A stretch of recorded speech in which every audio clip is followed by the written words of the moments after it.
The Dark Tower 4. Wizard and Glass. Written by Stephen King. This book is dedicated to Julie Ugly and Marcia Di Filippo. They answered the mail. And most of the mail for the last couple of years has been about Roland of Gilead, the gunslinger. Basically, Julie and Marcia nagged me back to the word processor. Julie, you nagged the most effectively, so your name comes first. Afterward, Rose. All hail the Crimson King! Her arms and belly and breasts breaking out in gooseflesh. Cuthbert, meanwhile, had already reloaded. But he and his love were no longer children. Smiling lips revealed cunning little teeth. There they died together. Of the three of them, only Roland saw her. It cut the old man's throat efficiently enough. A flash as the Big Bang exploded. The dark tower rearing to the sky. The Wicked Witch of the East. Argument. Wizza.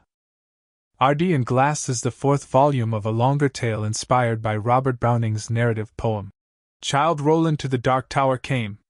The first volume, The Gunslinger, tells how Roland of Gilead pursues and at last catches Walter, the man in black, who pretended friendship with Roland's father but who actually served Martin, a great sorcerer. Catching the half-human Walter is not Roland's goal but only a means to an end. Roland wants to reach the Dark Tower, where he hopes the quickening destruction of Midworld may be halted. Perhaps even reversed. Roland is a kind of knight, the last of his breed, and the tower is his obsession, his only reason for living when first we meet him. We learn of an early test of manhood forced upon him by Martin, who has seduced Roland's mother. Martin expects Roland to fail this test and to be sent west. His father's guns forever denied him. Roland, however, lays Martin's plans at nines, passing the test, due mostly to his clever choice of weapon. We discover that the gunslinger's world is related to our own in some fundamental and terrible way. This link is first revealed when Roland meets Jake, a boy from the New York of 1977, at a desert way station. There are doors between Roland's world and our own. One of them is death, and that is how Jake first reaches Midworld, pushed into 43rd Street and run over by a car. The pusher was a man named Jack Mort, except the thing hiding inside of Mort's head and guiding his murderous hands on this particular occasion was Roland's old enemy, Walter.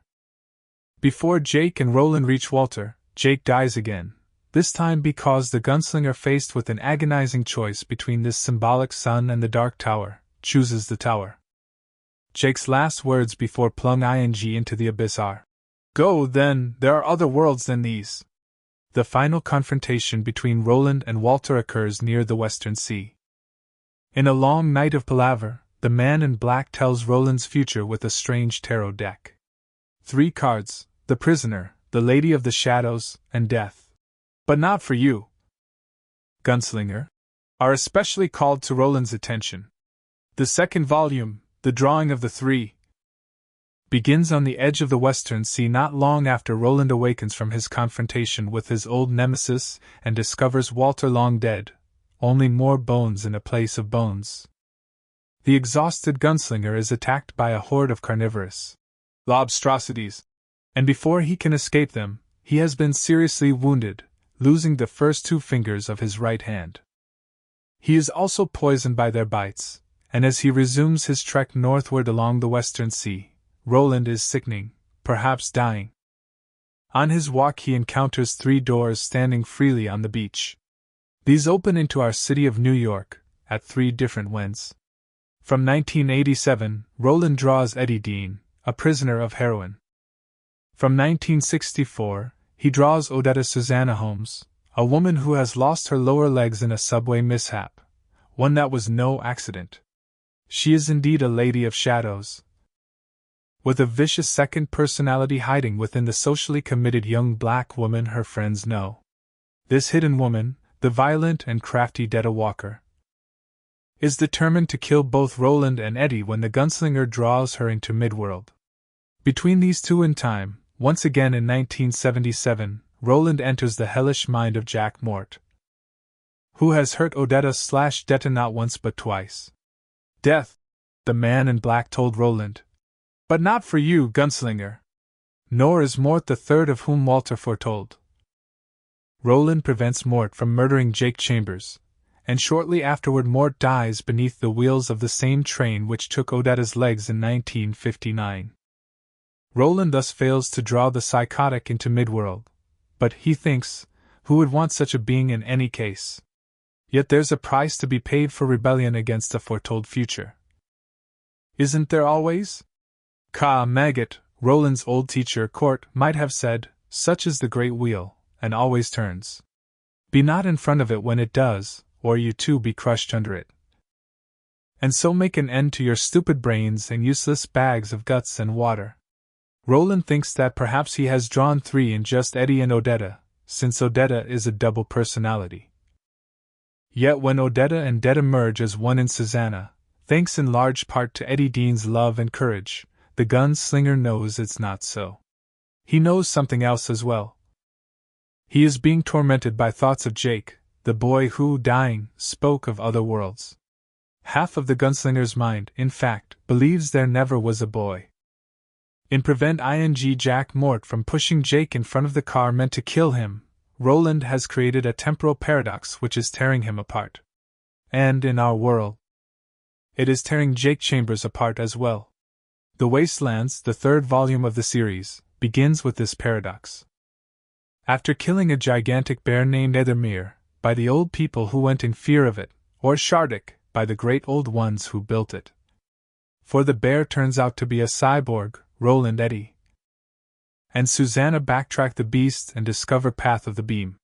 There are 6 of these beams, running between the 12 portals which mark the edges of Midworld. At the point where the beams cross, at the center of Roland's world, perhaps the center of all worlds, the gunslinger believes that he and his friends will at last find the Dark Tower. By now Eddie and Susanna are no longer prisoners in Roland's world. In love and well on the way to becoming gunslingers themselves. They are full participants in the quest, and follow him willingly along the path of the beam. In a speaking ring not far from the portal of the bear, time is mended, paradox is ended. And the real third is at last drawn. Jake re-enters Midworld at the conclusion of a perilous rite where all 4, Jake, Eddie, Susanna, and Roland, remember the faces of their fathers and acquit themselves honorably. Not long after, the quartet becomes a quintet, when Jake befriends a Billy Bumbler. Bumblers, which look like a combination of badger, raccoon, and dog, have a limited speaking ability. Jake names his new friend Oi. The way of the pilgrims leads them toward Lud, an urban wasteland where the degenerate survivors of 2 old factions, the Pubies and the Greys, carry on the vestige of an old conflict.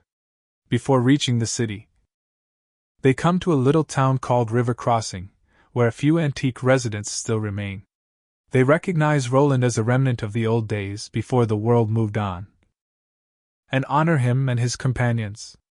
After, the old people tell them of a monorail train which may still run from Lud and into the wastelands, along the path of the beam and toward the Dark Tower. Jake is frightened by this news, but not really surprised, before being drawn away from New York. He obtained 2 books from a bookstore owned by a man with the thought-provoking name of Calvin Tower. One is a book of riddles with the answers torn out. The other, Charlie the Choo-Choo, is a children's book about a train. An amusing little tale, most might say, but to Jake, there's something about Charlie that isn't amusing at all. Something frightening. Roland knows something else. In the high speech of his world, the word charm means death. Aunt Talitha, the matriarch of the river crossing folk, gives Roland a silver cross to wear.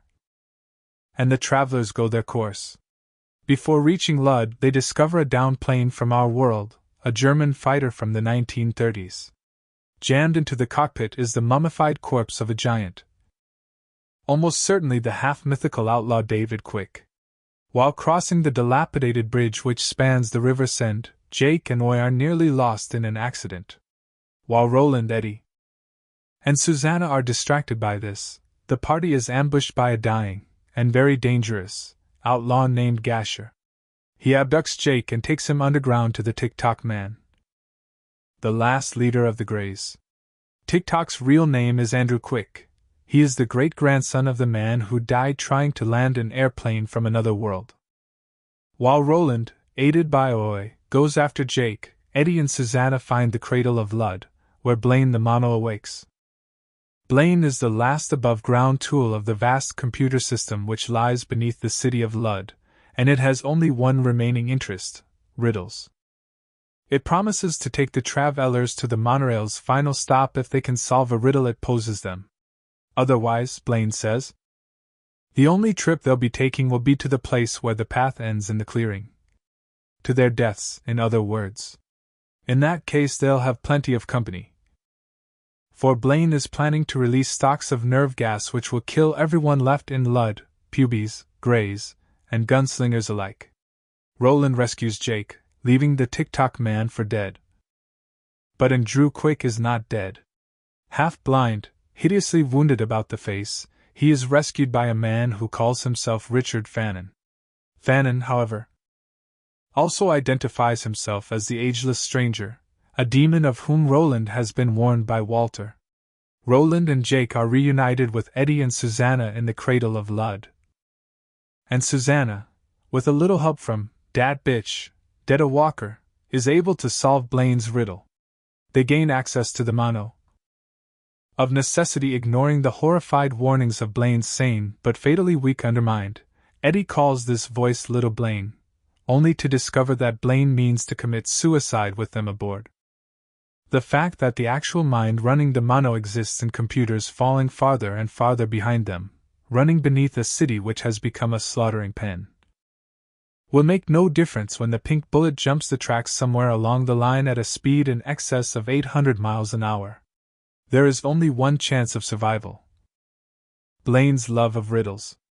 Roland of Gilead proposes a desperate bargain. It is with this bargain that the Wastelands ends. It is with this bargain that Wizard and Glass begins. Romeo. Lady, by yonder blessed moon I vow that tips with silver all these fruit tree tops. Juliet, oh, swear not by the moon, th inconstant moon, that monthly changes in her circled orb, lest that thy love prove likewise variable. Romeo, what shall I swear by? Juliet, do not swear at all. Or, if thou wilt, swear by thy gracious self, which is the god of my idolatry, and I'll believe thee. Romeo and Juliet, William Shakespeare. On the fourth day, to Dorothy's great joy, Oz sent for her, and when she entered the throne room, he greeted her pleasantly. Sit down, my dear. I think I have found a way to get you out of this country. And back to Kansas? She asked eagerly. Well, I'm not sure about Kansas, said Oz, for I haven't the faintest notion which way it lies. The Wizard of Oz, L. Frank Baum. I asked one draft of earlier, happier sights. Ere fitly I could hope to play my part. Think first, fight afterwards, the soldier's art. One taste of the old time sets all to rights. Childe Roland to the Dark Tower came. Robert Browning. Prologue. Blaine asked me a riddle. Blaine invited. Fuck you, Roland said. He did not raise his voice. What do you say? In its clear disbelief, the voice of Big Blaine had become very close to the voice of its unsuspected twin. I said fuck you, Roland said calmly. But if that puzzles you, Blaine, I can make it clearer. No. The answer is no. There was no reply from Blaine for a long, long time, and when he did respond, it was not with words. Instead, the walls, floor, and ceiling began to lose their color and solidity again. In a space of 10 seconds the Barony coach once more ceased to exist. They were now flying through the mountain range they had seen on the horizon. Iron-gray peaks rushed toward them at suicidal speed, then fell away to disclose sterile valleys where gigantic beetles crawled about like landlocked turtles. Roland saw something that looked like a huge snake suddenly uncoil from the mouth of a cave. It seized one of the beetles and yanked it back into its lair. Roland had never in his life seen such animals or countryside, and the sight made his skin want to crawl right off his flesh. Blaine might have transported them to some other world. "Perhaps I should derail us here," Blaine said. His voice was meditative, but beneath it the gunslinger heard a deep, pulsing rage. "Perhaps you should," the gunslinger said indifferently. Eddie's face was frantic. He mouthed the words, "What are you doing?" Roland ignored him. He had his hands full with Blaine, and he knew perfectly well what he was doing. "You are rude and arrogant," Blaine said. "These may seem like interesting traits to you, but they are not to me."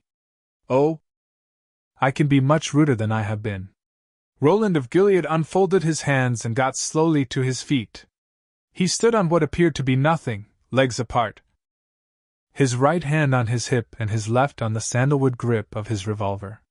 He stood as he had so many times before, in the dusty streets of 100 forgotten towns, in a score of rocky canyon killing zones, in unnumbered dark saloons with their smells of bitter beer and old fried meals.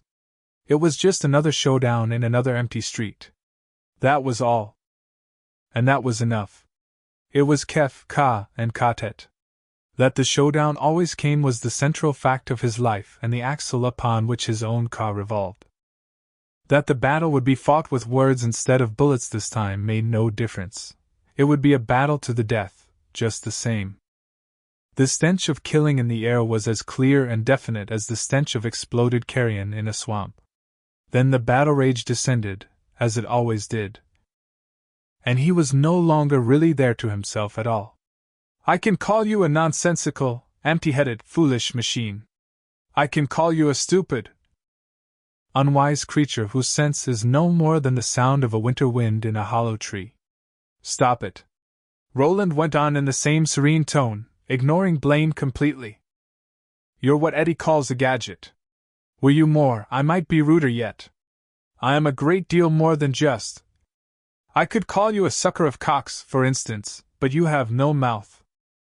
I could say you're viler than the vilest beggar who ever crawled the lowest street in creation, but even such a creature is better than you. You have no knees on which to crawl, and would not fall upon them even if you did, for you have no conception of such a human flaw as mercy. I could even say you fucked your mother, had you one." Roland paused for breath. His 3 companions were holding theirs. All around them, suffocating, was Blaine the Mono's thunderstruck silence. "I can call you a faithless creature who let your only companion kill herself. A coward who has delighted in the torture of the foolish and the slaughter of the innocent, a lost and bleeding mechanical goblin who... I command you to stop it or I'll kill you all right here." Roland's eyes blazed with such wild blue fire that Eddie shrank away from him. Dimly, he heard Jake and Susanna gasp. "Kill if you will, but command me nothing," the gunslinger roared. "You have forgotten the faces of those who made you. Now either kill us or be silent and listen to me, Roland of Gilead, son of Stephen, gunslinger, and lord of ancient lands. I have not come across all the miles and all the years to listen to your childish prating. Do you understand? Now you will listen to me." There was another moment of shocked silence. No one breathed. Roland stared sternly forward, his head high, his hand on the butt of his gun. Susanna Dean raised her hand to her mouth and felt the small smile there as a woman might feel some strange new article of clothing, a hat, perhaps, to make sure it is still on straight. She was afraid this was the end of her life, but the feeling which dominated her heart at that moment was not fear but pride. She glanced to her left, and saw Eddie regarding Roland with an amazed grin. Jake's expression was even simpler, pure adoration. "Tell him," Jake breathed. "Kick his ass." "Right. You better pay attention," Eddie agreed. "He really doesn't give much of a fuck, Blaine. They don't call him the Mad Dog of Gilead for nothing." After a long moment, Blaine asked, "Did they call you so, Roland, son of Stephen?" "They may have," Roland replied, standing calmly on thin air above the sterile foothills. "What good are you to me if you won't tell me riddles?" Blaine asked. Now he sounded like a grumbling, sulky child who has been allowed to stay up too long past his usual bedtime. I didn't say we wouldn't, Roland said. No? Blaine sounded bewildered. I do not understand, yet voice print analysis indicates rational discourse. Please explain. You said you wanted them right now, the gunslinger replied. That was what I was refusing. Your eagerness has made you unseemly. I don't understand. It has made you rude. Do you understand that? There was a long, thoughtful silence. Centuries had passed since the computer had experienced any human responses other than ignorance, neglect, and superstitious subservience. It had been eons since it had been exposed to simple human courage. Finally, if what I said struck you as rude, I apologize. It is accepted, Blaine. But there is a larger problem. Explain. Close the carriage again and I will. Roland sat down as if further argument, and the prospect of immediate death, was now unthinkable. Blaine did as he was asked. The walls filled with color, and the nightmare landscape below was once more blotted out. The blip on the route map was now blinking close to the dot marked Candleton. All right, Roland said. Rudeness is forgivable, Blaine, so I was taught in my youth. But I was also taught that stupidity is not. How have I been stupid, Roland of Gilead? Blaine's voice was soft and ominous. Susanna thought of a cat crouched outside a mouse hole, tail swishing back and forth, green eyes shining with malevolence. We have something you want, Roland said. But the only reward you offer if we give it to you is death. That's very stupid. There was a long, long pause as Blaine thought this over. Then, what you say is true, Roland of Gilead. But the quality of your riddles is not proven. I will not reward you with your lives for bad riddles. Roland nodded. I understand, Blaine. Listen now, and take understanding from me. I have told some of this to my friends already. When I was a boy in the barony of Gilead, there were 7 fair days each year: winter, wide earth, sowing; midsummer, full earth, reaping; and year's end. Riddling was an important part of every fair day, but it was the most important event of the fair of wide earth and that of full earth. For the riddles told were supposed to augur well or ill for the success of the crops. That is superstition with no basis at all in fact, Blaine said. I find it annoying and upsetting. Of course it was superstition, Roland agreed. But you might be surprised at how well the riddles foresaw the crops. For instance, riddle me this, Blaine. What is the difference between a grandmother and a granary? That is old and not very interesting, Blaine said, but he sounded happy to have something to solve, just the same. One is one's born kin, the other is one's corn bin. A riddle. Based on phonetic coincidence. Another of this type, one told on the level which contains the barony of New York, goes like this. What is the difference between a cat and a complex sentence? Jake spoke up. I know. A cat has claws at the end of its paws, and a complex sentence has a pause at the end of its claws. Yes. Blaine agreed. A very silly old riddle, useful only as a mnemonic device. For once I agree with you, Blaine, old buddy, Eddie said. I am not your buddy, Eddie of New York. Well, geez. Kiss my ass and go to heaven. There is no heaven. Eddie had no comeback for that one. I would hear more of fair day riddling in Gilead, Roland son of Stephen. At noon on wide earth and full earth, somewhere between 16 and 30 riddlers would gather in the Hall of the Grandfathers, which was open for the event. Those were the only times of year when common folk, merchants and farmers and ranchers and such, were allowed into the Hall of the Grandfathers, and on that day they all crowded in. The gunslinger's eyes were far away and dreamy. It was the expression Jake had seen on his face in that misty other life, when Roland had told him of how he and his friends, Cuthbert and Jamie, had once sneaked into the balcony of that same hall to watch some sort of dance party. Jake and Roland had been climbing into the mountains when Roland had told him of that time. Close on the trail of Walter. Martin sat next to my mother and father, Roland had said. I knew them even from so high above, and once she and Martin danced, slowly and revolvingly. And the others cleared the floor for them and clapped when it was over. But the gunslingers did not clap. Jake looked curiously at Roland, wondering again where this strange man had come from. And why? A great barrel was placed in the center of the floor, Roland went on. And into this each riddler would toss a handful of bark scrolls with riddles writ upon them. Many were old riddles they had gotten from the elders, even from books, in some cases, but many others were new, made up for the occasion. 3 judges, one always a gunslinger, would pass on these when they were told aloud, and they were accepted only if the judges deemed them fair. Yes, riddles must be fair, Blaine agreed. So they riddled, the gunslinger said. A faint smile touched his mouth as he thought of those days when he had been the age of the bruised boy sitting across from him with the Billy Bumbler in his lap. 4 hours on end they riddled. A line was formed down the center of the Hall of the Grandfathers. One's position in this line was determined by lot. And since it was much better to be at the end of the line than at the head, everyone hoped for a high draw, although the winner had to answer at least one riddle correctly. Of course. Each man or woman, for some of Gilead's best riddlers were women, approached the barrel, drew a riddle, and if the riddle was still unanswered after the sands in a 3-minute glass had run out, that contestant had to leave the line. And was the same riddle asked of the next person in the line? Yes. So the next person had extra time to think. Yes. I see. It sounds pretty swell.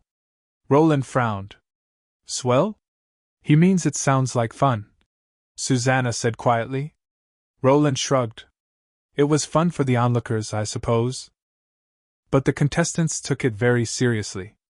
Quite often there were arguments and fistfights after the contest was over and the prize awarded. What prize was that, Roland, son of Stephen? The largest goose in Barony. And year after year my teacher Court carried that goose home.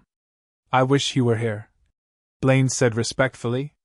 He must have been a great riddler. Indeed he was, Roland said. Are you ready for my proposal, Blaine? Of course. I will listen with great interest, Roland of Gilead. Let these next few hours be our fair day. You will not riddle us, for you wish to hear new riddles, not tell some of those millions you already know. Correct. We couldn't solve most of them, anyway. Roland went on. I'm sure you know riddles that would have stumped even Court, had they been pulled out of the barrel. He was not sure of it at all. But the time to use the fist had passed, and the time to use the feather had come. Of course, Blaine agreed. Instead of a goose, our lives shall be the prize, Roland said. We will riddle you as we run, Blaine. If, when we come to Topeka, you have solved every one of our riddles, you may carry out your original plan and kill us. That is your goose. But if we pose you, if there is a riddle in the Jake's book or one of our heads which you don't know and can't answer, you must take us to Topeka and then free us to pursue our quest. That is our goose. Silence. Do you understand? Yes. Do you agree? More silence from Blaine the Mono. Eddie sat stiffly with his arm around Susanna, looking up at the ceiling of the Barony coach. Susan Na's left hand slipped across her belly, stroking the secret which might be hidden there. Jake stroked Oisver lightly, avoiding the bloody tangles where the bumbler had been stabbed. They waited while Blaine, the real Blaine, now far behind them, living his quasi-life beneath a city where all the inhabitants lay dead by his hand, considered Roland's proposal. Yes, Blaine said at last. I agree. If I solve all the riddles you asked me, I will take you with me to the place where the path ends in the clearing. If one of you tells a riddle I cannot solve, I will spare your lives and leave you in Topeka, from whence you may continue your quest for the Dark Tower, if you so choose. Have I understood the terms and limits of your proposal correctly, Roland, son of Stephen? Yes. Very well. Roland of Gilead. Very well, Eddie of New York. Very well, Susanna of New York. Very well, Jake of New York. Very well, Oi of Midworld. Oi looked up briefly at the sound of his name. You are KTT, one made from many. So am I. Whose K-Tet is the stronger is something we must now prove. There was a moment of silence, broken only by the hard, steady throb of the slow trans-turbines bearing them on across the wastelands, bearing them along the path of the beam toward Topeka, where Midworld ended and Endworld began. "So!" cried the voice of Blaine. "Cast your nets, wander heirs! Try me with your questions, and let the contest begin." Part 1. Riddles. Chapter 1. Beneath the Daemon Emma 1. The town of Candleton was a poisoned and irradiated ruin, but not dead. After all the centuries it still twitched with tenebrous life, trundling beetles the size of turtles, birds that looked like small, misshapen dragonlets, a few stumbling robots that passed in and out of the rotten buildings like stainless steel zombies, their joints squalling, their nuclear eyes flickering. "Show your pass, pard!" cried the one that had been stuck in a corner of the lobby of the Candleton Travelers Hotel for the last 234 years. Embossed on the rusty lozenge of its head was a six-pointed star.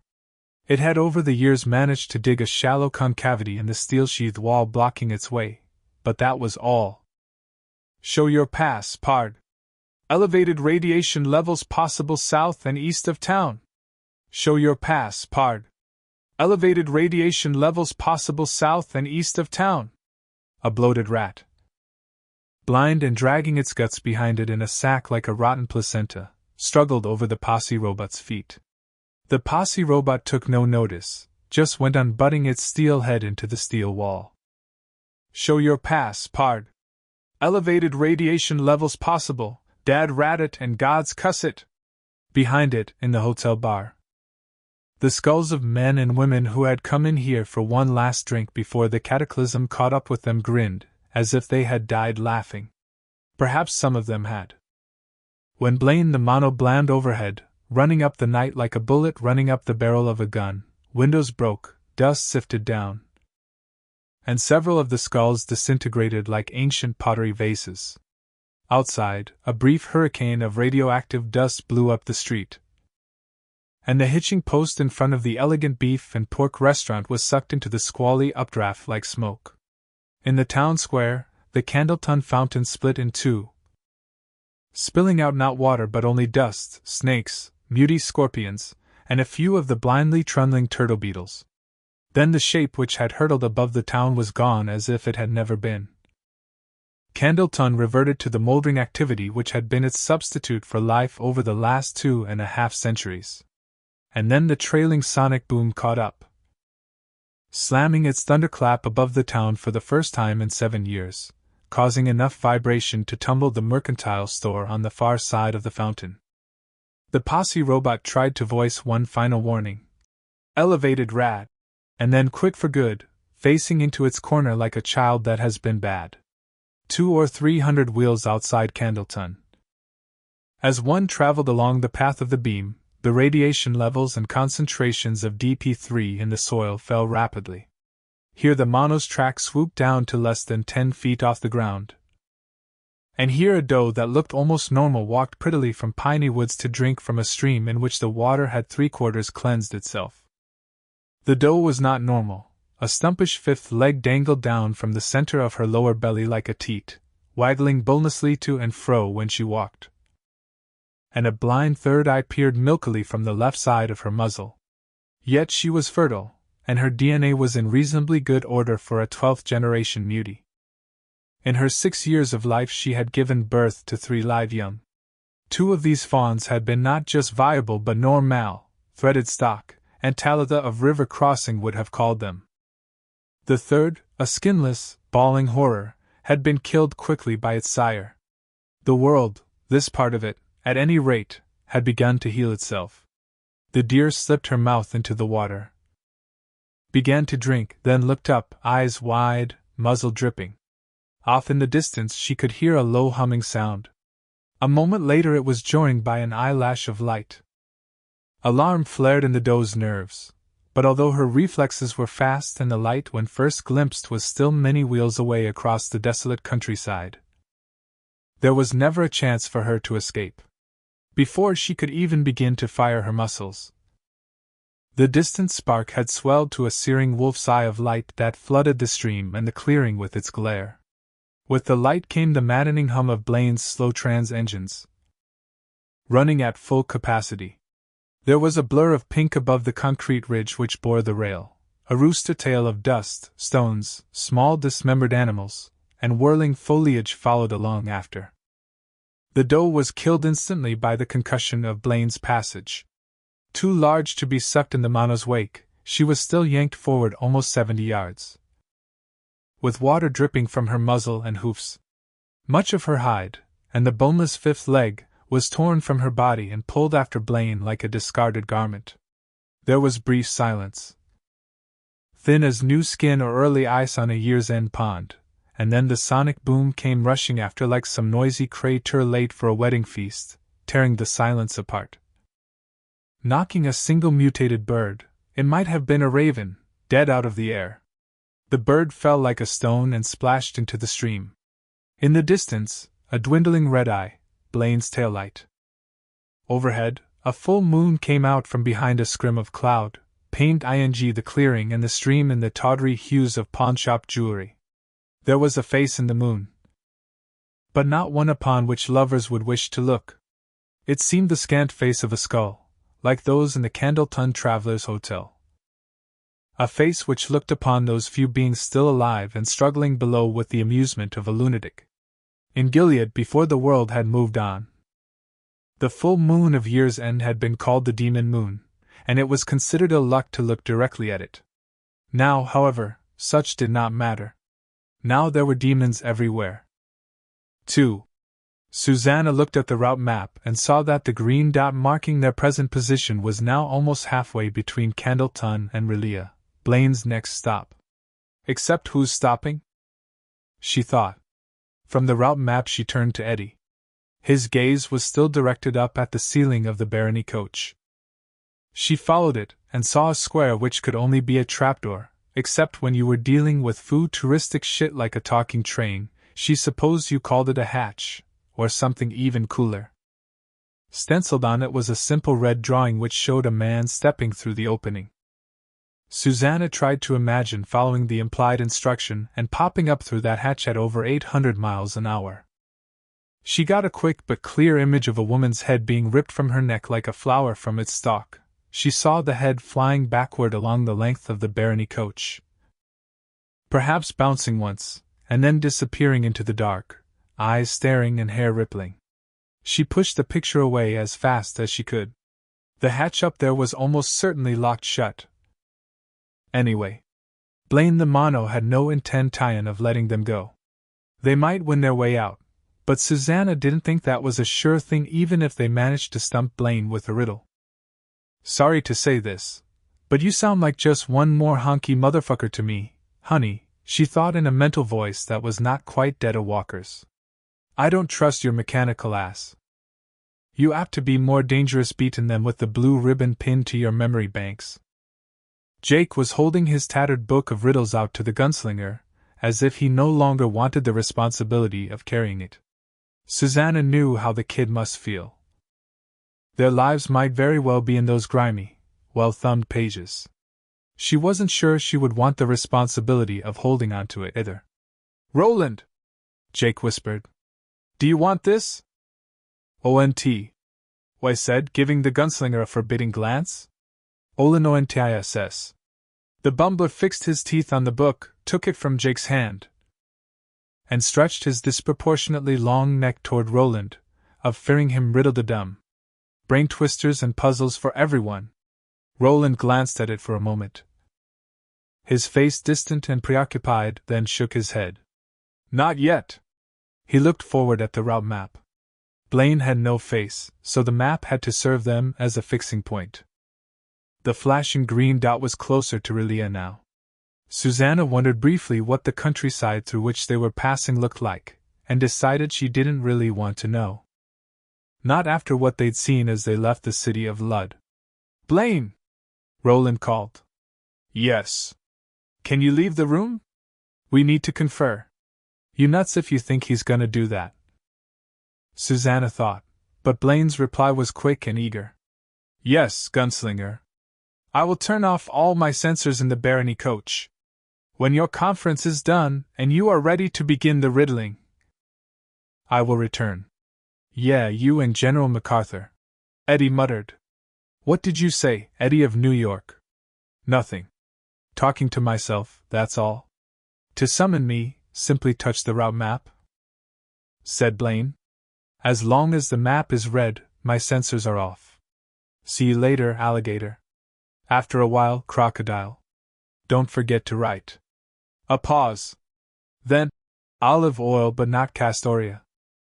The route map rectangle at the front of the cabin suddenly turned a red so bright Susanna couldn't look at it without squinting. Olive oil but not Castoria? Jake asked. What the heck does that mean? It doesn't matter, Roland said. We don't have much time.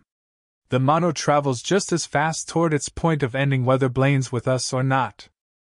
You don't really believe he's gone, do you? Eddie asked. A slippery pup like him? Come on, get real. He's peeking, I guarantee you. I doubt it very much, Roland said. And Susanna decided she agreed with him. For now, at least. You could hear how excited he was at the idea of riddling again after all these years. And he's confident, Susanna said. Doesn't expect to have much trouble with the likes of us. Will he? Jake asked the gunslinger. Will he have trouble with us? I don't know, Roland said. I don't have a watch me hidden up my sleeve, if that's what you're asking. It's a straight game, but at least it's a game I've played before. We've all played it before. At least to some extent. And there's that. He nodded toward the book which Jake had taken back from Oy. There are forces at work here, big ones. And not all of them are working to keep us away from the tower. Susanna heard him, but it was Blaine she was thinking of, Blaine who had gone away and left them alone. Like the kid who's been chosen, obediently covering his eyes while his playmates hide. And wasn't that what they were? Blaine's playmates? The thought was somehow worse than the image she'd had of trying the escape hatch and having her head torn off. So what do we do? Eddie asked. You must have an idea. Or you never would have sent him away. His great intelligence, coupled with his long period of loneliness and forced inactivity, may have combined to make him more human than he knows. That's my hope, anyway. First, we must establish a kind of geography. We must tell, if we can, where he is weak and where he is strong, where he is sure of the game and where not so sure. Riddles are not just about the cleverness of the riddler, never think it. They are also about the blind spots of he who is riddled. Does he have blind spots? Eddie asked. If he doesn't, Roland said calmly, we're going to die on this train. I like the way you kind of ease us over the rough spots, Eddie said with a thin smile. It's one of your many charms. We will riddle him 4 times to begin with, Roland said. Easy, not so easy, quite hard, very hard. He'll answer all 4, of that I am confident, but we will be listening for how he answers. Eddie was nodding, and Susanna felt a small, almost reluctant glimmer of hope. It sounded like the right approach, all right. Then we'll send him away again and hold palaver, the gunslinger said. Mayhap we'll get an idea of what direction to send our horses. These first riddles can come from anywhere. But, he nodded gravely toward the book. Based on Jake's story of the bookstore, the answer we really need should be in there, not in any memories I have of Fairday riddlings. Must be in there. Question, Susanna said. Roland looked at her, eyebrows raised over his faded, dangerous eyes. It's a question we're looking for, not an answer, she said. This time it's the answers that are apt to get us killed. The gunslinger nodded. He looked puzzled, frustrated, even, and this was not an expression Susanna liked seeing on his face. But this time when Jake held out the book, Roland took it. He held it for a moment, Its faded but still gay red cover looked very strange in his big sunburned hands, especially in the right one. With its essential reduction of 2 fingers, then passed it on to Eddie. "You're easy," Roland said, turning to Susanna. "Perhaps," she replied, with a trace of a smile. "But it's still not a very polite thing to say to a lady, Roland." He turned to Jake. "You'll go second, with one that's a little harder. I'll go third. You'll go last, Eddie. Pick one from the book that looks hard. The hard ones are toward the back," Jake supplied. "But none of your foolishness, mind. This is life and death. The time for foolishness is past." Eddie looked at him, old, long, tall, and ugly, who'd done God knew how many ugly things in the name of reaching his tower, and wondered if Roland had any idea at all of how much that hurt. Just that casual admonition not to behave like a child, grinning and cracking jokes, now that their lives were at wager. He opened his mouth to say something, an Eddie Dean special. Something that would be both funny and stinging at the same time, the kind of remark that always used to drive his brother Henry Dog's hit, and then closed it again. Maybe long, tall, and ugly was right. Maybe it was time to put away the one-liners and dead baby jokes. Maybe it was finally time to grow up. 3. After 3 more minutes of murmured consultation, and some quick flip-ping through riddle-de-dum. On Eddie's and Susanna's parts, Jake already knew the one he wanted to try Blaine with first, he'd said. Roland went to the front of the barony coach and laid his hand on the fiercely glowing rectangle there. The route map reappeared at once. Although there was no sensation of movement now that the coach was closed, the green dot was closer to Relia than ever.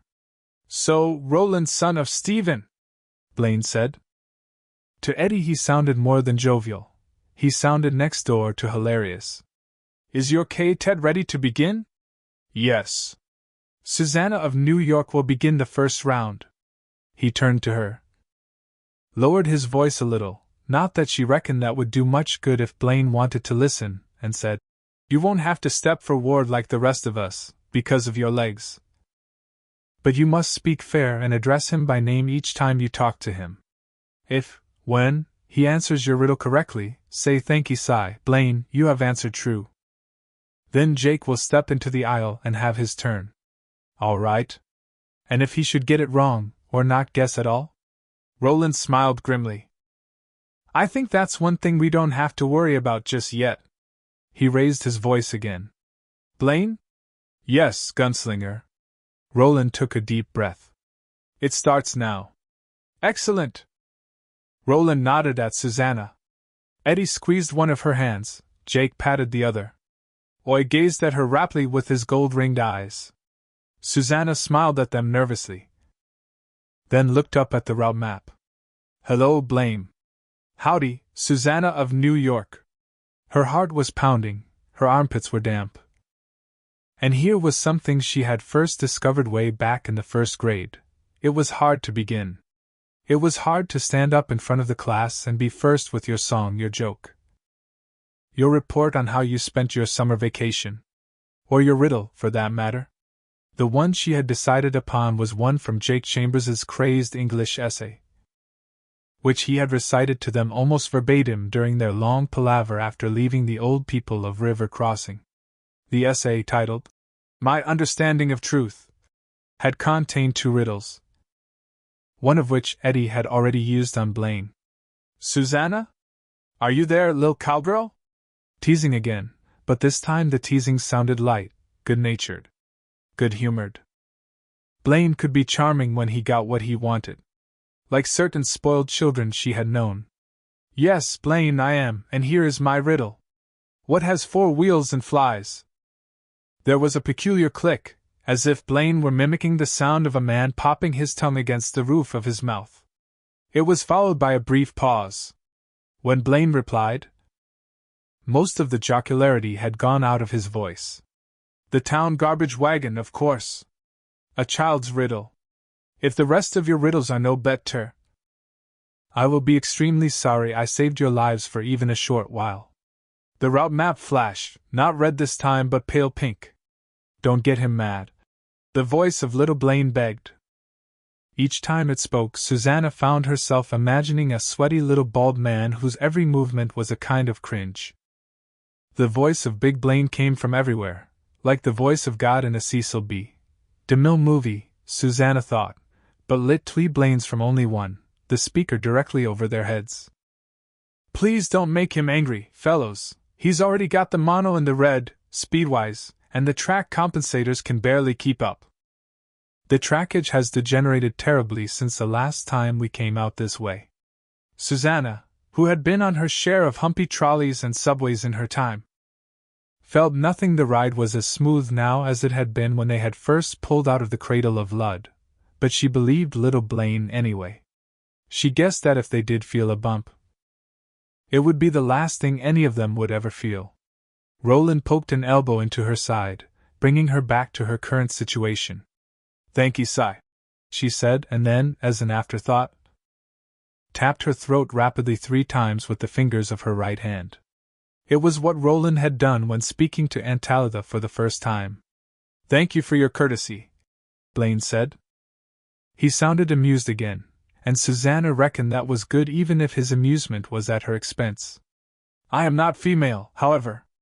Insofar as I have a sex, it is male." Susanna looked at Roland, bewildered. "Left hand for men," he said. "On the breastbone." He tapped to demonstrate. "Oh." Roland turned to Jake. The boy stood, put Oi on his chair, which did no good. Oi immediately jumped down and followed after Jake when he stepped into the aisle to face the route map, and turned his attention to Blaine. "Hello, Blaine, this is Jake. You know, son of Elmer. Speak your riddle. What can run but never walks, has a mouth but never talks, has a bed but never sleeps, has a head but never weeps?" "Not bad. One hopes Susanna will learn from your example, Jake, son of Elmer. The answer must be self-evident to anyone of any intelligence at all, but a decent effort, nevertheless. A river. Thanky, Si. Blaine, you have answered true."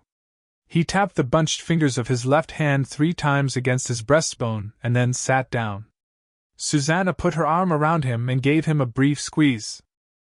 Jake looked at her gratefully. Now Roland stood up. "Heil, Blaine," he said. "Heil, gunslinger."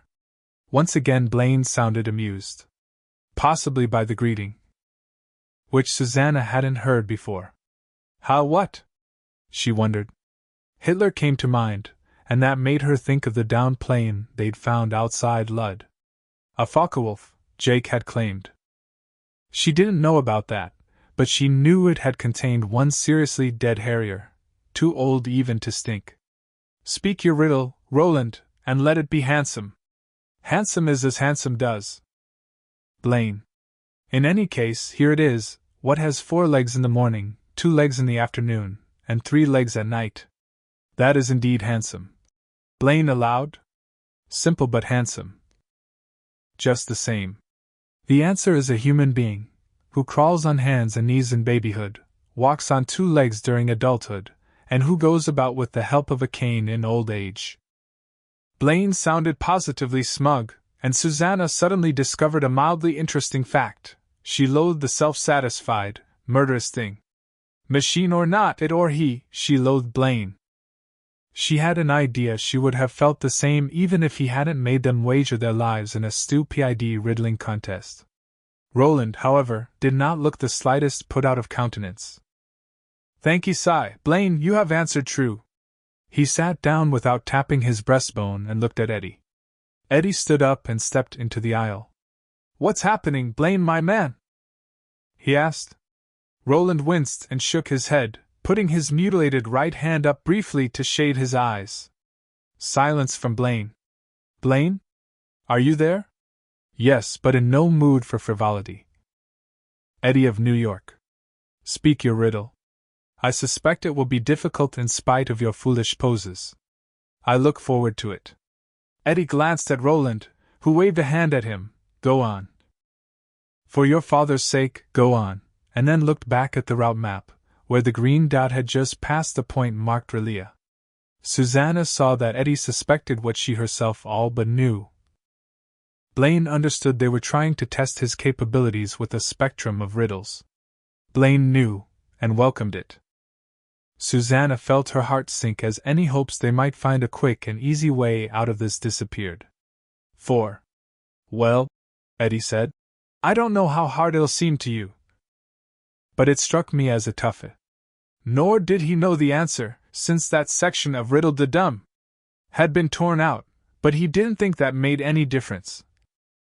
Their knowing the answers hadn't been part of the ground rules. I shall hear an answer.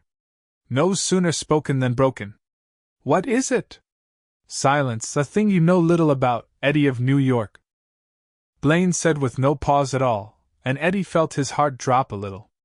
There was no need to consult with the others. The answer was self-evident. And having it come back at him so quickly was the real bummer.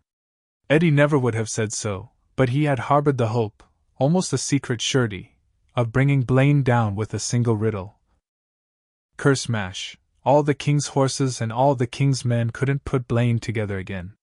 The same secret surety, he supposed, that he had harbored every time he picked up a pair of dice in some sharp-as back-bedroom crap game, every time he called for a hit on 17 while playing blackjack. That feeling that you couldn't go wrong because you were you, the best, the one and only. Yeah, he said, sighing. Silence, a thing I know little about. Thank ye, sigh, Blaine, you speak truth. I hope you have discovered something which will help you. Blaine said, and Eddie thought, you fucking mechanical liar. The complacent tone had returned to Blaine's voice. And Eddie found it of some passing interest that a machine could express such a range of emotion. Had the great old ones built them in? Or had Blaine created an emotional rainbow for himself at some point? A little dipolar pretty with which to pass the long decades and centuries? Do you wish me to go away again so you may consult? Yes, Roland said. The route map flashed bright red. Eddie turned toward the gunslinger. Roland composed his face quickly, but before he did, Eddie saw a horrible thing. A brief look of complete hopelessness. Eddie had never seen such a look there before, not when Roland had been dying of the lobstrosity's bites. Not when Eddie had been pointing the gunslinger's own revolver at him, not even when the hideous gasher had taken Jake Pre-Wunner and disappeared into Lud with him. What do we do next? Jake asked. Do another round of the four of us? I think that would serve little purpose, Roland said. Blaine must know thousands of riddles, perhaps millions, and that is bad. Worse, far worse. He understands the how of riddling, the place the mind has to go to in order to make them and solve them. He turned to Eddie and Susanna, sitting once more with their arms about one another. Am I right about that? He asked them. Do you agree? Yes, Susanna said, and Eddie nodded reluctantly. He didn't want to agree, but he did. So? Jake asked. What do we do, Roland? I mean, there has to be a way out of this, doesn't there?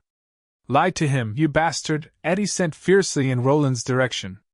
Roland, perhaps hearing the thought, did the best he could. He touched Jake's hair with his diminished hand and ruffled through it. I think there's always an answer, Jake. The real question is whether or not we'll have time to find the right riddle. He said it took him a little under 9 hours to run his route. 8 hours, 45 minutes. Jake put in. And that's not much time. We've already been running almost an hour. And if that map's right, we're almost halfway to Topeka. Susanna said in a tight voice. Could be our mechanical pal's been lying to us about the length of the run. Hedging his bets a little. Could be, Roland agreed. So what do we do?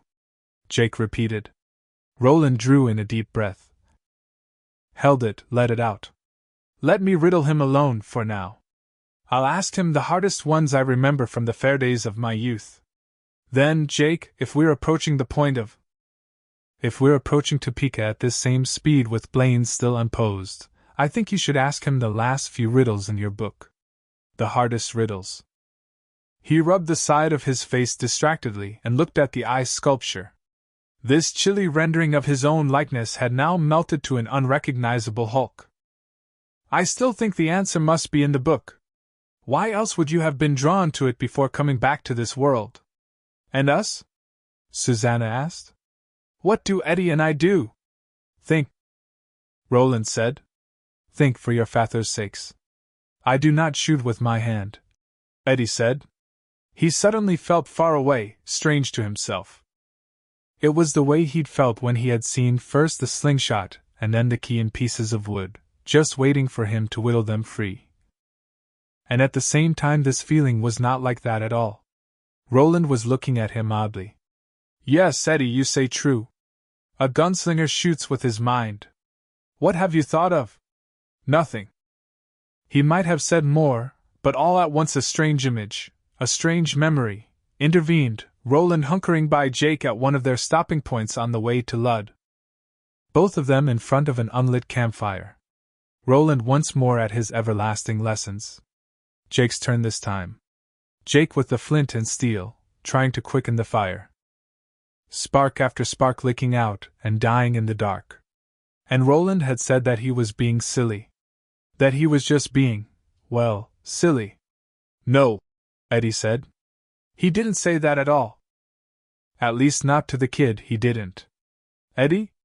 Susanna. Sounding concerned. Almost frightened. Well, why don't you ask him what he said, bro? That was Henry's voice. The voice of the great sage and eminent junkie. First time in a long time. Ask him, he's practically sitting right next to you, go on and ask him what he said. Quit dancing around like a baby with a load in his diapers. Except that was a bad idea, because that wasn't the way things worked in Roland's world. In Roland's world everything was riddles. You didn't shoot with your hand but with your mind, your motherfucking mind. And what did you say to someone who wasn't getting the spark into the kindling? Move your flint in closer, of course. And that's what Roland had said, move your flint in closer, and hold it steady. Except none of that was what this was about. It was close, yes, but close only counts in horseshoes. As Henry Dean had been wont to say before he became the great sage and eminent junkie. Eddie's memory was jinking a little because Roland had embarrassed him, shamed him. Made a joke at his expense. Probably not on purpose, but something. Something that had made him feel the way Henry always used to make him feel, of course it was. Why else would Henry be here after such a long absence? All of them looking at him now. Even Oi. Go on, he told Roland, sounding a little waspish. You wanted us to think we're thinking already? He himself was thinking so hard. I shoot with my mind. That his goddamn brains were almost on fire, but he wasn't going to tell old Long, Tall, and Ugly that. Go on and ask Blaine some riddles. Do your part. As you will, Eddie. Roland rose from his seat, went forward, and laid his hand on the scarlet rectangle again. The route map reappeared at once. The green dot had moved farther beyond Relia, but it was clear to Eddie that the mono had slowed down significantly. Either obeying some built-in program, or because Blaine was having too much fun to hurry. Is your Ted ready to continue our fair day riddling, Roland son of Stephen? Yes, Blaine, Roland said. And to Eddie his voice sounded heavy. I will riddle you alone for a while now. If you have no objection. As Din and father of your KTT, such is your right. Will these be fair day riddles? Yes. Good. Loathsome satisfaction in that voice. I would hear more of those. All right. Roland took a deep breath, then began. Feed me and I live. Give me to drink and I die. What am I? Fire. No hesitation. Only that insufferable smugness, a tone which said that was old to me when your grandmother was young, but try again. This is more fun than I've had in centuries. So try again. I pass before the sun, Blaine, yet make no shadow. What am I? Wind. No hesitation. You speak true, sigh. Next. This is as light as a feather, yet no man can hold it for long. One's breath. No hesitation. Yet he did hesitate, Eddie thought suddenly. Jake and Susanna were watching Roland with agonized concentration, fists clenched. willing him to ask Blaine the right riddle, the stumper, the one with the get the fuck out of jail free card hidden inside it. Eddie couldn't look at them, Susie in particular, and keep his concentration. He lowered his gaze to his own hands, which were also clenched, and forced them to open on his lap. It was surprisingly hard to do. From the aisle he heard Roland continuing to trot out the golden oldies of his youth. Riddle me this, Blaine. If you break me, I'll not stop working. If you can touch me, my work is done. If you lose me, you must find me with a ring soon after. What am I? Susanna's breath caught for a moment, and although he was looking down, Eddie knew she was thinking what he was thinking. That was a good one, a damned good one, maybe. The human heart, Blaine said, still with not a whit of hesitation. This riddle is based in large part upon human poetic conceits. See for instance John Avery, Cyronia Hunts, Ondola, William Blake, James Tate, Veronica Mays, and others. It is remarkable how human beings pitch their minds on love. Yet it is constant from one level of the tower to the next, even in these degenerate days. Continue, Roland of Gilead. Susanna's breath resumed. Eddie's hands wanted to clench again, but he wouldn't let them. Move your flint in closer, he thought in Roland's voice. Move your flint in closer, for your father's sake. And Blaine the Mono ran on, southeast under the demon moon. Chapter 2. The Falls of the Hounds. 1. Jake didn't know how easy or difficult Blaine might find the last 10 puzzlers in Riddle-de-Dum, but they looked pretty tough to him. Of course, he reminded himself, he wasn't a thinking machine with a city-wide bank of computers to draw on. All he could do was go for it. God hates a coward, as Eddie sometimes said. If the last 10 failed, he would try Aaron Deep-Nose Samson Riddle, out of the eater came forth meat, and so on. If that one also failed, he'd probably shit. He didn't know what he'd do, or even how he'd feel. The truth is, Jake thought, I'm fried. And why not?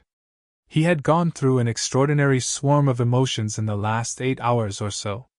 First, terror, of being sure he and Oy were going to drop off the suspension bridge into their deaths in the river Send, of being driven through the crazed maze that was Lud by Gasher, of having to look into the TikTok man's terrible green eyes and try to answer his unanswerable questions about time, Nazis, and the nature of transitive circuits. Being questioned by TikTok had been like having to take a final exam in hell. Then the exhilaration of being rescued by Roland and Oy. Without Oy he would almost certainly be toast now. The wonder of all they had seen beneath the city, his awe at the way Susanna had solved Blaine's gate riddle, and the final mad rush to get aboard the Mono before Blaine could release the stocks of nerve gas stored under Lud. After surviving all that, a kind of blissed-out surety had settled over him. Of course Roland would stump Blaine, who would then keep his part of the bargain and set them down safe and sound at his final stop, whatever passed for Topeka in this world. Then they would find the Dark Tower and do whatever they were supposed to do there, write what needed writing, fix what needed fixing. And then? They lived happily ever after, of course. Like folk in a fairy tale. Except they shared each other's thoughts, Roland had said. Sharing Kef was part of what quartet meant. And what had been seeping into Jake's thoughts ever since Roland stepped into the aisle and began to try Blaine with riddles from his young days was a sense of doom. It wasn't coming just from the gunslinger. Susanna was sending out the same grim blue-black vibe. Only Eddie wasn't sending it, and that was because he'd gone off somewhere. Was chasing his own thoughts. That might be good, but there were no guarantees, and Jake began to be scared again. Worse, he felt desperate. Like a creature that is pressed deeper and deeper into its final comber by a relentless foe. His fingers worked restlessly in Oy's fur, and when he looked down at them, he realized an amazing thing. The hand which Oy had bitten into to keep from falling off the bridge no longer hurt. He could see the holes the bumbler's teeth had made, and blood was still crusted in his palm and on his wrist. But the hand itself no longer hurt. He flexed it cautiously. There was some pain, but it was low and distant, hardly there at all. Blaine. What may go up a chimney down but cannot go down a chimney up? A lady's parasol. Blaine replied in that tone of jolly complacency which Jake, too, was coming to loathe. Thank ye, sighed Blaine. Once again you have answered true. Next. Roland? The gunslinger looked around at Jake, and his look of concentration lightened a bit. It wasn't a smile. But it went a little way in that direction, at least, and Jake was glad. What is it, Jake? My hand? It was hurting like crazy, and now it's stopped. Shucks, Blaine said in the drawling voice of John Wayne. I couldn't watch a hound suffer with a mashed-up forepaw like that, let alone a fine little trail hand like yourself. So I fixed it up. How? Jake asked. Look on the arm of your seat. Jake did, and saw a faint gridwork of lines. It looked a little like the speaker of the transistor radio he'd had when he was 7 or 8. Another benefit of traveling barony class, Blaine went on in his smug voice. It crossed Jake's mind that Blaine would fit in perfectly at the Piper School. The world's first slow trans dipolar nerd. The Hanskin spectrum magnifier is a diagnostic tool also capable of administering minor first aid, such as I have performed on you. It is also a nutrient delivery system, a brain pattern recording device, a stress analyzer, and an emotion enhancer which can naturally stimulate the production of endorphins. Hanskin is also capable of creating very believable illusions and hallucinations. Would you care to have your first sexual experience with the noted sex goddess from your level of the tower? Jake of New York? Perhaps Marilyn Monroe, Raquel Welch, or Edith Bunker? Jake laughed. He guessed that laughing at Blaine might be risky, but this time he just couldn't help it. There is no Edith Bunker, he said. She's just a character on a TV show. The actress's name is, Jean Stapleton. Also, she looks like Mrs. Shaw. She's our housekeeper. Nice. But not, you know, a babe. A long silence from Blaine. When the voice of the computer returned, a certain coldness had replaced the jocose ain't we having fun tone of voice. I cry your pardon. Jake of New York. I also withdraw my offer of a sexual experience. That'll teach me, Jake thought, raising one hand to cover a smile. Aloud, and in what he hoped was a suitably humble tone of voice, he said, That's okay, Blaine. I think I'm still a little young for that, anyway. Susanna and Roland were looking at each other. Susanna didn't know who Edith Bunker was. All in the family hadn't been on the tube in her when. But she grasped the essence of the situation just the same. Jake saw her full lips form one soundless word and send it to the gunslinger like a message in a soap bubble. Mistake. Yes. Blaine had made a mistake. More, Jake Chambers, a boy of 11, had picked up on it. And if Blaine had made one, he could make another. Maybe there was hope after all. Jake decided he would treat that possibility as he had treated the graph of river crossing and allow himself just a little. 2. Roland nodded imperceptibly at Susanna, then turned back to the front of the coach, presumably to resume riddling. Before he could open his mouth, Jake felt his body push forward. It was funny. You couldn't feel a thing when the mono was running flat out, but the minute it began to decelerate you knew. Here is something you really ought to see, Blaine said. He sounded cheerful again. But Jake didn't trust that tone. He had sometimes heard his father start telephone conversations that way, usually with some subordinate who had fucked up big. And by the end Elmer Chambers would be up on his feet, bent over the desk like a man with a stomach cramp and screaming at the top of his lungs. His cheeks red as radishes and the circles of flesh under his eyes as purple as an eggplant. I have to stop here, anyway, as I must switch to battery power at this point, and that means PRE charging.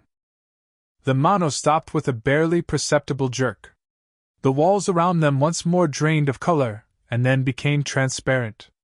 Susanna gasped with fear and wonder. Roland moved to his left, felt for the side of the coach so he wouldn't bump his head, then leaned forward with his hands on his knees and his eyes narrowed. Oi began to bark again. Only Eddie seemed unmoved by the breathtaking view which had been provided them by the Barony coach's visual mode. He glanced around once, face preoccupied and somehow bleary with thought, and then looked down at his hands again. Jake glanced at him with brief curiosity, then stared back out. They were halfway across a vast chasm and seemed to be hovering on the moon-dusted air. Beyond them Jake could see a wide, boiling river. Not the Send. Unless the rivers in Roland's world were somehow able to run in different directions at different points in their courses, and Jake didn't know enough about Midworld to entirely discount that possibility. Also, this river was not placid but raging, a torrent that came tumbling out of the mountains like something that was pissed off and wanted to brawl. For a moment Jake looked at the trees which dressed the steep slopes along the sides of this river, registering with relief that they looked pretty much all right, the sort of firs you'd expect to see in the mountains of Colorado or Wyoming. Say, and then his eyes were dragged back to the lip of the chasm. Here the torrent broke apart and dropped in a waterfall so wide and so deep that Jake thought it made Niagara. Where he had gone with his parents, one of 3 family vacations he could remember, 2 had been cut short by urgent calls from his father's network. Looked like the kind you might see in a third-rate theme park. The air filling the enclosing semicircle of the falls was further thickened by an uprushing mist that looked like steam. In it 6 moonbows gleamed like gaudy, interlocking dream jewelry. To Jake they looked like the overlapping rings which symbolized the Olympics, jutting from the center of the falls. Perhaps 200 feet below the point where the river actually went over the drop, were 2 enormous stone protrusions. Although Jake had no idea how a sculptor, or a team of them, could have gotten down to where they were, he found it all but impossible to believe they had simply eroded that way. They looked like the heads of enormous, snarling dogs. The Falls of the Hounds, he thought. There was one more stop beyond this, Dasherville, and then Topeka. Last stop. Everybody out. One moment, Blaine said. I must adjust the volume for you to enjoy the full effect. There was a brief, whispery hooting sound, a kind of mechanical throat clearing, and then they were assaulted by a vast roar. It was water, 1 billion gallons a minute, for all Jake knew, pouring over the lip of the chasm and falling perhaps 2,000 feet into the deep stone basin at the base of the falls. Streamers of mist floated past the blunt almost faces of the jutting dogs like steam from the vents of hell. The level of sound kept climbing. Now Jake's whole head vibrated with it. And as he clapped his hands over his ears, he saw Roland, Eddie, and Susanna doing the same. Oi was barking, but Jake couldn't hear him. Susanna's lips were moving again. And again he could read the words, "Stop it, Blaine, stop it," but he couldn't hear them any more than he could hear Oi's barks, although he was sure Susanna was screaming at the top of her lungs. And still Blaine increased the sound of the waterfall, until Jake could feel his eyes shaking in their sockets, and he was sure his ears were going to short out like overstressed stereo speakers. Then it was over. They still hung above the moon-misty drop, the moonbows still made their slow and dreamlike revolutions before the curtain of endlessly falling water. The wet and brutal stone faces of the dog guardians continued to jet out of the torrent, but that world-ending thunder was gone. For a moment Jake thought what he'd feared had happened. That he had gone deaf. Then he realized that he could hear Oi, still barking, and Susanna crying. At first these sounds seemed distant and flat, as if his ears had been packed with cracker crumbs. But then they began to clarify. Eddie put his arm around Susanna's shoulders and looked toward the route map. "Nice guy, Blaine. I merely thought you would enjoy hearing the sound of the falls at full volume," Blaine said. His booming voice sounded laughing and injured at the same time. "I thought it might help you to forget my regrettable mistake in the matter of Edith Bunker." My fault, Jake thought. Blaine may just be a machine, and a suicidal one at that. But he still doesn't like to be laughed at. He sat beside Susanna and put his own arm around her. He could still hear the Falls of the Hounds, but the sound was now distant. "What happens here?" Roland asked. How do you charge your batteries? You will see shortly, gunslinger. In the meantime, try me with a riddle. All right, Blaine. Here's one of court's own making, and has posed many in its time. I await it with great interest. Roland, pausing perhaps to gather his thoughts, looked up at the place where the roof of the coach had been, and where there was now only a starry spill across a black sky. Jake could pick out Atten and Lydia, Old Star and Old Mother, and was oddly calm, fortified by the sight of them, still glaring at each other from their accustomed places. Then the gunslinger looked back at the lighted rectangle which served them as Blaine's face. We are very little creatures. All of us have different features. One of us in glass is set, one of us you'll find in jet. Another you may see in tin, and a fourth is boxed within. If the fifth you should pursue, it can never fly from you. What are we? A and E and I and O and U, Blaine replied. The vowels of the high speech. Still no hesitation, not so much as a whit. Only that voice, mocking and just about 2 steps from laughter. The voice of a cruel little boy watching bugs run around on top of a hot stove. Although that particular riddle is not from your teacher, Roland of Gilead, I know it from Jonathan Swift of London, a city in the world your friends come from. Thank ye, sigh, Roland said. And his sigh sounded like a sigh. Your answer is true, Blaine, and undoubtedly what you believe of the riddle's origins is true as well. That court knew of other worlds is something I long suspected. I think he may have held palaver with the Manny who lived outside the city. I care not about the Manny, Roland of Gilead. They were always a foolish sect. Try me with another riddle. All right. What has? Hold. The force of the beam gathers. Look not directly at the hounds, my interesting new friends, and shield your eyes. Jake looked away from the colossal rock sculptures jutting from the falls, but didn't get his hand up quite in time. With his peripheral vision he saw those featureless heads suddenly develop eyes of a fiercely glowing blue. Jagged tines of lightning leaped out of them and toward the mono. Then Jake was lying on the carpeted floor of the barony coach with the heels of his hands pasted against his closed eyes and the sound of oi whining in one faintly ringing ear.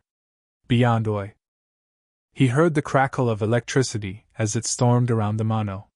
When Jake opened his eyes again, the falls of the hounds were gone. Blaine had opaqued the cabin. He could still hear the sound, though, a waterfall of electricity, a force somehow drawn from the beam and shot out through the eyes of the stone heads. Blaine was feeding himself with it, somehow. When we go on, Jake thought, he too be running on batteries. Then Lud really will be behind us. For good. Blaine, Roland said, how is the power of the beam stored in that place? What makes it come from the eyes of yon stone temple dogs? How do you use it? Silence from Blaine. And who carved them? Eddie asked. Was it the great old ones? It wasn't, was it? There were people even before them. Or were they people? More silence from Blaine. And maybe that was good. Jake wasn't sure how much he wanted to know about the falls of the hounds, or what went on beneath them. He had been in the dark of Roland's world before, and had seen enough to believe that most of what was growing there was either good nor safe. Better not to ask him. The voice of little Blaine drifted down from over their heads. Safer. Don't ask him silly questions, he won't play silly games, Eddie said. That distant, dreaming look had come onto his face again, and when Susanna spoke his name, he didn't seem to hear. 3. Roland sat down across from Jake and scrubbed his right hand slowly up the stubble on his right cheek. An unconscious gesture he seemed to make only when he was feeling tired or doubtful. I'm running out of riddles, he said. Jake looked back at him, startled. The gunslinger had posed 50 or more to the computer, and Jake supposed that was a lot to just yank out of your head with no preparation. But when you considered that riddling had been such a big deal in the place where Roland had grown up, he seemed to read some of this on Jake's face, for a small smile, lemon bitter, touched the corners of his mouth, and he nodded as if the boy had spoken out loud. I don't understand either, If you'd asked me yesterday or the day before, I would have told you that I had at least 1,000 riddles stored up in the junk bin I keep at the back of my mind. Perhaps 2,000. But... He lifted one shoulder in a shrug, shook his head, rubbed his hand up his cheek again. It's not like forgetting. It's as if they were never there in the first place. What's happening to the rest of the world is happening to me, I reckon. You're moving on, Susanna said, and looked at Roland with an expression of pity which Roland could look back at for only a second or two. It was as if he felt burned by her regard. Like everything else here. Yes, I fear so. He looked at Jake, lips tight, eyes sharp. Will you be ready with the riddles from your book when I call on you? Yes. Good. And take heart. We're not finished yet. Outside, the dim crackle of electricity ceased. I have fed my batteries and all is well, Blaine announced. Marvelous, Susanna said dryly. Lus. Oi agreed, catching Susanna's sarcastic tone exactly. I have a number of switching functions to perform. These will take about 40 minutes and are largely automatic. While this switchover takes place and the accompanying checklist is running, we shall continue our contest. I am enjoying it very much. It's like when you have to switch over from electric to diesel on the train to Boston, Eddie said. He still sounded as if he wasn't quite with them. At Hartford or New Haven or one of those other places where no one in their right fucking mind would want to live. Eddie? Susanna asked. What are you? Roland touched her shoulder and shook his head. Never mind Eddie of New York, Blaine said in his expansive, gosh but this is fun voice. That's right, Eddie said. Never mind Eddie of New York. He knows no good riddles. But you know many, Roland of Gilead. Try me with another. And, as Roland did just that, Jake thought of his final essay. Blaine is a pain. He had written there. Blaine is a pain and that is the truth. It was the truth, all right. The stone truth. A little less than an hour later, Blaine the mono began to move again. 4. Susanna watched with dreadful fascination as the flashing dot approached Dasherville, passed it, and made its final dogleg for home. The dot's movement said that Blaine was moving a bit more slowly now that it had switched over to batteries, and she fancied the lights in the Barony coach were a little dimmer. But she didn't believe it would make much difference, in the end. Blaine might reach his terminus in Topeka doing 600 miles an hour instead of 800. But his last load of passengers would be toothpaste either way. Roland was also slowing down, going deeper and deeper into that mental junk bin of his to find riddles. Yet he did find them. And he refused to give up. As always. Ever since he had begun teaching her to shoot, Susanna had felt a reluctant love for Roland of Gilead, a feeling that seemed a mixture of admiration, fear, and pity. She thought she would never really like him, and that the Detta Walker part of her might always hate him for the way he had seized hold of her and dragged her, raving, into the sun. But her love was nonetheless strong. He had, after all, saved Eddie Dean's life and soul, had rescued her beloved. She must love him for that if for nothing else. But she loved him even more. She suspected, for the way he would never, never give up. The word retreat didn't seem to be in his vocabulary, even when he was discouraged, as he so clearly was now. Blaine. Where may you find roads without carts, forests without trees, cities without houses? On a map. You say true, sigh. Next. I have 100 legs but cannot stand, a long neck but no head. I eat the maid's life. What am I? A broom, gunslinger. Another variation ends, I ease the maid's life. I like yours better. Roland ignored this. Cannot be seen, cannot be felt. Cannot be heard, cannot be smelt. It lies behind the stars and beneath the hills. Ends life and kills laughter. What is it, Blaine? The dark. Thank ye, sigh, you speak true. The diminished right hand slid up the right cheek, the old fretful gesture, and the minute scratching sound produced by the callous pads of his fingers made Susanna shiver. Jake sat cross-legged on the floor, looking at the gunslinger with a kind of fierce intensity. This thing runs but cannot walk, sometimes sings but never talks. Lacks arms, has hands. Lacks a head but has a face. What is it, Blaine? A clock. Shit, Jake whispered, lips compressing. Susanna looked over at Eddie and felt a passing ripple of irritation. He seemed to have lost interest in the whole thing, had zoned out, in his weird 1980s slang. She thought to throw an elbow into his side, wake him up a little. Then remembered Roland shaking his head at her, and didn't. You wouldn't know he was thinking, not from that slack expression on his face, but maybe he was. If so, you better hurry it up a little. Precious, she thought.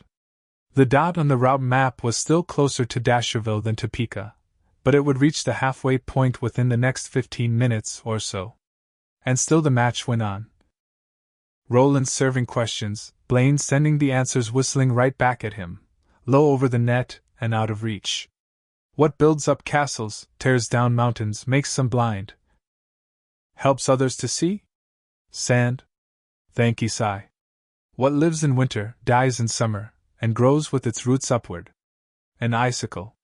Blaine. You say true. Man walks over, man walks under. In time of war he bums asunder? A bridge. Thanky sigh. A seemingly endless parade of riddles marched past her, one after the other, until she lost all sense of their fun and playfulness. Had it been so in the days of Roland's youth, she wondered, during the riddle contests of wide earth and full earth, when he and his friends, although she had an idea they hadn't all been his friends. No, not by a long chalk, had vied for the fair day goose? She guessed that the answer was probably yes. The winner had probably been the one who could stay fresh longest. Keep his poor bludgeoned brains aerated somehow. The killer was the way Blaine came back with the answer so damned promptly each time. No matter how hard the riddle might seem to her. Blaine served it right back to their side of the court, Coslam. Blaine, what has eyes yet cannot see? There are 4 answers, Blaine replied. Needles, storms, potatoes, and a true lover. Thanky sigh, Blaine, you speak. Listen. Roland of Gilead. Listen, KTT. Roland fell silent at once, his eyes narrowing, his head slightly cocked. You will shortly hear my engines begin to cycle up, Blaine said. We are now exactly 60 minutes out of Topeka. At this point. If we've been riding for 7 hours or more. I grew up with the Brady Bunch, Jake said. Susanna looked around apprehensively, expecting some new terror or small act of cruelty in response to Jake's sarcasm, but Blaine only chuckled. When he spoke again, the voice of Humphrey Bogart had resurfaced. Time's different here, sweetheart. You must know that by now. But don't worry, the fundamental things apply as time goes by. Would I lie to you? Yes, Jake muttered. That apparently struck Blaine's funny bone, because he began to laugh again, the mad, mechanical laughter that made Susanna think of funhouses and sleazy amusement parks and roadside carnivals. When the lights began to pulse in sync with the laughter, she shut her eyes and put her hands over her ears. Stop it, Blaine! Stop it! Beg pardon, ma'am, drawled the shucks voice of Jimmy Stewart. I'm right sorry if I ruined your ears with my risibility. Ruin this, Jake said, and hoisted his middle finger at the route map. Susanna expected Eddie to laugh. You could count on him to be amused by vulgarity at any time of the day or night, she would have said, but Eddie only continued looking down at his lap. His forehead creased, his eyes vacant, his mouth hung slightly agape. He looked a little too much like the village idiot for comfort, Susanna thought. And again had to restrain herself from throwing an elbow into his side to get that doltish look off his face. She wouldn't restrain herself for much longer. If they were going to die at the end of Blaine's run, she wanted Eddie's arms around her when it happened, Eddie's eyes on her, Eddie's mind with hers. But for now, better let him be. At this point, Blaine resumed in his normal voice. I intend to begin what I like to think of as my kamikaze run. This will quickly drain my batteries. But I think the time for conservation has passed, don't you? When I strike the Transsteel piers at the end of the track, I should be traveling at better than 900 miles an hour, 530 in wheels, that is. See you later, alligator. After a while, crocodile, don't forget to write. I tell you this in the spirit of fair play, my interesting new friends. If you have been saving your best riddles for last, you might do well to pose them to me now. The unmistakable greed in Blaine's voice, its naked desire to hear and solve their best riddles before it killed them, made Susanna feel tired and old. I might not have time even so to pose you all my very best ones, Roland said in a casual, considering tone of voice. That would be a shame, wouldn't it? A pause ensued, brief, but more of a hesitation than the computer had accorded any of Roland's riddles, and then Blaine chuckled. Susanna hated the sound of its mad laughter. But there was a cynical weariness in this chuckle that chilled her even more deeply. Perhaps because it was almost sane. Good, gunslinger. A valiant effort. But you are not Scheherazade. Nor do we have 1,001 nights in which to hold palaver. I don't understand you. I know not this Scheherazade. No matter. Susanna can fill you in, if you really want to know. Perhaps even Eddie. The point, Roland, is that I'll not be drawn on by the promise of more riddles. We vie for the goose. Come to Pica, it shall be awarded, one way or another. Do you understand that? Once more the diminished hand went up Roland's cheek. Once more Susanna heard the minute rasp of his fingers against the wiry stubble of his beard. We play for keeps. No one cries off. Correct. No one cries off. All right, Blaine, we play for keeps and no one cries off. Here's the next. As always, I await it with pleasure. Roland looked down at Jake. Be ready with yours, Jake. I'm almost at the end of mine. Jake nodded. Beneath them, the Mono's slow trans engines continued to cycle up, mad beat beat beat, which Susanna did not so much hear as feel in the hinges of her jaw, the hollows of her temples, the pulse points of her wrists. It's not going to happen unless there's a stumper in Jake's book, she thought. Roland can't pose blame, and I think he knows it. I think he knew it an hour ago. Blame, I occur once in a minute. Twice in every moment, but not once in 100,000 years. What am I? And so the contest would continue, Susanna realized. Roland asking and Blaine answering with his increasingly terrible lack of hesitation, like an all-seeing, all-knowing God. Susanna sat with her cold hands clasped in her lap and watched the glowing dot draw nigh to Pica, the place where all rail service ended. The place where the path of their quartet would end in the clearing. She thought about the hounds of the falls, how they had jutted from the thundering white billows below the dark and star-shot sky. She thought of their eyes. Their electric blue eyes. Chapter 3. The Fairday Goose. 1. Eddie Dean, who did not know Roland, sometimes thought of him as cause fool, heard all of it, and heard none of it, saw all of it, and saw none of it. The only thing to really make an impression on him once the riddling began in earnest was the fire flashing from the stone eyes of the hounds. As he raised his hand to shield his eyes from that chain-lightning glare, he thought of the portal of the beam in the clearing of the bear, how he had pressed his ear against it, and heard the distant, dreamy rumble of machinery. Watching the eyes of the hounds light up, listening as Blaine drew that current into his batteries, powering up for his final plunge across midworld, Eddie had thought. Not all is silent in the halls of the dead and the rooms of ruin. Even now some of the stuff the old ones left behind still works. And that's really the horror of it, wouldn't you say? Yes. The exact horror of it. Eddie had been with his friends for a short time after that, mentally as well as physically, but then he had fallen back into his thoughts again. Eddie's zonin'? Henry would have said. Let him be. It was the image of Jake striking flint and steel that kept recurring. He would allow his mind to dwell on it for a second or two, like a bee alighting on some sweet flower, and then he would take off again. Because that memory wasn't what he wanted, It was just the way into what he wanted. Another door like the ones on the beach of the Western Sea, or the one he had scraped in the dirt of the speaking ring before they had drawn Jake.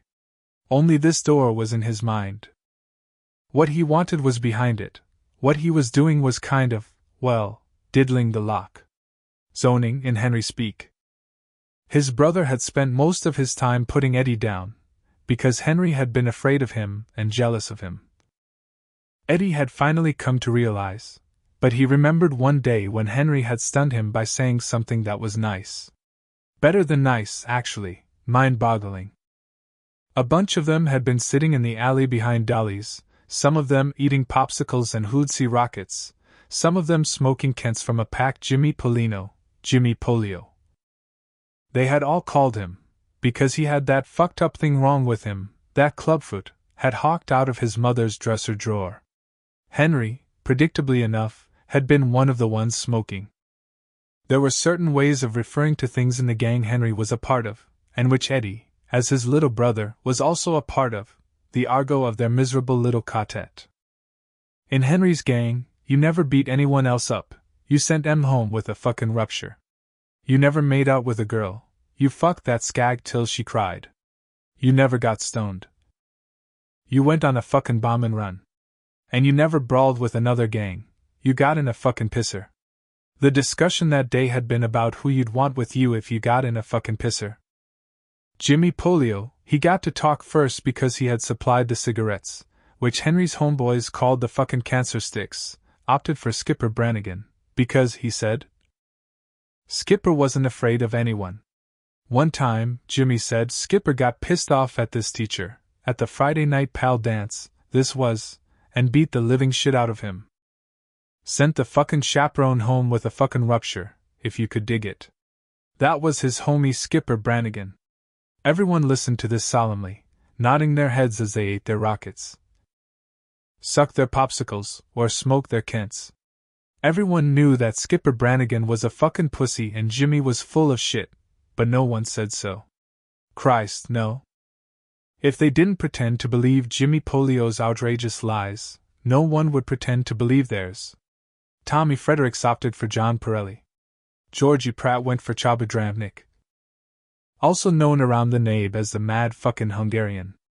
Frank Duganelli nominated Larry McCain, even though Larry was in juvenile detention. Larry fucking ruled, Frank said.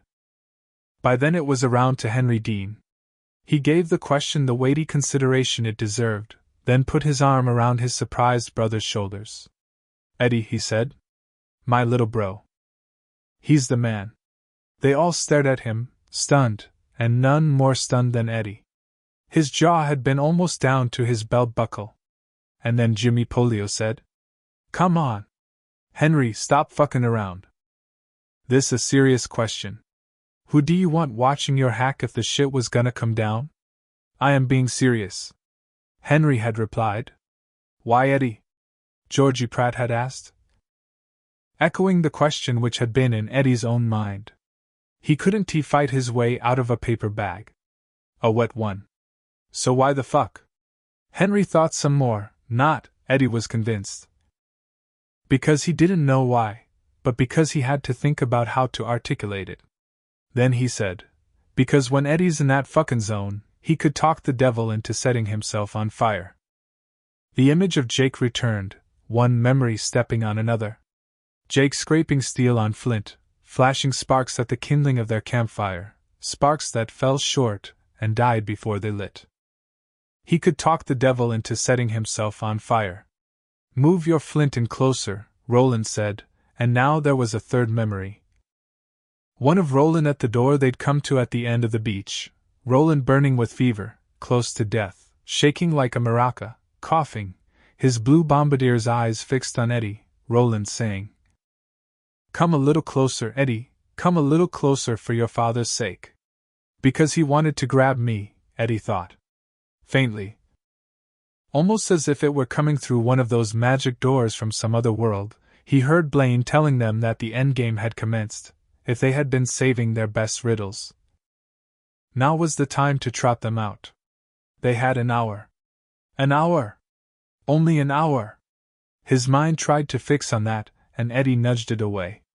Something was happening inside him, at least he prayed it was.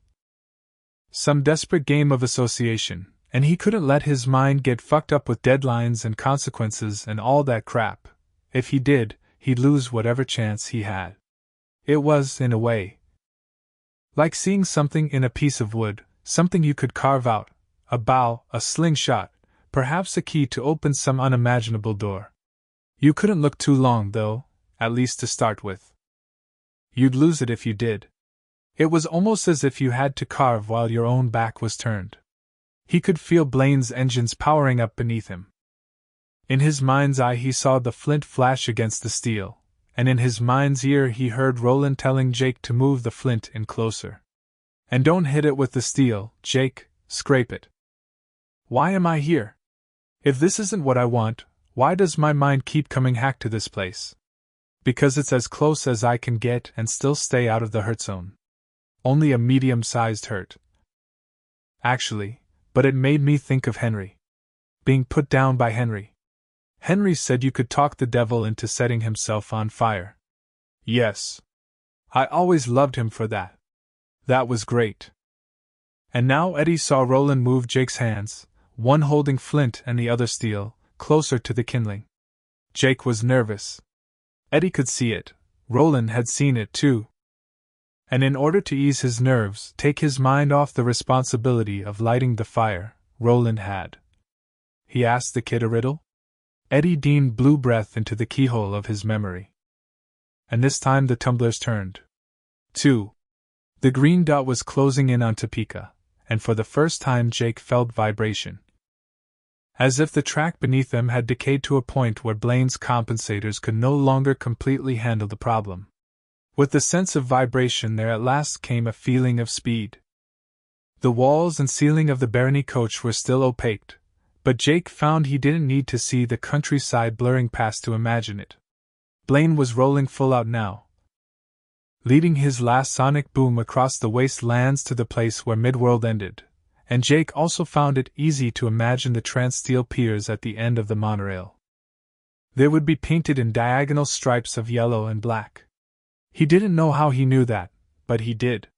25 minutes, Blaine said complacently. Would you try me again, gunslinger?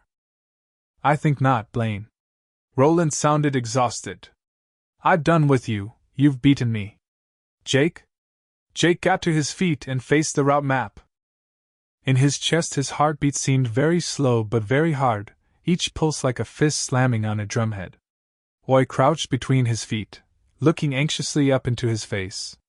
Hello, Blaine, Jake said. And wet his lips. Hello, Jake of New York.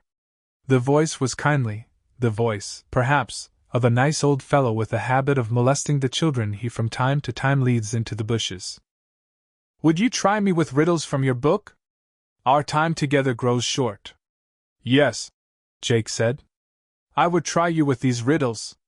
Give me your understanding of the truth concerning each, Blaine. It is fairly spoken, Jake of New York. I will do as you ask. Jake opened the book to the place he had been keeping with his finger. 10 riddles. 11 counting Samson's riddle, which he was saving for last. If Blaine answered them all, as Jake now believed he probably would, Jake would sit down next to Roland, take Oy onto his lap, and wait for the end. There were, after all, other worlds than these.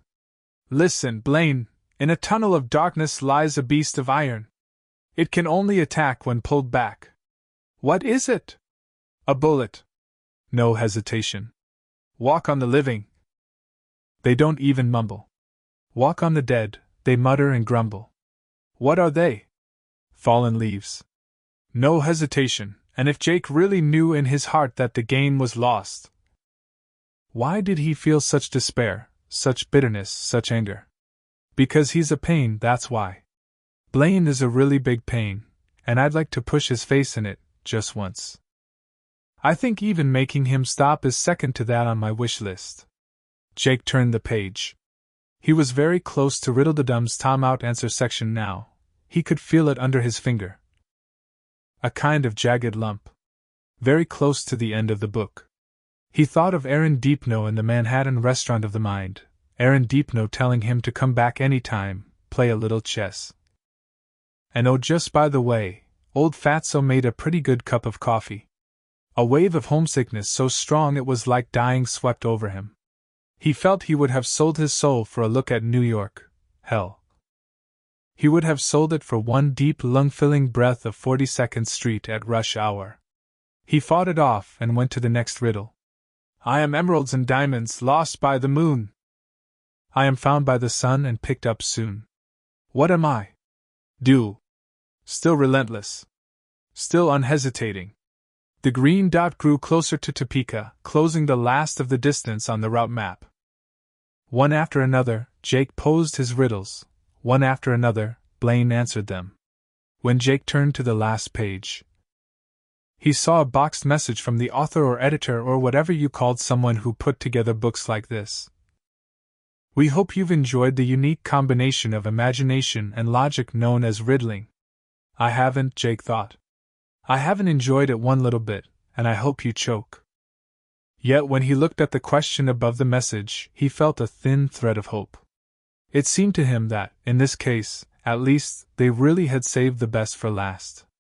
On the route map, the green dot was now no more than a finger's width from Topeka. Hurry up, Jake, Susanna murmured. Blaine? Yes, Jake of New York. With no wings I fly. With no eyes I see. With no arms I climb. More frightening than any beast, stronger than any foe. I am cunning, ruthless, and tall. In the end I rule all. What am I? The gunslinger had looked up, blue eyes gleaming. Susanna began to turn her expectant face from Jake to the route map. Yet Blaine's answer was as prompt as ever. The imagination of man and woman. Jake briefly considered arguing, then thought. Why waste our time? As always, the answer, when it was right, seemed almost self-evident. Thank ye, sigh, Blaine, you speak true. And the Faraday goose is almost mine, I what? 19 minutes and 50 seconds to termination. Would you say more, Jake of New York? Visual sensors indicate you have come to the end of your book, which was not, I must say, as good as I had hoped. Everybody's a goddamn critic, Susanna said sotto voce.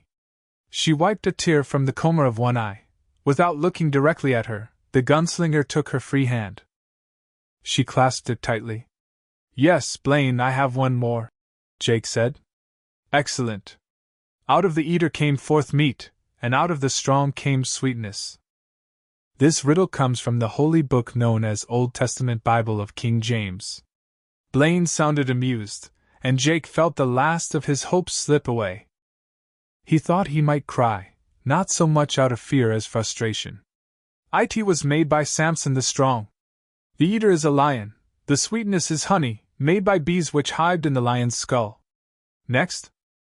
You still have over 18 minutes, Jake. Jake shook his head.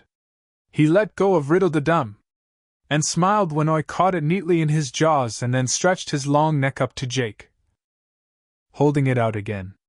I've told them all. I'm done. Shucks, lil' trail hand, that's a purty shame, Blaine said.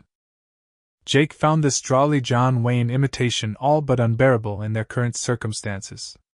Looks like I win that thar goose, unless somebody else cares to speak up. What about you? Oi of Midworld? Got any riddles, my little bumbler buddy? Oi. The Billy Bumbler responded, his voice muffled by the book. Still smiling, Jake took it and sat down next to Roland, who put an arm around him. Susanna of New York? She shook her head, not looking up. She had turned Roland's hand over in her own, and was gently tracing the healed stumps where his first two fingers had been. Roland, son of Stephen? Have you remembered any others from the fair day riddlings of Gilead? Roland also shook his head, and then Jake saw that Eddie Dean was raising his. There was a peculiar smile on Eddie's face, a peculiar shine in Eddie's eyes. And Jake found that hope hadn't deserted him, after all. It suddenly flowered anew in his mind, red and hot and vivid. Like a rose. A rose in the full fever of its summer. Blaine? Eddie asked in a low tone. To Jake his voice sounded queerly choked. Yes, Eddie of New York. Unmistakable disdain. I have a couple of riddles, Eddie said. Just to pass the time between here and Topeka, you understand. No, Jake realized, Eddie didn't sound as if he were choking. He sounded as if he were trying to hold back laughter. Speak. Eddie of New York. 3. Sitting and listening to Jake run through the last of his riddles, Eddie had mused on Roland's tale of the Fairday goose. From there his mind had returned to Henry, traveling from point A to point B through the magic of associative thinking. Or, if you wanted to get zen about it, via Transbird Airlines. Goose to turkey? He and Henry had once had a discussion about getting off heroin. Henry had claimed that going cold turkey wasn't the only way. There was also, he said, such a thing as going cool turkey. Eddie asked Henry what you called a hype who had just administered a hot shot to himself, and without missing a beat, Henry had said, You call that baked turkey.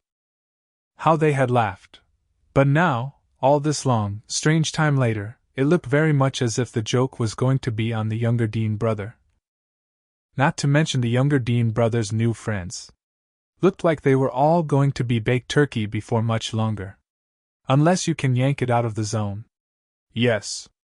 Then do it, Eddie. It was Henry's voice again, that old resident of his head, but now Henry sounded sober and clear-minded. Henry sounded like his friend instead of his enemy. As if all the old conflicts were finally settled, all the old hatchets buried. Do it, make the devil set himself on fire. It too hurt a little maybe, but you've hurt worse. Hell. I hurt you worse myself, and you survived. Survived just fine. And you know where to look. Of course. In their palaver around the campfire Jake had finally managed to light. Roland had asked the kid a riddle to loosen him up, Jake had struck a spark into the kindling, and then they had all sat around the fire, talking. Talking and riddling. Eddie knew something else. 2. Blaine had answered hundreds of riddles as they ran southeast along the path of the beam, and the others believed that he had answered every single one of them without hesitation. Eddie had thought much the same, but now, as he cast his mind back over the contest, he realized an interesting thing. Blaine had hesitated. Once. He was pissed, too. Like Roland was. The gunslinger, although often exasperated by Eddie, had shown real anger toward him just a single time after the business of carving the key, when Eddie had almost choked. Roland had tried to cover the depth of that anger, make it seem like nothing but more exasperation, but Eddie had sensed what was underneath. He had lived with Henry Dean for a long time, and was still exquisitely attuned to all the negative emotions. It had hurt him, too, not Roland's anger itself, exactly, but the contempt with which it had been laced. Contempt had always been one of Henry's favorite weapons. Why did the dead baby cross the road? Eddie had asked. Because it was stapled to the chicken, Nyack Nyack Nyack. Later, when Eddie had tried to defend his riddle, arguing that it was tasteless but not pointless, Roland's response had been strangely like Blaine's / don't care about taste. It's senseless and unsolvable. And that's what makes it silly. A good riddle is either. But as Jake finished riddling Blaine, Eddie realized a wonderful, liberating thing. That word good was up for grabs. Always had been. Always would be. Even if the man using it was maybe 1,000 years old, and could shoot like Buffalo Bill, that word was still up for grabs. Roland himself had admitted he had never been very good at the riddling game. His tutor claimed that Roland thought too deeply, his father thought it was lack of imagination. Whatever the reason, Roland of Gilead had never won a fair day riddling. He had survived all his contemporaries, and that was certainly a prize of sorts, but he had never carried home a prize goose. I could always haul a gun faster than any of my mates, but I've never been much good at thinking around corners. Eddie remembered trying to tell Roland that jokes were riddles designed to help you build up that often overlooked talent, but Roland had ignored him. The way, Eddie supposed, a colorblind person would ignore someone's description of a rainbow. Eddie thought Blaine also might have trouble thinking around comers. He realized he could hear Blaine asking the others if they had any more riddles, even asking Oi. He could hear the mockery in Blaine's voice, could hear it very well. Sure he could. Because he was coming back. Back from that fabled zone. Back to see if he could talk the devil into setting himself on fire. No gun would help this time, but maybe that was all right. Maybe that was all right because I shoot with my mind. My mind. God help me to shoot this overblown calculator with my mind. Help me shoot it from around the corner. Blaine? He said. And then, when the computer had acknowledged him, I have a couple of riddles. As he spoke, he discovered a wonderful thing. He was struggling to hold back laughter. 4. Speak. Eddie of New York. No time to tell the others to be on their guard, that anything might happen, and from the look of them, no need either.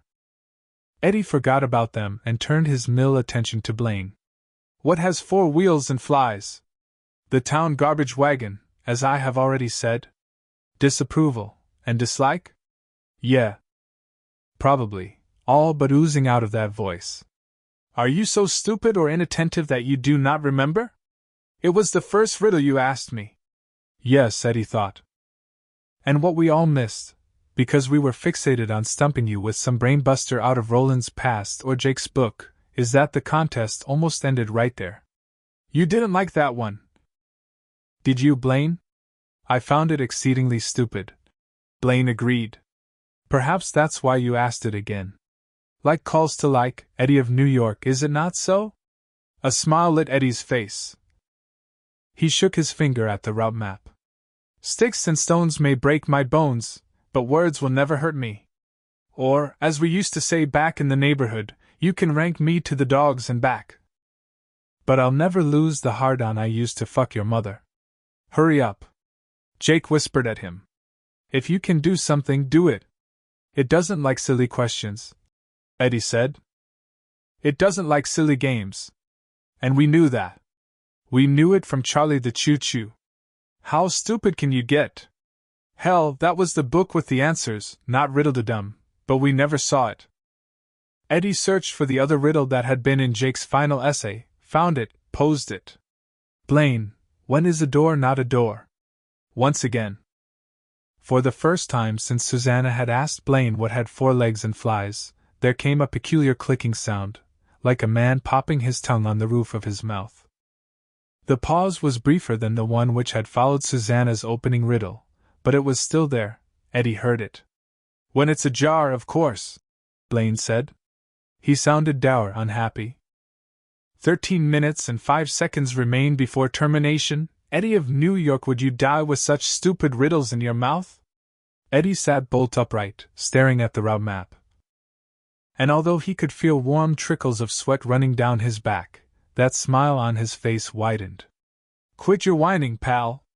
If you want the privilege of smearing us all over the landscape, you'll just have to put up with a few riddles that aren't quite up to your standards of logic. You must not speak to me in such a manner. Or what? You'll kill me? Don't make me laugh. Just play. You agreed to the game, now play it. Thin pink light flashed briefly out of the route map. You're making him angry. Little Blaine mourned. Oh, you're making him so angry. Get lost, Squirt. Eddie said, not unkindly, and when the pink glow receded, once again revealing a flashing green dot that was almost on top of Topeka, Eddie said, answer this one, Blaine. The big moron and the little moron were standing on the bridge over the river Sand. The big moron fell off. How come the little moron didn't fall off, too? That is unworthy of our contest. I will not answer. On the last word, Blaine's voice actually dropped into a lower register, making him sound like a 14-year-old coping with a change of voice. Roland's eyes were not just gleaming now but blazing. What do you say, Blaine? I would understand you well. Are you saying that you cry off? No. Of course not. But, then answer if you can. Answer the riddle. It's not a riddle. Blaine almost bleated. It's a joke, Something for stupid children to cackle over in the play yard. Answer now, or I declare the contest over and our quartet the winner, Roland said. He spoke in the dryly confident tone of authority Eddie had first heard in the town of River Crossing. You must answer, for it is stupidity you complain of, not transgression of the rules, which we agreed upon mutually. Another of those clicking sounds, but this time it was much louder, so loud, in fact, that Eddie winced. Roy flattened his ears against his skull. It was followed by the longest pause yet, 3 seconds at least. Then, the little moron did not fall off because he was a little moron. Blaine sounded sulky. More phonetic coincidence. To even answer such an unworthy riddle makes me feel soiled. Eddie held up his right hand. He rubbed the thumb and forefinger together. What does that signify, foolish creature? It's the world's smallest violin. Playing my heart pumps purple piss for you, Eddie said.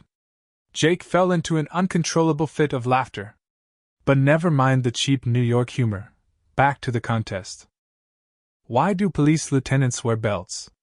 The lights in the barony coach began to flicker. An odd thing was happening to the walls, as well. They began to fade in and out of true, lunging toward transparency, perhaps, and then opaquing again. Seeing this phenomenon even out of the comber of his eye made Eddie feel a bit whoopsie. Blaine? Answer. Answer, Roland agreed. Answer, or I declare the contest at an end and hold you to your promise. Something touched Eddie's elbow. He looked down and saw Susanna's small and shapely hand. He took it, squeezed it, smiled at her. He hoped the smile was more confident than the man making it felt.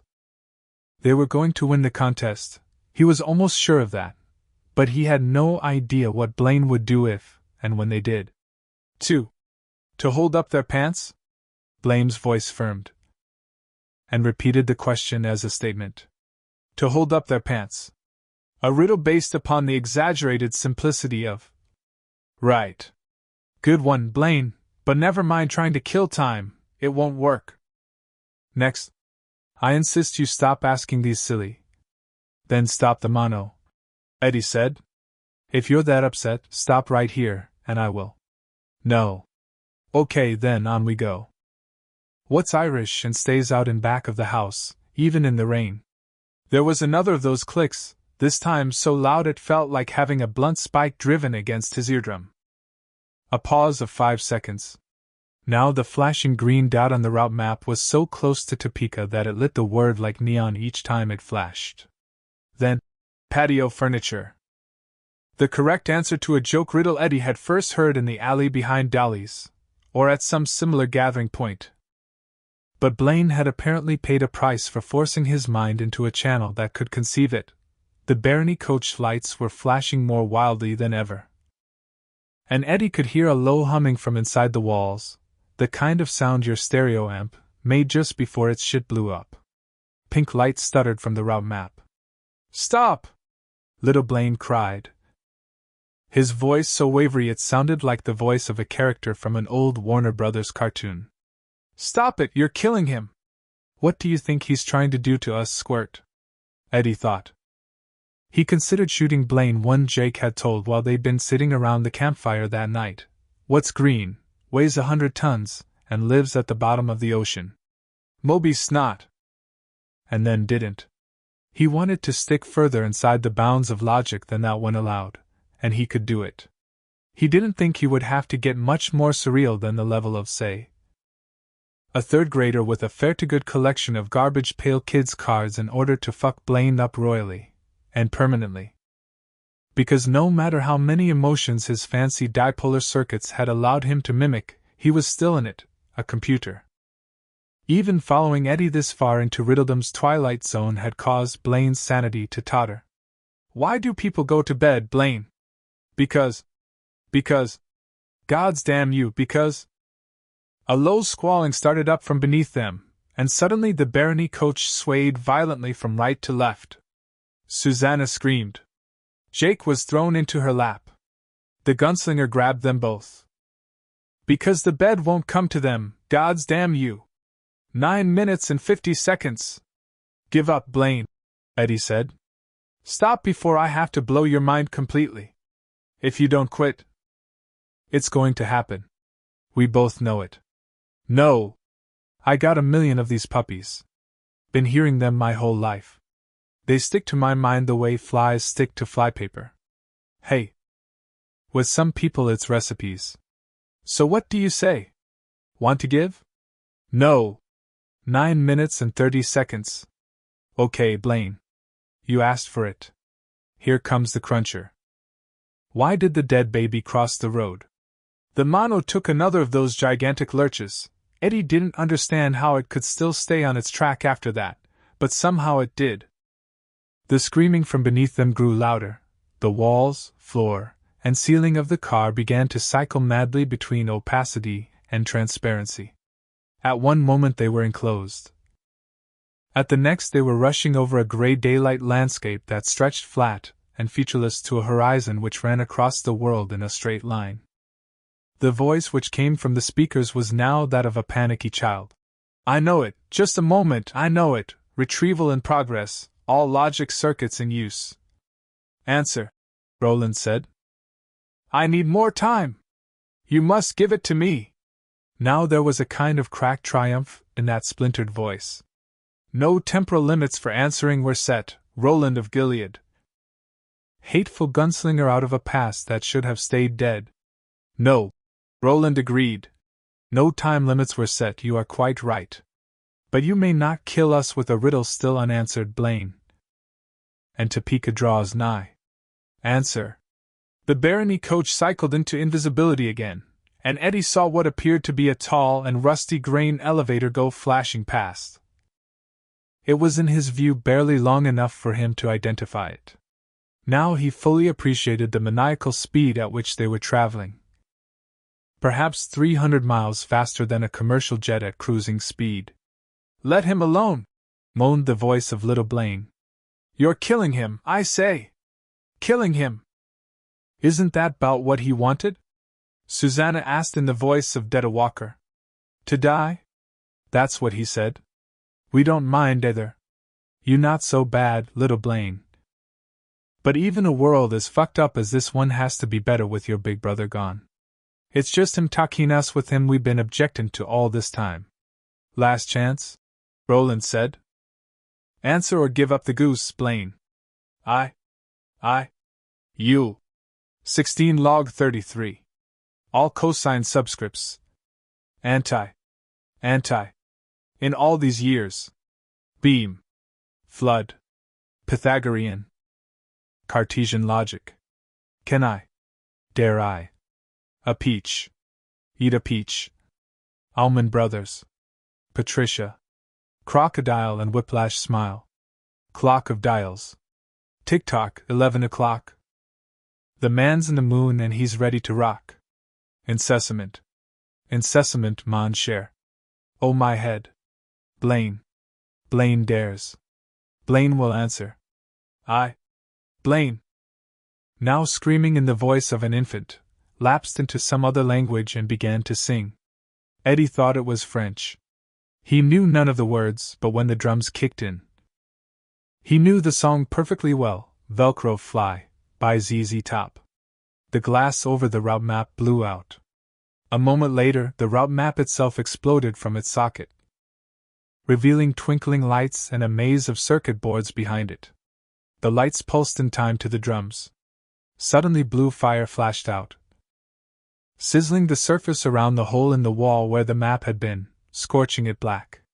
From deeper within that wall, toward Blaine's blunt, bullet-shaped snout, came a thick grinding noise. It crossed the road because it was stapled to the chicken, you dopey fuck! Eddie yelled. He got to his feet and started to walk toward the smoking hole where the route map had been. Susanna grabbed at the back of his shirt, but Eddie barely felt it. Barely knew where he was, in fact. The battle fire had dropped over him, burning him everywhere with its righteous heat, sizzling his sight, frying his synapses and roasting his heart in its holy glow.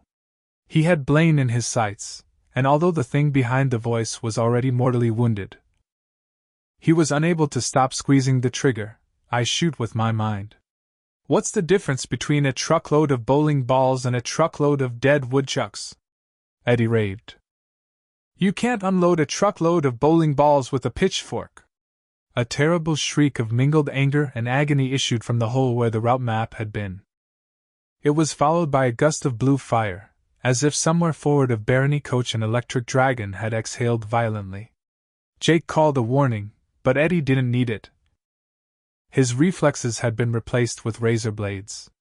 He ducked, and the burst of electricity went over his right shoulder, making the hair on that side of his neck stand up.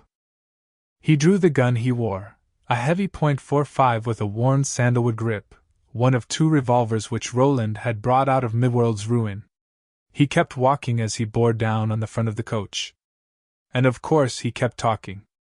As Roland had said, Eddie would die talking. As his old friend Cuthbert had done. Eddie could think of many worse ways to go, and only one better. Say, Blaine. You ugly, sadistic fuck. Since we're talking riddles, what is the greatest riddle of the Orient? Many men smoke but Fu Manchu. Get it? No? So Solly, Charlie. How about this one? Why'd the woman name her son 7.5? Because she drew his name out of a hat. He had reached a pulsing square. Now he lifted Roland's gun, and the Barony coach suddenly filled with its thunder. He put all 6 rounds into the hole, fanning the hammer with the flat of his hand in the way Roland had shown them.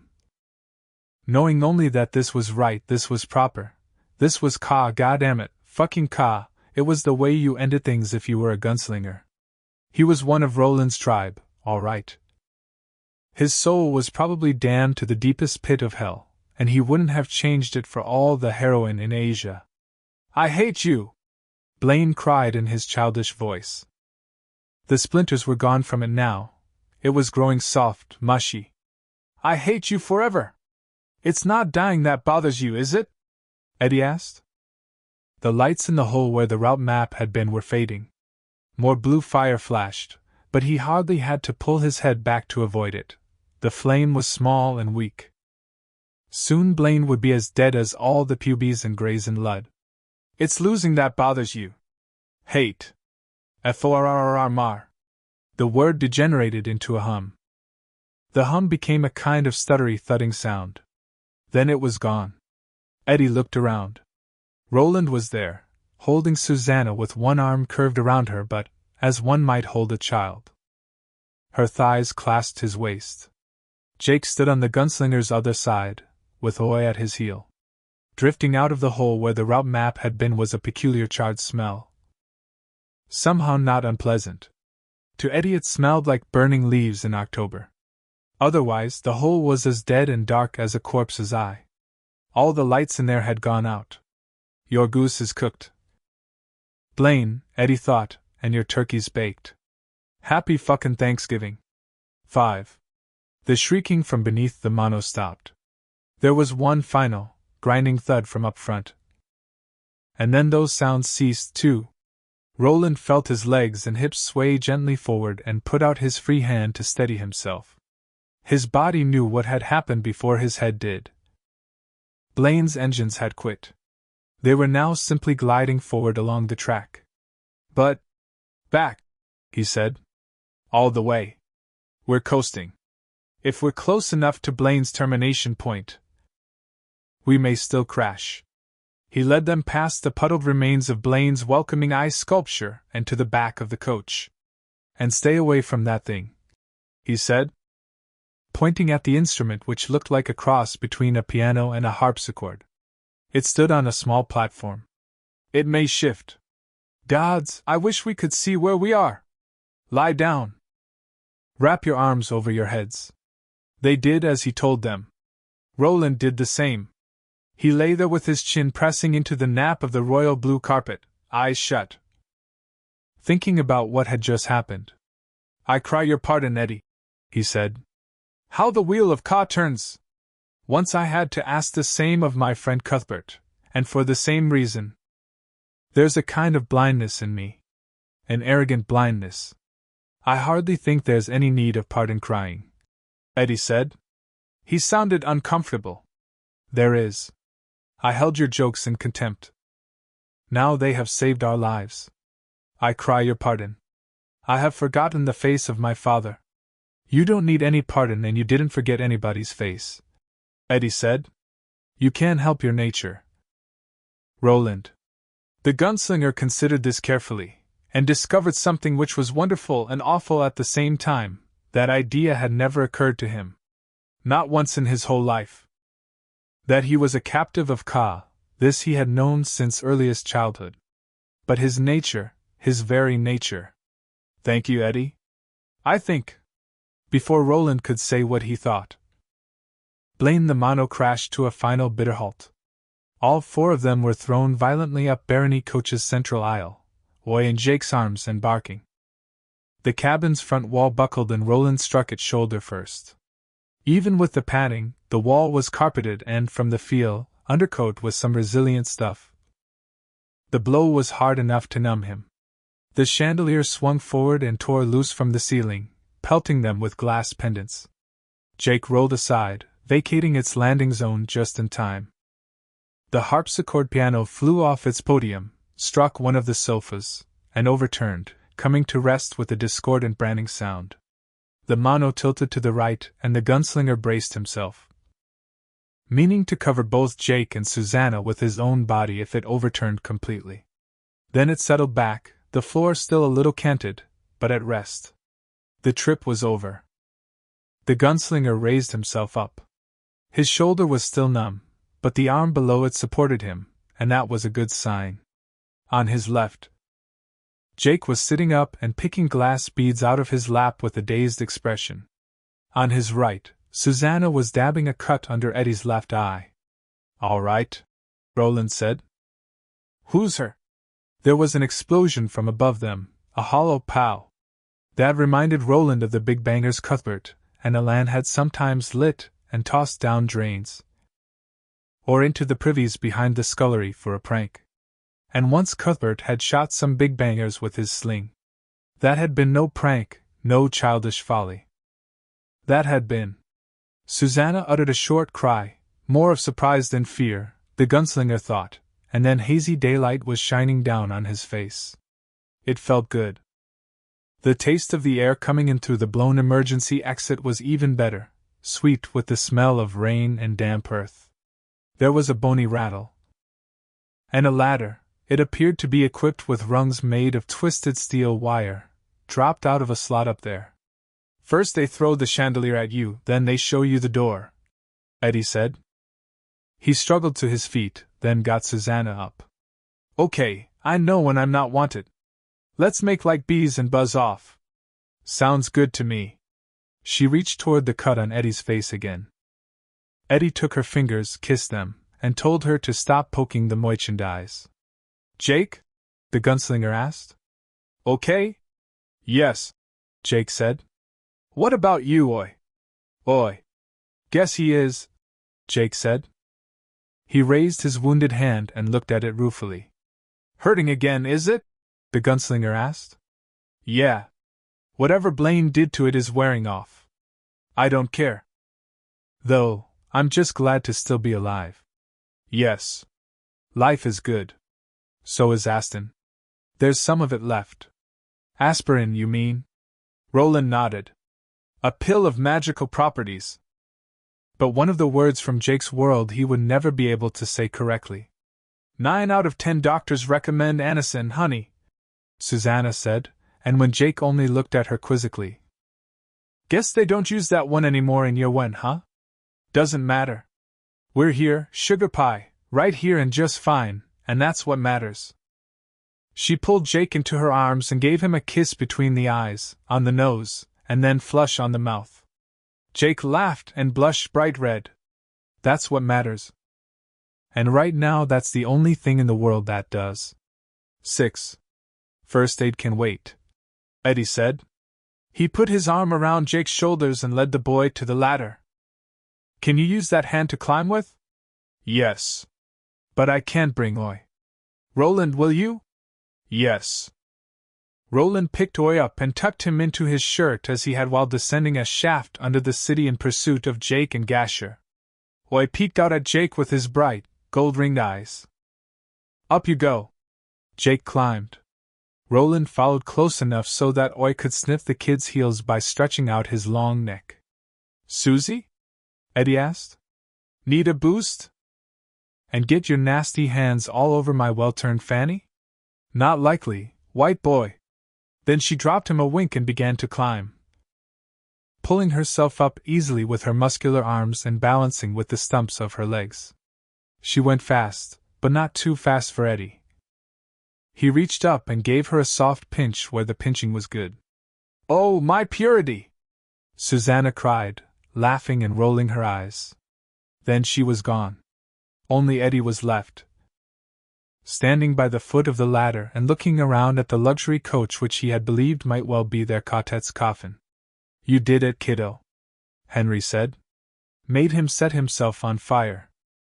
I knew you could, fucking A. Remember when I said that to those skag bags behind Dolly's? Jimmy Polio and those guys? And how they laughed. But you did it. Sent him home with a fucking rupture. Well, it worked, anyway, Eddie thought, and touched the butt of Roland's gun without even being aware of it. Well enough for us to walk away one more time. He climbed 2 rungs. Then looked back down. The barony coach already felt dead. Long dead, in fact, just another artifact of a world that had moved on. Adios, Blaine, Eddie said. So long, partner. And he followed his friends out through the emergency exit in the roof. Chapter 4. Topeka. 1. Jake stood on the slightly tilted roof of Blame the Mono, looking southeast along the path of the beam. The wind riffled his hair, now quite long and decidedly unpiperish, back from his temples and forehead in waves.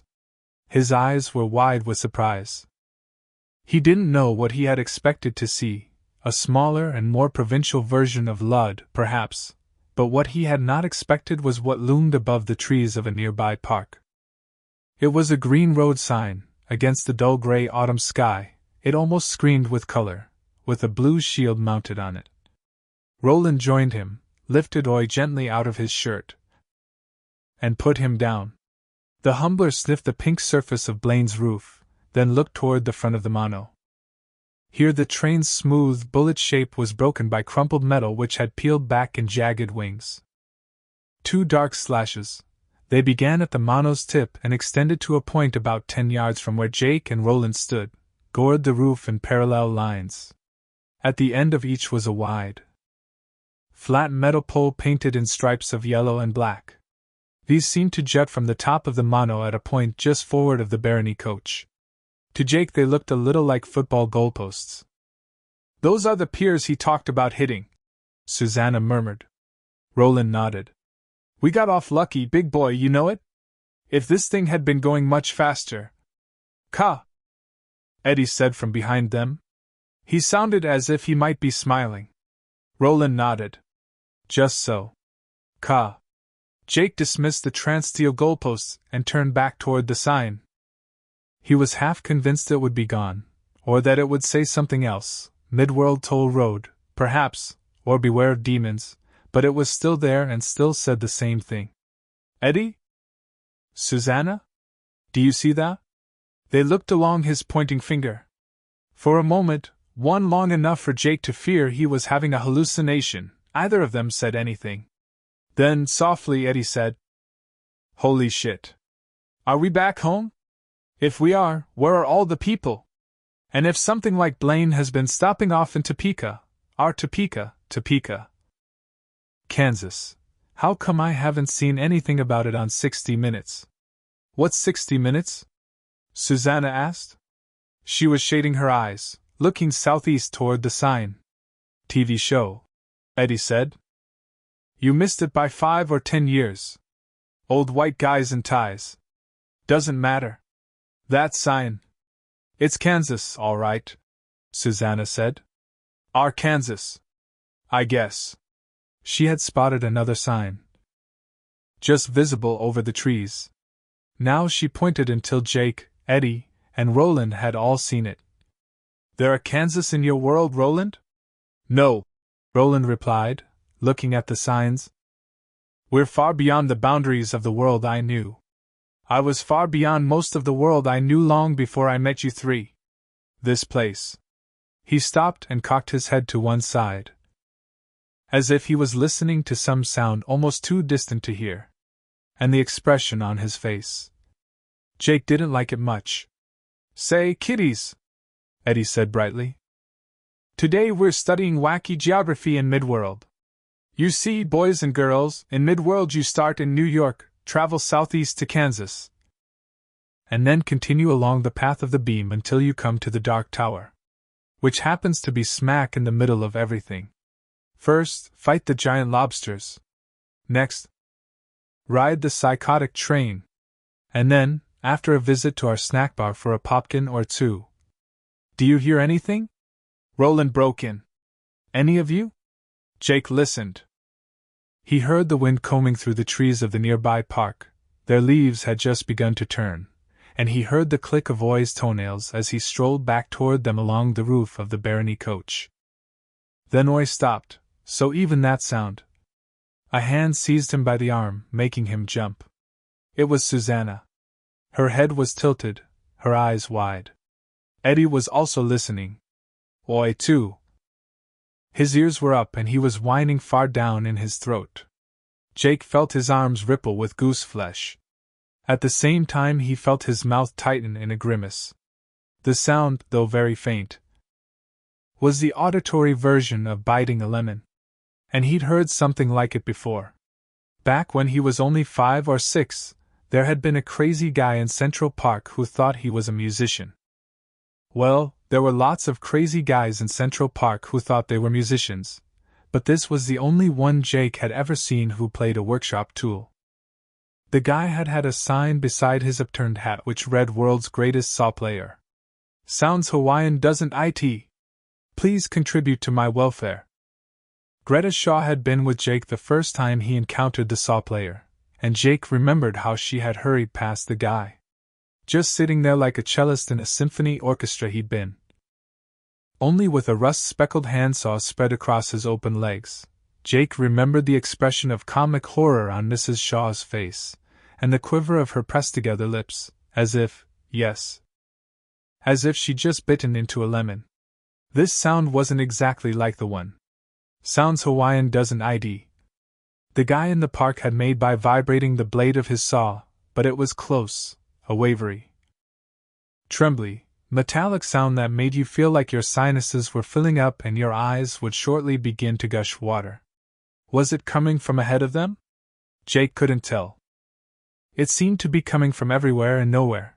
At the same time, it was so low he might have been tempted to believe the whole thing was just his imagination, if the others hadn't. Watch out! Eddie cried. Help me, you guys. I think he's going to faint. Jake wheeled toward the gunslinger, and saw that his face had gone as white as cottage cheese above the dusty no-color of his shirt. His eyes were wide and blank. One corner of his mouth twitched spastically, as if an invisible fishhook were buried there. Jonas and Reynolds and Pape, he said. The big coffin hunters. And her. The coos. They were the ones. They were the ones who. Standing on the roof of the mono in his dusty, broken boots, Roland tottered. On his face was the greatest look of misery Jake had ever seen. Oh, Susan, he said. Oh, my dear. Two. They caught him, they formed a protective ring around him, and the gunslinger felt hot with guilt and self-loathing. What had he done to deserve such enthusiastic protectors? What, besides tear them out of their known and ordinary lives as ruthlessly as a man might tear weeds out of his garden? He tried to tell them he was all right, they could stand back, he was fine, but no words would come out. That terrible wavery sound had transported him back to the box canyon west of Hambry all those years ago. Pape and Reynolds and old limping Jonas. Yet most of all it was the woman from the hill he hated, and from black depths of feeling only a very young man can reach. Ah, but how could he have done aught else but hate them? His heart had been broken. And now, all these years later, it seemed to him that the most horrible fact of human existence was that broken hearts mended. My first thought was. He lied in every word / that hoary cripple, with malicious eye. What words? Whose poem? He didn't know, but he knew that women could lie too. Women who hopped and grinned and saw too much from the comers of their rheumy old eyes. It didn't matter who had written the lines of poesy. The words were true words, and that was all that mattered. Neither Eldred Jonas nor the crone on the hill had been of Martin's stature, nor even of Walter's, when it came to evil, but they had been evil enough. Then after, in the box canyon west of town. That sound, that, and the screams of wounded men and horses. For once in his life, even the normally voluble Cuthbert had been struck silent. But all that had been long ago. In another when, in the here and now, the warbling sound was either gone or had temporarily fallen below the threshold of audibility. They would hear it again, though. He knew that as well as he knew the fact that he walked a road leading to damnation. He looked up at the others and managed a smile. The trembling at the corner of his mouth had quit. And that was something. "I'm all right," he said. "But hear me well, this is very close to where Midworld ends, very close to where Endworld begins. The first great course of our quest is finished.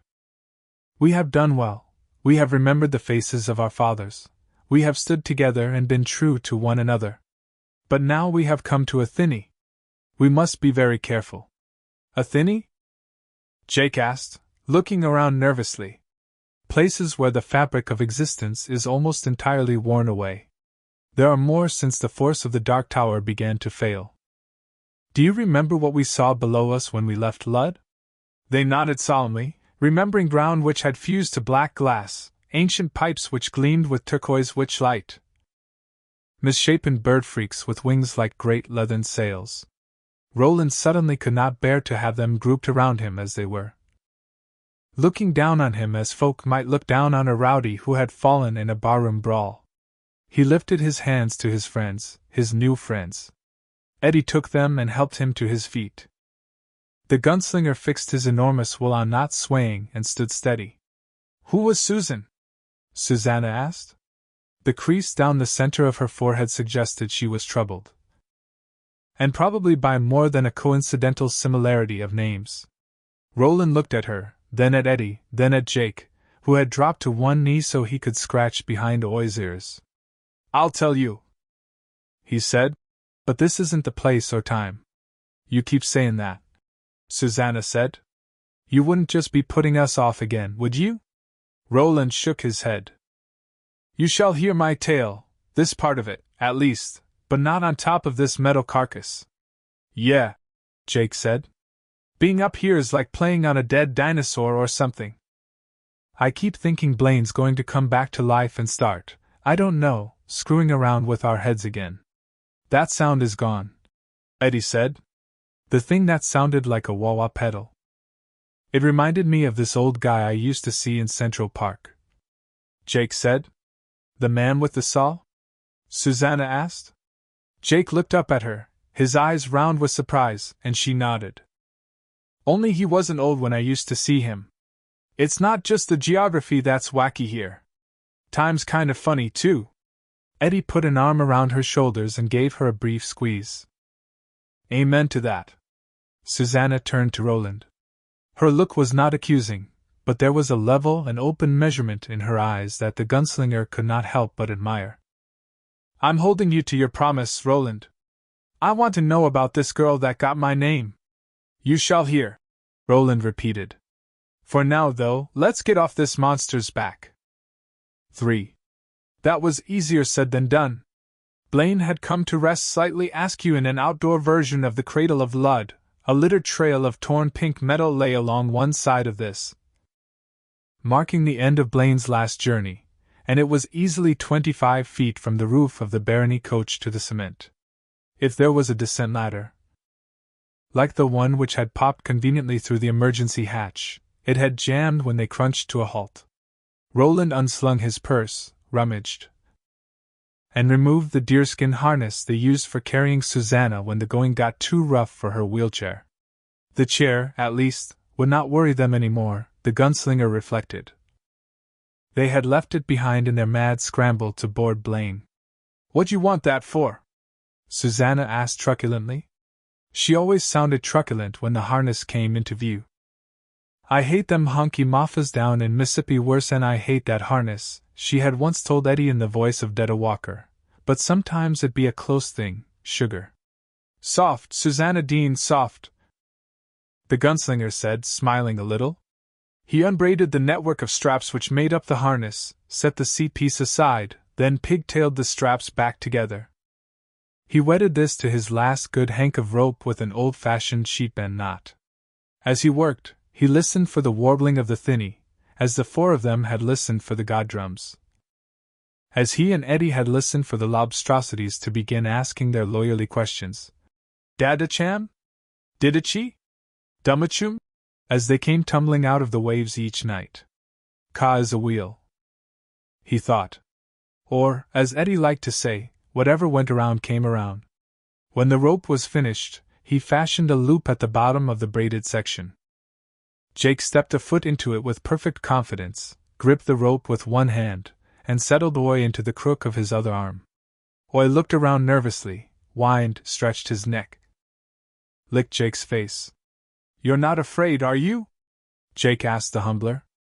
Fraid, Oi agreed, but he was quiet enough as Roland and Eddie lowered Jake down the side of the barony coach.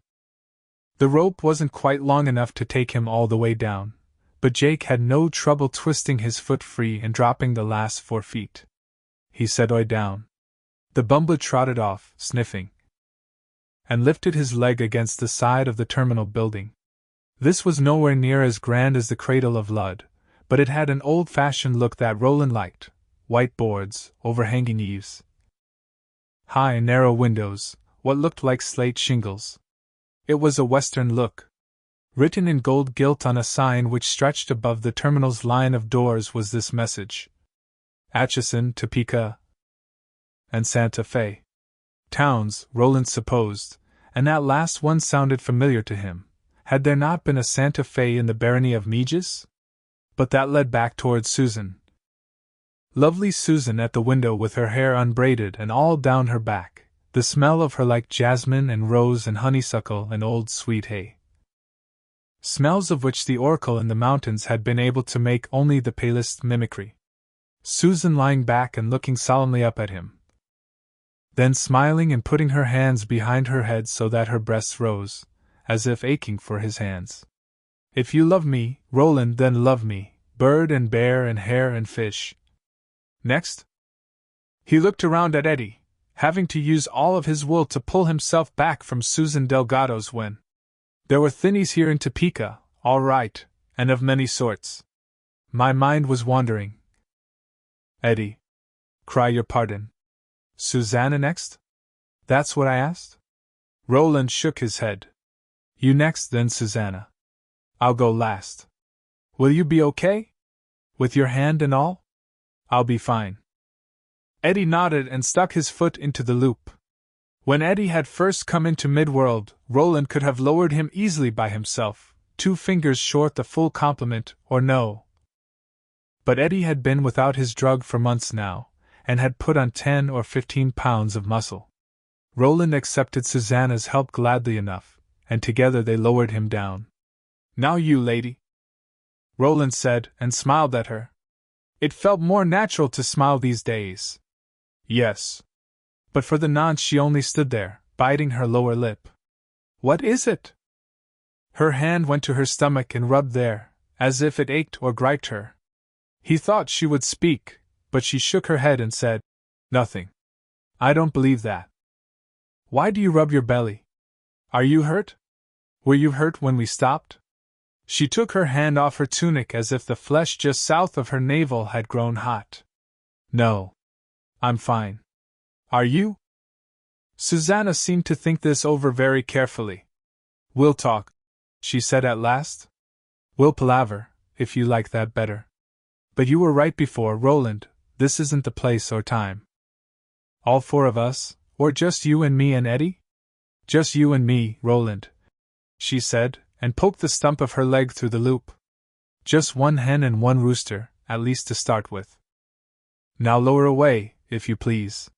He did, frowning down at her, hoping with all his heart that his first idea, the one that had come to mind as soon as he saw that restlessly rubbing hand, was wrong. Because she had been in the speaking ring, and the demon that denayed there had had its way with her while Jake was trying to cross between the worlds. Sometimes, often, demonic contact changed things. Never for the better, in Roland's experience. He pulled his rope back up after Eddie had caught Susanna around the waist and helped her to the platform. The gunslinger walked forward to one of the piers which had torn through the train's bullet snout, fashioning the rope's end into a shake loop as he went. He tossed this over the pier, snubbed it, being careful not to twitch the rope to the left, and then lowered himself to the platform himself, bent at the waist and leaving boot tracks on Blaine's pink side. "Too bad to lose the rope and harness," Eddie remarked when Roland was beside them. "I ain't sorry about that harness," Susanna said. "I'd rather crawl along the pavement until I got chewing gum all the way up my arms to the elbows." "We haven't lost anything," Roland said. He snugged his hand into the rawhide footloop and snapped it hard to the left. The rope slithered down from the pier, Roland gathering it in almost as fast as it came down. "Neat trick," Jake said. "Eat, Rick," Oi agreed. "Court?" Eddie asked. "Court," Roland agreed, smiling. "The drill instructor from hell," Eddie said. "Better you than me, Roland. Better you than me." 4. As they walked toward the doors leading into the station, that low, liquid warbling sound began again. Roland was amused to see all three of his cohorts wrinkle their noses and pull down the corners of their mouths at the same time. It made them look like blood family as well as quartet. Susanna pointed toward the park. The signs looming over the trees were wavering slightly, the way things did in a heat haze. "Is that from the thinny?" Jake asked. Roland nodded. "Will we be able to get around it?" "Yes. Thinnies are dangerous in much the way that swamps full of quicksand and salags are dangerous. Do you know those things?" "We know quicksand," Jake said. "And if salags are long green things with big teeth, we know them, too. That's what they are." Susanna turned to look back at Blaine one last time. "No silly questions and no silly games." The book was right about that. From Blaine she turned her eyes to Roland. "What about Beryl Evans, the woman who wrote Charlie the Choo-Choo? Do you think she's part of this? That we might even meet her? I'd like to thank her." Eddie figured it out, but "It's possible, I suppose," Roland said. "But on measure, I think not. My world is like a huge ship that sank near enough shore for most of the wreckage to wash up on the beach. Much of what we find is fascinating, some of it may be useful, if Ka allows. But all of it is still wreckage. Senseless wreckage." He looked around. "Like this place, I think. I wouldn't exactly call it wrecked," Eddie said. "Look at the paint on the station. It's a little rusty from the gutters up under the eaves, but it hasn't peeled anywhere that I can see." He stood in front of the doors and ran his fingers down one of the glass panels. They left 4 clear tracks behind. Dust and plenty of it, but no cracks. "I'd say that this building has been left unmaintained at most since the start of the summer, maybe?" He looked at Roland, who shrugged and nodded. He was listening with only half an ear and paying attention with only half a mind. The rest of him was fixed upon 2 things, the warble of the thinny, and keeping away the memories that wanted to swamp him. "But Lud had been going to rack and ruin for centuries," Susanna said. "This place, it may or may not be Topeka. But what it really looks like to me is one of those creepy little towns on the Twilight Zone. You boys probably don't remember that one, but..." "Yes, I do," Eddie and Jake said in perfect unison. Then looked at each other and laughed. Eddie stuck out his hand and Jake slapped it. "They still show the reruns," Jake said. "Yeah, all the time," Eddie added. "Usually sponsored by bankruptcy lawyers who look like short-hair terriers. And you're right. This place isn't like Lud. Why would it be? It's not in the same world as Lud. I don't know where we crossed over, but..." He pointed again at the blue Interstate 70 shield, as if that proved his case beyond a shadow of a doubt. If it's Topeka, where are the people? Susanna asked. Eddie shrugged and raised his hands. Who knows? Jake put his forehead against the glass of the center door, cupped his hands to the sides of his face, and peered in. He looked for several seconds, then saw something that made him pull back fast. Oh, he said. No wonder the town's so quiet. Roland stepped up behind Jake and peered in over the boy's head, cupping his own hands to reduce his reflection. The gunslinger drew two conclusions before even looking at what Jake had seen. The first was that although this was most assuredly a train station, it wasn't really a blamed station, not a cradle. The other was that the station did indeed belong to Eddie's, Jake's, and Susanna's world. But perhaps not to their where.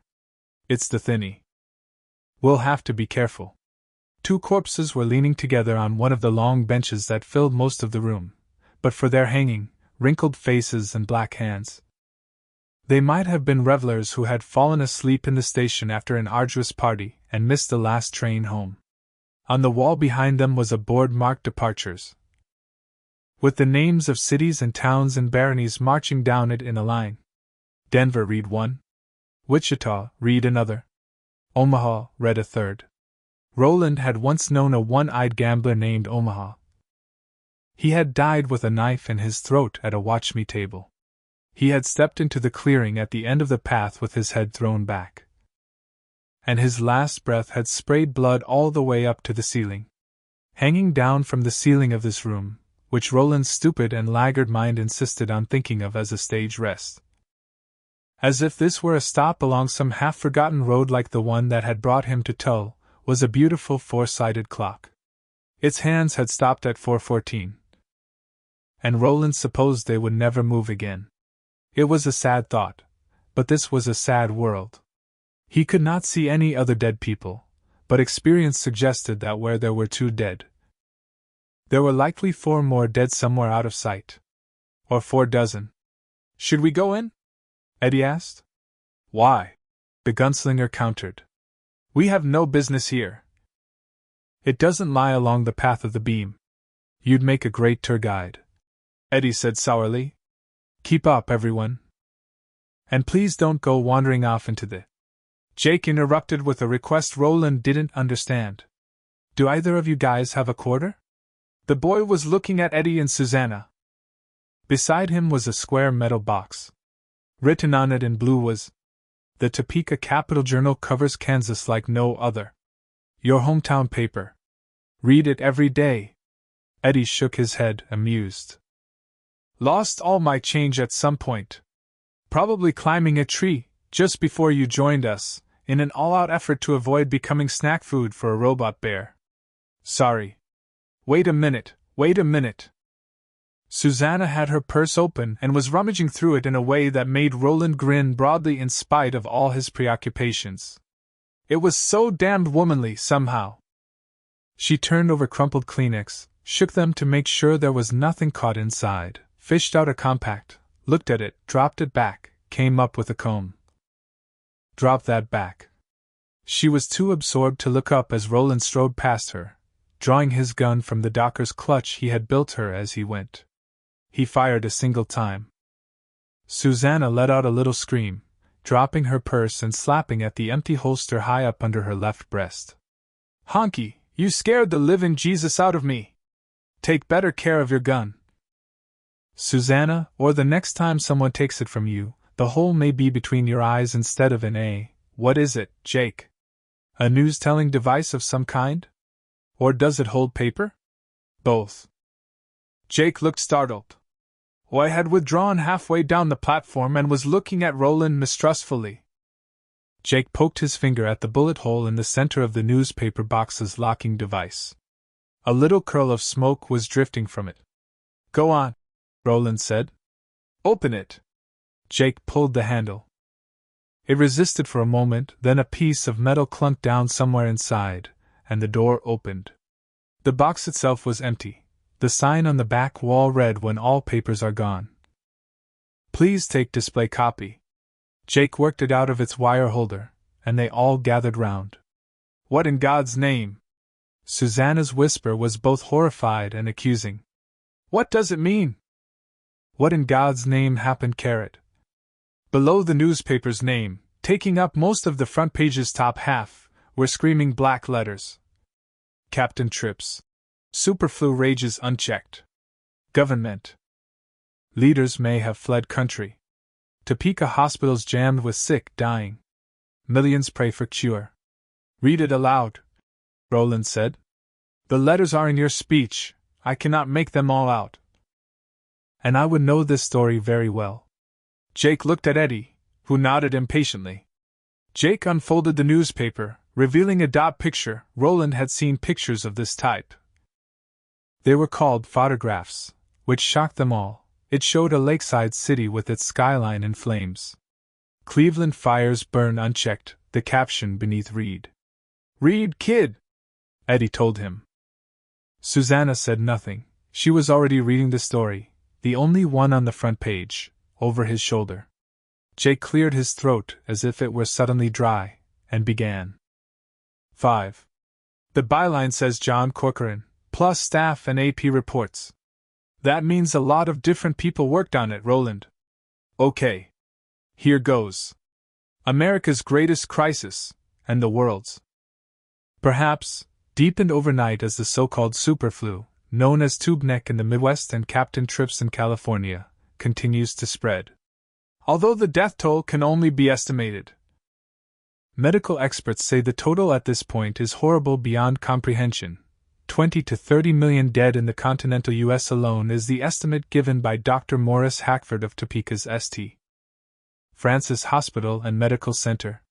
Bodies are being burned from Los Angeles, California, to Boston, Massachusetts, in crematoria, factory furnaces, and at landfill sites. Here in Topeka, the bereaved who are still well enough and strong enough to do so are urged to take their dead to one of 3 sites. The disposal plant north of Oakland Ballard Park, the pit area at Heartland Park Race Track, the landfill on Southeast 61st Street, east of Forbes Field. Landfill users should approach by Barretton Road. California has been blocked by car wrecks and at least one downed Air Force transport plane, sources tell us. Jake glanced up at his friends with frightened eyes, looked behind him at the silent railway station, then looked back down at the newspaper. Dr. April Montoya of the Stormontvale Regional Medical Center points out that the death toll, horrifying as it is, constitutes only part of this terrible story.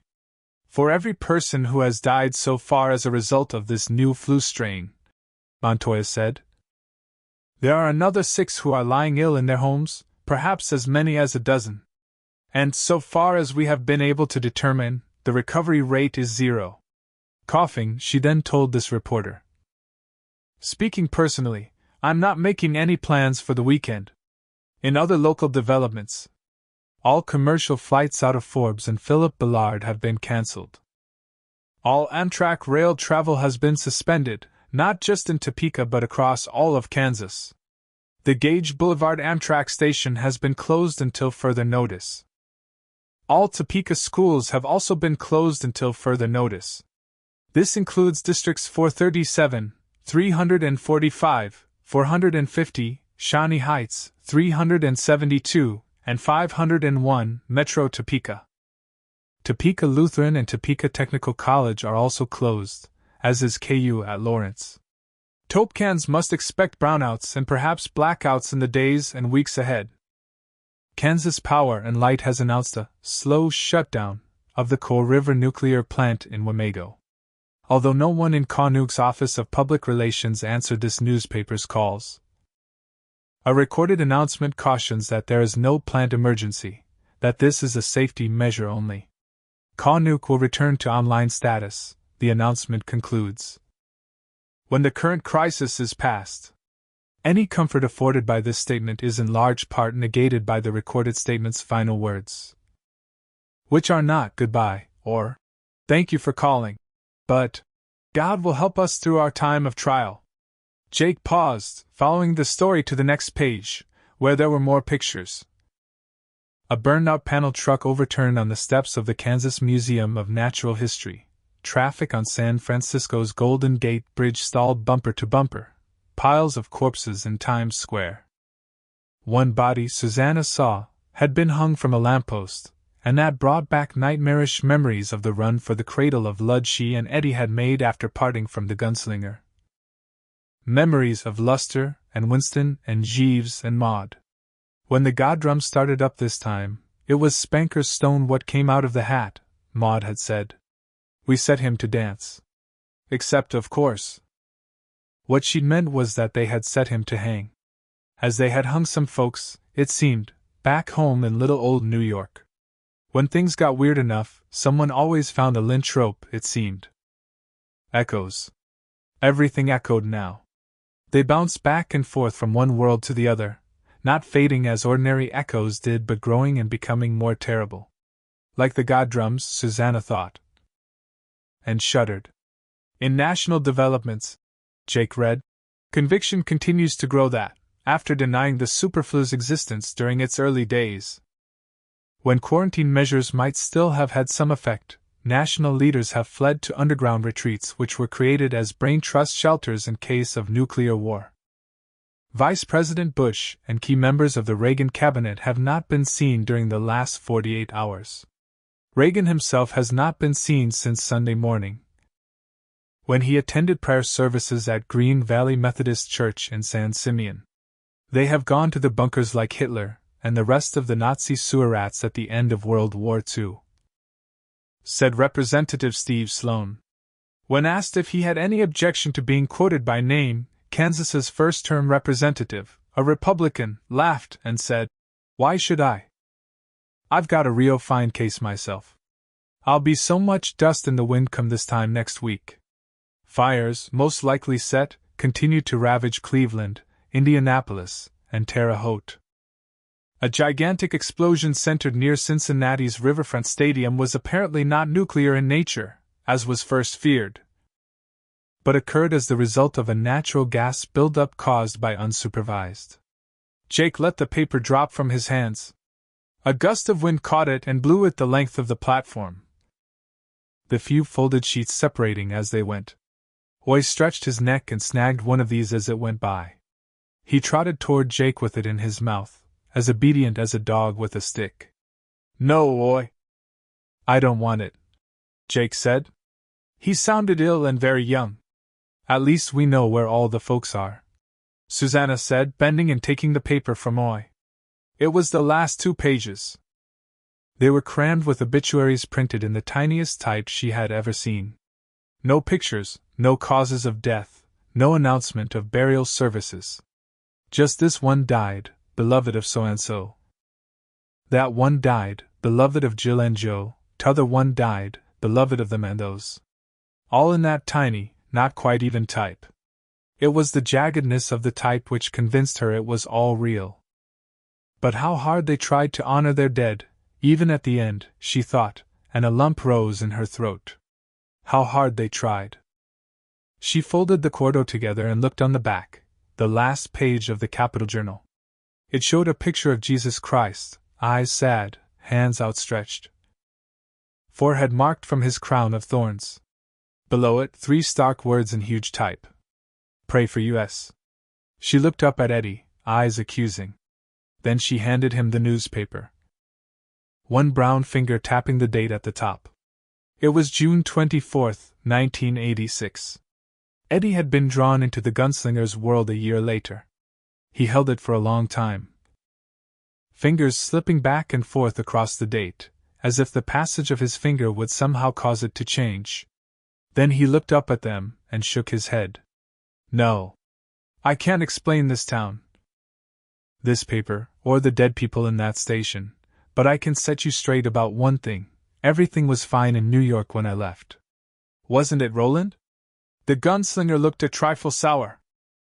"Nothing in your city seemed very fine to me, but the people who lived there did not seem to be survivors of such a plague as this, no.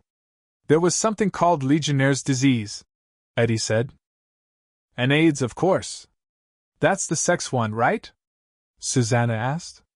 "Transmitted by fruits and drug addicts?" "Yes, but calling gays fruits isn't the done thing in my wen," Eddie said. He tried a smile, but it felt stiff and unnatural on his face, and he put it away again. So this never happened, Jake said, tentatively touching the face of Christ on the back page of the paper. But it did, Roland said. It happened in June sowing of the year 1986. And here we are. In the aftermath of that plague. If Eddie's right about the length of time that has gone by, the plague of this superflu was this past June sowing. We're in Topeka, Kansas. In the reap of 86. That's the when of it. As to the where, all we know is that it's not Eddie's. It might be yours, Susanna, or yours, Jake, because you left your world before this arrived. He tapped the date on the paper, then looked at Jake. You said something to me once. I doubt if you remember, but I do. It's one of the most important things anyone has ever said to me. Go, then.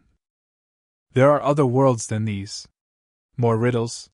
Eddie said, scowling. Is it not a fact that Jake Chambers died once and now stands before us, alive and well? Or do you doubt my story of his death under the mountains? That you have doubted my honesty from time to time is something I know. And I suppose you have your reasons. Eddie thought it over, then shook his head. You lie when it suits your purpose, but I think that when you told us about Jake, you were too fucked up to manage anything but the truth. Roland was startled to find himself hurt by what Eddie had said. You lie when it suits your purpose, but he went on. After all, it was essentially true. We went back to Time's pool, the gunslinger said, and pulled him out before he could drown. You pulled him out, Eddie corrected. You helped, though, Roland said. If only by keeping me alive you helped. But let that go for now. It's beside the point. What's more to it is that there are many possible worlds, and an infinity of doors leading into them. This is one of those worlds. The thinny we can hear is one of those doors. Only one much bigger than the ones we found on the beach. How big? Eddie asked. As big as a warehouse loading door, or as big as the warehouse. Roland shook his head and raised his hands palms to the sky. Who knows? This thinny, Susanna said. We're not just near it, are we? We came through it. That's how we got here. To this version of Topeka. We may have, Roland admitted. Did any of you feel something strange? A sensation of vertigo, or transient nausea? They shook their heads. Oi, who had been watching Jake closely, also shook his head this time. No, Roland said, as if he had expected this. But we were concentrating on the riddling. Concentrating on not getting killed. Eddie grunted. Yes. So perhaps we passed through without being aware. In any case, thinnies aren't natural. They are sores on the skin of existence, able to exist because things are going wrong. Things in all worlds. Because things are wrong at the Dark Tower, Eddie said. Roland nodded. And even if this place, this when, this where, is not the Ka of your world now, it might become that Ka. This plague, or others even worse, could spread. Just as the thinnies will continue to spread, growing in size and number. I've seen perhaps half a dozen in my years of searching for the tower. And heard maybe 24 more. The first one ever saw was when I was still very young. Near a town called Hambry. He rubbed his hand up his cheek again. And was not surprised to find sweat amid the bristles. Love me, Roland. If you love me, then love me. Whatever happened to us, it bumped us out of your world, Roland, Jake said. We've fallen off the beam. Look. He pointed at the sky. The clouds were moving slowly above them, but no longer in the direction Blame's smashed snout was pointing. Southeast was still southeast. But the signs of the beam which they had grown so used to following were gone. Does it matter? Eddie asked. I mean, the beam may be gone, but the tower exists in all worlds, doesn't it? Yes, Roland said, but it may not be accessible from all worlds. The year before beginning his wonderful and fulfilling career as a heroin addict, Eddie had done a brief and not very successful turn as a bicycle messenger. Now he remembered certain office building elevators he'd been in while making deliveries. Buildings with banks or investment firms in them, mostly. There were some floors where you couldn't stop the car and get off unless you had a special card to swipe through the slot below the numbers. When the elevator came to those locked-off floors, the number in the window was replaced by an X. "I think," Roland said, "we need to find the beam again." "I'm convinced," Eddie said. "Come on. Let's get going." He took a couple of steps, then turned back to Roland with one eyebrow raised. "Where?" "The way we were going," Roland said, as if that should have been obvious, and walked past Eddie in his dusty, broken boots, headed for the park across the way. Chapter 5. Turnpickin'. 1. Roland walked to the end of the platform, kicking bits of pink metal out of his way as he went. At the stairs, he paused and looked back at them somberly. "Mare dead. Be ready." "They're not, runny, are they?" Jake asked. Roland frowned, then his face cleared as he understood what Jake meant. "No. Not runny. Dry." "That's all right then," Jake said. But he held his hand out to Susanna, who was being carried by Eddie for the time being. She gave him a smile and folded her fingers around his. At the foot of the stairs leading down to the commuter parking lot at the side of the station, half a dozen corpses lay together like a collapsed corn shock.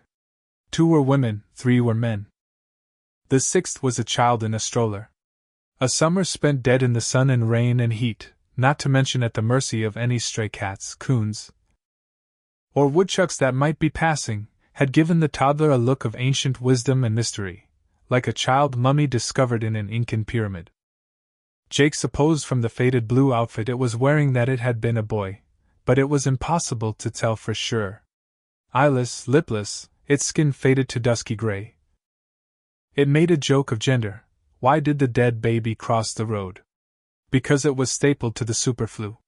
Even so, the toddler seemed to have voyaged through Topeka's empty post-plague months better than the adults around it. They were little more than skeletons with hair. In a scrawny bunch of skin-wrapped bones that had once been fingers, one of the men clutched the handle of a suitcase that looked like the Samsonites Jake's parents owned. As with the baby, as with all of them, his eyes were gone. Huge dark sockets stared at Jake. Below them, a ring of discolored teeth jutted in a pugnacious grin. "What took you so long, kid?" the dead man who was still clutching his suitcase seemed to be asking. "Been waiting for you, and it's been a long hot summer. Where were you guys hoping to go?" Jake wondered. "Just where in the crispy crap did you think might be safe enough? Des Moines? Sioux City? Fargo? The moon?" They went down the stairs, Roland first, the others behind him. Jake still holding Susanna's hand with Oy at his heels. The long-bodied bumbless seemed to descend each step in 2 stages, like a double trailer taking speed bumps. "Slow down, Roland," Eddie said. "I want to check the crypt spaces before we go on. We might get lucky." "Crypt spaces?" Susanna said. "What are those?" Jake shrugged. He didn't know. Neither did Roland. Susanna switched her attention to Eddie. "I only asked sugar pie, because it sounds a little unpleasant. You know, like calling Negroes blacks or gay folks fruits.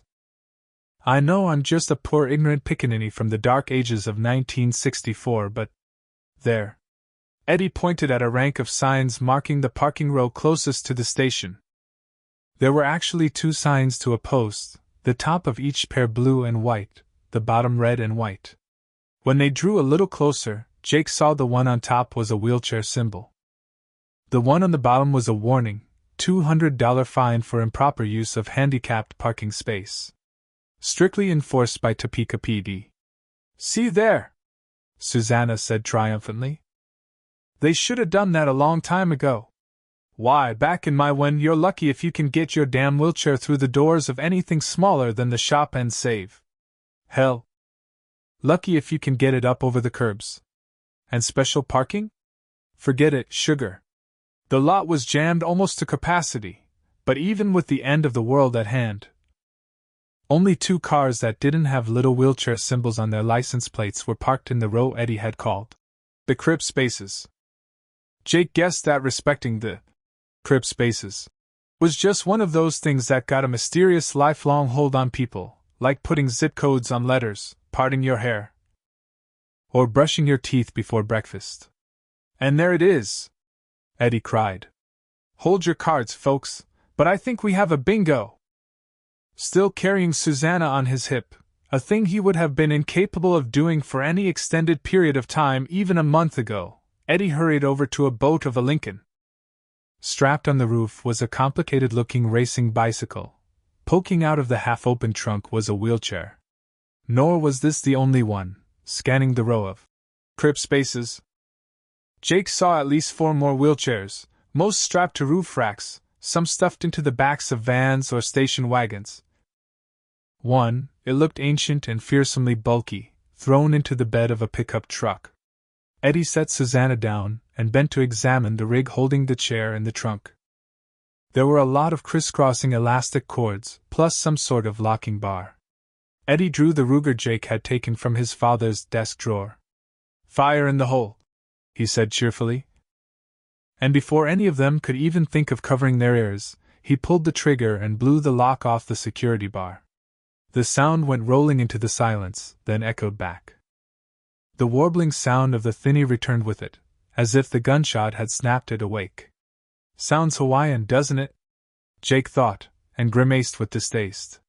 Half an hour ago, he wouldn't have believed that a sound could be as physically upsetting as, well, the smell of rotting meat, say, but he believed it now.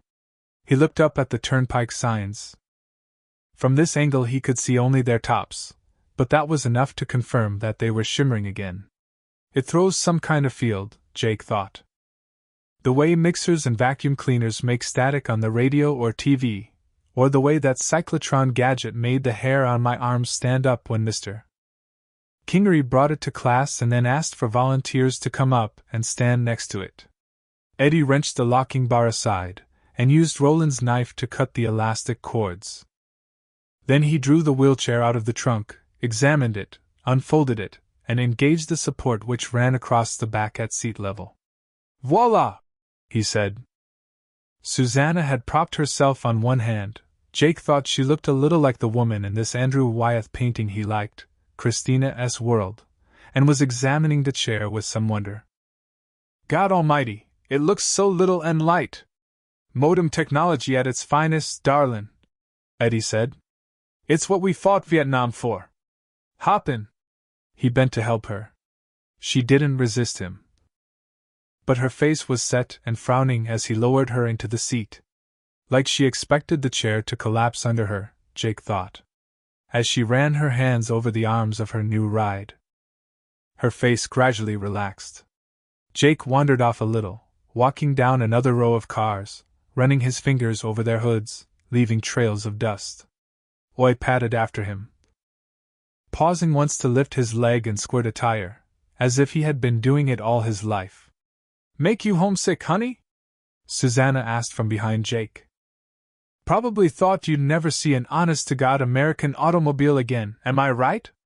Jake considered this and decided she was not right. It had never crossed his mind that he would remain in Roland's world forever, that he might never see another car. He didn't think that would bother him, actually. But he also didn't think it was in the cards. Not yet, anyway. There was a certain vacant lot in the New York when he had come from. It was on the corner of 2nd Avenue and 46th Street. Once there had been a deli there, Tom and Jerry's, party platters our specialty, but now it was just rubble, and weeds, and broken glass, and a rose. Just a single wild rose growing in a vacant lot where a bunch of condos were scheduled to go up at some point, but Jake had an idea that there was nothing quite like it growing anywhere else on Earth. Maybe not on any of those other worlds Roland had mentioned either. There were roses as one approached the Dark Tower, roses by the billion, according to Eddie, great bloody acres of them. He had seen them in a dream. Still, Jake suspected that his rose was different even from those, and that until its fate was decided, one way or the other, He was not done with the world of cars and TVs and policemen who wanted to know if you had any identification and what your parents' names were. And speaking of parents, I may not be done with them either, Jake thought. The idea hurried his heartbeat with a mixture of hope and alarm. They stopped halfway down the row of cars, Jake staring blankly across a wide street, Gage Boulevard. He assumed, as he considered these things. Now Roland and Eddie caught up to them. "This baby's gonna be great after a couple of months pushing the Iron Maiden," Eddie said with a grin. "Bet you could damn near puff it along." He blew a deep breath at the back of the wheelchair to demonstrate. Jake thought of telling Eddie that there were probably others back there in the crypt spaces, with motors in them, then realized what Eddie must have known right away: their batteries would be dead. Susanna ignored him for the time being. It was Jake she was interested in. "You didn't answer me, Sug. All these cars get you homesick?" "Nah. But I was curious about whether or not they were all cars I knew.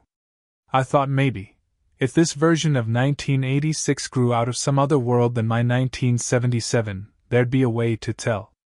But I can't tell. Because things change so damn fast. Even in 9 years." He shrugged, then looked at Eddie. "You might be able to, though. I mean, you actually lived in 1986. Eddie grunted. "I lived through it. But I didn't exactly observe it. I was fucked to the sky most of the time. Still, I suppose." Eddie started pushing Susanna along the smooth macadam of the parking lot again, pointing to cars as they passed them. "Ford Explorer. Chevrolet Caprice. And that one there's an old Pontiac, you can tell because of the split grille." "Pontiac Bonneville," Jake said. He was amused and a little touched by the wonder in Susanna's eyes. Most of these cars must look as futuristic to her as Buck Rogers' scout ships. That made him wonder how Roland felt about them. And Jake looked around. The gunslinger showed no interest in the cars at all. He was gazing across the street, into the park, toward the turnpike. Except Jake didn't think he was actually looking at any of those things. Jake had an idea that Roland was simply looking into his own thoughts. If so, the expression on his face suggested that he wasn't finding anything good there. "That's one of those little Chrysler Ks," Eddie said, pointing. "And that's a Subaru. Mercedes SEL 450, excellent. The car of champions. Mustang. Chrysler Imperial. Good shape but must be older in God. Watch it, boy," Susanna said, with a touch of what Jake thought was real asperity in her voice. "I recognize that one. Looks new to me. Sorry, Susie. Really. This one's a Cougar. Another Chevy. And one more. Topeka loves General Motors, big fucking surprise there. Honda Civic. VW Rabbit, a Dodge, a Ford, a..." Eddie stopped, looking at a little car near the end of the row, white with red trim. "A Takuro," he said, mostly to himself. He went around to look at the trunk. "A Takuro Spirit, to be exact. Ever hear of that make and model, Jake of New York?" Jake shook his head. "Me either," he said. "Me fucking neither." Eddie began pushing Susanna toward Gage Boulevard, Roland with them but still mostly off in his own private world, walking when they walked, stopping where they stopped. Just shy of the lot's automated entrance, "Stop, take ticket," Eddie halted.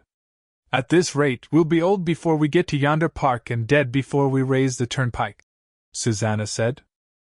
This time Eddie didn't apologize, didn't seem even to hear her. He was looking at the bumper sticker on the front of a rusty old AMC Pacer. The sticker was blue and white, like the little wheelchair signs marking the crypt spaces.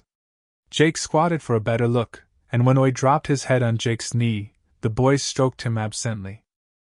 With his other hand he reached out and touched the sticker, as if to verify its reality. "Kansas City Monarchs," it said. The zero in Monarchs was a baseball with speed lines drawn out behind it. "As if it were leaving the park," Eddie said. "Check me if I'm wrong on this, sport, because I know almost zilch about baseball west of Yankee Stadium, but shouldn't that say Kansas City Royals?" You know, George Brett and all that? Jake nodded. He knew the Royals, and he knew Brett, although he had been a young player in Jake's when and must have been a fairly old one in Eddie's. Kansas City Athletics, you mean? Susanna said, sounding bewildered. Roland ignored it all. He was still cruising in his own personal ozone layer. Not by 86, darlin', Eddie said kindly. By 86 the Athletics were in Oakland. He glanced from the bumper sticker to Jake. Minor league team, maybe? He asked. AAA? The AAA Royals are still the Royals, Jake said. They play in Omaha. Come on, let's go. And although he didn't know about the others, Jake himself went on with a lighter heart. Maybe it was stupid, but he was relieved. He didn't believe that this terrible plague was waiting up ahead for his world, because there were no Kansas City Monarchs in his world. Maybe that wasn't enough information upon which to base a conclusion, but it felt true. And it was an enormous relief to be able to believe that his mother and father weren't slated to die of a germ people called Captain Trips and be burned in a landfill, or something. Except that wasn't quite a sure thing, even if this wasn't the 1986 version of his 1977 world. Because even if this awful plague had happened in a world where there were cars called Takuro Spirits, and George Brett played for the KC Monarchs, Roland said the trouble was spreading. That things like the superflu were eating through the fabric of existence like battery acid eating its way into a piece of cloth. The gunslinger had spoken of time's pool, a phrase which had at first struck Jake as romantic and charming. But suppose the pool was growing stagnant and swampy?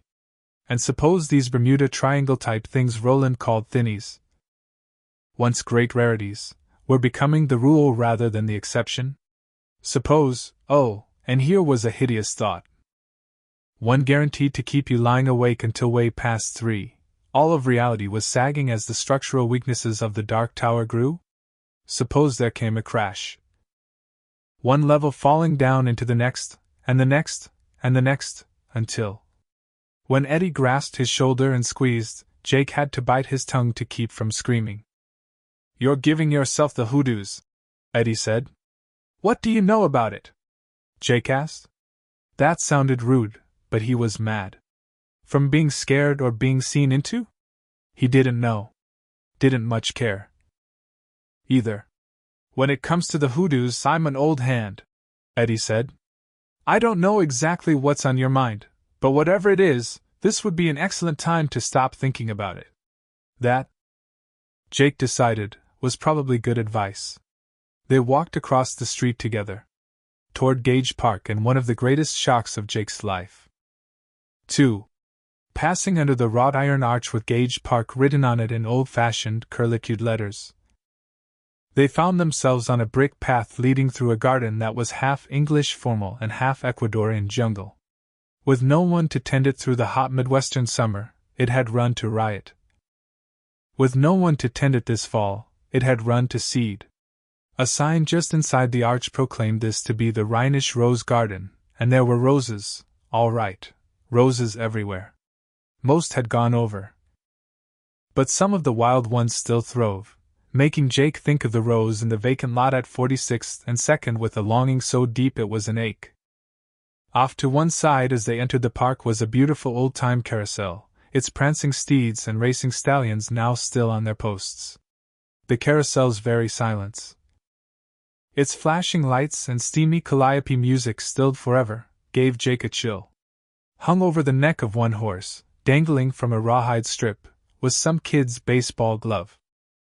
Jake was barely able to look at it.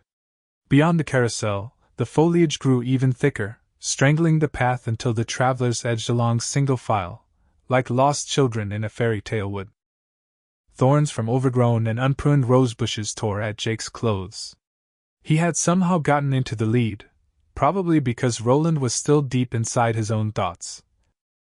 And that was why he saw Charlie the Choo-Choo first. His only thought while approaching the narrow-gauge train tracks which crossed the path, they were little more than toy tracks. Really, was of the gunslinger saying that car was like a wheel, always rolling around to the same place again. We re-haunted by roses and trains, he thought. Why? I don't know. I guess it's just another id. Then he looked to his left, and "O goodness, O Christ," fell out of his mouth, all in one word. The strength ran out of his legs and he sat down.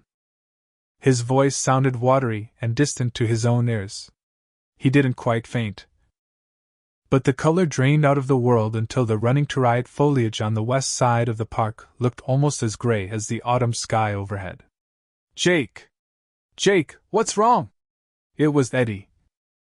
And Jake could hear the genuine concern in his voice, but it seemed to be coming over a bad long-distance connection. From Beirut, say, or maybe Uranus. And he could feel Roland's steadying hand on his shoulder, but it was as distant as Eddie's voice. "Jake! Susanna! What's wrong, honey?" "What?" Then she saw, and stopped talking at him. Eddie saw, and also stopped talking at him. Roland's hand fell away. They all stood looking, except for Jake, who sat looking. He supposed that strength and feeling would come back into his legs eventually, and he would get up, but right now they felt like limp macaroni. The train was parked 50 feet up, by a toy station that mimicked the one across the street. Hanging from its eaves was a sign which read Topeka. The train was Charlie the Choo-Choo, cowcatcher and all, a 402 big boy steam locomotive.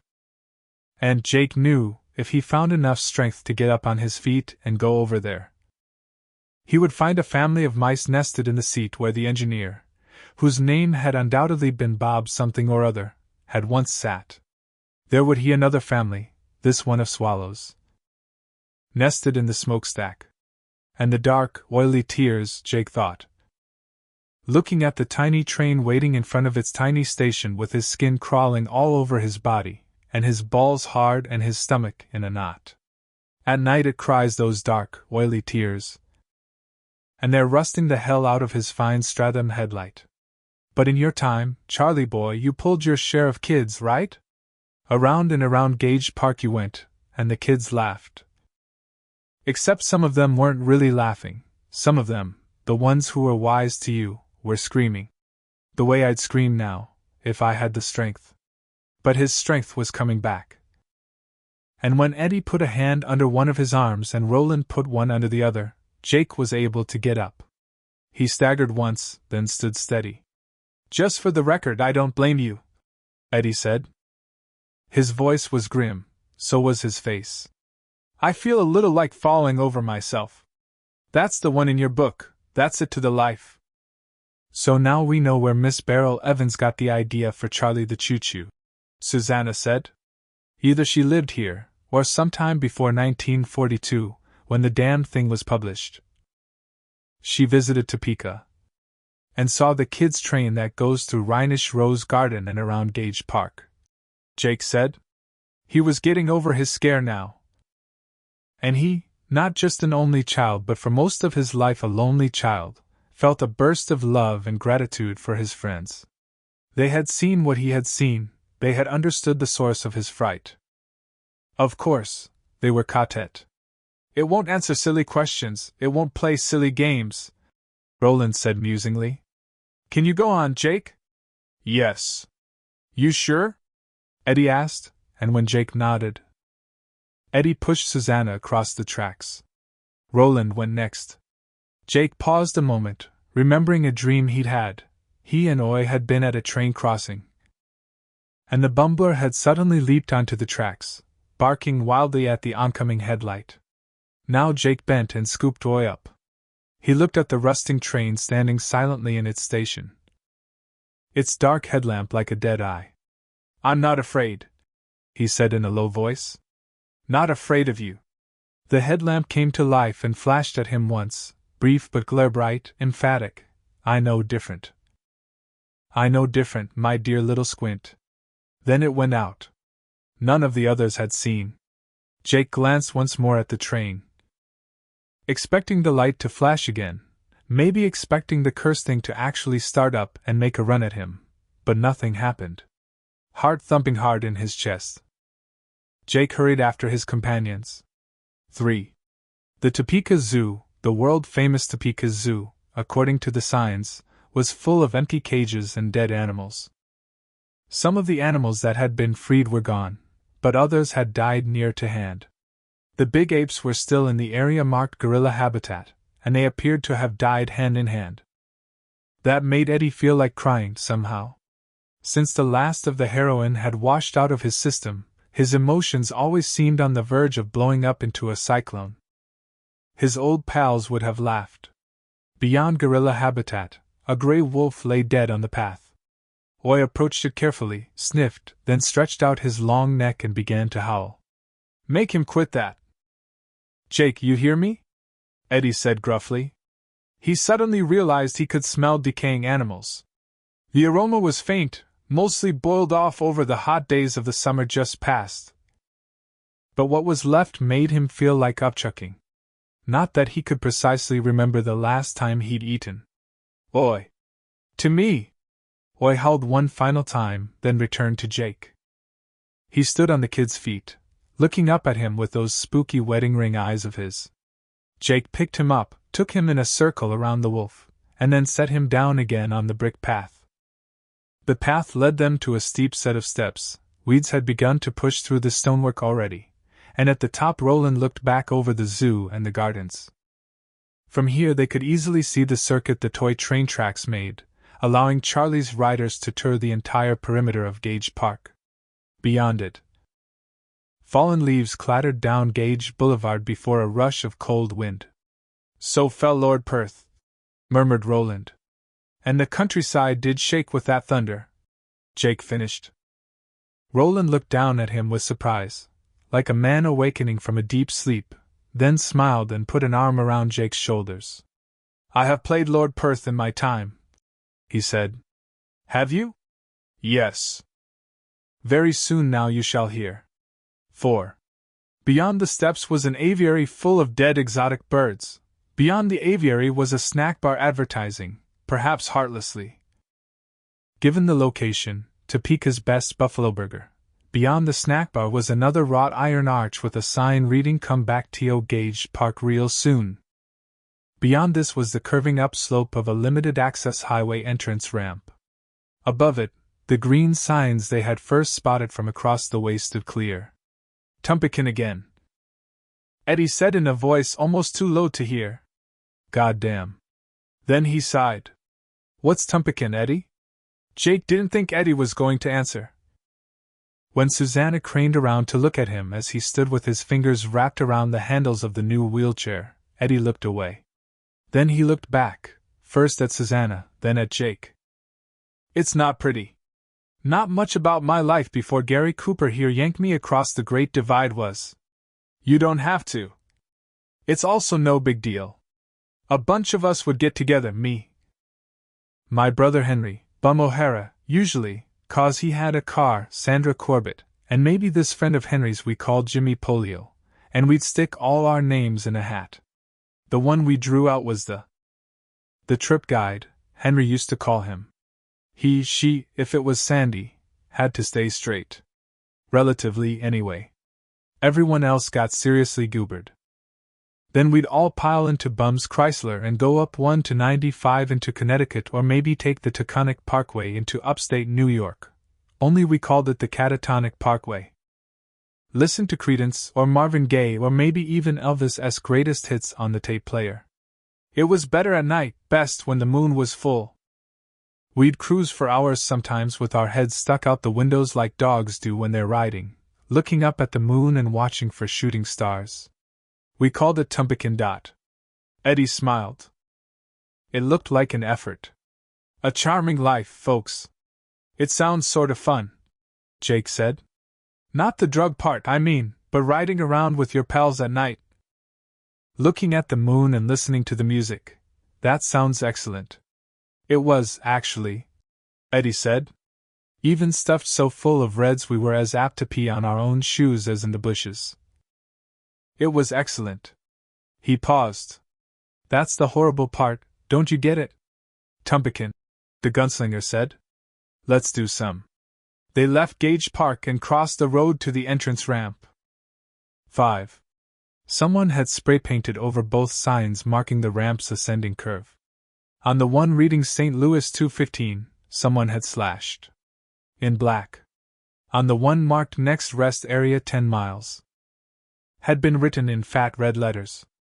That scarlet was still bright enough to screen even after an entire summer. Each had been decorated with a symbol.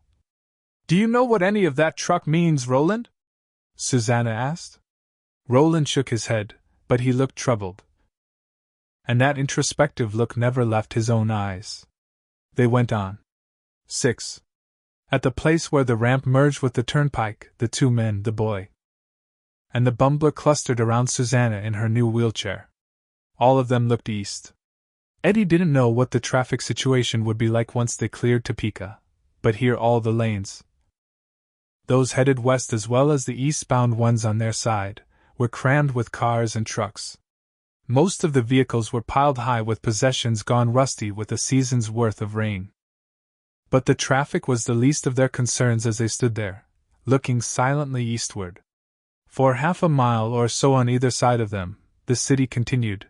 They could see church steeples, a strip of fast food places, Arby's, Wendy's, McD's, Pizza Hut, and one Eddie had never heard of called Boing Boing Burgers, car dealerships, the roof of a bowling alley called Heartland Lanes. They could see another turnpike exit ahead, the sign by the ramp reading Topeka State Hospital and SW 6th. Beyond the off-ramp there bulked a massive old red brick edifice with tiny windows peering like desperate eyes out of the climbing ivy. Eddie figured a place that looked so much like Attica had to be a hospital, probably the kind of welfare purgatory where poor folks sat in shitty plastic chairs for hours on end. Also some doctor could look at them like they were dogs hit. Beyond the hospital, the city abruptly ended and the thinny began. To Eddie it looked like flat water standing in a vast marshland. It crowded up to the raised barrel of 1 to 70 on both sides, silvery and shimmering, making the signs and guardrails and stalled cars waver like mirages. It gave off that liquidy humming sound like a stench. Susanna put her hands to her ears, her mouth drawn down. "I don't know as I can stand it. Really. I don't mean to be spleeny. But already I feel like vomiting, and I haven't had anything to eat all day." Eddie felt the same way. Yet, sick as he felt, he could hardly take his eyes away from the thinny. It was as if unreality had been given. What? A face? No. The vast and humming silver shimmer ahead of them had no face, was the very antithesis of a face, in fact, but it had a body. An aspect, a presence. Yes, that last was best. It had a presence, as the demon which had come to the circle of stones while they were trying to draw Jake had had a presence. Roland, meanwhile, was rummaging in the depths of his purse. He appeared to dig all the way to the bottom before finding what he wanted, a fistful of bullets. He plucked Susanna's right hand off the arm of her chair and put 2 of the bullets in her palm. Then he took 2 more and poked them, slug ends first, into his ears. Susanna looked first amazed, then amused, then doubtful. In the end, she followed his example. Almost at once an expression of blissful relief filled her face.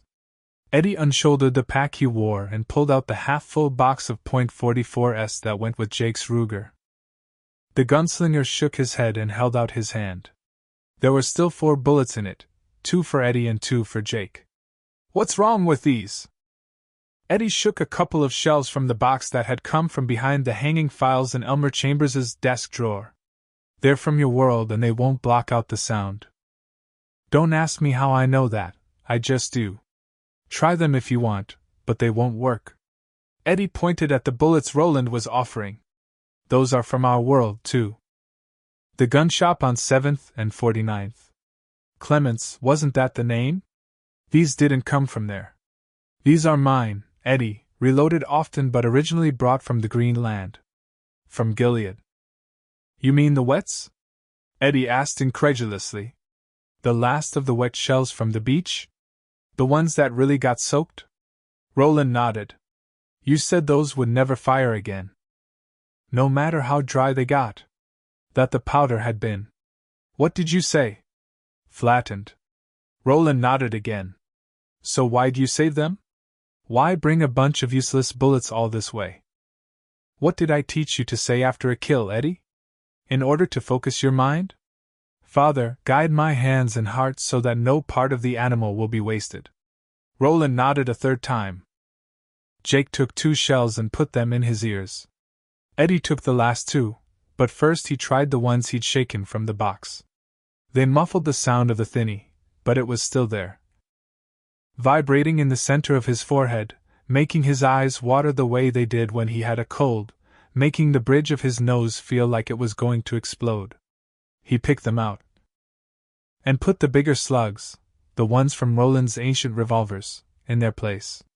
Putting bullets in my ears, he thought. Ma would shit. But that didn't matter. The sound of the thinny was gone, or at least down to a distant drone, and that was what did. When he turned and spoke to Roland, he expected his own voice to sound muffled, the way it did when you were wearing earplugs, but he found he could hear himself pretty well. Is there anything you don't know? He asked Roland. Yes, Roland said. Quite a lot. What about Oi? Jake asked. Oi will be fine, I think, Roland said. Come on, let's make some miles before dark. 7. Oi didn't seem bothered by the warble of the thinny, but he stuck close to Jake Chambers all that afternoon, looking mistrustfully at the stalled cars which clogged the eastbound lanes of 1 to 70. And yet, Susanna saw, those cars did not clog the highway completely. The congestion eased as the travelers left downtown behind them, but even where the traffic had been heavy, some of the dead vehicles had been pulled to one side or the other, a number had been pushed right off the highway and onto the median strip, which was a concrete divider in the metro area and grass outside of town. Somebody's been at work with a wrecker, that's my guess, Susanna thought. The idea made her happy. No one would have bothered clearing a path down the center of the highway while the plague was still raging. And if someone had done it after, if someone had been around to do it after, that meant the plague hadn't gotten everyone. Those crammed together obituaries weren't the whole story. There were corpses in some of the cars, but they, like the ones at the foot of the station steps, were dry, not runny, mummies wearing seatbelts for the most part. The majority of the cars were empty. A lot of the drivers and passengers caught in the traffic jams had probably tried to walk out of the plague zone, she supposed. But she guessed that wasn't the only reason they had taken to their feet. Susanna knew that she herself would have to be chained to the steering wheel to keep her inside a car once she felt the symptoms of some fatal disease setting in, if she was going to die.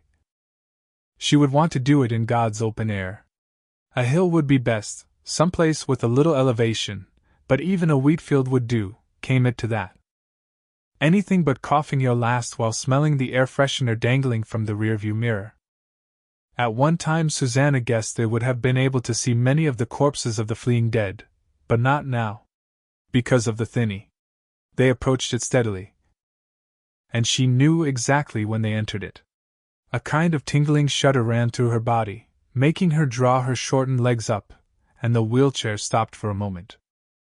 When she turned around she saw Roland, Eddie, and Jake holding their stomachs and grimacing.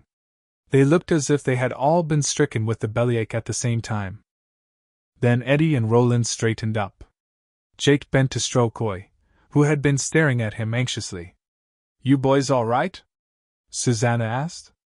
The question came out in the half-querulous, half-humorous voice of Detta Walker.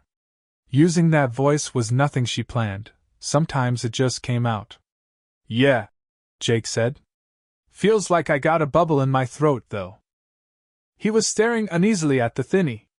Its silvery blankness was all around them now, as if the whole world had turned into a flat Norfolk fan at dawn. Nearby, trees poked out of its silver surface, casting distorted reflections that never stayed quite still or quite in focus. A little farther away, Susanna could see a grain storage tower, seeming to float. The words Gaddish feeds were written on the side in pink letters which might have been read under normal conditions. Feels to me like I got a bubble in my mind, Eddie said. Man! Look at that shit shimmer. Can you still hear it? Susanna asked. Yeah. But faint. I can live with it. Can you? Uh-huh. Let's go. It was like riding in an open cockpit plane through broken clouds, Susanna decided. They'd go for what felt like miles through that humming brightness that was not quite fog and not quite water. Sometimes seeing shapes, a BAM, a tractor, a Stuckey's billboard, loom out of it, then losing everything but the road, which ran consistently above the thinny's bright but somehow indistinct surface. Then, all at once, they would run into the clear. The humming would fall away to a faint drone. You could even unplug your ears and not be too bothered. At least until you got near the other side of the break.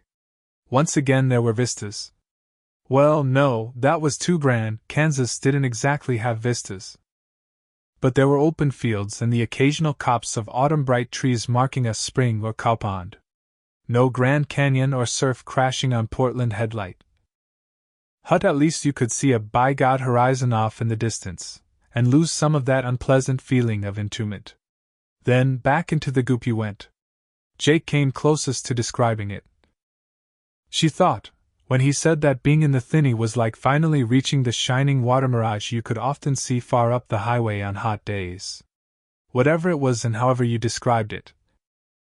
Being inside it was claustrophobic, purgatorial, all the world gone except for the twin barrels of the turnpike and the hulks of the cars, like derelict ships abandoned on a frozen ocean. Please help us get out of this, Susanna prayed to a God in whom she no longer precisely believed, she still believed in something. But since awakening to Roland's world on the beach of the Western Sea, her concept of the invisible world had changed considerably. Please help us find the beam again. Please help us escape this world of silence and death. They ran into the biggest clear space they had yet come to near a road sign which read Big Springs 2 miles. Behind them, in the west, the setting sun shone through a brief rift in the clouds, skipping scarlet splinters across the top of the thinny and lighting the windows and taillights of the stalled cars in tones of fire. On either side of them empty fields stretched away. Full earth come and gone, Susanna thought. Reaping come and gone, too. This is what Roland calls closing the year. The thought made her shiver. We'll camp here for the night, Roland said soon after they had passed the Big Springs exit ramp. Up ahead they could see the thinny encroaching on the highway again. But that was miles farther on. You could see a damn long way in eastern Kansas, Susanna was discovering. We can get firewood without going too near the thinny, and the sound won't be too bad. We may even be able to sleep without bullets stuffed into our ears. Eddie and Jake climbed over the guardrails, descended the bank, and foraged for wood along a dry creek, staying together as Roland admonished them to do. When they came back, the clouds had gulped the sun again, and an ashy, uninteresting twilight had begun to creep over the world. The gunslinger stripped twigs for kindling, then laid his fuel around them in his usual fashion, building a kind of wooden chimney in the breakdown lane. As he did it, Eddie strolled across to the median strip and stood there, hands in pockets, looking east. After a few moments, Jake and Oy joined him. Roland produced his flint and steel, scraped fire into the shaft of his chimney, and soon the little campfire was burning. Roland! Eddie called. Susie! Come over here! Look at this! Susanna started rolling her chair toward Eddie. Then Roland, after a final check of his campfire, took hold of the handles and pushed her. Look at what? Susanna asked. Eddie pointed. At first Susanna saw nothing. Although the turnpike was perfectly visible even beyond the point where the thinny closed in again, perhaps 3 miles ahead. Then, yes, she might see something. Maybe. A kind of shape. At the farthest edge of vision. If not for the fading daylight. Is it a building? Jake asked. Cripes, it looks like it's built right across the highway. What about it, Roland? Eddie asked. You've got the best eyes in the universe. For a time the gunslinger said nothing, only looked up the median strip with his thumbs hooked in his gunbelt. At last he said, We'll see it better when we get closer. Oh, come on, Eddie said. I mean, holy shit! Do you know what it is or not? We'll see it better when we get closer. the gunslinger repeated. Which was, of course, no answer at all. He moseyed back across the eastbound lanes to check on his campfire, boot wheels clicking on the pavement. Susanna looked at Jake and Eddie. She shrugged. They shrugged back, and then Jake burst into bright peals of laughter. Usually, Susanna thought, the kid acted more like an 18-year-old than a boy of 11. But that laughter made him sound about 9 going on 10, and she didn't mind a bit. She looked down at Oi, who was looking at them earnestly and rolling his shoulders in an effort to shrug. 8. They ate the leaf-wrapped delicacies Eddie called gunslinger burritos, drawing closer to the fire and feeding it more wood as the dark drew down. Somewhere south a bird cried out.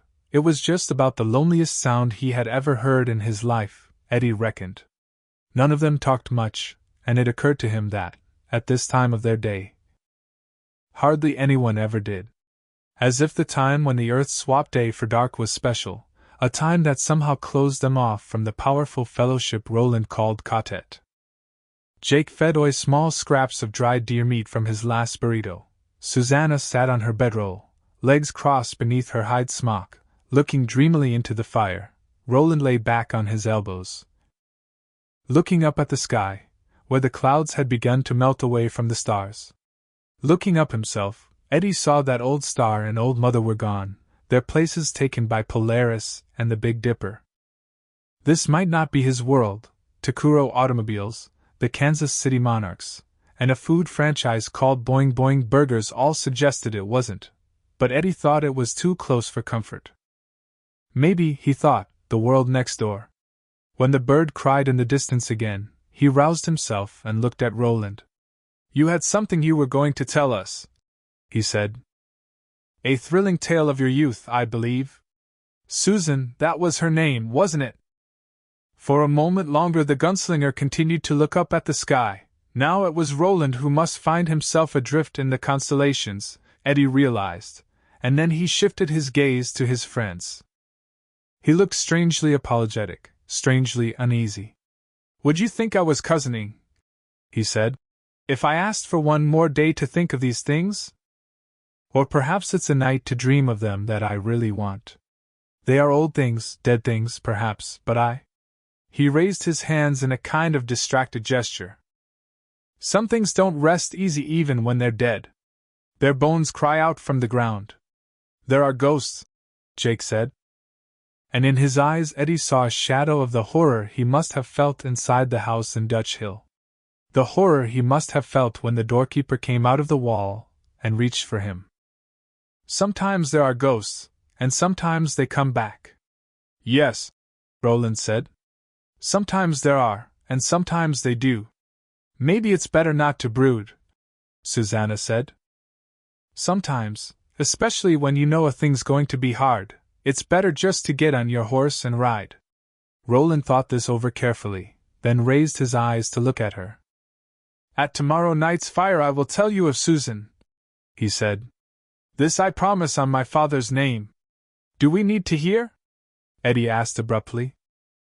He was almost astounded to hear this question coming out of his mouth. No one had been more curious about the gunslinger's past than Eddie himself. I mean, if it really hurts, Roland. Hurts big time, maybe. I'm not sure you need to hear, but I think I need to tell. Our future is the tower, and to go toward it with a whole heart, I must put my past to rest as best I may. There's no way I could tell you all of it. In my world even the past is in motion, rearranging itself in many vital ways, but this one story may stand for all the rest. Is it a Western? Jake asked suddenly. Roland looked at him, puzzled. I don't take your meaning, Jake. Gilead is a barony of the Western world, yes, and Megis as well, but... It'll be a Western, Eddie said. All Roland's stories are Westerns, when you get right down to it. He lay back and pulled his blanket over him. Faintly, from both east and west, he could hear the warble of the thinny. He checked in his pocket for the bullets Roland had given him, and nodded with satisfaction when he felt them. He reckoned he could sleep without them tonight, but he would want them again tomorrow. They weren't done tumpickin' just yet. Susanna leaned over him, kissed the tip of his nose. Done for the day, sugar? Yep, Eddie said, and laced his hands together behind his head. It's not every day that I hook a ride on the world's fastest train, destroy the world's smartest computer, and then discover that everyone's been scragged by the flu. All before dinner, too. Shit like that makes a man tired. Eddie smiled and closed his eyes. He was still smiling when sleep took him. 9. In his dream. They were all standing on the corner of 2nd Avenue and 46th Street, looking over the short board fence and into the weedy vacant lot behind it. They were wearing their mid-world clothes, a motley combination of deerskin and old shirts, mostly held together with spit and shoelaces, but none of the pedestrians hurrying by on 2nd seemed to notice. No one noticed the Billy Bumbler in Jake's arms or the artillery they were packing. Either. Because we're ghosts. Eddie thought. We're ghosts and we don't rest easy. On the fence there were handbills, one for the Sex Pistols, a reunion tour, according to the poster. And Eddie thought that was pretty funny. The Pistols was one group that was never going to get back together, one for a comic, Adam Sandier, that Eddie had never heard of. One for a movie called The Craft, about teenage witches. Beyond that one, written in letters the dusky pink of summer roses, was this. See the bear of fearsome size. All the world's within his eyes. Time grows thin, the past's a riddle. The tower awaits you in the middle. There, Jake said, pointing. The rose. See how it awaits us, there in the middle of the lot. Yes. It's very beautiful, Susanna said. Then she pointed to the sign standing near the rose and facing 2nd Avenue. Her voice and her eyes were troubled. But what about that? According to the sign, 2 outfits, Mills Construction and Somber Real Estate, were going to combine on something called Turtle Bay Condominiums, said condos to be erected on this very spot. When?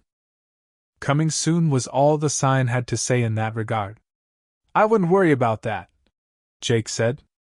That sign was here before. It's probably old as the high.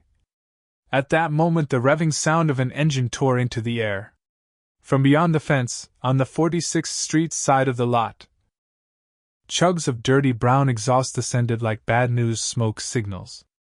Suddenly the boards on that side burst open, and a huge red bulldozer lunged through. Even the blade was red. Although the words slashed across its scoop, "All hail the Crimson King," were written in a yellow as bright as panic. Sitting in the peak seat, his rotting face leering at them from above the controls, was the man who had kidnapped Jake from the bridge over the River Send, their old pal Gasher. On the front of his cocked-back hard hat, the words Lammerck Foundry stood out in black. Above them, a single staring eye had been painted. Gasher lowered the dozer's blade. It tore across the lot on a diagonal, smashing brick, pulverizing beer and soda bottles to glittering powder, striking sparks from the rocks. Directly in its path, the rose nodded its delicate head. "Let's see you ask some of your silly questions now," this unwelcome apparition cried. "Ask all you want. My dear little culls, why not? Very fond of riddles is your old pal Gasher. Just so you understand that, no matter what you ask, I'm going to run that nasty thing over, mash it flat, so I will. Then back over it I'll go. Root and branch, my dear little culls. Root and branch." Susanna shrieked as the scarlet bulldozer blade bore down on the rose, and Eddie grabbed for the fence. He would vault over it, throw himself on the rose, try to protect it. Except it was too late. And he knew it. He looked back up at the cackling thing in the bulldozer's peak seat and saw that Gasher was gone. Now the man at the controls was Engineer Bob, from Charlie the Choo-Choo. "Stop!" Eddie screamed. "For Christ's sake, stop!" "I can't, Eddie. The world has moved on, and I can't stop. I must move on with it." And as the shadow of the dozer fell over the rose, as the blade tore through one of the posts holding up the sign, Eddie saw "coming soon" had changed to "coming now." He realized that the man at the controls wasn't Engineer Bob, either. It was Roland. 10. Eddie sat up in the breakdown lane of the turnpike, gasping breath he could see in the air and with sweat already chilling on his hot skin. He was sure he had screamed, must have screamed. But Susanna still slept beside him with only the top of her head poking out of the bedroll they shared, and Jake was snoring softly off to the left, one arm out of his own blankets and curled around Oi. The bumper was also sleeping. Roland wasn't. Roland sat calmly on the far side of the dead campfire, cleaning his guns by starlight and looking at Eddie. Bad dreams. Not a question. Yeah. A visit from your brother? Eddie shook his head. The tower, then? The field of roses and the tower? Roland's face remained impassive, but Eddie could hear the subtle eagerness which always came into his voice when the subject was the Dark Tower. Eddie had once called the gunslinger a tower junkie, and Roland hadn't denied it. Not this time. What then? Eddie shivered. Cold. Yes. Thank your gods there's no rain, at least. Autumn rain's an evil to be avoided whenever one may. What was your dream? Still Eddie hesitated. You'd never betray us, would you, Roland? No man can say that for sure, Eddie, and I have already played the betrayer more than once. To my shame. But I think those days are over. We are one, Quartet. If I betray any one of you, even Jake's furry friend, perhaps, I betray myself. Why do you ask? And you never betray your quest. Renounce the tower? No, Eddie. Not that, not ever. Tell me your dream. Eddie did, omitting nothing. When he had finished, Roland looked down at his guns, frowning. They seemed to have reassembled themselves while Eddie was talking. So what does it mean, that I saw you driving that dozer at the end? That I still don't trust you? That subconsciously. Is this ology of the psyche? The Kabbalah I have heard you and Susanna speak of? Yes, I guess it is. It's shit, Roland said dismissively. Mud pies of the mind. Dreams either mean nothing or everything, and when they mean everything, they almost always come as messages from other levels of the tower. He gazed at Eddie shrewdly. And not all messages are sent by friends. Something or someone is fucking with my head? Is that what you mean? I think it possible. But you must watch me all the same. I bear watching. As you well know. I trust you, Eddie said, and the very awkwardness with which he spoke lent his words sincerity. Roland looked touched, almost shaken.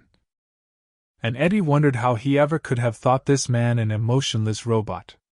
Roland might be a little short on imagination, but he had feelings, all right. One thing about your dream concerns me very much, Eddie. The bulldozer? The machine, yes. The threat to the rose.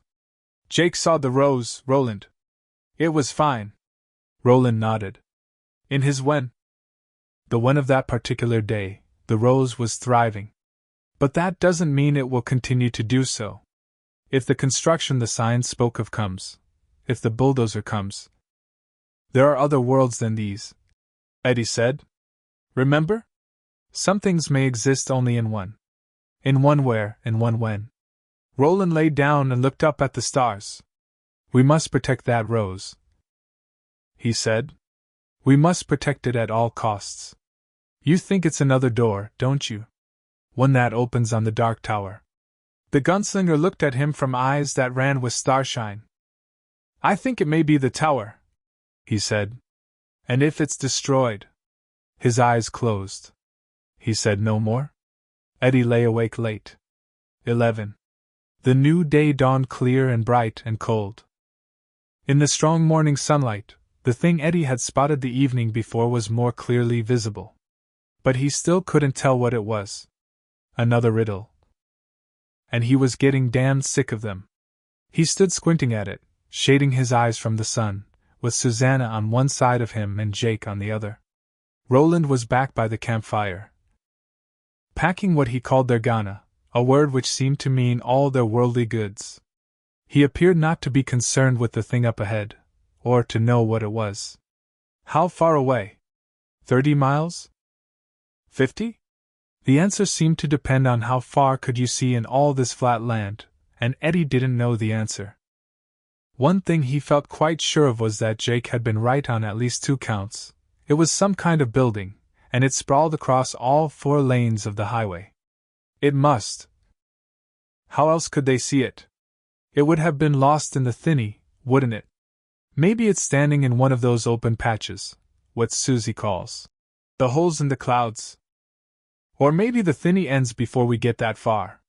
Or maybe it's a goddamn hallucination.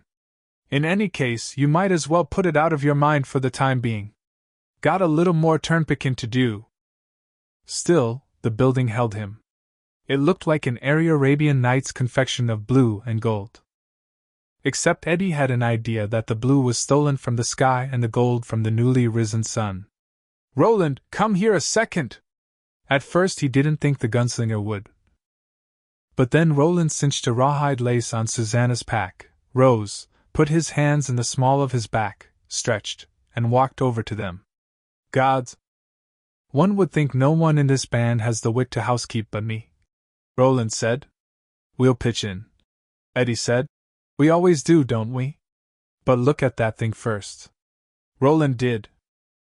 But only with a quick glance, as if he did not even want to acknowledge it. "It's glass, isn't it?" Eddie asked. Roland took another brief look. "I what?" he said. A phrase which seemed to mean reckon so, partner. "We've got lots of glass buildings where I come from, but most of them are office buildings. That thing up ahead looks more like something from Disney World. Do you know what it is?" "No." "Then why don't you want to look at it?"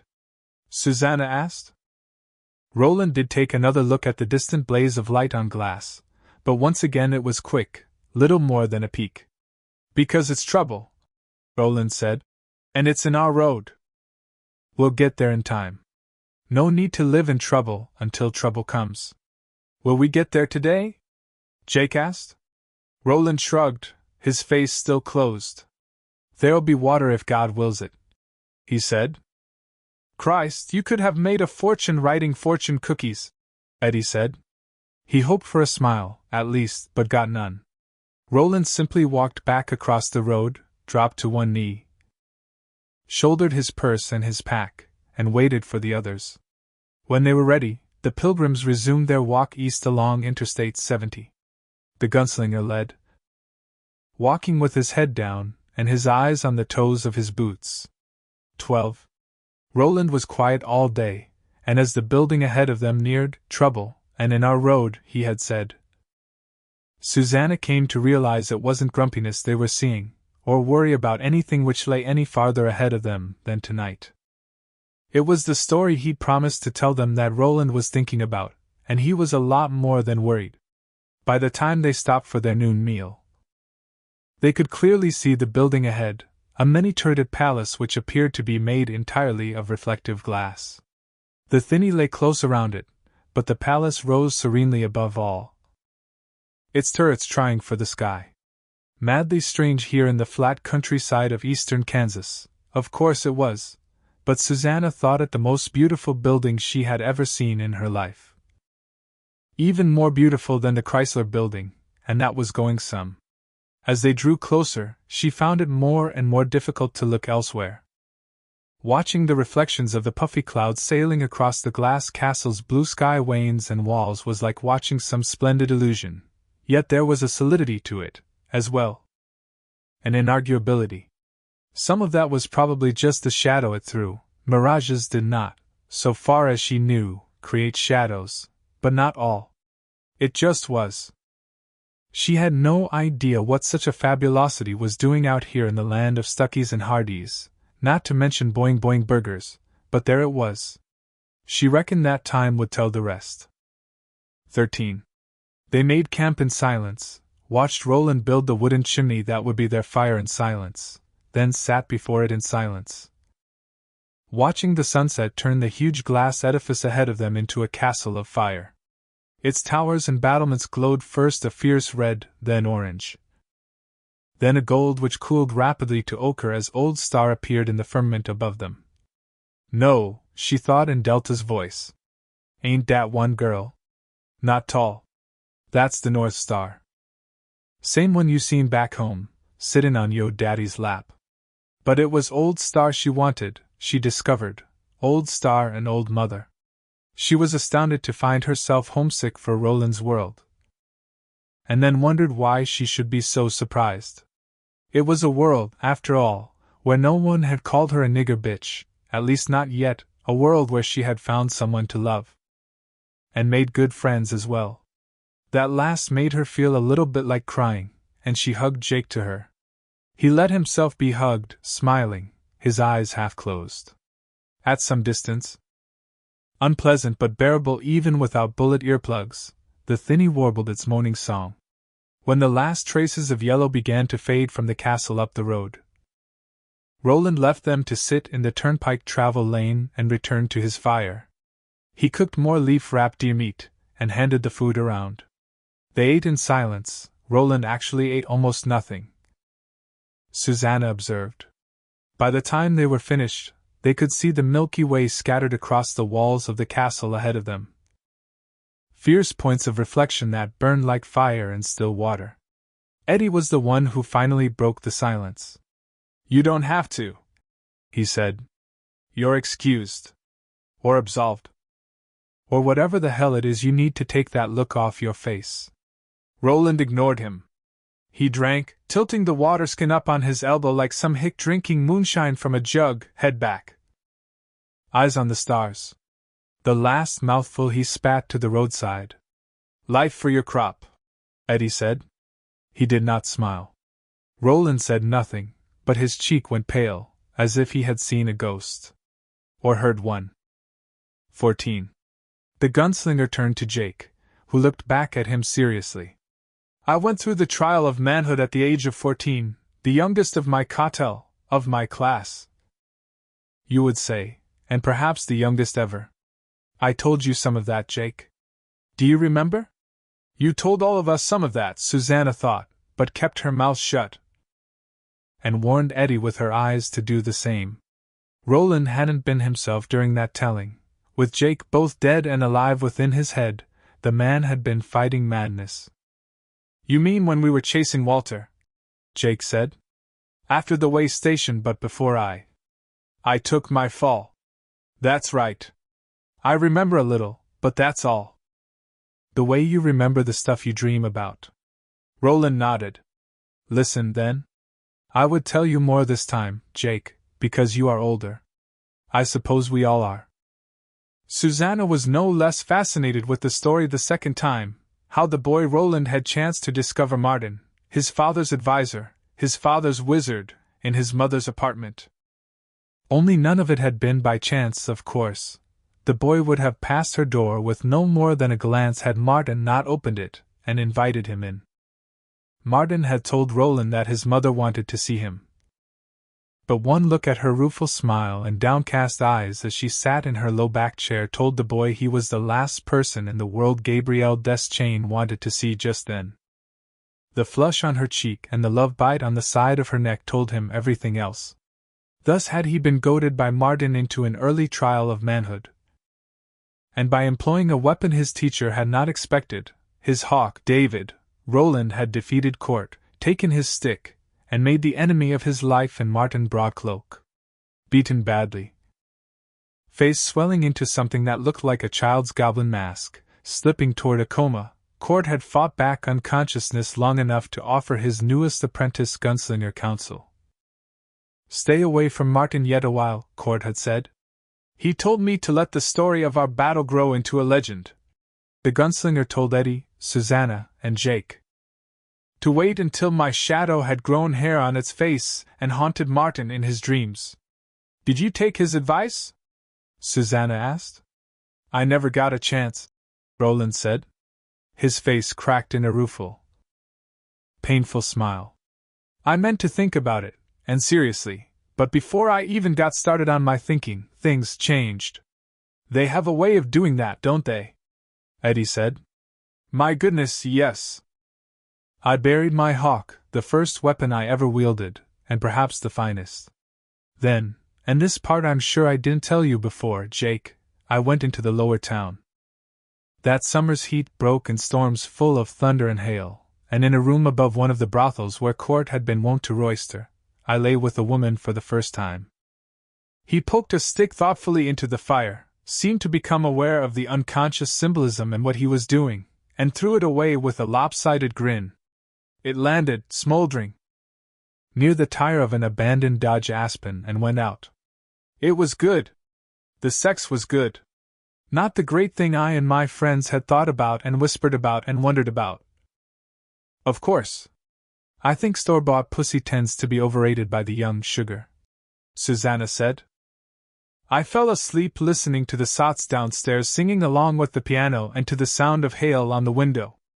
I awoke the next morning in, well, let's just say I awoke in a way I never would have expected to awake in such a place. Jake fed fresh fuel to the fire. It flared up, painting highlights on Roland's cheeks, brushing crescents of shadow beneath his brows and below his lower lip. And as he talked, Susanna found she could almost see what had happened on that long-ago morning that must have smelled of wet cobblestones and rain-sweetened summer air. What had happened in a whore's crib above a drinking dive in the lower town of Gilead, barony seat of New Canaan, one small mote of land located in the western regions of Midworld. One boy, still aching from his battle of the day before and newly educated in the mysteries of sex. One boy, now looking 12 instead of 14, his lashes dusting down thick upon his cheeks, the lids shuttering those extraordinary blue eyes. One boy with his hand loosely cupping a whore's breast, his hawk-scarred wrist lying tanned upon the counterpane.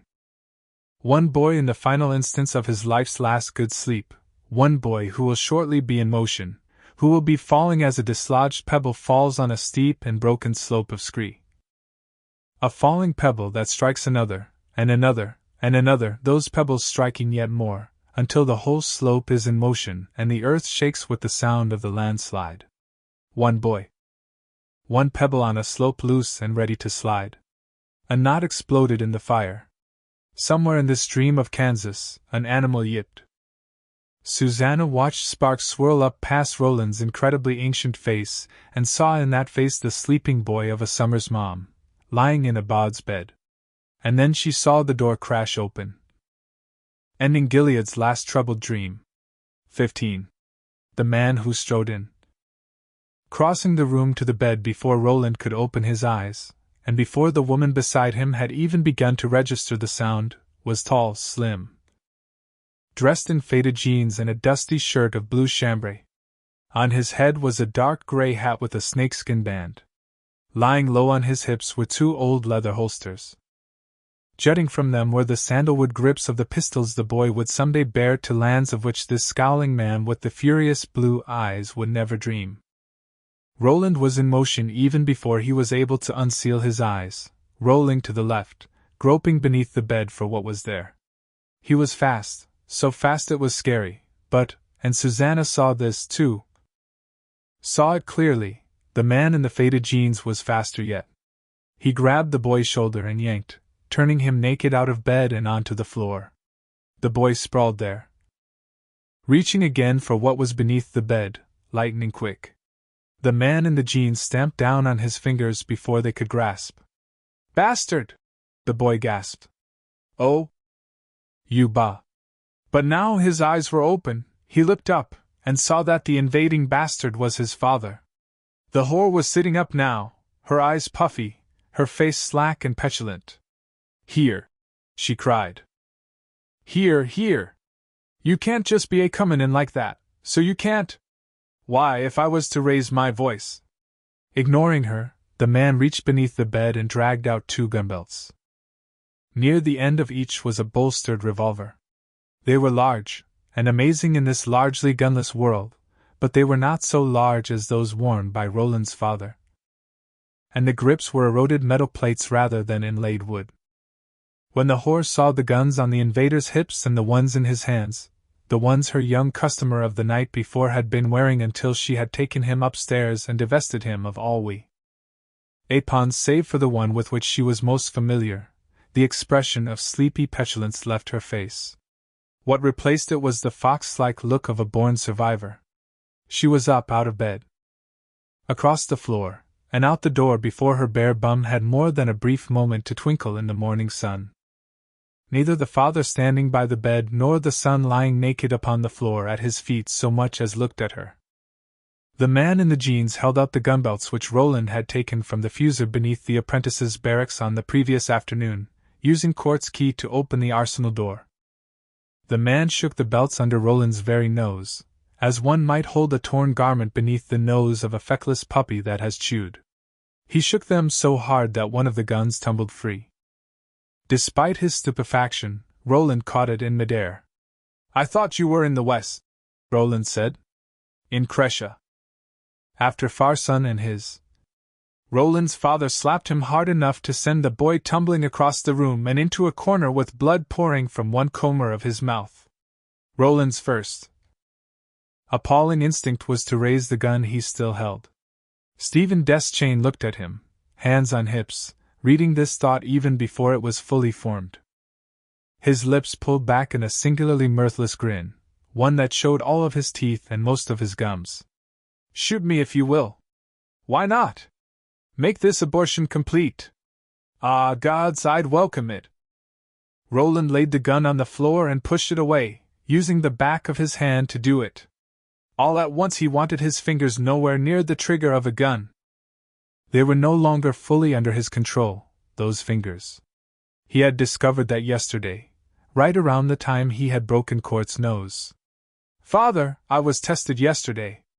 I took Court's stick. I won. I'm a man."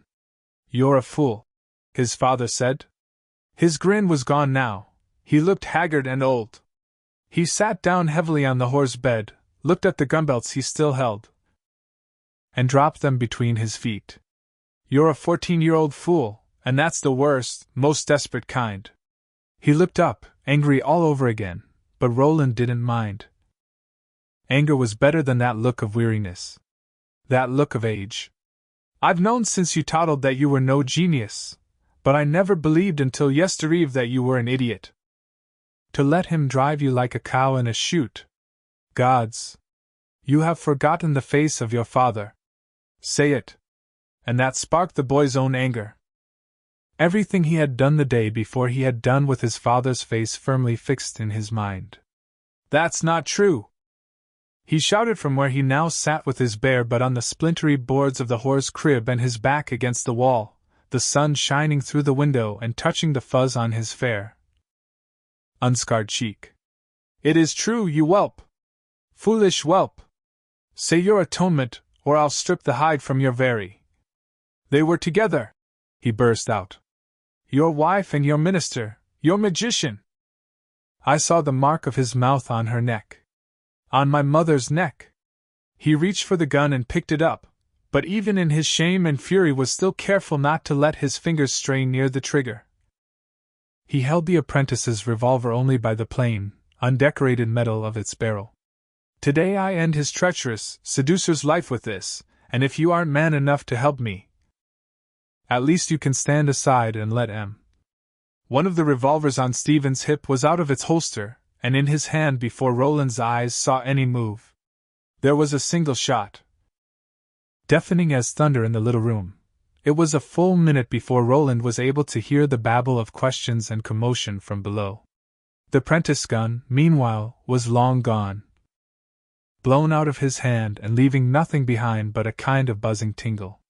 It flew out the window, down and gone. Its grip a smashed ruin of metal and its short turn in the gunslinger's long tail at an end. Roland looked at his father, shocked and amazed. Stephen looked back, saying nothing for a long time. But now he wore the face Roland remembered from earliest childhood, calm and sure. The weariness and the look of half-distracted fury had passed away like last night's thunderstorms. At last his father spoke. "I was wrong in what I said, and I apologize. You did not forget my face, Roland. But still you were foolish. You allowed yourself to be driven by one far slyer than you will ever be in your life. It's only by the grace of the gods and the working of Ka that you have not been sent west, one more true gunslinger out of Martin's road, out of John Farson's road, and out of the road which leads to the creature that rules them." He stood and held out his arms. If I had lost you, Roland, I should have died. Roland got to his feet and went naked to his father, who embraced him fiercely. When Stephen Deschain kissed him first on one cheek and then the other, Roland began to weep. Then, in Roland's ear, Stephen Deschain whispered 6 words. 16. What? Susanna asked. What 6 words? I have known for 2 years, Roland said. That was what he whispered. Holy Christ, Eddie said. He told me I couldn't go back to the palace. If I did, I'd be dead by nightfall. He said, you have been born to your destiny in spite of all Martin could do, yet he has sworn to kill you before you can grow to be a problem to him.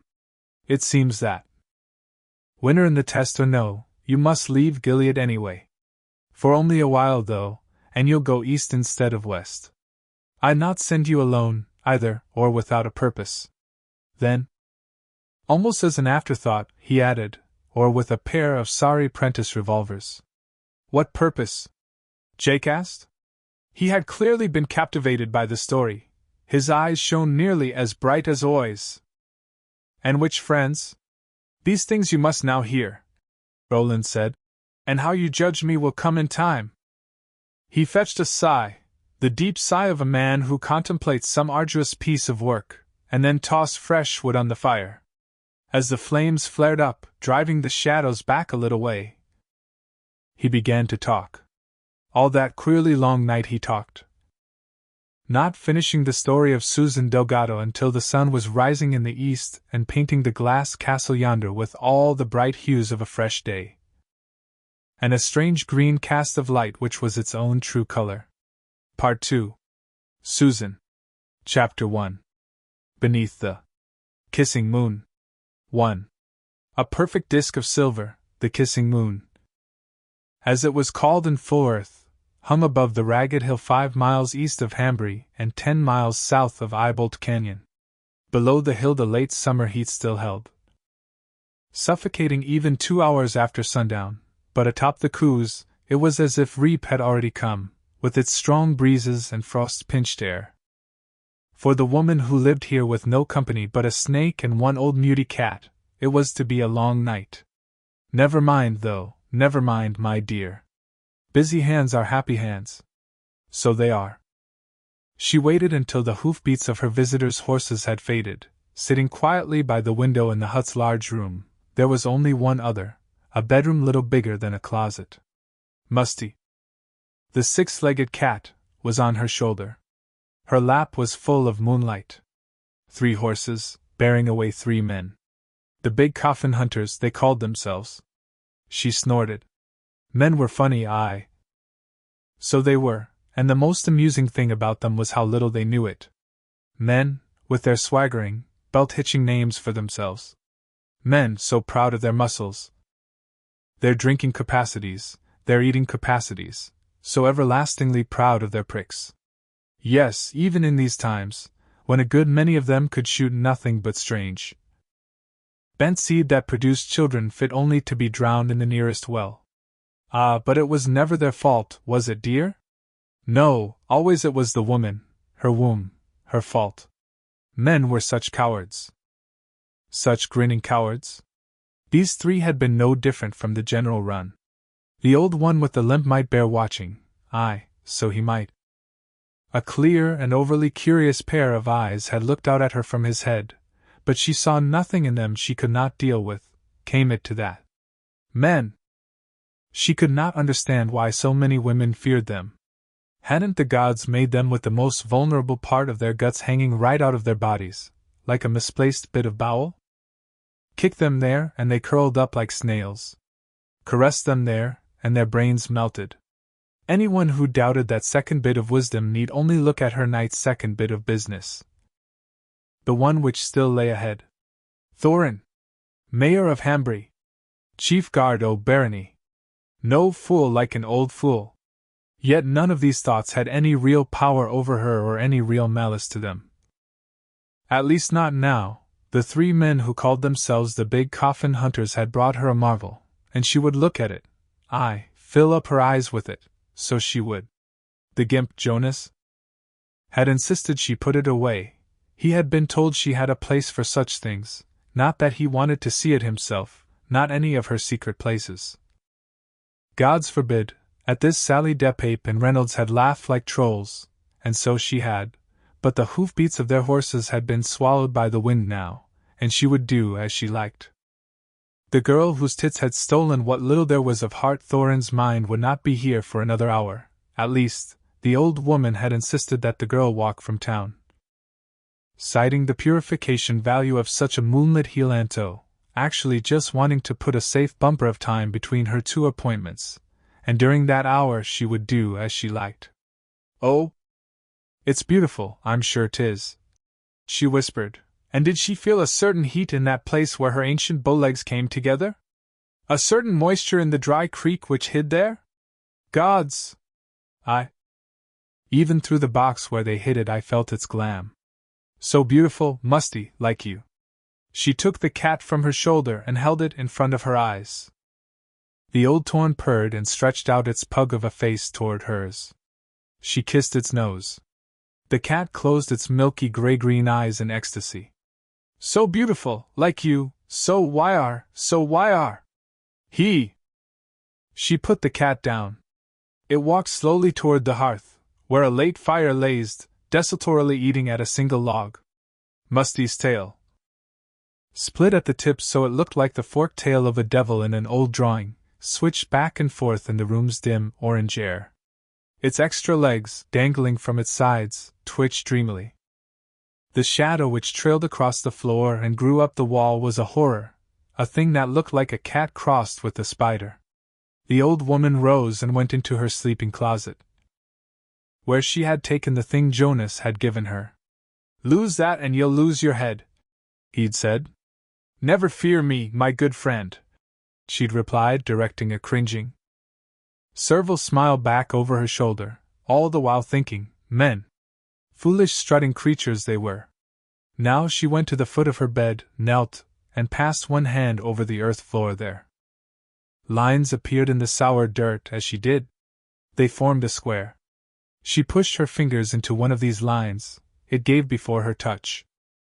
She lifted the hidden panel, hidden in such a way that no one without the touch would ever be able to uncover it, revealing a compartment perhaps a foot square and 2 feet deep. Within it was an ironwood box. Curled atop the box was a slim green snake. When she touched its back, its head came up. Its mouth yawned in a silent hiss, displaying 4 pairs of fangs, 2 on top, 2 on the bottom. She took the snake up, crooning to it. As she brought its flat face close to her own, its mouth yawned wider, and its hissing became audible. She opened her own mouth. From between her wrinkled gray lips she poked the yellowish, bad-smelling mat of her tongue. 2 drops of poison, enough to kill an entire dinner party, if mixed in the punch, fell on it. She swallowed, feeling her mouth and throat and chest bum, as if with strong liquor. For a moment the room swam out of focus, and she could hear voices murmuring in the stenchy air of the hut, the voices of those she called the unseen friends. Her eyes ran sticky water down the trenches time had drawn in her cheeks. Then she blew out a breath and the room steadied. The voices faded. She kissed Dermot between his lidless eyes. Time o' the kissing moon, all right, she thought, and then set him aside. The snake slipped beneath her bed, curled itself in a circle, and watched as she passed her palms over the top of the ironwood box. She could feel the muscles in her upper arms quivering, and that heat in her loins was more pronounced. Years it had been since she had felt the call of her sex, but she felt it now, so she did, and it was not the doing of the kissing moon, or not much. The box was locked and Jonas had given her no key, but that was nothing to her, who had lived long and studied much and trafficked with creatures that most men, for all their bold talk and strutting ways, would run from as if on fire had they caught even the smallest glimpse of them. She stretched one hand toward the lock, on which was inlaid the shape of an eye and a motto in the high speech, "I see who opens me," and then withdrew it. All at once she could smell what her nose no longer noticed under ordinary circumstances, must and dust and a dirty mattress and the crumbs of food that had been consumed in bed.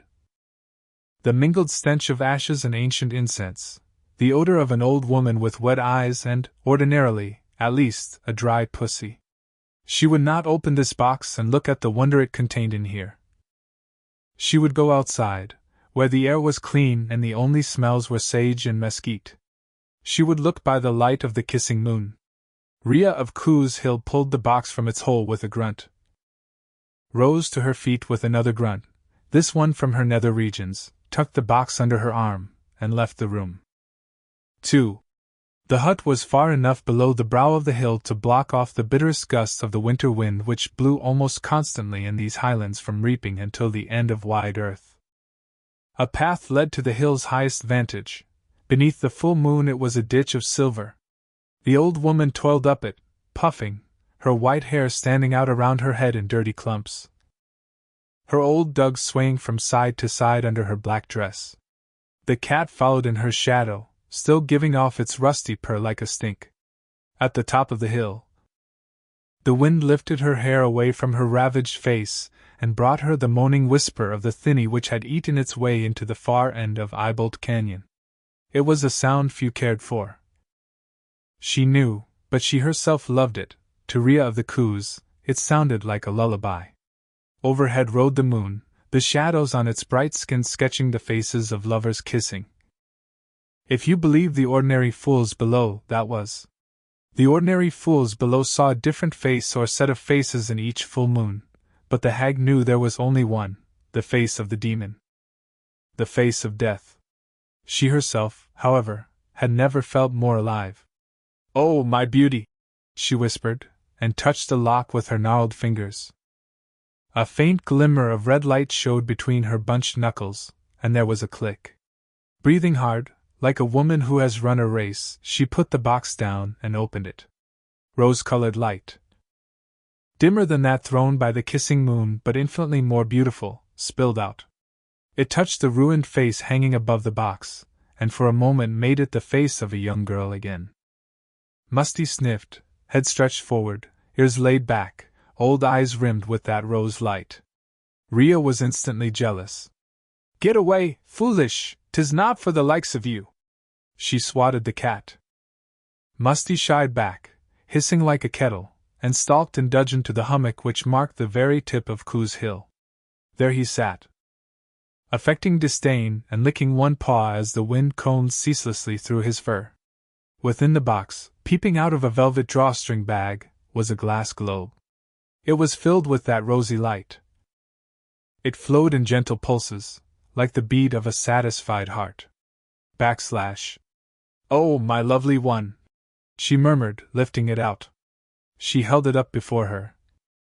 Let its pulsing radiance run down her wrinkled face like rain. "Oh, ye live, so ye do!"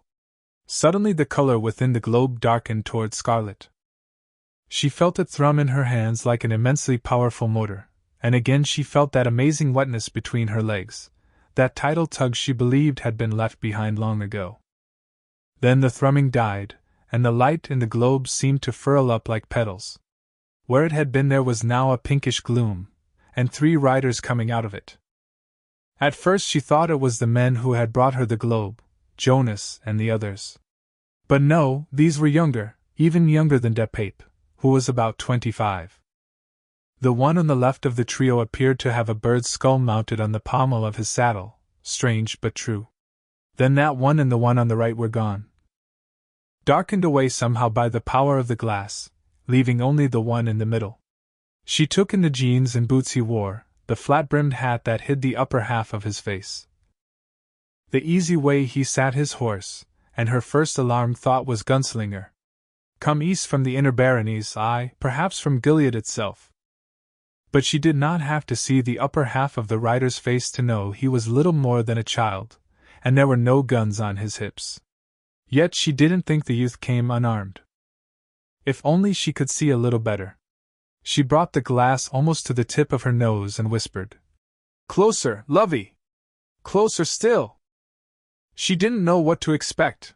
Nothing at all seemed most likely, but within the dark circle of the glass, the figure did come closer. Swum closer, almost like a horse and rider underwater. And she saw there was a quiver of arrows on his back. Before him, on the pommel of his saddle, was not a skull but a short bow. And to the right side of the saddle, where a gunslinger might have carried a rifle in a scabbard, there was the feather-fluffed shaft of a lance. He was not one of the old people, his face had none of that look. Yet she did not think he was of the outer ark either. "But who are ye, cully?" she breathed. "And how shall I know ye? Ye've got your hat pulled down so far I can't see your god-pounding eyes." "So ye do. By your horse, mayhap, or perhaps by your— Get away, musty! Why do you trouble me so?" "Ar!" The cat had come back from its lookout point and was twining back and forth between her swollen old ankles, whinnying up at her in a voice even more rusty than its purr. When the old woman kicked out at him, Musty dodged agilely away, then immediately came back and started in again, looking up at her with moonstruck eyes and making those soft yowls. Rhea kicked out at it again, this one just as ineffectual as the first one, then looked into the glass once more. The horse and its interesting young rider were gone. The rose light was gone as well. It was now just a dead glass ball she held, its only light a reflection borrowed from the moon. The wind gusted, pressing her dress against the ruination that was her body. Musty, undaunted by the feeble kicks of his mistress, darted forward and began to twine about her ankles again, crying up at her the whole time. "There, do ye see what you've done? Ye nasty bag of fleas and disease? The light's gone out of it, gone out just when I—" Then she heard a sound from the cart track which led up to her hut, and understood why Musty had been acting out. It was singing she heard. It was the girl she heard. The girl was early. Grimacing horribly, she loathed being caught by surprise. And the little miss down there would pay for doing it. She bent and put the glass back in its box. The inside was lined with padded silk, and the ball fit as neatly as the breakfast egg in his lordship's cup. And still from down the hill, the cursed wind was wrong, or she would have heard it sooner, the sound of the girl singing. Now closer than ever. Love, oh careless love. Can't you see what careless love has done? I'll give ye careless love, ye virgin bitch, the old woman said. She could smell the sour reek of sweat from under her arms, but that other moisture had dried up again. I'll give ye payday for walking in early on old Rhea, so I will. She passed her fingers over the lock on the front of the box, but it wouldn't fasten. She supposed she had been overeager to have it open, and had broken something inside it when she used the touch. The eye and the motto seemed to mock her, "I see who opens me." It could be put right, and in a jiffy, but right now even a jiffy was more than she had. "Pestering cunt!" she whined, lifting her head briefly toward the approaching voice. "Almost here now, by the gods, and 45 minutes before her time." Then she closed the lid of the box. It gave her a pang to do it, because the glass was coming to life again, filling with that rosy glow, but there was no time for looking or dreaming now. Later, perhaps, after the object of Thorin's unseemly late-life prickishness had gone. "And you must restrain yourself from doing anything too awful to the girl," she cautioned herself. "Remember she's here because of him, and at least ain't one of those green girls with a bun in the oven and a boyfriend acting reluctant about the Chryso marriage. It's Thorin's doing. This one's what he thinks about after his ugly old crow of a wife is asleep and he takes himself in his hand and commences the evening milking. It's Thorin's doing. He has the old law on his side. And he has power. Furthermore, what's in that box is his man's business, and if Jonas found out ye looked at it, that ye used it. Aye, but no fear of that. And in the meantime, possession were 9/10 of the law, were it not?" She hoisted the box under one arm, hoisted her skirts with her free hand, and ran back along the path to the hut. She could still run when she had to. Aye, though few there were who'd believe it. Musty ran at her heels, bounding along with his cloven tail held high, and his extra legs flopping up and down in the moonlight. Chapter 2. Proving Honesty. 1. Rhea darted into her hut, crossed in front of the guttering fire, then stood in the doorway to her tiny bedroom, swiping a hand through her hair in a distracted gesture. The bitch hadn't seen her outside the hut. She surely would have stopped caterwauling, or at least faltered in it if she had, and that was good. But the cursed hidey hole had sealed itself up again, and that was bad. There was no time to open it again either. Rhea hurried to the bed, knelt, and pushed the box far back into the shadows beneath. Aye, that would do, until Susie Greengown was gone, it would do very well. Smiling on the right side of her mouth, the left was mostly frozen. Rhea got up, brushed her dress, and went to meet her second appointment of the night. 2. Behind her, the unlocked lid of the box clicked open. It came up less than an inch, but that was enough to allow a sliver of pulsing rose-colored light to shine out. 3. Susan Delgado stopped about 40 yards from the witch's hut, the sweat chilling on her arms and the nape of her neck. Had she just spied an old woman, surely the one she had come to see, dart down that last bit of path leading from the top of the hill? She thought she had. Don't stop singing. When an old lady hurries like that, she doesn't want to be seen. If you stop singing, she'll likely know she was. For a moment Susan thought she'd stop anyway, that her memory would close up like a startled hand and deny her another verse of the old song which she had been singing since youngest childhood. But the next verse came to her, and she continued on, with feet as well as voice. Once my cares were far away. Yes, once my cares were far away. Now my love has gone from me, and misery is in my heart to stay. A bad song for a night such as this, mayhap. But her heart went its own way without much interest in what her head thought or wanted. Always had carrot she was frightened to be out by moonlight, when werewolves were said to walk. She was frightened of her errand, and she was frightened by what that errand portended. Yet when she had gained the great road out of Hambry, and her heart had demanded she run, she had run. Under the light of the kissing moon and with her skirt held above her knees she had galloped like a pony, with her shadow galloping right beside her. For a mile or more she had run, until every muscle in her body tingled and the air she pulled down her throat tasted like some sweet heated liquid. And when she reached the upland track leading to this high sinister, she had sung, because her heart demanded it. And, she supposed, it really hadn't been such a bad idea. If nothing else, it had kept the worst of her megrims away. Singing was good for that much, anyway. Now she walked to the end of the path, singing the chorus of Careless Love, as she stepped into the scant light which fell through the open door and onto the stoop. A harsh rain-crow voice spoke from the shadows. Stop your howling, missy, it catches in my brains like a fish-hook. Susan, who had been told all her life that she had a fair singing voice, a gift from her grandma, no doubt, fell silent at once, abashed. She stood on the stoop with her hands clasped in front of her apron. Beneath the apron she wore her second-best dress, she only had two. Beneath it, her heart was thumping very hard. A cat, a hideous thing with two extra legs sticking out of its sides like toasting forks, came into the doorway first. It looked up at her, seemed to measure her, then screwed its face up in a look that was eerily human, contempt. It hissed at her, then flashed away into the night. Well, good evening to you too, Susan thought. The old woman she had been sent to see stepped into the doorway. She looked Susan up and down with that same expression of flat-eyed contempt, then stood back. Come in. And mind ye clap the door tight. The wind has a way of blowin' it open, as ye see. Susan stepped inside. She didn't want to close herself into this bad-smelling room with the old woman.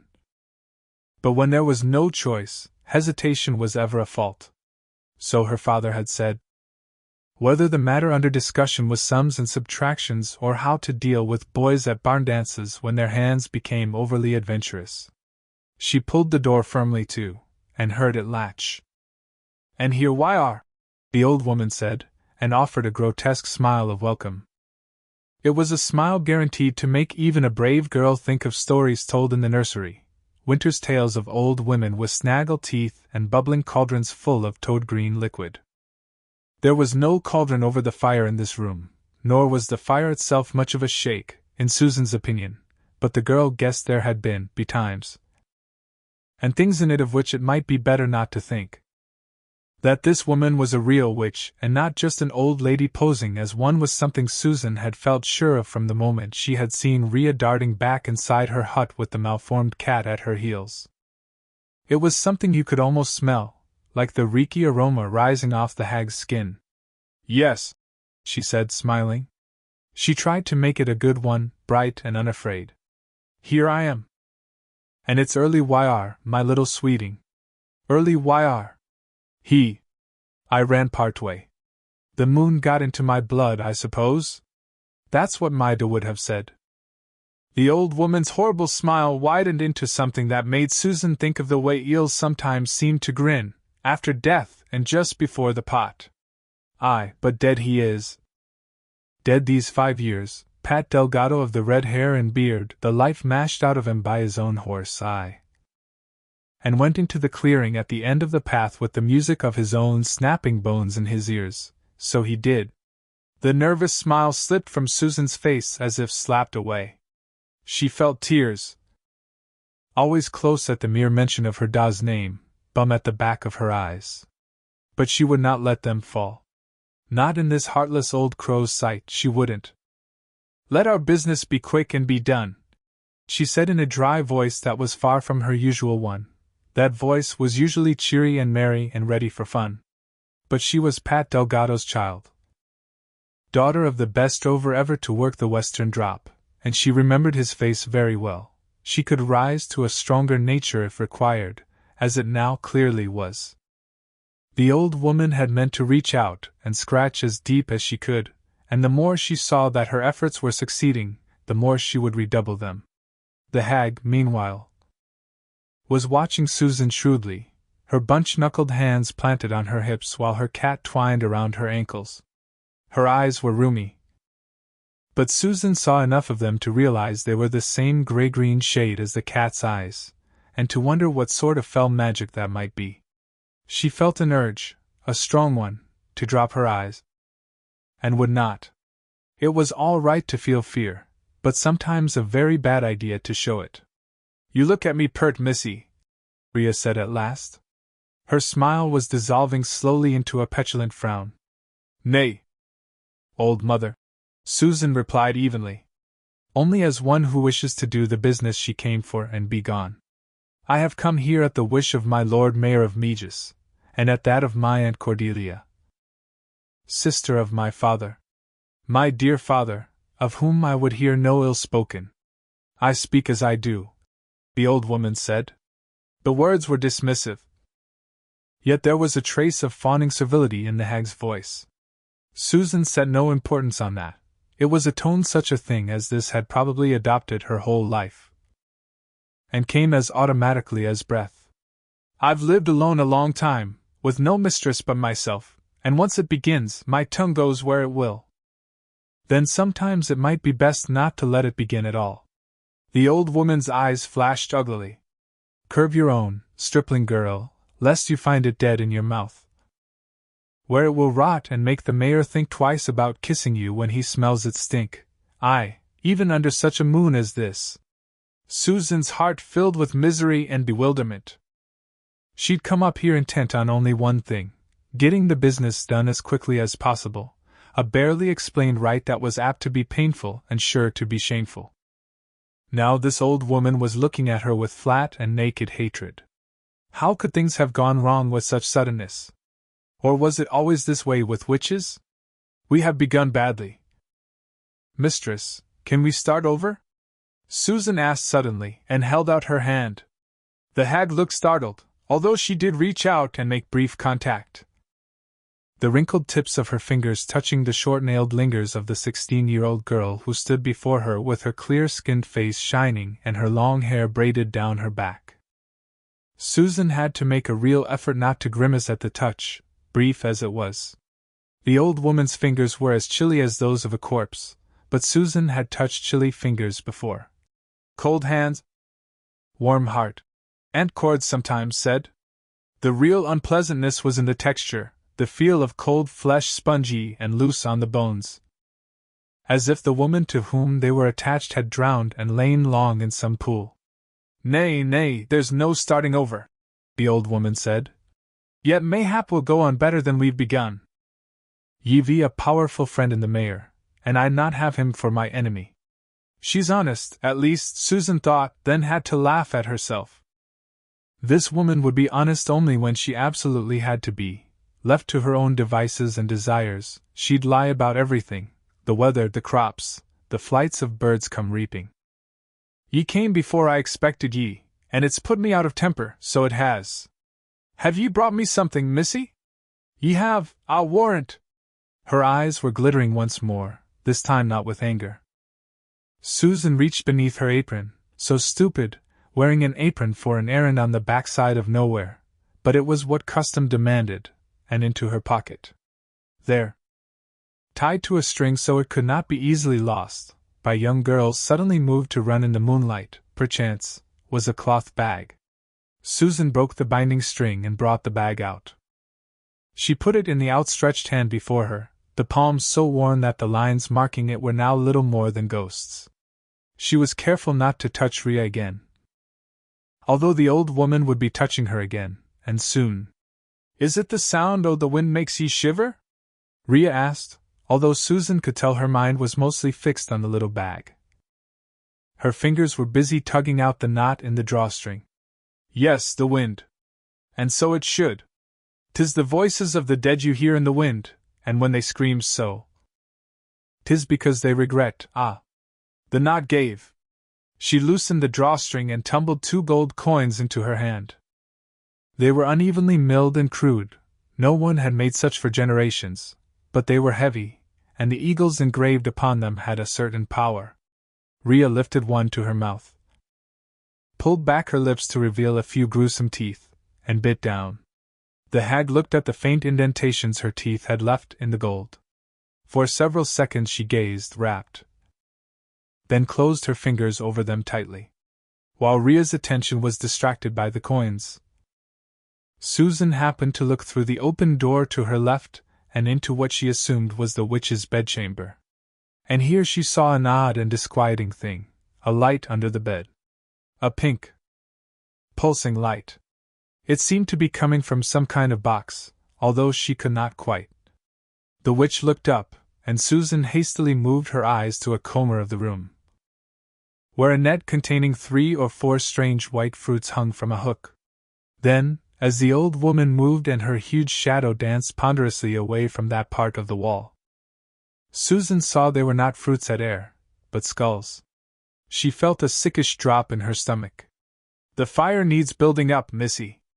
Go round to the side of the house and bring back an armload of wood. Good-sized sticks are what's wanted, and never mind whining ye can't lug 'em. Ye're of a strappin' good size, so ye are.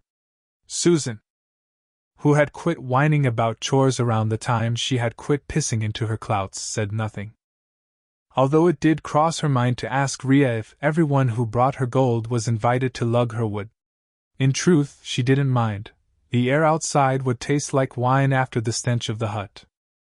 She had almost reached the door when her foot struck something hot and yielding. The cat yowled. Susan stumbled and almost fell. From behind her, the old woman issued a series of gasping, choking sounds which Susan eventually recognized as laughter. Watch Musty, my little sweet one! Trixie, he is! And Tripsy as well, betimes, so he is! He! And off she went, in another gale. The cat looked up at Susan, its ears laid back, its gray-green eyes wide. It hissed at her. And Susan, unaware she was going to do it until it was done, hissed back, like its expression of contempt. Musty's look of surprise was eerily, and in this case, comically, human. It turned and fled for Rhea's bedroom, its split tail lashing. Susan opened the door and went outside to get the wood. Already she felt as if she had been here 1,000 years, and that it might be 1,000 more before she could go home. For the air was as sweet as she had hoped, perhaps even sweeter. And for a moment she only stood on the stoop, breathing it in, trying to cleanse her lungs and her mind. After 5 good breaths, she got herself in motion. Around the side of the house she went, but it was the wrong side, it seemed, for there was no woodpile here. There was a narrow excuse for a window, however, half buried in some tough and unlovely creeper. It was toward the back of the hut, and must look in on the old woman's sleeping closet. Don't look in there. Whatever she's got under her bed isn't your business, and if she were to catch you. She went to the window despite these admonitions, and peeked in. It was unlikely that Rhea would have seen Susan's face through the dense overgrowth of pig ivy even if the old besom had been looking in that direction, and she wasn't. She was on her knees. The drawstring bag caught in her teeth, reaching under the bed. She brought out a box and opened its lid, which was already ajar. Her face was flooded with soft pink radiance, and Susan gasped. For one moment it was the face of a young girl, but one filled with cruelty as well as youth, the face of a self-willed child determined to learn all the wrong things for all the wrong reasons. The face of the girl this had once been, mayhap. The light appeared to be coming from some sort of glass ball. The old woman looked at it for several moments, her eyes wide and fascinated. Her lips moved as if she were speaking to it or perhaps even singing to it. The little bag Susan had brought from town, its strings still clamped in the hag's mouth, bobbed up and down as she spoke. Then, with what appeared to be great effort of will, she closed the box, cutting off the rosy light. Susan found herself relieved. There was something about it she didn't like. The old woman cupped one hand over the silver lock in the middle of the lid, and a brief scarlet light spiked out from between her fingers. All this with the drawstring bag still hanging from her mouth. Then she put the box on the bed, knelt, and began running her hands over the dirt just beneath the bed's edge. Although she touched only with her palms, lines appeared as if she had used a drawing tool. These lines darkened, becoming what looked like grooves. The wood, Susan. Gel the wood before she wakes up to how long you've been gone. For your father's sake. Susan pulled the skirt of her dress all the way up to her waist. She did not want the old woman to see dirt or leaves on her clothing when she came back inside. Did not want to answer the questions the sight of such smuts might provoke, and crawled beneath the window with her white cotton drawers flashing in the moonlight. Once she was past, she got to her feet again and hurried quietly around to the far side of the hut. Here she found the woodpile under an old, moldy-smelling hide. She took half a dozen good-sized chunks and walked back toward the front of the house with them in her arms. When she entered, turning sideways to get her load through the doorway without dropping any, the old woman was back in the main room, staring moodily into the fireplace, where there was now little more than embers. Of the drawstring bag there was no sign. "Took you long enough, missy," Rhea said. She continued to look into the fireplace, as if Susan were of no account. But one foot tapped below the dirty hem of her dress, and her eyebrows were drawn together. Susan crossed the room, peering over the load of wood in her arms as well as she could while she walked. It wouldn't surprise her a bit to spy the cat lurking near, hoping to trip her up. "I saw a spider," she said. "I flapped my apron at it to make it run away.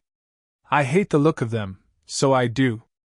"You'll see something you like the look of even less soon enough," Rhea said, grinning her peculiar one-sided grin. "Out of old Thorin's nightshirt it'll come, stiff as a stick and as red as rhubarb." Hold a minute, girl, ye gods, you've brought enough for a fair-day bonfire." Rhea took 2 fat logs from Susan's pile and tossed them indifferently onto the coals. Embers spiraled up the dark and faintly roaring shaft of the chimney. "There, you've scattered what's left of your fire, ye silly old thing, and will likely have to rekindle the whole mess," Susan thought. Then Rhea reached into the fireplace with one splayed hand, spoke a guttural word, and the logs blazed up as if soaked in oil. "Put the rest over there," she said, pointing at the wood box. "And mind you not be a scatterbark, missy." What, and dirty all this neat, Susan thought. She bit the insides of her cheeks to kill the smile that wanted to rise on her mouth. Rhea might have sensed it, however. When Susan straightened again, the old woman was looking at her with a dour, knowing expression. "All right, mistress, Let's do our business and have it done. Do you know why you're here? I am here at Mayor Thorin's wish, Susan repeated, knowing that was no real answer. She was frightened now, more frightened than when she had looked through the window and seen the old woman crooning to the glass ball. His wife has come barren to the end of her courses. He wishes to have a son before he is also unable to. Pish tush, spare me the codswallop and pretty words. He wants tits and arse that don't squish in his hands and a box that'll grip what he pushes. If he's still man enough to push it, that is. If a son come of it, aye, fine, he'll give it over to ye to keep and raise until it's old enough to school, and after that ye'll see it no more. If it's a daughter, he'll likely take it from ye and give it to his new man, the one with the girl's hair and the limp, to drown in the nearest cattle wallow. Susan stared at her, shocked out of all measure. The old woman saw the look and laughed. Don't like the sound of the truth, do yer? Few do, missy. But that's neither here nor there. Your auntie was ever a trig one. And she'll have done all right out of Thorin and Thorin's treasury. What gold you see of it's none o' mine, and won't be none o' yours either, if you don't watch sharp. Take off that dress. I won't was what rose to her lips, but what then? To be turned out of this hut, and to be turned out pretty much as she had come. And not as a lizard or a hopping toad would probably be the best luck she could hope for, and sent west as she was now, without even the 2 gold coins she'd brought up here? And that was only the small half of it. The large was that she had given her word. At first she had resisted, but when Aunt Cord had invoked her father's name, she had given in. As she always did. Really, she had no choice, and when there was no choice, hesitation was ever a fault. She brushed the front of her apron, to which small bits of bark now clung, then untied it and took it off. She folded it, laid it on a small, grimy hassock near the hearth, and unbuttoned her dress to the waist. She shivered it from her shoulders, and stepped out. She folded it and laid it atop the apron, trying not to mind the greedy way Rhea of Clues was staring at her in the firelight. The cat came sashaying across the floor, grotesque extra legs hobbling, and sat at Rhea's feet. Outside, the wind gusted. It was warm on the hearth, but Susan was cold just the same, as if that wind had gotten inside her, somehow. Hurry, girl, for your father's sake! Susan pulled her shift over her head, folded it atop the dress, then stood in only her drawers, with her arms folded over her bosom. The fire painted warm orange highlights along her thighs, black circles of shadow in the tender folds behind her knees. And still she's not naked, the old crow laughed. Ain't we la-dee-da? Aye, we are very fine. Take off those drawers, mistress, and stand as ye slid from your mother. Although ye had not so many goodies as to interest the likes of Hart Thorin then, did ye? Feeling caught in a nightmare, Susan did as she was bid. With her mound and bush uncovered, her crossed arms seemed foolish. She lowered them to her sides. No wonder he wants ye, the old woman said. 'Tis beautiful ye are, and true. Is she not, Musty? The cat wowed. There's dirt on your knees, Rhea said suddenly. How came it there? / Susan felt a moment of awful panic. She had lifted her skirts to crawl beneath the hag's window, and hung herself by doing it. Then an answer rose to her lips, and she spoke it calmly enough. When I came in sight of your hut, I grew fearful. I knelt to pray, and raised my skirts so as not to soil it. I'm touched, to want a clean dress for the likes o' me. How good we are! Don't you agree, Musty? The cat wowed, then began to lick one of its forepaws. Get on with it, Susan said. You've been paid and I'll obey, but stop teasing and have done. You know what it is I have to do, mistress. I don't, Susan said. The tears were close again, burning the backs of her eyes, but she would not let them fall. Would not. I have an idea, but when I asked Aunt Cord if I was right, she said that you'd take care of my education in that regard. Wouldn't dirty her mouth with the words, would she? Well, that's all right. Your Aunt Ria's not too nice to say what your Aunt Cordelia won't. I'm to make sure that ye're physically and spiritually intact, missy. Proving honesty is what the old ones called it, and it's a good enough name. So it is. Step to me. Susan took 2 reluctant steps forward, so that her bare toes were almost touching the old woman's slippers and her bare breasts were almost touching the old woman's dress. If a devil or demon has polluted your spirit, such a thing as might taint the child you'll likely bear, it leaves a mark behind. Most often it's a suck mark or a lover's bite, but there's others. Open your mouth. Susan did, and when the old woman bent closer, the reek of her was so strong that the girl's stomach clenched. She held her breath, praying this would be over soon. Run out your tongue. Susan ran out her tongue. Now send your breezes into my face. Susan exhaled her held breath. Rhea breathed it in and then, mercifully, pulled her head away a little. She had been close enough for Susan to see the lice hopping in her hair. Sweet enough, the old woman said. Aye, good's a meal. Now turn around. Susan did, and felt the old witch's fingers trailed down her back and to her buttocks. Their tips were cold as mud. Bend over and spread your cheeks, missy, be not shy. Rhea's seen more than one poultry in her time. Face flushing, she could feel the beat of her heart in the center of her forehead and in the hollows of her temples. Susan did as told. And then she felt one of those corpse-like fingers prod its way into her anus. Susan bit her lips to keep from screaming. The invasion was mercifully short, but there would be another, Susan feared. Turn around. She turned.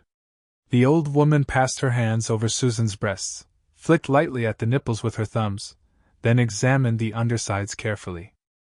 Rhea slipped a finger into the cup of the girl's navel, then hitched up her own skirt and dropped to her knees with a grunt of effort. She passed her hands down Susan's legs, first front then back. She seemed to take special pains with the area just below the calves, where the tendons ran. Lift your right foot, girl. Susan did, and uttered a nervous, screamy laugh as Rhea ran a thumbnail down her instep to her heel. The old woman parted her toes, looking between each pair. After this process had been repeated with the other foot, the old woman, still on her knees, said, You know what comes next. Aye. The word came out of her in a little trembling rush. Hold ye still, missy, all else is well, clean as a willow strip, ye are. But now we've come to the cozy nook that's all Thorin cares for. We've come to where honesty must really be proved. So hold ye still. Susan closed her eyes and thought of horses running along the drop. Nominally they were the barony's horse, overlooked by Rymer, Thorin's chancellor, and the barony's minister of inventory. But the horses didn't know that. They thought they were free, and if you were free in your mind, what else mattered? Let me be free in my mind, as free as the horses along the drop. And don't let her hurt me. Please don't let her hurt me. And if she does, please help me to bear it in decent silence. Cold fingers parted the downy hair below her navel. There was a pause. And then 2 cold fingers slipped inside her. There was pain, but only a moment of it, and not bad. She'd hurt herself worse stubbing her toe or barking her shin on the way to the privy in the middle of the night. The humiliation was the bad part, and the revulsion of Rhea's ancient touch. Cock tight ye are! Rhea cried. Good as ever was.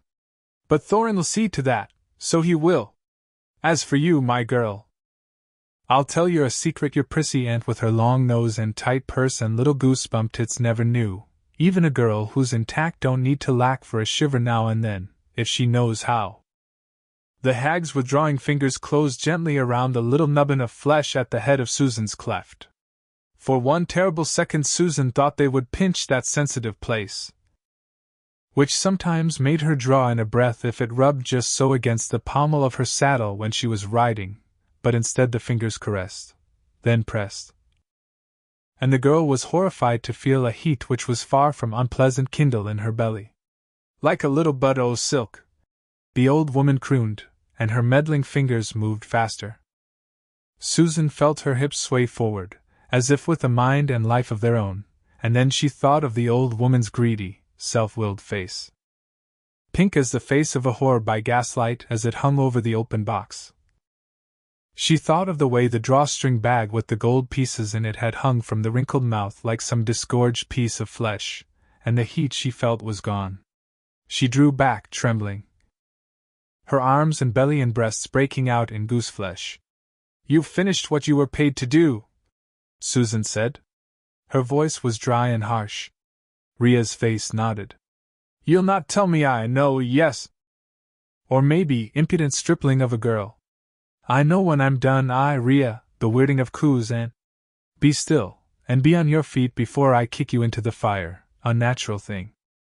The old woman's lips wriggled back from her few remaining teeth in a dog-like sneer, and now, Susan realized, she and the witchwoman were back where they had been at the start, ready to claw each other's eyes out.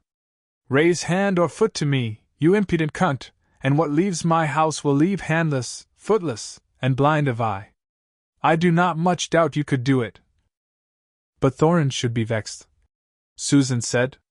It was the first time in her life she had ever invoked a man's name for protection.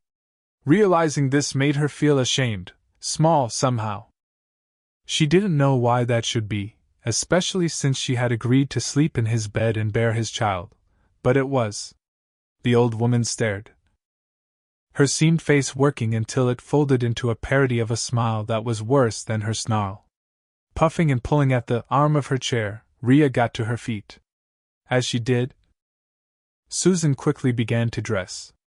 "Aye, vexed he would be. Perhaps you know best after all, missy. I've had a strange night, and it's wakened parts of me better left asleep. Anything else that might have happened, take it as a compliment to your youth and purity, and to your beauty as well. Aye, you're a beautiful thing, and there's no doubt in it. Your hair, now, when you let it down, as you will for Thorin, when you lay with him, it glows like the sun, doesn't it?" Susan did not want to force the old hag out of her posturing, but she didn't want to encourage these fawning compliments either. Not when she could still see the hate in Ria's roomy eyes. Not when she could feel the old woman's touch still crawling like beetles on her skin. She said nothing, only stepped into her dress, set it on her shoulders, and began to button up the front. Ria perhaps understood the run of her thoughts, for the smile dropped off her mouth and her manner grew businesslike. Susan found this a great relief. "Well, never mind it. Ye've proved honest. Ye may dress yourself and go. But not a word of what passed between us to Thorin, mind ye. Words between women need trouble no man's ear, especially one as great as he." Yet at this Ria could not forbear a certain spasming sneer. Susan didn't know if the old woman was aware of it or not. "Are we agreed?" Anything. Just as long as I can be out of here and away." "You declare me proved?" "Aye, Susan, daughter of Patrick." "So I do. But it's not what I say that matters. Now, wait, somewhere here." She scrabbled along the mantel, pushing stubs of candles stuck on cracked saucers this way and that, lifting first a kerosene lantern and then a battery flashlight. Looking fixedly for a moment at a drawing of a young boy and then putting it aside. Where? Here. She snatched up a pad of paper with a sooty cover, Sitco stamped on it in ancient gold letters, and a stub of pencil. She paged almost to the end of the pad before finding a blank sheet. On it she scrawled something, then tore the sheet off the spiral of wire at the top of the pad. She held the sheet out to Susan, who took it and looked at it. Scrawled there was a word she did not understand at first. Below it was a symbol. "What's this?" she asked, tapping the little drawing. "Ria, her mark. Known for 6 baronies around. It is, and can't be copied. Show that paper to your aunt. Then to Thorin. If your aunt wants to take it and show it to Thorin herself, I know her, Wisey, and her bossy ways, tell her no, Ria says no. She's not to have the keeping of it. And if Thorin wants it?" Ria shrugged dismissively. "Let him keep it or bum it or wipe his bum with it, for all of me. It's nothing to you either. For you knew you were honest all along, so you did. True? Susan nodded. Once, walking home after a dance, she had let a boy slip his hand inside her shirt for a moment or two, but what of that? She was honest. And in more ways than this nasty creature meant. But don't lose that paper. Unless you'd see me again, that is, and go through the same business a second time. Gods perish even the thought, Susan thought, and managed not to shudder. She put the paper in her pocket, where the drawstring bag had been. Now come to the door, missy. She looked as if she wanted to grasp Susan's arm, then thought better of it. The two of them walked side by side to the door, not touching in such a careful way that it made them look awkward. Once there, Rhea did grip Susan's arm. Then, with her other hand, she pointed to the bright silver disk hanging over the top of the couche. The kissing moon, Rhea said. 'Tis midsummer. Yes. Tell Thorin he's not to have you in his bed, or in a haystack, or on the scullery floor, or anywhere else, until demon moon rises full in the sky. Not until reaping? That was 3 months, a lifetime, it seemed to her. Susan tried not to show her delight at this reprieve. She thought Thorin would put an end to her virginity by moonrise the next night. She wasn't blind to the way he looked at her. Rhea, meanwhile, was looking at the moon, seeming to calculate. Her hand went to the long tail of Susan's hair and stroked it. Susan bore this as well as she could, and just when she felt she could bear it no longer, Rhea dropped her hand back to her side and nodded. Hi, not just reaping, but true fin de anno, fair night. Tell him. Say that he may have you after the bonfire. You understand? True fin de anno, yes. She could barely contain her joy. When the fire in Greenheart bums low and the last of the red-handed men are ashes, Rhea said. Then and not until then. You must tell him so. I will. The hand came out and began to stroke her hair again. Susan bore it. After such good news, she thought, it would have been mean-spirited to do otherwise. The time between now and reaping you will use to meditate, and to gather your forces to produce the male child the mayor wants. Or mayhap just to ride along the drop and gather the last flowers of your maidenhood. Do you understand? Yes. She dropped a curtsy. Thanky sigh. Rhea waved this off as if it were a flattery. Speak not of what passed between us, mind. 'Tis no one's affair but our own. I won't. And our business is done? Well, mayhap there's one more small thing. Rhea smiled to show it was indeed small, then raised her left hand in front of Susan's eyes with 3 fingers together, and 1 apart. Glimmering in the fork between was a silver medallion, seemingly produced from nowhere. The girl's eyes fastened on it at once. Until Rhea spoke a single guttural word, that was. Then they closed. 5. Rhea looked at the girl who stood asleep on her stoop in the moonlight. As she replaced the medallion within her sleeve, her fingers were old and bunchy. But they moved dexterously enough when it was required. Oh, aye, the businesslike expression fell from her face, and was replaced by a look of squint-eyed fury. Kick me into the fire, would you? You troll? Tattle to Thorin? But her threats and impudence weren't the worst. The worst had been the expression of revulsion on her face when she had pulled back from Rhea's touch. Too good for Rhea. She was. And thought herself too good for Thorin as well, no doubt. She was 16 years' worth of fine blonde hair hanging down from her head. Herr Thorin no doubt dreamed of plunging his hands into even as he plunged and reared and plowed down below. She couldn't hurt the girl, much as she wanted to and much as the girl deserved it. If nothing else, Thorin might take the glass ball away from her, and Rhea couldn't bear that. Not yet, anyway. So she could not hurt the girl. But she could do something that would spoil his pleasure in her, at least for a while. Rhea leaned close to the girl, grasped the long braid which lay down her back, and began to slip it through her fist, enjoying its silky smoothness. Susan, she whispered. Do ye hear me, Susan, daughter of Patrick? Yes. The eyes did not open. Then listen.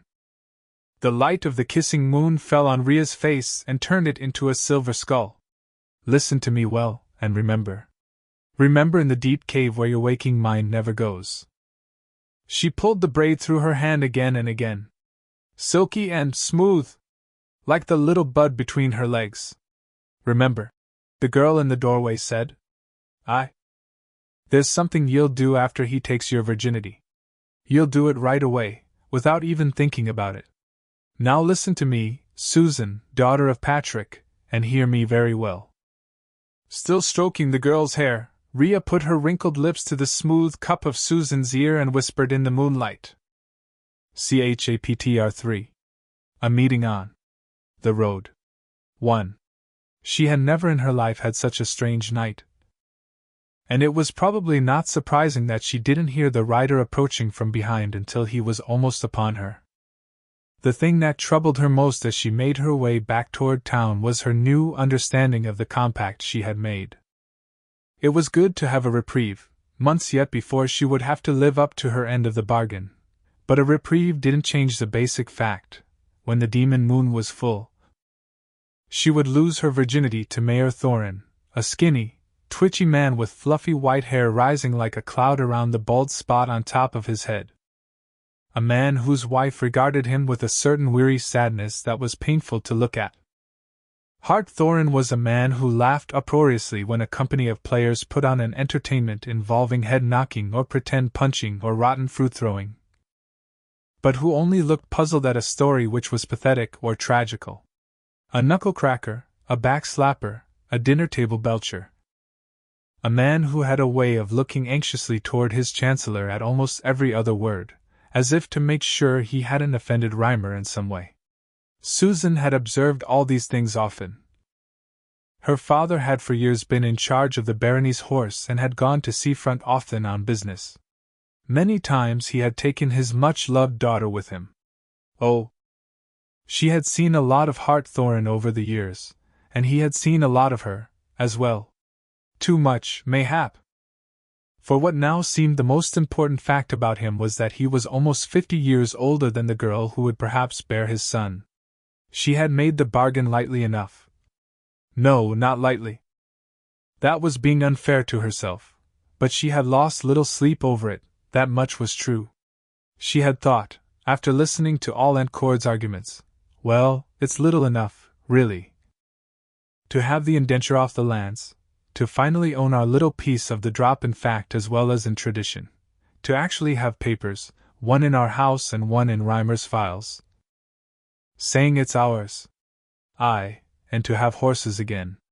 Only 3, 'tis true, but that's 3 more than we have now. And against that? To lie with him a time or 2, and to bear a child.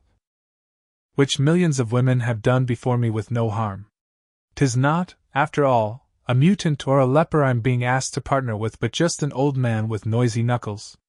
'Tis not forever, and, as Aunt Cord says, I may still marry, if time and Ka decree. I should not be the first woman to come to her husband's bed as a mother. And does it make me a whore to do such? The law says not. But never mind that. My heart's law is what matters, and my heart says that if I may gain the land that was my da's and 3 horses to run on it by being such, then it's a whore I'll be. There was something else. Aunt Cord had capitalized, rather ruthlessly, Susan now saw, on a child's innocence. It was the baby Aunt Cord had harped on, the cunning little baby she would have.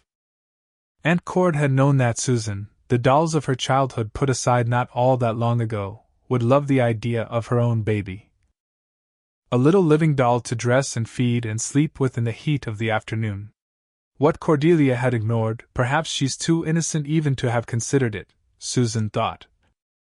But didn't quite believe, was what the hag woman had made brutally clear to her this evening. Thorin wanted more than a child. He wants tits and arse that don't squish in his hands and a box that'll grip what he pushes. Just thinking of those words made her face throb as she walked through the post-moonset dark toward town. No high-spirited running this time, no singing, either. She had agreed with vague thoughts of how managed livestock mated. They were allowed to go at it until the seed took, then separated again. But now she knew that Thorin might want her again and again, probably would want her again and again. And common law going back like iron for 200 generations said that he could continue to lie with her until she who had proved the consort honest should prove her honestly with child as well. And that child honest in and of itself, not that was a mutant aberration. Susan had made discreet inquiries and knew that this second proving usually came around the 4th month of pregnancy. Around the time she would begin to show, even with her clothes on. It would be up to Rhea to make the judgment, and Rhea didn't like her. Now that it was too late, now that she had accepted the compact formally tendered by the Chancellor, now that she had been proved honest by yon strange bitch, she rued the bargain. Mostly what she thought of was how Thorin would look with his pants off, his legs white and skinny, like the legs of a stork, and how, as they lay together, she would hear his long bones crackling. Knees and back and elbows and neck. And knuckles. Don't forget his knuckles. Yes. Big old man's knuckles with hair growing out of them. Susan chuckled at the thought, it was that comical. But at the same time a warm tear ran unnoticed from the comber of one eye and tracked down her cheek. She wiped it away without knowing it. Any more than she heard the clip-clip of approaching hoofs in the soft road dust. Her mind was still far away. Returning to the odd thing she had seen through the old woman's bedroom window, the soft but somehow unpleasant light coming from the pink globe, the hypnotized way the hag had been looking down at it. When Susan at last heard the approaching horse, her first alarm thought was that she must get into the copse of trees she was currently passing and hide. The chances of anyone above board being on the road this late seemed small to her, especially now that such bad times had come to Midworld, but it was too late for that. The ditch, then? And sprawled flat. With the moon down, there was at least a chance that whoever it was would pass without. But before she could even begin in that direction, the rider who had sneaked up behind her while she was thinking her long and rueful thoughts had hailed her. "Good even, lady, and may your days be long upon the earth." She turned, thinking. What if it's one of the new men always lounging about Mayor's house or in the Traveler's Rest? Not the oldest one, the voice isn't wavery like his, but maybe one of the others. It could be the one they called the Pape. "Good even," she heard herself saying to the man shape on the tall horse. "May yours be long also." Her voice didn't tremble, not that she could hear. She didn't think it was the Pape, or the one named Reynolds either. The only thing she could tell about the fellow for sure was that he wore a flat-brimmed hat. The sort she associated with men of the inner baronies, back when travel between east and west had been more common than it was now. Back before John Farson came, the good man, and the bloodletting began. As the stranger came up beside her, she forgave herself a little for not hearing him approach. There was no buckle or bell on his gear that she could see, and everything was tied down so as not to snap or flap. It was almost the rig of an outlaw or a harrier. She had the idea that Jonas, he of the wavery voice, and his two friends might have been both, in other times and other climes, or even a gunslinger. But this man bore no guns, unless they were hidden. A bow on the pommel of his saddle and what looked like a lance in a scabbard, that was all. And there had never, she reckoned, been a gunslinger as young as this. He clucked side-mouth at the horse just as her dad had always done, and she herself, of course, and it stopped at once. As he swung one leg over his saddle, lifting it high and with unconscious grace, Susan said, "Nay, nay, don't trouble yourself, stranger, but go as ye would." If he heard the alarm in her voice, he paid no heed to it. He slipped off the horse, not bothering with the tied-down stirrup, and landed neatly in front of her, the dust of the road puffing about his square-toed boots. By starlight she saw that he was young indeed, close to her own age on one side or the other. His clothes were those of a working cowboy, although new. "Will Dearborn at your service," he said. Then doffed his hat, extended a foot on one boot heel, and bowed as they did in the inner baronies. Such absurd courtliness out here in the middle of nowhere. With the acrid smell of the oil patch on the edge of town already in her nostrils, startled her out of her fear and into a laugh. She thought it would likely offend him, but he smiled instead. A good smile, honest and artless, its inner part lined with even teeth. She dropped him a little curtsy, holding out one side of her dress. "Susan Delgado, at yours." He tapped his throat thrice with his right hand. "Thank ye, sigh, Susan Delgado. We're well met, I hope. I didn't mean to startle you." "Ye did, a little." "Yes, I thought I had." "I'm sorry." "Yes." "Not I, but yes." "A young man, from the inner baronies by the sound." She looked at him with new interest. "Nay, ye need not apologize, for I was deep in my own thoughts," she said. "I'd been to see a friend, and hadn't realized how much time had passed until I saw the moon was down. If ye stopped out of concern, I thank ye, stranger. But ye may be on your way as I would be on mine. It's only to the edge of the village I go, Hambry. It's close, now. Pretty speech and lovely sentiments," he answered with a grin. "But it's late. You're alone, and I think we may as well pass on together. Do you ride, Si?" "Yes, but really. Step over and meet my friend Rusher, then. He shall carry you the last 2 miles. He's gelded, Si. And gentle." She looked at Will Dearborn with a mixture of amusement and irritation. The thought which crossed her mind was, if he calls me Si again, as though I were a schoolteacher or his dottery old great-aunt, I'm going to take off this stupid apron and sweat him with it. I never minded a bit of temper in a horse docile enough to wear a saddle. Until his death, my father managed the mayor's horses, and the mayor in these parts is also guard o' barony. I've ridden my whole life.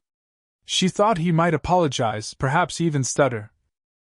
But he only nodded with a calm thoughtfulness that she rather liked. "Then step to the stirrup, my lady. I'll walk beside and trouble you with no conversation, if you'd rather not have it. It's late. And talk palls after moonset, some say." She shook her head, softening her refusal with a smile. "Nay. I thank you for your kindness, but it would not be well, mayhap, for me to be seen riding a strange young man's horse at 11 o' the clock. Lemon juice won't take the stain out of a lady's reputation the way it will out of a shirtwaist, you know." "There's no one out here to see you," the young man said in a maddeningly reasonable voice. "And that you're tired, I can tell. Come, Si. Please don't call me that. It makes me feel as ancient as a—" She hesitated for a brief moment, rethinking the word. Which? That first came to her mind. As an old woman. "Miss Delgado, then? Are you sure you won't ride?" "Sure as can be. I'd not ride cross-saddle in a dress in any case, Mr. Dearborn, not even if you were my own brother. 'Twouldn't be proper." He stood in the stirrup himself, reached over to the far side of his saddle. Rusher stood docilely enough at this, only flicking his ears, which Susan would have been happy to flick herself had she been Rusher, they were that beautiful, and stepped back down with a rolled garment in his hands. It was tied with a rawhide hank. She thought it was a poncho. "You may spread this over your lap and legs like a duster," he said. "There's quite enough of it for decorum's sake. It was my father's, and he's taller than me." He looked off toward the western hills for a moment, and she saw he was handsome, in a hard sort of way that jagged against his youth. She felt a little shiver inside her, and wished for the 1,000th time that the foul old woman had kept her hands strictly on her business, as unpleasant as that business had been. Susan didn't want to look at this handsome stranger and remember Ria's touch. "Nay," she said gently. "Thank ye again, I recognize your kindness, but I must refuse. Then I'll walk along beside. And Rush'll be our chaperone," he said cheerfully. "As far as the edge of town, at least. There'll be no eyes to see and think ill of a perfectly proper young woman and a more or less proper young man. And once there, I'll tip my hat and wish you a very good night. I wish you wouldn't. Really." She brushed a hand across her forehead. "Easy for you to say there are no eyes to see, but sometimes there are eyes even where there shouldn't be. And my position is a little delicate just now.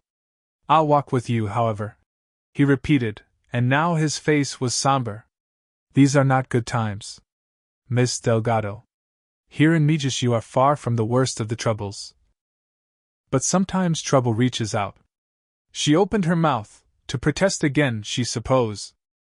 Perhaps to tell him that Pat Delgado's daughter could take care of herself, and then she thought of the mayor's new men. And the cold way they had run their eyes over her when Thorin's attention had been elsewhere.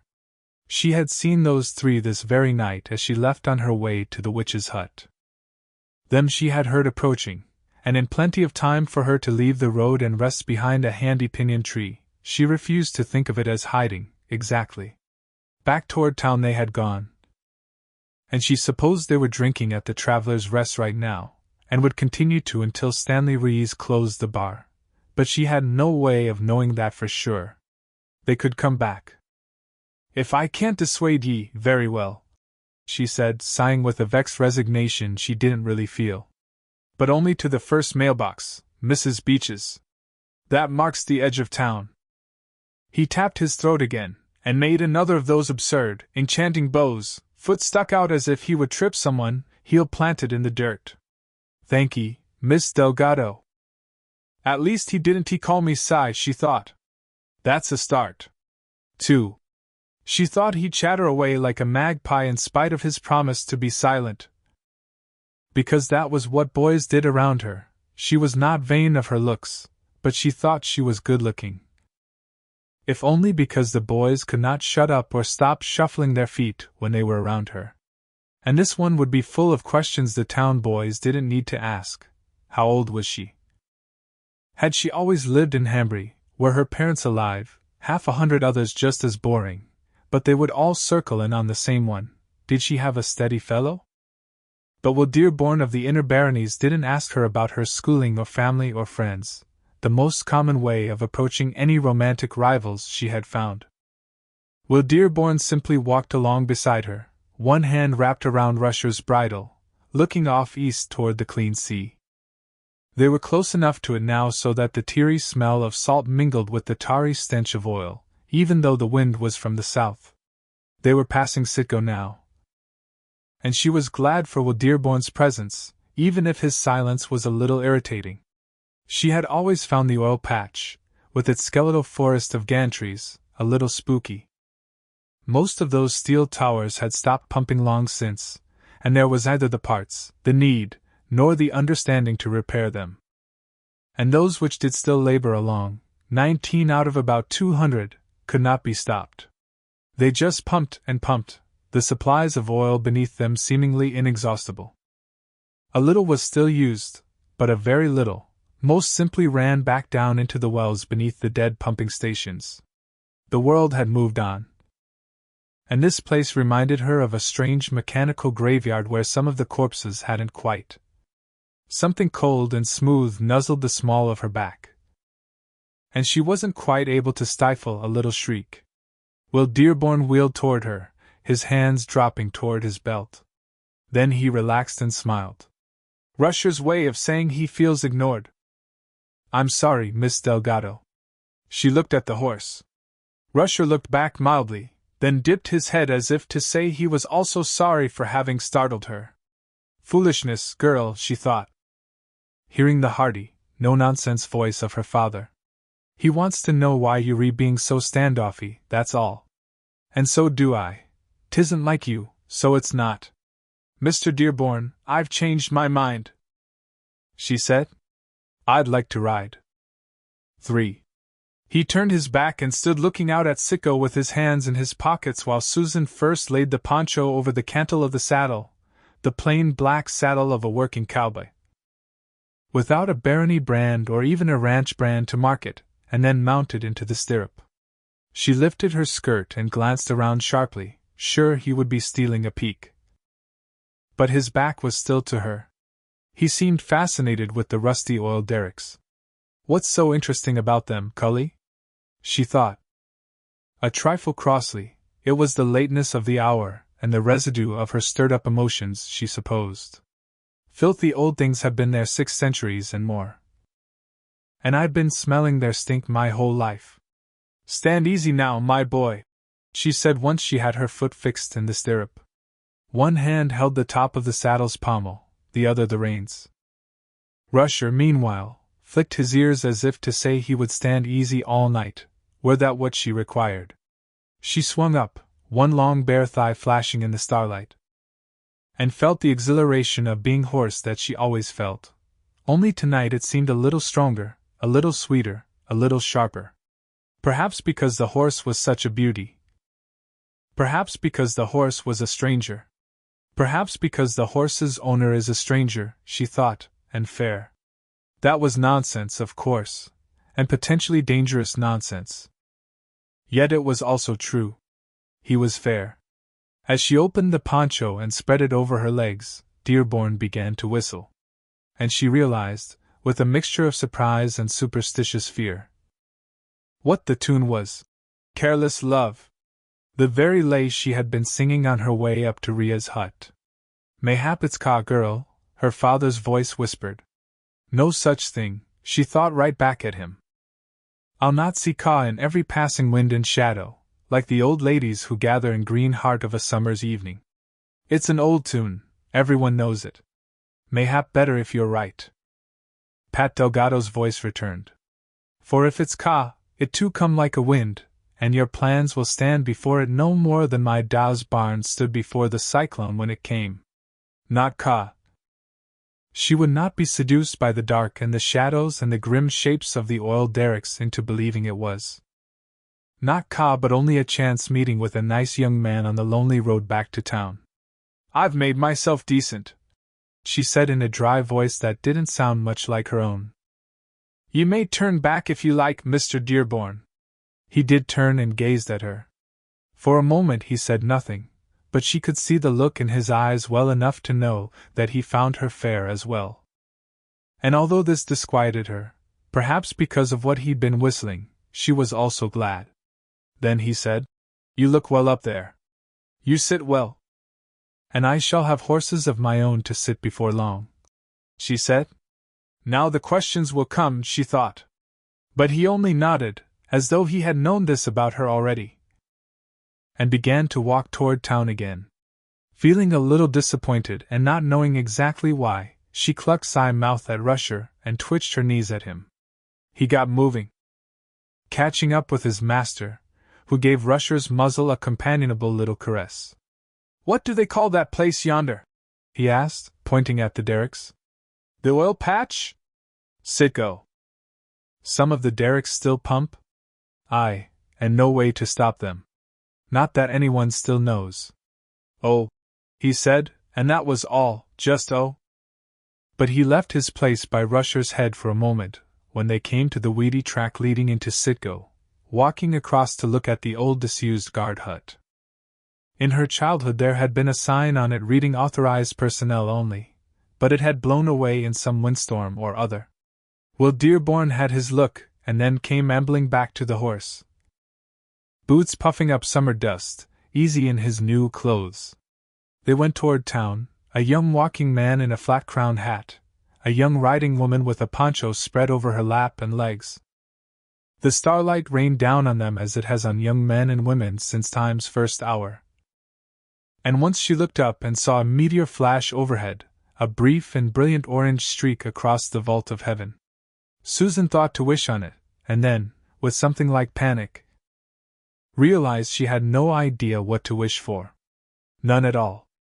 For she kept her own silence until they were a mile or so from town, and then asked the question which had been on her mind.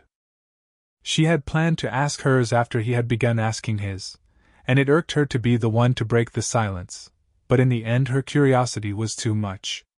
Where do ye come from, Mr. Dearborn? And what brings ye to our little bit o' mid-world, if ye don't mind me asking? Not at all, he said, looking up at her with a smile. I'm glad to talk, and was only trying to think how to begin.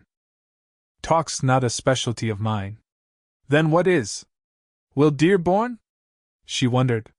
Yes, she wondered very much, for in adjusting her position on the saddle, she had put her hand on the rolled blanket behind, and had touched something hidden inside that blanket.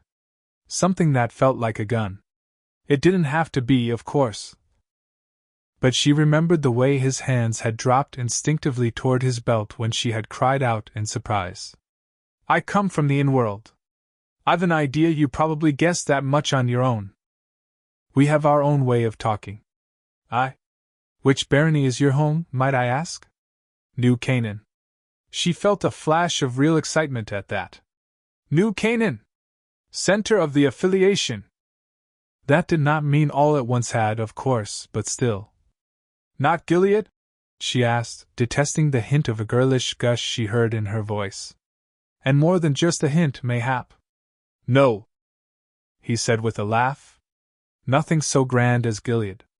Only Hemphill, a village 40 or so wheels west of there. Smaller than Hambry, what? Wheels, she thought, marveling at the archaism. He said wheels. And what brings you to Hambry, then? May ye tell? Why not? I've come with two of my friends, Mr. Richard Stockworth of Pendleton, New Canaan, and Mr. Arthur Heath. A hilarious young man who actually does come from Gilead. We're here at the order of the affiliation, and have come as counters. Counters of what? Counters of anything and everything which may aid the affiliation in the coming years, he said, and she heard no lightness in his voice now. The business with the good man has grown serious. Has it? We hear little real news this far to the south and east of the hub. He nodded. The barony's distance from the hub is the chief reason we're here. Meges has been ever loyal to the affiliation, and if supplies need to be drawn from this part of the outers, they'll be sent. The question that needs answering is how much the affiliation can count on. How much of what? Yes, he agreed, as if she'd made a statement instead of asking a question. And how much of what? Ye speak as though the good man were a real threat. He's just a bandit, surely, frosting his thefts and murders with talk of democracy and equality? Dearborn shrugged. And she thought for a moment that would be his only comment on the matter, but then he said, reluctantly, "'Twas once so, perhaps. Times have changed. At some point the bandit became a general. And now the general would become a ruler in the name of the people." He paused, then added gravely, "The northern and West Ardee baronies are in flames, lady. But those are thousands of miles away." Surely. This talk was upsetting, and yet strangely exciting, too. Mostly it seemed exotic, after the poky all-days the same world of Hambry, where someone's dry well was good for 3 days of animated conversation. "Yes," he said. "Not I, but yes." The sound was both strange and pleasing to her ear. "But the wind is blowing in this direction." He turned to her and smiled. Once more it softened his hard good looks, and made him seem no more than a child, up too late after his bedtime. "But I don't think we'll see John Farson tonight, do you?" She smiled back. "If we did, Mr. Dearborn, would ye protect me from him?" "No doubt," he said, still smiling. "But I should do so with greater enthusiasm, I wot, if you were to let me call you by the name your father gave you. Then, in the interests of my own safety, ye may do so. And I suppose I must call you Will, in those same interests. 'Tis both wise and prettily put," he said, the smile becoming a grin, wide and engaging. Then, walking as he was with his face turned back and up to her, Susan's new friend tripped over a rock jutting out of the road and almost fell. Rusher whinnied through his nose and reared a little. Susan laughed merrily. The poncho shifted, revealing one bare leg, and she took a moment before putting matters right again. She liked him, so she did. And what harm could there be in it? He was only a boy, after all. When he smiled, she could see he was only a year or two removed from jumping in haystacks. The thought that she had recently graduated from haystack jumping herself had somehow fled her mind. "I'm usually not clumsy," he said. "I hope I didn't startle you." "Not at all, Will. Boys have been stubbing their toes around me ever since I grew my breasts." "Not at all," she said, and returned to the previous topic. It interested her greatly. "So ye and your friends come at the behest of the affiliation to count our goods, do you?" "Yes. The reason I took particular note of yon oil patch is because one of us will have to come back and count the working derricks. I can spare you that, Will. There are 19. He nodded. "I'm in your debt. But we'll also need to make out, if we can, How much oil those 19 pumps are bringing up. Are there so many oil-fired machines still working in New Canaan that such news matters? And do ye have the alchemy to change the oil into the stuff your machines can use? It's called refinery rather than alchemy in this case. At least I think so, and I believe there is one that still works. But no, we haven't that many machines. Although there are still a few working filament lights in the Great Hall at Gilead. Fancy it, she said, delighted. She had seen pictures of filament lights and electric flambeaux, but never the lights themselves. The last ones in Hambry, they had been called spark lights in this part of the world, but she felt sure they were the same, had burned out 2 generations ago. You said your father managed the mayor's horses until his death, Will Dearborn said. Was his name Patrick Delgado? It was, wasn't it? She looked down at him, badly startled and brought back to reality in an instant. How do you know that? His name was in our lessons of calling. We're to count cattle, sheep, pigs, oxen, and horses. Of all your livestock, horses are the most important. Patrick Delgado was the man we were to see in that regard. I'm sorry to hear he's come to the clearing at the end of the path, Susan. Will you accept my condolence? Aye, and with thanks. Was it an accident? I. Hoping her voice said what she wanted it to say, which was leave this subject, ask no more. Let me be honest with you, he said, and for the first time she thought she heard a false note there. Perhaps it was only her imagination. Certainly she had little experience of the world, and Cord reminded her of this almost daily. But she had an idea that people who said on by saying let me be honest with you were apt to go on by telling you straight-faced that rain fell up, money grew on trees, and babies were brought by the grand featherex. Aye, well, Dearborn, she said, her tone just the tiniest bit dry. They say honesty's the best policy, so they do. He looked at her a bit doubtfully. And then his smile shone out again. That smile was dangerous, she thought, a quicksand smile if ever there was one. Easy to wander in, perhaps more difficult to wander back out. There's not much affiliation in the affiliation these days. That's part of the reason Parson's gone on as long as he has. That's what has allowed his ambitions to grow. He's come a far way from the harrier who began as a stage robber in Garland and Desley, and he'll come farther yet if the affiliation isn't revitalized. Maybe all the way to Megis. She couldn't imagine what the good man could possibly want with her own sleepy little town in the barony which lay closest to the clean sea, but she kept silent. In any case, it wasn't really the affiliation that sent us, he said. Not all this way to count cows and oil derricks and hectares of land under cultivation.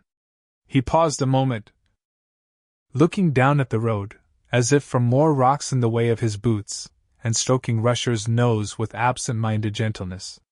She thought he was embarrassed, perhaps even shamed.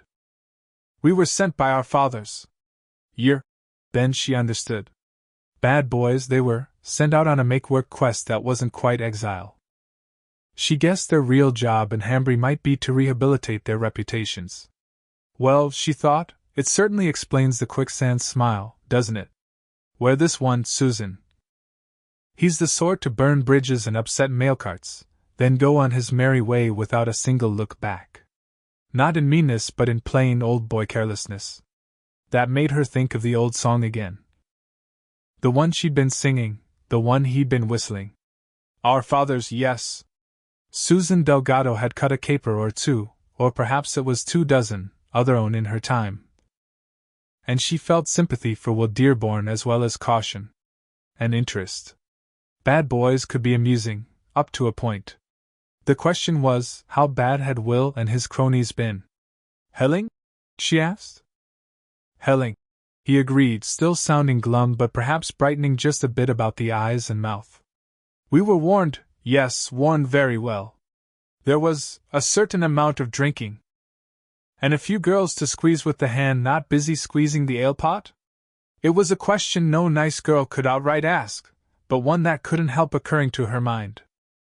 Now the smile which had played briefly around the corners of his mouth dropped away. We pushed it too far and the fun stopped. Fools have a way of doing that. One night there was a race. One moonless night. After midnight. All of us drunk. One of the horses caught his hoof in a gopher hole and snapped a foreleg. He had to be put down. Susan winced. It wasn't the worst thing she could think of, but bad enough. And when he opened his mouth again, it got worse. The horse was a thoroughbred, one of just 3 owned by my friend Richard's father, who is not well-to-do. There were scenes in our households which I haven't any desire to remember, let alone talk about. I'll make a long story short and say that, after much talk and many proposals for punishment, we were sent here, on this errand. It was Arthur's father's idea. I think Arthur's dad has always been a bit appalled by Arthur. Certainly Arthur's ructions didn't come from George Heath's side.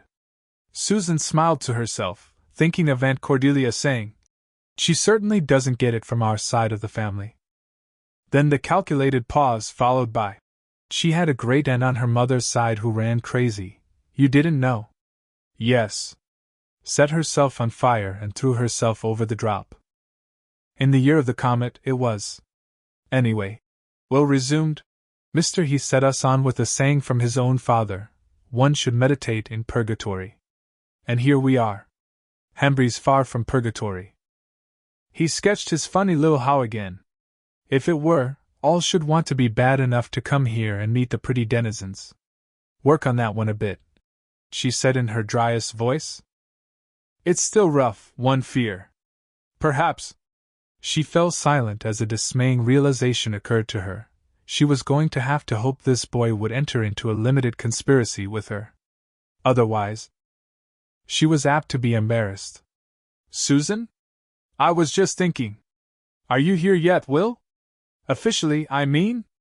No, he said, taking her meaning at once, and likely already seeing where this was going. He seemed sharp enough, in his way. We only arrived in Barony this afternoon, and you're the first person any of us has spoken to, unless, that is, Richard and Arthur have met folks. I couldn't sleep, and so came out to ride and to think things over a little. We're camped over there. He pointed to the right. On that long slope that runs toward the sea. Aye, the drop. It's called. She realized that Will and his mates might even be camped on what would be her own land by law before much more time had passed. The thought was amusing and exciting and a little startling. Tomorrow we ride into town and present our compliments to my Lord Mayor, Hart Thorin. He's a bit of a fool, according to what we were told before leaving New Canaan. Were ye indeed told so? She asked, raising one eyebrow. Yes, apt to blabber, fond of strong drink, even more fond of young girls. Will said. Is it true, would you say? I think you must judge for yourself, said she, stifling a smile with some effort. In any case, we'll also be presenting to the Honorable Kimber Rymer, Thorin's Chancellor, and I understand he knows his beans. And counts his beans as well. Thorin will have you to dinner at Mayor's house, Susan said. Perhaps not tomorrow night, but surely the night after. A dinner of state in Hambry, Will said, smiling and still stroking Rusher's nose. Gods, how shall I bear the agony of my anticipation?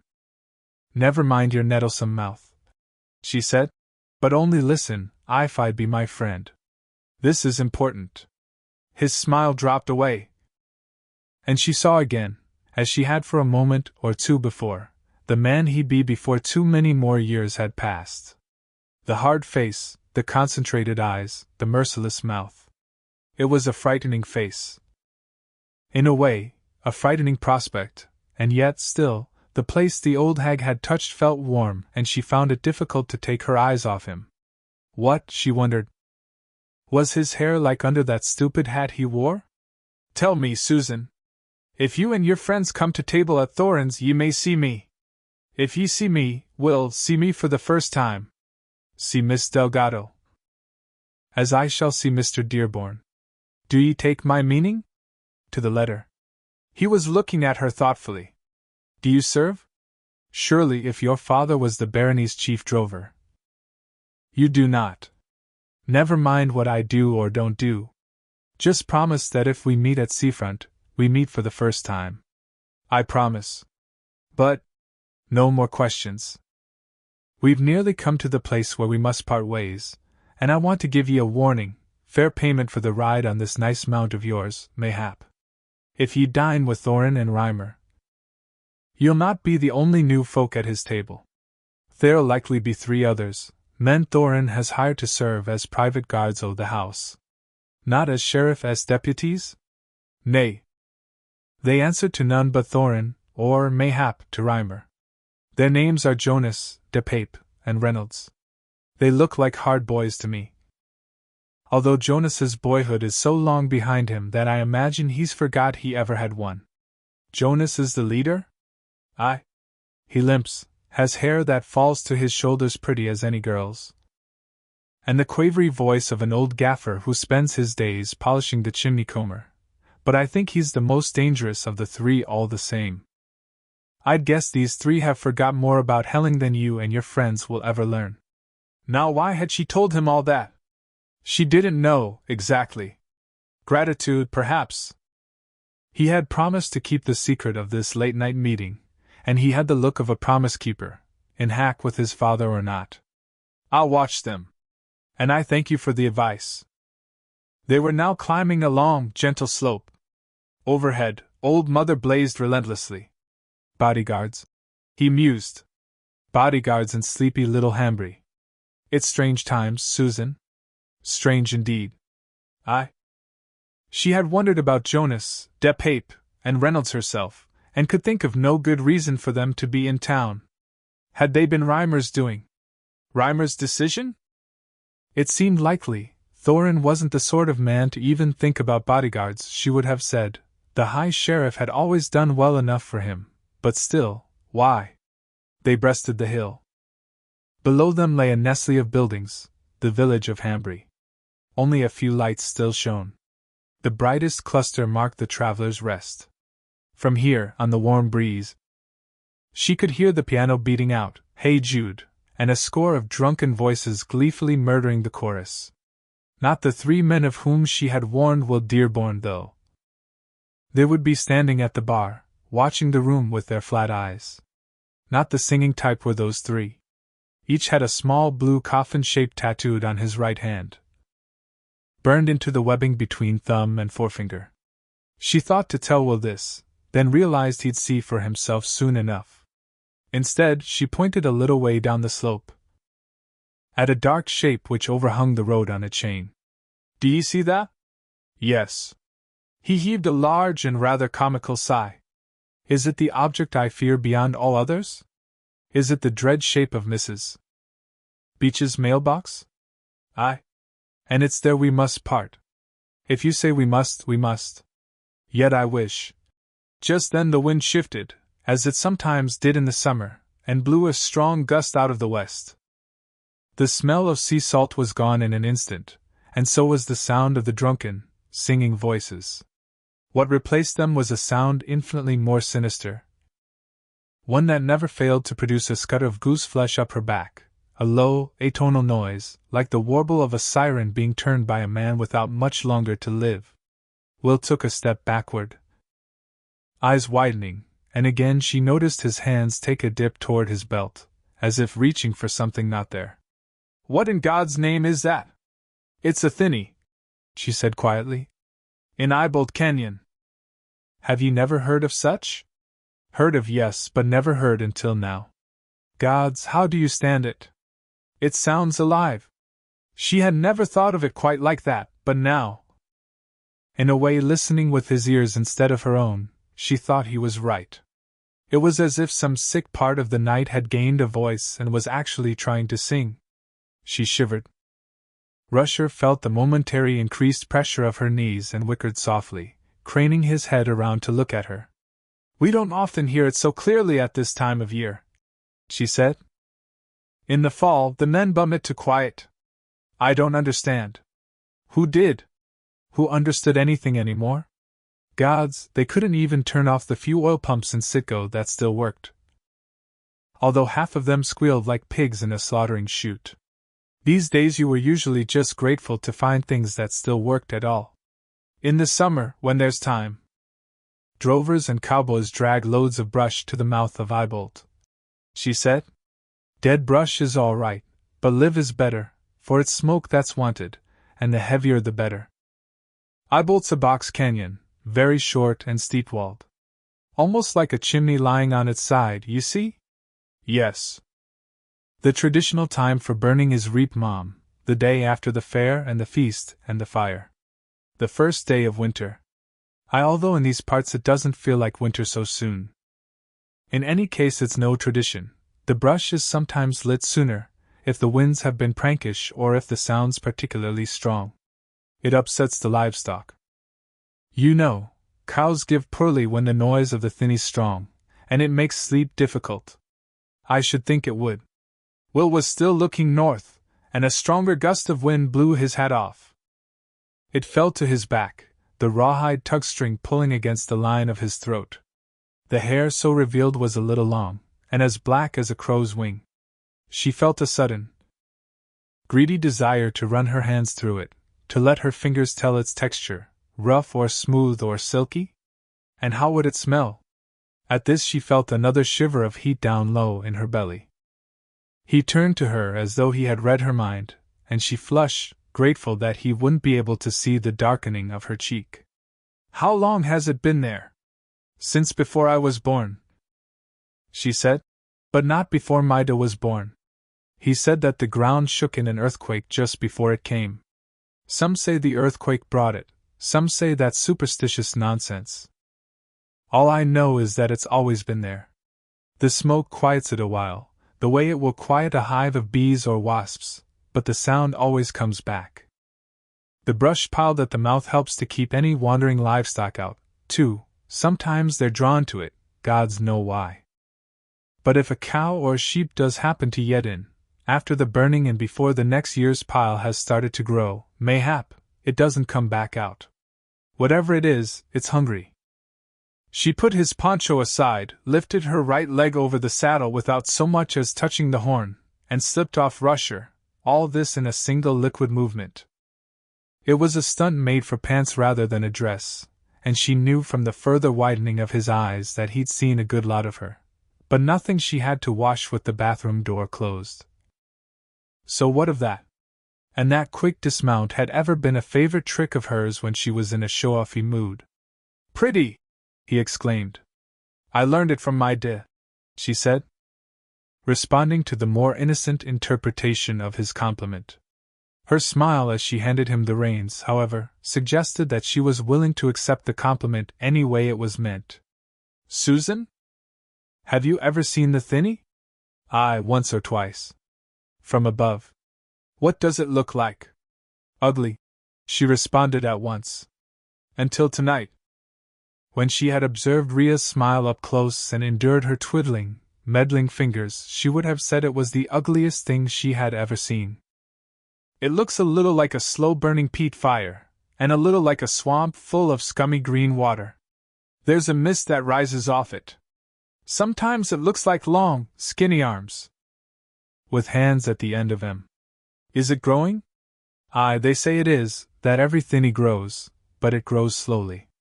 'Twouldn't escape Eyebolt Canyon in your time or mine." She looked up at the sky, and saw that the constellations had continued to tilt along their tracks as they spoke. She felt she could talk to him all night, about the Thinny, or Sitgo, or her irritating aunt, or just about anything, and the idea dismayed her. Why should this happen to her now, for the God's sake? After 3 years of dismissing the Hambry boys? Why should she now meet a boy who interested her so strangely? Why was life so unfair? Her earlier thought, the one she'd heard in her father's voice, recurred to her. If it's it'll come like a wind, and your plans will stand before it no more than a barn before a cyclone. But no. And no. And no.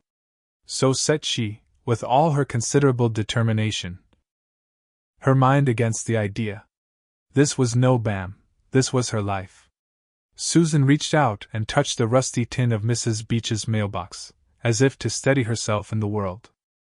Her little hopes and daydreams didn't mean so much, perhaps, but her father had taught her to measure herself by her ability to do the things she'd said she would do. And she would not overthrow his teachings simply because she happened to encounter a good-looking boy at a time when her body and her emotions were in a stew. "I'll leave you here to either rejoin your friends or resume your ride," she said. The gravity she heard in her voice made her feel a bit sad, for it was an adult gravity. "But remember your promise. Will, if ye see me at seafront, mayor's house, and if I'd be my friend, see me there for the first time. As I'd see you." He nodded, and she saw her seriousness now mirrored in his own face. "And the sadness, mayhap. I've never asked a girl to ride out with me, or if she'd accept a visit of me. I'd ask of you, Susan. Daughter of Patrick, I'd even bring you flowers to sweeten my chances, but it would do no good, I think." She shook her head. "Nay, 'twouldn't. Are you promised in marriage? It's forward of me to ask." "I know, but I mean no harm. I'm sure you don't, but I'd as soon not answer. My position is a delicate one just now, as I told ye. Besides, it's late. Here's where we part, Will. But stay. One more moment." She rummaged in the pocket of her apron and brought out half a cake wrapped in a piece of green leaf. The other half she had eaten on her way up to the Coos. In what now felt like the other half of her life. She held what was left of her little evening meal out to Rusher, who sniffed it, then ate it, and nuzzled her hand. She smiled, liking the velvet tickle in the cup of her palm. "Aye, thee's a good horse, so ye are." She looked at Will Dearborn, who stood in the road, shuffling his dusty boots and gazing at her unhappily. The hard look was gone from his face, now. He looked her age again, or younger. "We were well met, weren't we?" he asked. She stepped forward. And before she could let herself think about what she was doing, she put her hands on his shoulders, stood on her toes, and kissed him on the mouth. The kiss was brief but not sisterly. "I very well met, Will." But when he moved toward her, as thoughtlessly as a flower turning its face to follow the sun, wishing to repeat the experience, she pushed him back a step, gently but firmly. "Nay, that was only a thank you, and one thank you should be enough for a gentleman. Go your course in peace, Will." He took up the reins like a man in a dream, looked at them for a moment as if he didn't know what in the world they were, and then looked back at her. She could see him working to clear his mind and emotions of the impact her kiss had made. She liked him for it. And she was very glad she had done it. "And you yours?" he said, swinging into the saddle. "I look forward to meeting you for the first time." He smiled at her, and she saw both longing and wishes in that smile. Then he gigged the horse, turned him, and started back the way they'd come, to have another look at the oil patch, mayhap. She stood where she was, by Mrs. Beech's mailbox, willing him to turn around and wave so she could see his face once more. She felt sure he would, but he didn't. Then, just as she was about to turn away and start down the hill to town, he did turn, and his hand lifted, fluttering for a moment in the dark like a moth. Susan lifted her own in return and then went her way, feeling happy and unhappy at the same time. Yet, and this was perhaps the most important thing, she no longer felt soiled.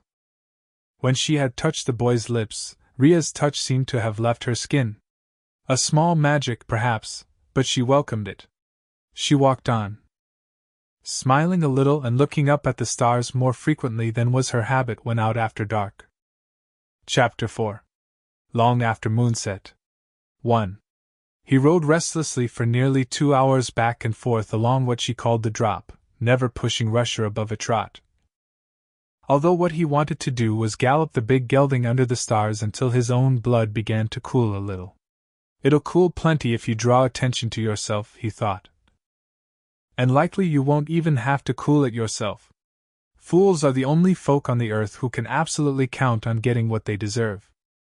That old saying made him think of the scarred and bow-legged man who had been his life's greatest teacher, and he smiled. At last he turned his horse down the slope to the trickle of brook which ran there, and followed it a mile and a half upstream, past several gathers of horse. They looked at Rusher with a kind of sleepy, wall-eyed surprise to a grove of willows. From the hollow within, a horse whickered softly. Rusher whickered in return, stamping one hoof and nodding his head up and down. His rider ducked his own head as he passed through the willow fronds, and suddenly there was a narrow and inhuman white face hanging before him, its upper half all but swallowed by black, pupilless eyes. He dipped for his guns. The third time tonight he'd done that, and for the third time there was nothing there. Not that it mattered. Already he recognized what was hanging before him on a string, that idiotic rook's skull. The young man who was currently calling himself Arthur Heath had taken it off his saddle. It amused him to call the skull so perched there. Look out! Ugly as an old gammer, but perfect cheap to feed. And hung it here as a prank greeting. Him and his jokes! Rusher's master batted it aside hard enough to break the string and send the skull flying into the dark. Fie! Roland, said a voice from the shadows. It was reproachful, but there was laughter bubbling just beneath, as there always was. Cuthbert was his oldest friend. The marks of their first teeth had been embedded on many of the same toys, but Roland had in some ways never understood him. Nor was it just his laughter. On the long-ago day when Hax, the palace cook, was to be hung for a traitor on Gallows Hill, Cuthbert had been in an agony of terror and remorse. He told Roland he couldn't stay, couldn't watch. But in the end he had done both. Because neither the stupid jokes nor the easy surface emotions were the truth of Cuthbert Allgood. As Roland entered the hollow at the center of the grove, a dark shape stepped out from behind the tree where it had been keeping. Halfway across the clearing, it resolved itself into a tall, narrow-hipped boy who was barefooted below his jeans and bare-chested above them. In one hand he held an enormous antique revolver, a kind which was sometimes called a beer barrel because of the cylinder's size. Fie! Cuthbert repeated, as if he liked the sound of this word. Not archaic only in forgotten backwaters like Megis. That's a fine way to treat the guard o' the watch, smacking the poor thin-faced fellow halfway to the nearest mountain range. If I'd been wearing a gun, I likely would have blown it to smithereens and woken half the countryside. I knew you wouldn't be going about strapped, Cuthbert answered mildly. You're remarkably ill-looking, Roland son of Stephen, but nobody's fool even as you approach the ancient age of 15. I thought we agreed we'd use the names we're traveling under. Even among ourselves. Cuthbert stuck out his leg, bare heel planted in the turf, and bowed with his arms outstretched and his hands strenuously bent at the wrist, an inspired imitation of the sort of man for whom court has become career. He also looked remarkably like a heron standing in a marsh, and Roland snorted laughter in spite of himself. Then he touched the inside of his left wrist to his forehead, to see if he had a fever. He felt feverish enough inside his head, gods knew, but the skin above his eyes felt cool. I cry your pardon, gunslinger, Cuthbert said, his eyes and hands still turned humbly down. The smile on Roland's face died. And don't call me that again, Cuthbert. Please. Not here, not anywhere. Not if you value me. Cuthbert dropped his pose at once and came quickly to where Roland sat his horse. He looked honestly humbled. Roland, Will, I'm sorry. Roland clapped him on the shoulder. No harm done. Just remember from here on out. Megis may be at the end of the world, but it still is the world. Where's Elan? Dick, do you mean? Where do you think? Cuthbert pointed across the clearing, to where a dark hulk was either snoring or slowly choking to death. That one, Cuthbert said, would sleep through an earthquake. But you heard me coming and woke. Yes, Cuthbert said. His eyes were on Roland's face, searching it with an intensity that made Roland feel a little uneasy. Did something happen to you? You look different. Do I? Yes. Excited. Aired out somehow. If he was going to tell Cuthbert about Susan, now was the time. He decided without really thinking about it. Most of his decisions, certainly the best of them, were made in this same way, not to tell. If he met her at Mayor's house, it would be the first time as far as Cuthbert and Alan knew, as well. What harm in that? I've been properly aired, all right, he said, dismounting and bending to uncinch the girths of his saddle. I've seen some interesting things, too. Ah? Speak, companion of my bosom's dearest tenant. I'll wait until tomorrow. I think, when yon hibernating bear is finally awake. Then I only have to tell once. Besides, I'm tired. I'll share you one thing, though, there are too many horses in these parts. Even for a barony renowned for its horse flesh. Too many by far. Before Cuthbert could ask any questions, Roland pulled the saddle from Rusher's back and set it down beside 3 small wicker cages which had been bound together with rawhide, making them into a carrier which could be secured to a horse's back.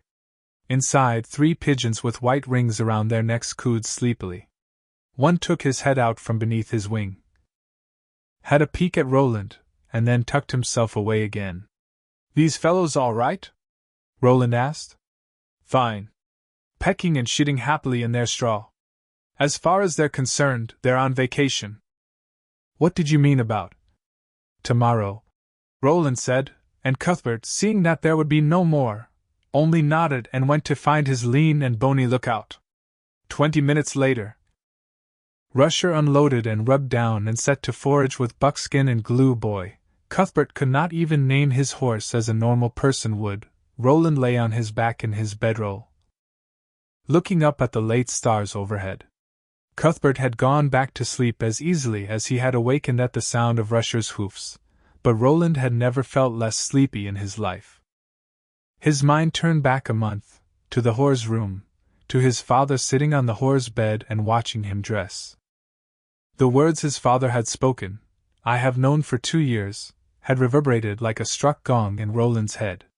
He suspected they might continue to do so for the rest of his life. But his father had had much more to say. About Martin. About Roland's mother, who was, perhaps, more sinned against than sinning. About harriers who called themselves patriots. And about John Farson, who had indeed been in Crescia, and who was gone from that place now, vanished, as he had a way of doing, like smoke in a high wind. Before leaving, he and his men had burned Indre, the barony seat, pretty much to the ground. The slaughter had been in the hundreds, and perhaps it was no surprise that Crescia had since repudiated the affiliation and spoken for the good man. The barony governor, the mayor of Indre, and the high sheriff had all ended the early summer day which concluded Farson's visit with their heads on the wall guarding the town's entrance. That was, Stephen Deschain had said, pretty persuasive politics.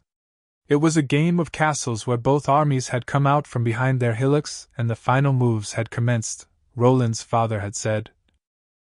And as was so often the case with popular revolutions, that game was apt to be over before many in the baronies of Midworld had begun to realize that John Farson was a serious threat, or, if you were one of those who believed passionately in his vision of democracy and an end to what he called class slavery and ancient fairy tales, a serious agent of change.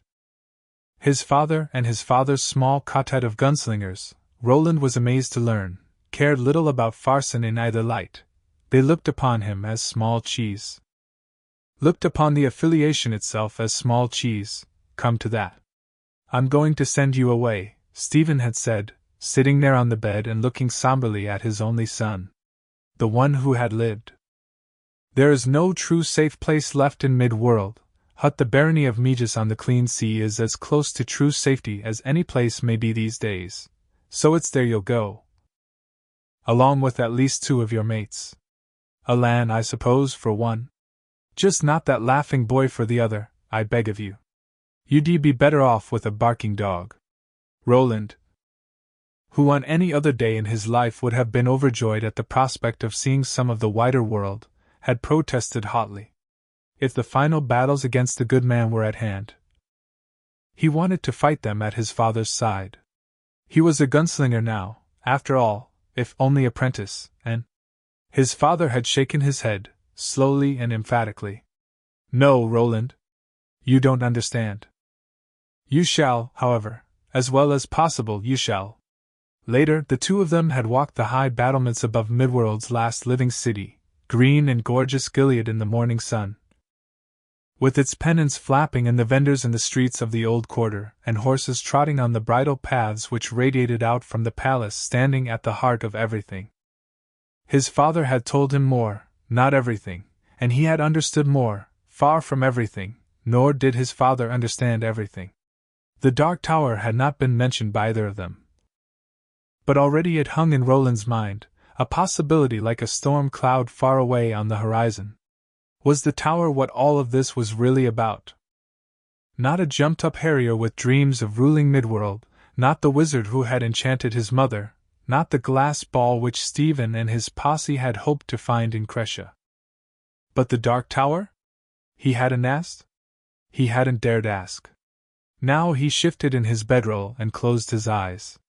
He saw the girl's face at once, he felt her lips pressed firmly against his own again, and smelled the scent of her skin.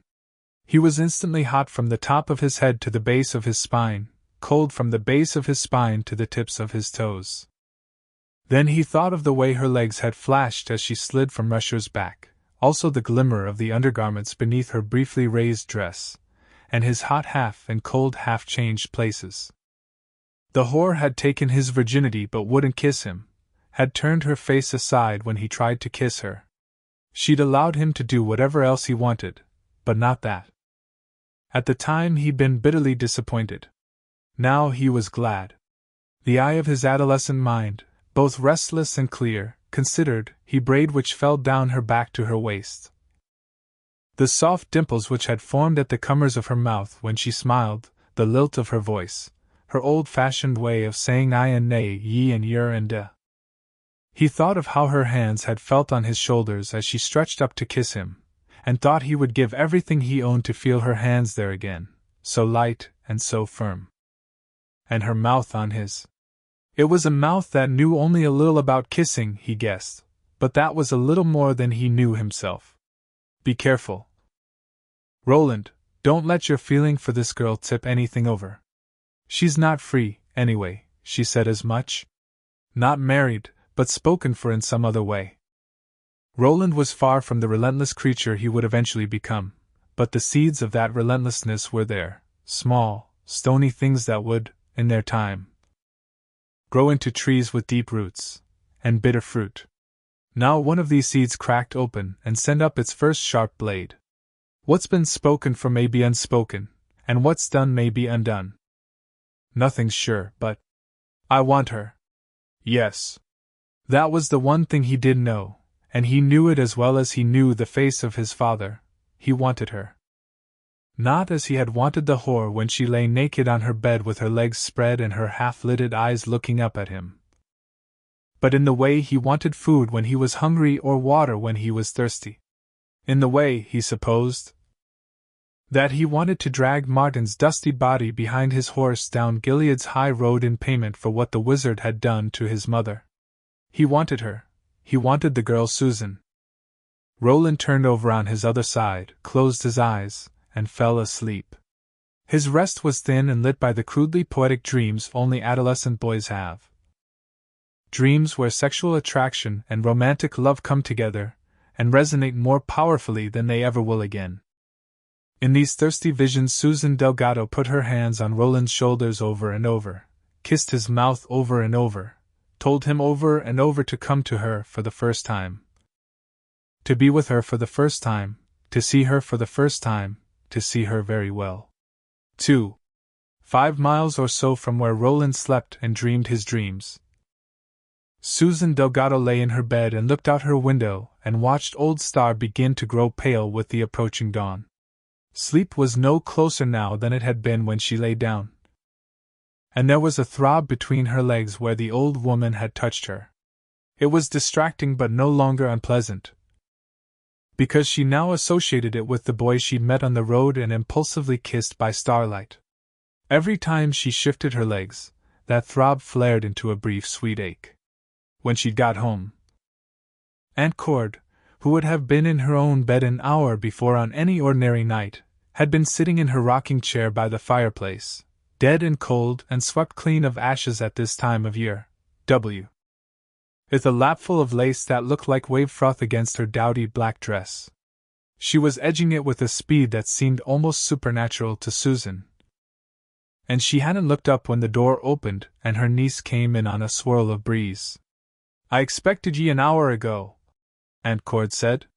And then, although she didn't sound it, "I was worried." Susan said and said no more. She thought that on any other night she would have offered one of her fumbling excuses which always sounded like a lie to her own ears.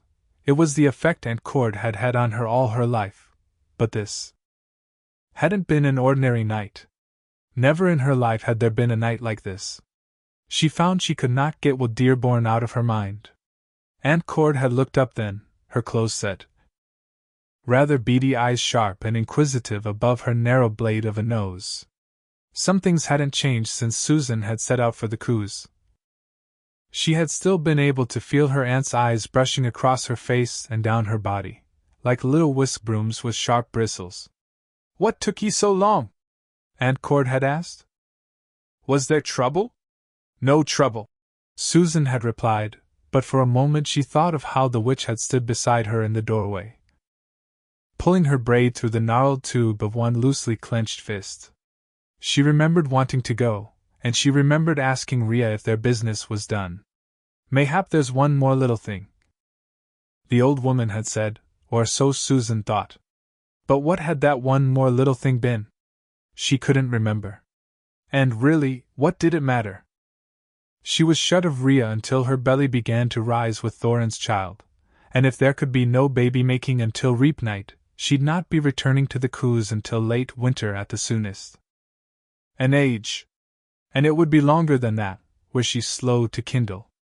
"I walked slowly coming home, Aunt. That's all." "Then why look ye so?" Aunt Cord had asked, scant brows knitting toward the vertical line which creased her brow. "How so?" Susan had asked, taking off her apron and knotting the strings and hanging it on the hook just inside the kitchen door. "Flushy. Frothy. Like milk fresh out of the cow." She'd almost laughed. Aunt Cord, who knew as little about men as Susan did about the stars and planets, had struck it directly. Flushy and frothy was exactly how she felt. "Only the night air, I suppose," she had said. "I saw a meteor, Aunt. And heard the thinny. The sound's strong tonight."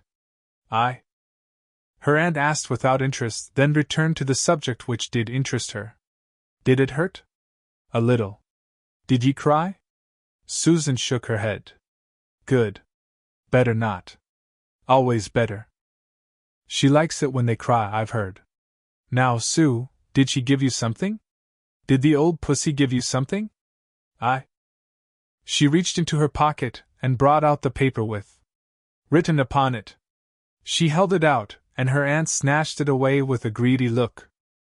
Cordelia had been quite the sugarplum over the last month or so, but now that she had what she wanted, and now that Susan had come too far and promised too much to have a change of heart, she'd reverted to the sour, supercilious, often suspicious woman Susan had grown up with, the one who'd been driven into almost weekly bouts of rage by her phlegmatic, life-goes-as-twill brother. In a way, it was a relief. It had been nerve-wracking to have Aunt Cord playing Sibylla Goodsprite day after day. Aye, there's her mark, all right," her aunt had said, tracing her fingers over the bottom of the sheet. "A devil's hoof's what it means, some say, but what do we care, eh? Sue? Nasty, horrid creature that she is. She's still made it possible for two women to get on in the world a little longer. And you'll only have to see her once more, probably around year's end, when ye've caught proper. It will be later than that," Susan had told her. "I'm not to lie with him until the full of the demon moon. After the reaping fair and the bonfire." Aunt Cord had stared, eyes wide, mouth open. "Said she so? Are you calling me a liar, Auntie?" She had thought with a sharpness that wasn't much like her. Usually her nature was more like her father's. But why? Why so long?" Aunt Cord was obviously upset, obviously disappointed, There had so far been 8 pieces of silver and 4 of gold out of this. They were tucked up wherever it was that Aunt Cord squirreled her money away, and Susan suspected there was a fair amount of it, although Cordelia liked to plead poverty at every opportunity. And twice that much was still owed, or would be, once the blood-stained sheet went to the mayor's house laundress. That same amount would be paid yet again when Rhea had confirmed the baby. And the baby's honesty. A lot of money, all told. A great lot, for a little place like this and little folk like them. And now, to have the paying of it put back so far. Then came a sin Susan had prayed over, although without much enthusiasm. Before getting into her bed, she had rather enjoyed the cheated, frustrated look on Aunt Cord's face, the look of the thwarted miser. "Why so long?" she repeated. "I suppose you could go up the coos and ask her." Cordelia Delgado's lips, thin to begin with, had pressed together so tightly they almost disappeared. "Are you pert, missy? Are you pert with me?" "No. I'm much too tired to be pert with anyone. I want to wash. I can still feel her hands on me." "So I can, and go to bed." "Then do so. Perhaps in the morning we can discuss this in more ladylike fashion. And we must go and see Hart, of course." She folded the paper Rhea had given Susan, looking pleased at the prospect of visiting Hart Thorin, and moved her hand toward her dress pocket. "No," Susan said. And her voice had been unusually sharp, enough so to freeze her aunt's hand in midair. Cordelia had looked at her, frankly startled. Susan had felt a little embarrassed by that look. But she hadn't dropped her eyes, and when she held out her own hand, it had been steady enough. "I'm to have the keeping of that." "Aunt! Who tells you to speak so?" Aunt Cord had asked. Her voice almost whining with outrage. It was close to blasphemy, Susan supposed, but for a moment Aunt Cord's voice had reminded her of the sound the thinny made. "Who tells you to speak so to the woman who raised a motherless girl? To the sister of that girl's poor dead father?" "You know who," Susan said. She still held her hand out. "I'm to keep it. And I'm to give it to Mayor Thorin." She said she didn't care what happened to it then, he could wipe his bum with it for all of her. The flush which suffused her aunt's face at that had been very enjoyable. "But until then, it was to be in my keeping." "I never heard of such a thing." Aunt Cordelia had huffed. But she had handed the grimy scrap of paper back. "Giving the keep of such an important document to a mere scrap of a girl. Yet not too mere a scrap to be his gilly, am I? To lie under him and listen to his bones creak and take his seed and mayhap bear his child." She dropped her eyes to her pocket as she put the paper away again, not wanting Aunt Cord to see the resentment in them. "Go up," Aunt Cord had said, brushing the froth of lace off her lap and into her work-basket, where it lay in an unaccustomed tangle. "And when you wash, do your mouth with especial care. Cleanse it of its impudence and disrespect toward those who have given up much for love of its owner."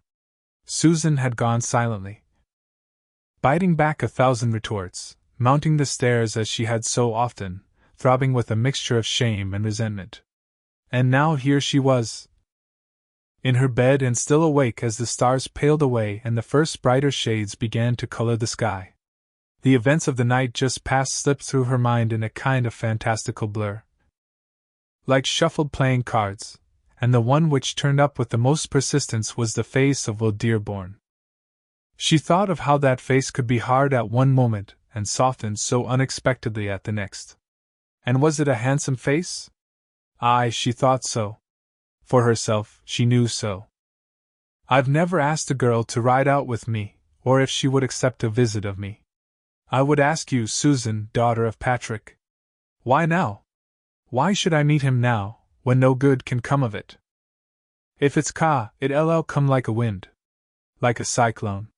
She tossed from one side of the bed to the other, then at last rolled onto her back again. There would be no sleep for her in what remained of this night, she thought. She might as well walk out on the drop and watch the sun come up. Yet she continued to lie in bed, feeling somehow sick and well at the same time, looking into the shadows and listening to the first cries of the morning birds, thinking of how his mouth had felt against hers. The tender grain of it, and the feeling of his teeth below his lips, the smell of his skin, the rough texture of his shirt under her palms. She now put those palms against the top of her shift and cupped her breasts with her fingers. The nipples were hard, like little pebbles. And when she touched them, the heat between her legs flared suddenly and urgently. She could sleep, she thought. She could, if she took care of that heat. If she knew how. And she did. The old woman had shown her. Even a girl who's intact don't need to lack for a shiver now and then. Like a little bud o' silk, so it is. Susan shifted in bed and slipped a hand deep beneath the sheet. She forced the old woman's bright eyes and hollow cheeks out of her mind. It wasn't hard to do at all once you set your mind to it. She discovered, and replaced it with the face of the boy with the big gelding and the silly flat-crowned hat. For a moment the vision of her mind became so clear and so sweet that it was real. And all the rest of her life only a drab dream. In this vision he kissed her over and over, their mouths widening, their tongues touching. What he breathed out, she breathed in. She burned. She burned in her bed like a torch. And when the sun finally came over the horizon some short time later, she lay deeply asleep, with a faint smile on her lips and her unbraided hair lying across the side of her face, and her pillow like loose gold. 3. In the last hour before dawn, the public room of the Traveller's Rest was as quiet as it ever became. The gaslights which turned the chandelier into a brilliant jewel until 2 of the clock or so on most nights were now turned down to guttering blue points, and the long, high room was shadowy and spectral. In one corner lay a jumble of kindling, the remains of a couple of chairs smashed in a fight over a watch-me game. The combatants were currently residing in the High Sheriff's drunk cell. In another corner was a fairly large puddle of congealing puke. On the raised platform at the east end of the room stood a battered piano. Propped against its bench was the ironwood club which belonged to Barky, the saloon's bouncer and all-around tough man. Barky himself.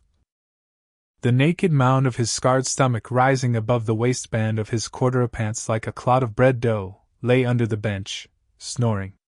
In one hand he held a playing card. The deuce of diamonds. At the west end of the room were the card tables. 2 drunks lay with their heads on one of these, snoring and drooling on the green felt, their outstretched hands touching. Above them, on the wall, was a picture of Arthur, the great king of Eld astride his white stallion, and a sign which read, in a curious mixture of high and low speech, "Argue not about the hand you are dealt in cards or life."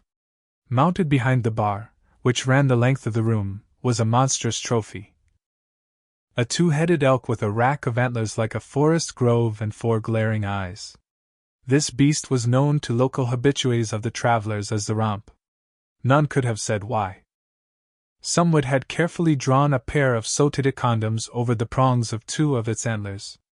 Lying on the bar itself and directly beneath the Romp's disapproving gaze was Petty the Trotter, one of the Travelers' dancers and gilly girls, although Petty's actual girlhood was well behind her now. And soon she would be reduced to doing her business on her knees behind the Travelers rather than upstairs in one of the tiny cribs. Her plump legs were spread, one dangling over the bar on the inside, one on the outside, the filthy tangle of her skirt frothed up between. She breathed in long snores, occasionally twitching at the feet and fat fingers. The only other sounds were the hot summer wind outside and the soft, regular snap of cards being turned one by one. A small table stood by itself near the batwing doors which gave upon the Hambry High Street. It was here that Coral Thorin, owner of the Traveller's Rest, and the mayor's sister, sat on the nights when she descended from her suite, to be a part of the company. When she came down early, when there were still more steaks than whiskey being served across the old scratched bar, and went back up around the time that Sheb, the piano player, sat down and began to pound his hideous instrument. The mayor himself never came in lit nil, although it was well known that he owned at least a half interest in the Travelers. Clan Thorin enjoyed the money the place brought in. They just didn't enjoy the look of it after midnight, when the sawdust spread on the floor began to soak up the spilled beer and the spilled blood. Yet there was a hard streak in Coral, who had 20 years before been what was called a wild child. She was younger than her political brother, not so thin and good-looking in a large-eyed, weasel-headed way. No one sat at her table during the saloon's operating hours. Barky would have put a stop to anyone who tried, and double-quick, but operating hours were over now.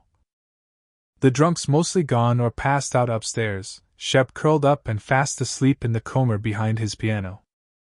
The soft-headed boy who cleaned the place had been gone since 2 o'clock or so, chased out by jeers and insults, and a few flying beer glasses, as he always was. Roy de Pape in particular had no love in his heart for that particular lad. He would be back around 9 or so, to begin readying the old party palace for another night of hilarity. But until then the man sitting at Mistress Thorin's table had the place to himself. A game of patience was laid out before him, black on red, red on black. The partially formed square oak cord above all, just as it was in the affairs of men. In his left hand the player held the remains of the deck. As he flipped the cards up, one by one, the tattoo on his right hand moved. It was disconcerting somehow, as if the coffin were breathing. The card player was an oldish fellow, not as thin as the mayor or his sister, but thin. His long white hair straggled down his back. He was deeply tanned, except for his neck, where he always burned, the flesh there hung in scant wattles. He wore a mustache so long the ragged white ends hung nearly to his jaw, a sham gunslinger's mustache, many thought it, but no one used the word sham to Eldred Jonas's face. He wore a white silk shirt, and a black-handled revolver hung low on his hip. His large, red-rimmed eyes looked sad on first glance. A second, closer look showed them only to be watery. Of emotion they were as dead as the eyes of the rump. He turned up the ace of wands. No place for it. "Pa, you bugger," he said in an odd, reedy voice. It quavered as well, like the voice of a man on the verge of tears.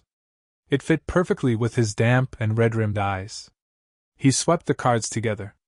Before he could reshuffle, a door opened and closed softly upstairs. Jonas put the cards aside and dropped his hand to the butt of his gun. Then, as he recognized the sound of Reynolds's boots coming along the gallery, he let go of the gun and drew his tobacco pouch from his belt instead. The hem of the cloak Reynolds always wore came into view, and then he was coming down the stairs. His face freshly washed, and his curly red hair hanging about his ears. Vain of his looks was dear old Mr. Reynolds, and why not? He'd sent his cock on its exploring way up more damp and cozy cracks than Jonas had ever seen in his life, and Jonas was twice his age.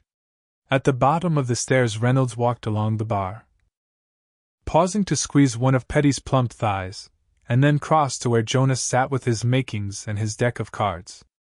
"Evening, Eldred." "Morning, Clay." Jonas opened the sack, took out a paper, and sprinkled tobacco into it. His voice shook, but his hands were steady. "Like a smoke? I could do with one." Reynolds pulled out a chair, turned it around, and sat with his forearms crossed on its back. When Jonas handed him the cigarette, Reynolds danced it along the backs of his fingers, an old gunslinger trick. The big coffin hunters were full of old gunslinger tricks. "Where's Roy? With her nibs?" They had been in Hambry a little over a month now, and in that time De Pape had conceived a passion for a 15-year-old whore named Deborah.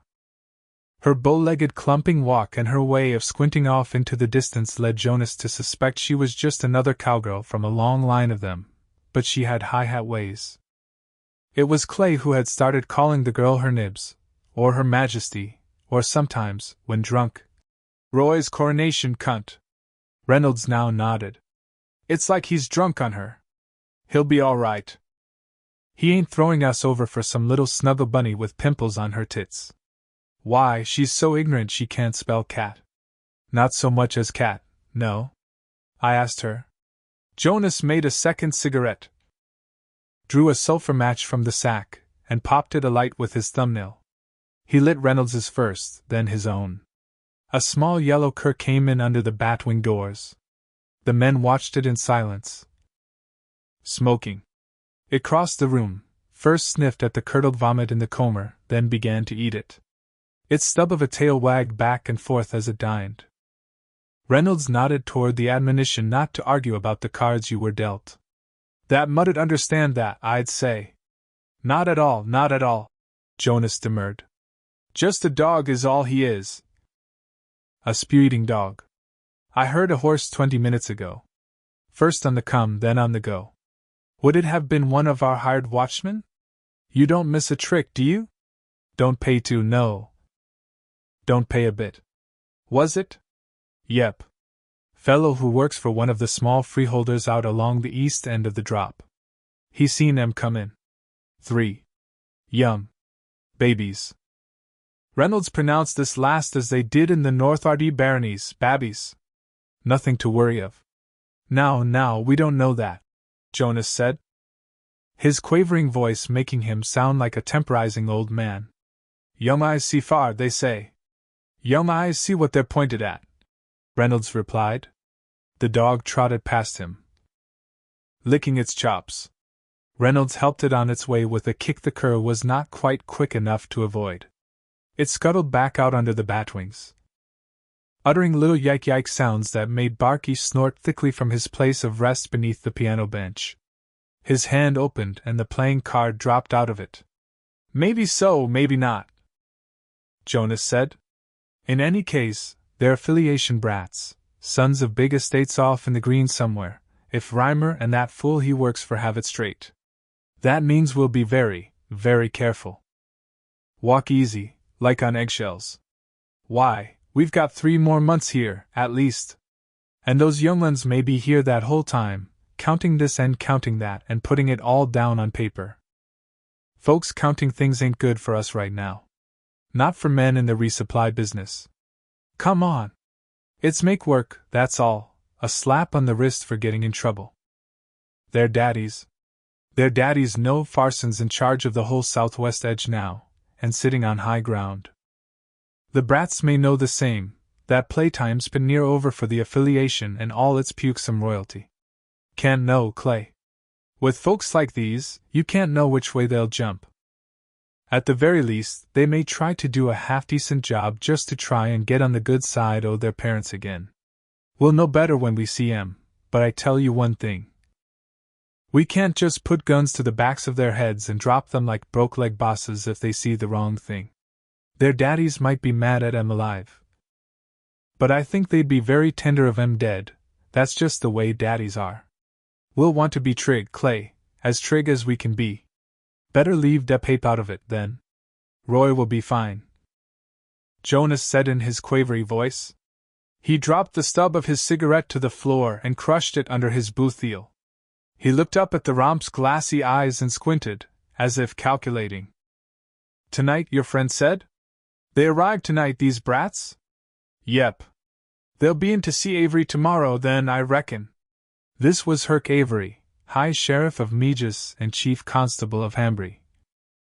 A large man who was as loose as a trundle of laundry. Reckon so, Clay Reynolds said. To present their papers and all. Yes, sir, yes, indeedy. How do you do, and how do you do, and how do you do again? Reynolds said nothing. He often didn't understand Jonas, but he had been riding with him since the age of 15, and knew it was usually better not to ask for enlightenment. If you did, you were apt to end up listening to a Cultmanny lecture about the other worlds the old buzzard had visited through what he called the special doors. As far as Reynolds was concerned, there were enough ordinary doors in the world to keep him busy. I'll speak to Reimer and Reimer'll talk to the sheriff about where they should stay, Jonas said. I think the bunkhouse at the old Barkay Ranch. You know where I mean? Reynolds did. In a barony like Meages, you got to know the few landmarks in a hurry.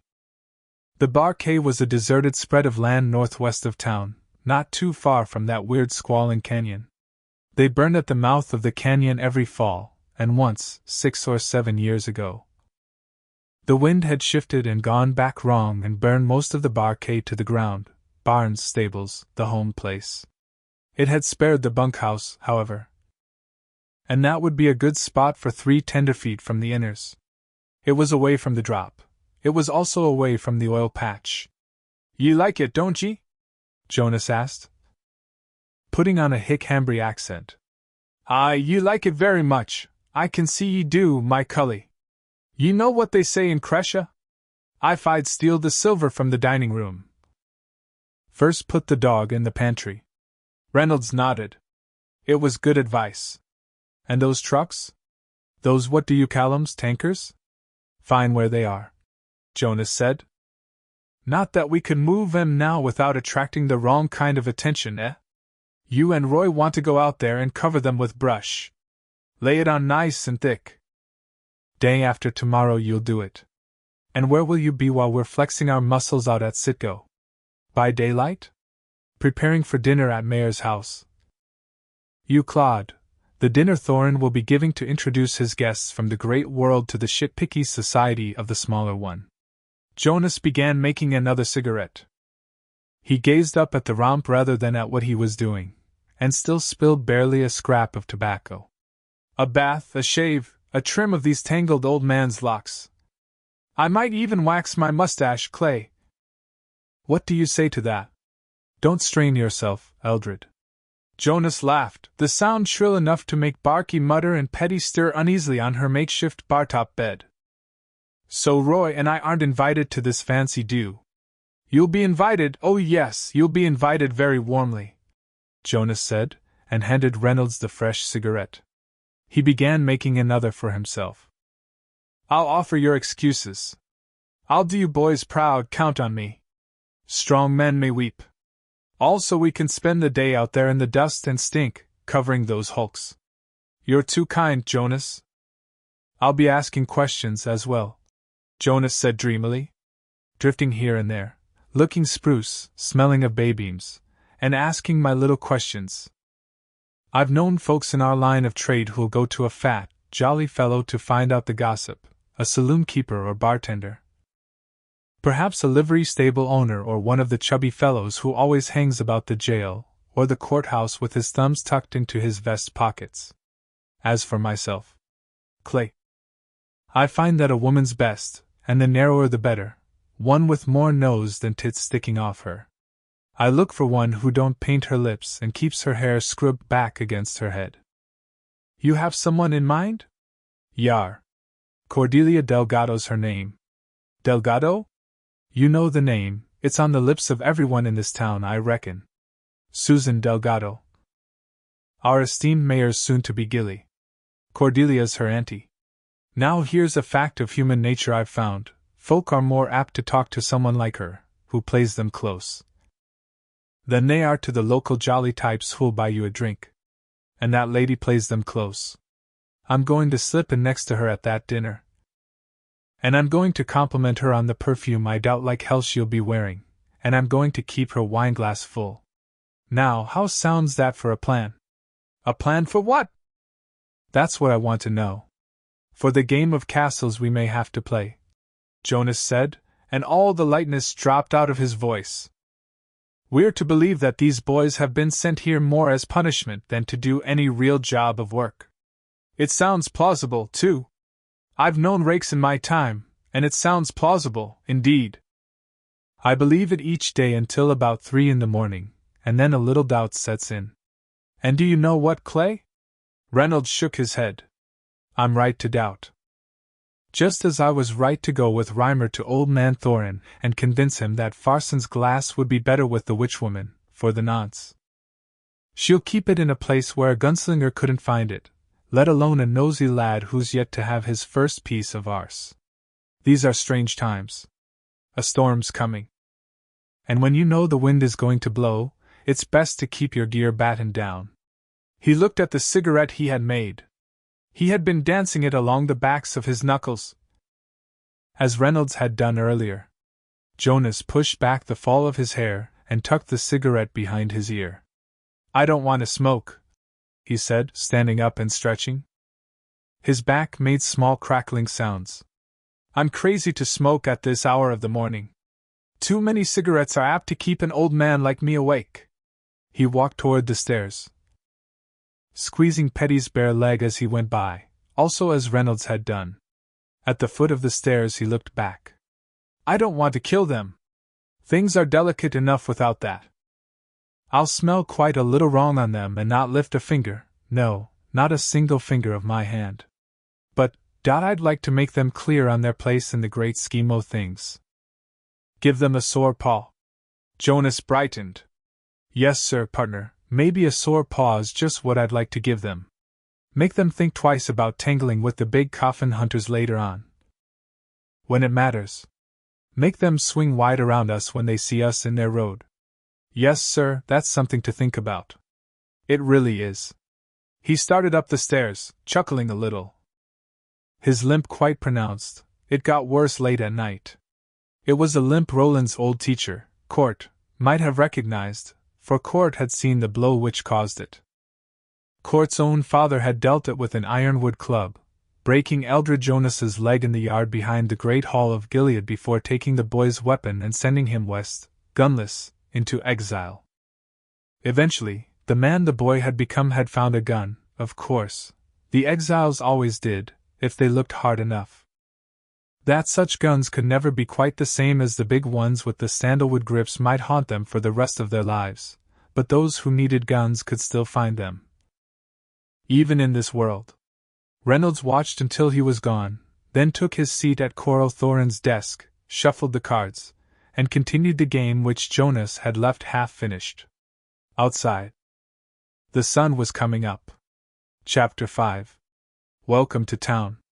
1. 2 nights after arriving in the barony of Meges, Roland, Cuthbert, and Alan rode their mounts beneath an adobe arch with the words "Come in peace" inscribed above it. Beyond was a cobblestone courtyard lit with torches. The resin which coated these had been doctored somehow so that the torches glowed different colors, green, orangey red, a kind of sputtery pink that made Roland think of fireworks. He could hear the sound of guitars, the murmur of voices, the laughter of women. The air was redolent of those smells which would always remind him of Meges, sea salt, oil, and pine. I don't know if I can do this, Alan muttered. He was a big boy with a mop of unruly blonde hair spilling out from under his stockman's hat.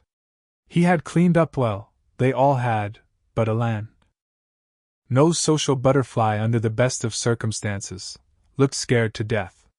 Cuthbert was doing better, but Roland guessed his old friend's patina of insouciance didn't go very deep. If there was to be leading done here, he would have to do it. You'll be fine, he told Alan.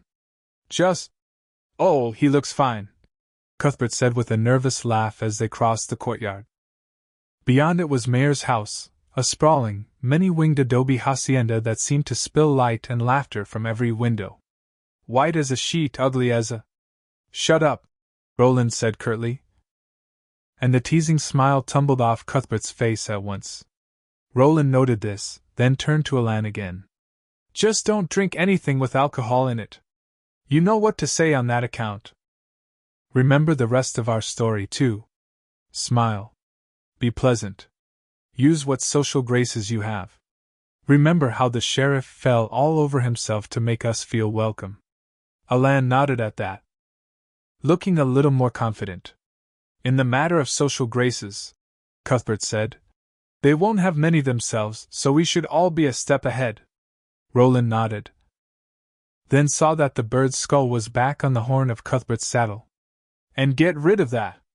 Looking guilty, Cuthbert stuffed the lookout hurriedly into his saddlebag. 2 men wearing white jackets, white pants, and sandals were coming forward, bowing and smiling. Keep your heads, Roland said, lowering his voice. Both of you. Remember why you're here. And remember the faces of your fathers. He clapped Alan, who still looked doubtful, on the shoulder. Then he turned to the hostlers. Good even, gents, he said. May your days be long upon the earth. They both grinned, their teeth flashing in the extravagant torchlight. The older one bowed. And your own as well, young masters. Welcome to Mayor's house. 2. The High Sheriff had welcomed them the day before every bit as happily as the hostlers. So far everyone had greeted them happily, even the carters they had passed on their way into town. And that alone made Roland feel suspicious and on his guard. He told himself he was likely being foolish. Of course the locals were friendly and helpful, that was why they had been sent here. Because Megis was both out of the way and loyal to the affiliation, and it probably was foolish, but he thought it best to be on close watch, just the same. To be a trifle nervous. The three of them were little more than children, after all, and if they fell into trouble here, it was apt to be as a result of taking things at face value. The combined sheriff's office and jail o' Barony was on Hill Street, overlooking the bay. Roland didn't know for sure, but guessed that few if any hungover drunks and wife-beaters anywhere else in Midworld woke up to such picturesque views.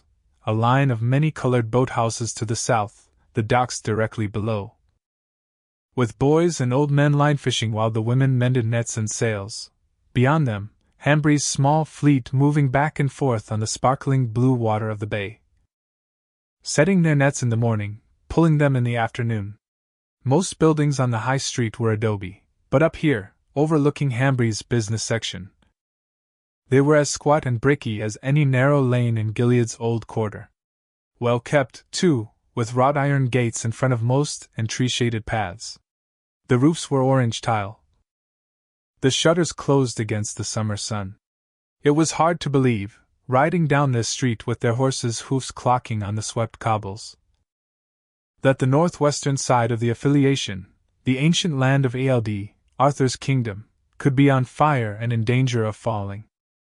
The jailhouse was just a larger version of the post office and land office, a smaller version of the town gathering hall. Except, of course, for the bars on the windows facing down toward the small harbor. Sheriff Herc Avery was a big-bellied man in a lawman's khaki pants and shirt. He must have been watching them approach through the spy hole in the center of the jail's iron-banded front door, because the door was thrown open before Roland could even reach for the turn bell in the center. Sheriff Avery appeared on the stoop, his belly preceding him as a bailiff may precede my lord judge into court. His arms were thrown wide in the most amiable of greetings.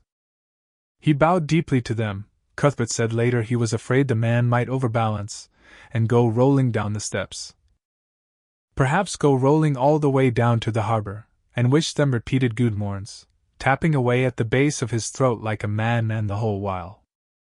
His smile was so wide it looked as if it might cut his head clean in two. 3 deputies with a distinctly farmerish look about them, dressed in khaki like the sheriff, crowded into the door behind Avery and gawked. That was what it was, all right, a gawk. There was just no other word for that sort of openly curious and totally unself-conscious stare. Avery shook each boy by the hand, continuing to bow as he did so, and nothing Roland said could get him to stop until he was done. When he finally was, he showed them inside. The office was delightfully cool in spite of the beating midsummer sun. That was the advantage of brick, of course.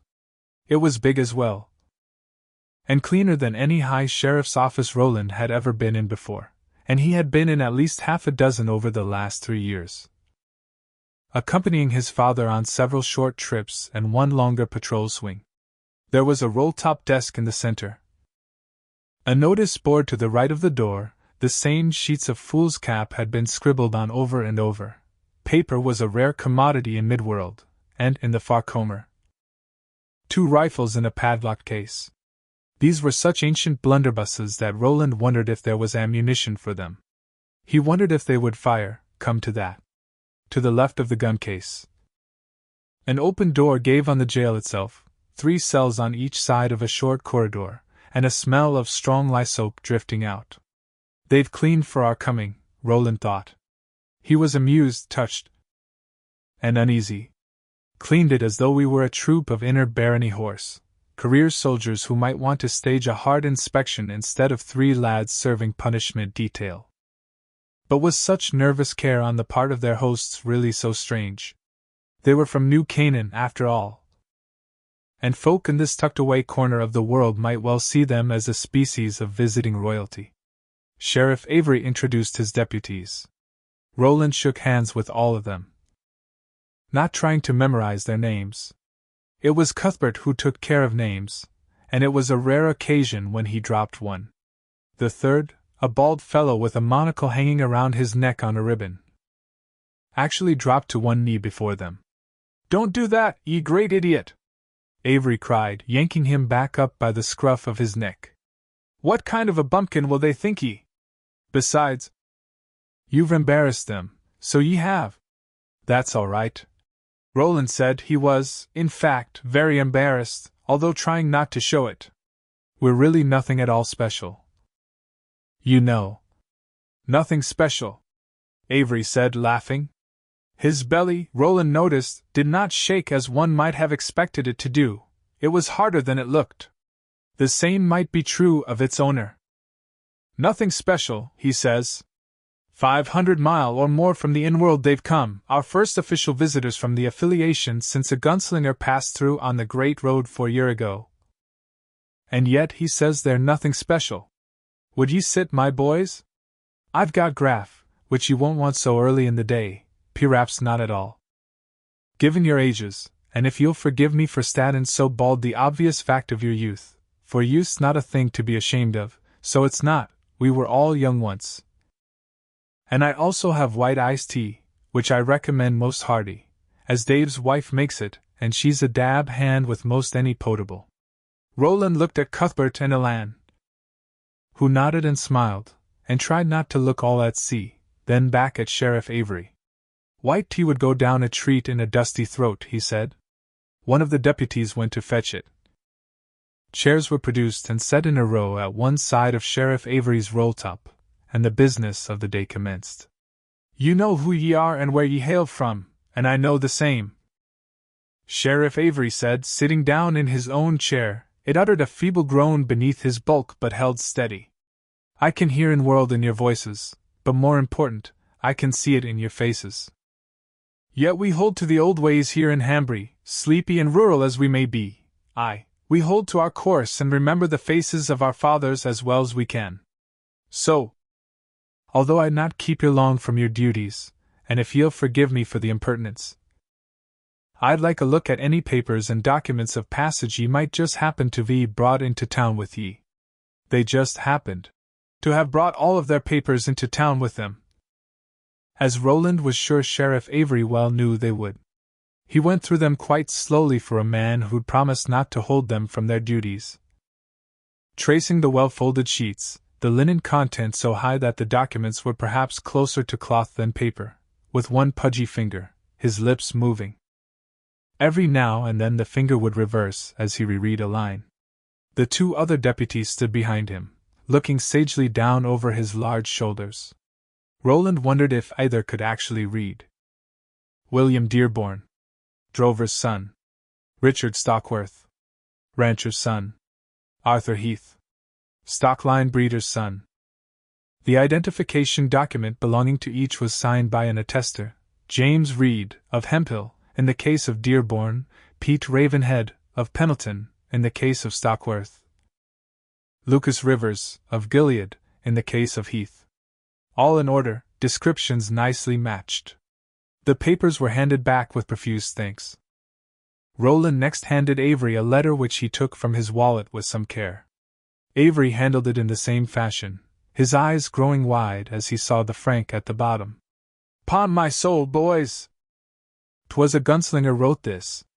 "Aye, so it was," Cuthbert agreed in a voice of wonder. Roland kicked his ankle, hard, without taking his respectful eyes from Avery's face. The letter above the frank was from one Stephen Deschain of Gilead, a gunslinger, which was to say a knight, squire, peacemaker, and baron. The last title having almost no meaning in the modern day, despite all John Farson's ranting, of the 29th generation descended from Arthur of Eld. On the side line of descent, the long-descended gel of one of Arthur's many gillies, in other words. To Mayor Hartwell Thorin, Chancellor Kimber Reimer, and High Sheriff Herkimer Avery. It sent greetings and recommended to their notice the three young men who delivered this document, Masters Dearborn, Stockworth, and Heath. These had been sent on special mission from the affiliation to serve as counters of all materials which might serve the affiliation in time of need. The word war was omitted from the document, but glowed between every line. Stephen Deschain, on behalf of the affiliation of baronies, exhorted Messrs. Thorin, Reimer, and Avery to afford the affiliation's nominated counters every help in their service, and to be particularly careful in the enumerations of all livestock, all supplies of food, and all forms of transport. Dearborn, Stockworth, and Heath would be in Megis for at least 3 months, Deschain wrote, possibly as long as a year. The document finished by inviting any or all of the addressed public officials to write us word of these young men and their deportment, in all detail as you shall imagine of interest to us. And it begged, do not stint in this matter, if you love us. Tell us if they behave themselves, in other words. Tell us if they've learned their lesson. The deputy with the monocle came back while the High Sheriff was perusing this document. He carried a tray loaded with 4 glasses of white tea and bent down with it like a butler. Roland murmured thanks and handed the glasses around. He took the last for himself, raised it to his lips, and saw Alan looking at him, his blue eyes bright in his stolid face. Alan shook his glass slightly, just enough to make the ice tinkle, and Roland responded with the barest sliver of a nod. He had expected cool tea from a jug kept in a nearby springhouse, but there were actual chunks of ice in the glasses. Ice in high summer. It was interesting. And the tea was, as promised, delicious. Avery finished the letter and handed it back to Roland with the air of one passing on a holy relic. You want to keep that safe about your person, Will Dearborn? Aye, very safe indeed. Yes, sir. He tucked the letter and his identification back into his purse. His friends, Richard and Arthur, were doing the same. This is excellent white tea, sir, Alan said. I've never had better. Aye, Avery said, sipping from his own glass. 'Tis the honey that makes it so fearsome. Dave? The deputy with he monocle smiled from his place by the notice hoard. One believes so. But Judy don't like to say. She had the recipe from her mother. Aye, we must remember the faces of our mothers, too, so we must. Sheriff Avery looked sentimental for a moment. But Roland had an idea that the face of his mother was the furthest thing from the big man's mind just then. He turned to Alan, and sentiment was replaced by a surprising shrewdness. Ye're wondering about the ice, Master Stockworth? Alan started. Well, ye expected no such amenity in a backwater like Hambry, I'll warrant, Avery said. And although there was a joshing quality on top of his voice, Roland thought there was something else entirely underneath. He doesn't like us. He doesn't like what he thinks of as our city ways. He hasn't known us long enough to know what kind of ways we have, if any at all, but already he doesn't like them. He thinks we're a trio of snot-noses. That we see him and everyone else here as country bumpkins. Not just Hambry, Alan said quietly. Ice is as rare in the inner arc these days as anywhere else, Sheriff Avery. When I grew up, I saw it mostly as a special treat at birthday parties and such. There was always ice on glowing day. Cuthbert put in. He spoke with very uncuthbertian quiet. Except for the fireworks. That's what we liked about it most. Is that so, is that so? Sheriff Avery said in an amazed, wonders will never cease tone. Avery perhaps didn't like them riding in like this. Didn't like having to take up what he would probably call half the damn morning with them. He didn't like their clothes, their fancy identification papers, their accents, or their youth. Least of all their youth. Roland could understand all that, but wondered if it was the whole story. If there was something else going on here, what was it? There's a gas-fired refrigerator and stove in the town gathering hall, Avery said. Both work. There's plenty of earth gas out at Sitco, that's the oil patch east of town. You're past it on your way in, what? They nodded. Stoves nobbed a curiosity these days, a history lesson for the schoolchildren, but the refrigerator comes in handy, so it does. Avery held up his glass and looked through the side. Especially in summer. He sipped some tea, smacked his lips, and smiled at Alan. You see? No mystery. I'm surprised you haven't found use for the oil, Roland said. No generators in town, Sheriff? Aye, there be 4 or 5, Avery said. The biggest is out at Francis Lengel's Rockingby Ranch. And I recall when it used to run. It's Honda. D'ye ken it that name, boys? Honda? I've seen it once or twice, Roland said, on old motor-driven bicycles. Aye. In any case, none of the generators will run on the oil from the Citgo patch. 'Tis too thick. Tarry goo is all. We have no refineries here. I see, Alan said. In any case, ice in summer's a treat. However it comes to the glass. He let one of the chunks slip into his mouth, and crunched it between his teeth. Avery looked at him a moment longer, as if to make sure the subject was closed. Then switched his gaze back to Roland. His fat face was once more radiant with his broad, untrustworthy smile. Mayor Thorin has asked me to extend ye his very best greetings, and convey his regrets for not being here today. Very busy is our Lord Mayor, very busy indeed. But he's laid on a dinner party at Mayor's house tomorrow evening, 7 the clock for most folk. 8 for you young fellows, so you can make a bit of an entrance, I imagine, add a touch o' drama, like. And I need not tell such as yourselves, who've probably attended more such parties than I've had hot dinners, that it would be best to arrive pretty much on the dot. Is it fancy dress? Cuthbert asked uneasily. Because we've come a long way, almost 400 wheels, and we didn't pack formal wear and sashes, none of us. Avery was chuckling, more honestly this time, Roland thought. Perhaps because he felt Arthur had displayed a streak of unsophistication and insecurity. Nay, young master, Thorin understands ye be come to do a job, next door to work in Cowbas ye be. Where they don't have ye out draggin' nets in the bay next. From the Comer, Dave, the deputy with the monocle, honked unexpected laughter. Perhaps it was the sort of joke you had to be local to understand, Roland thought. We're the best ye have, and ye'll be fine. There'll be no one there in sashes. In any case, that's not how things are done in Hambry. Again.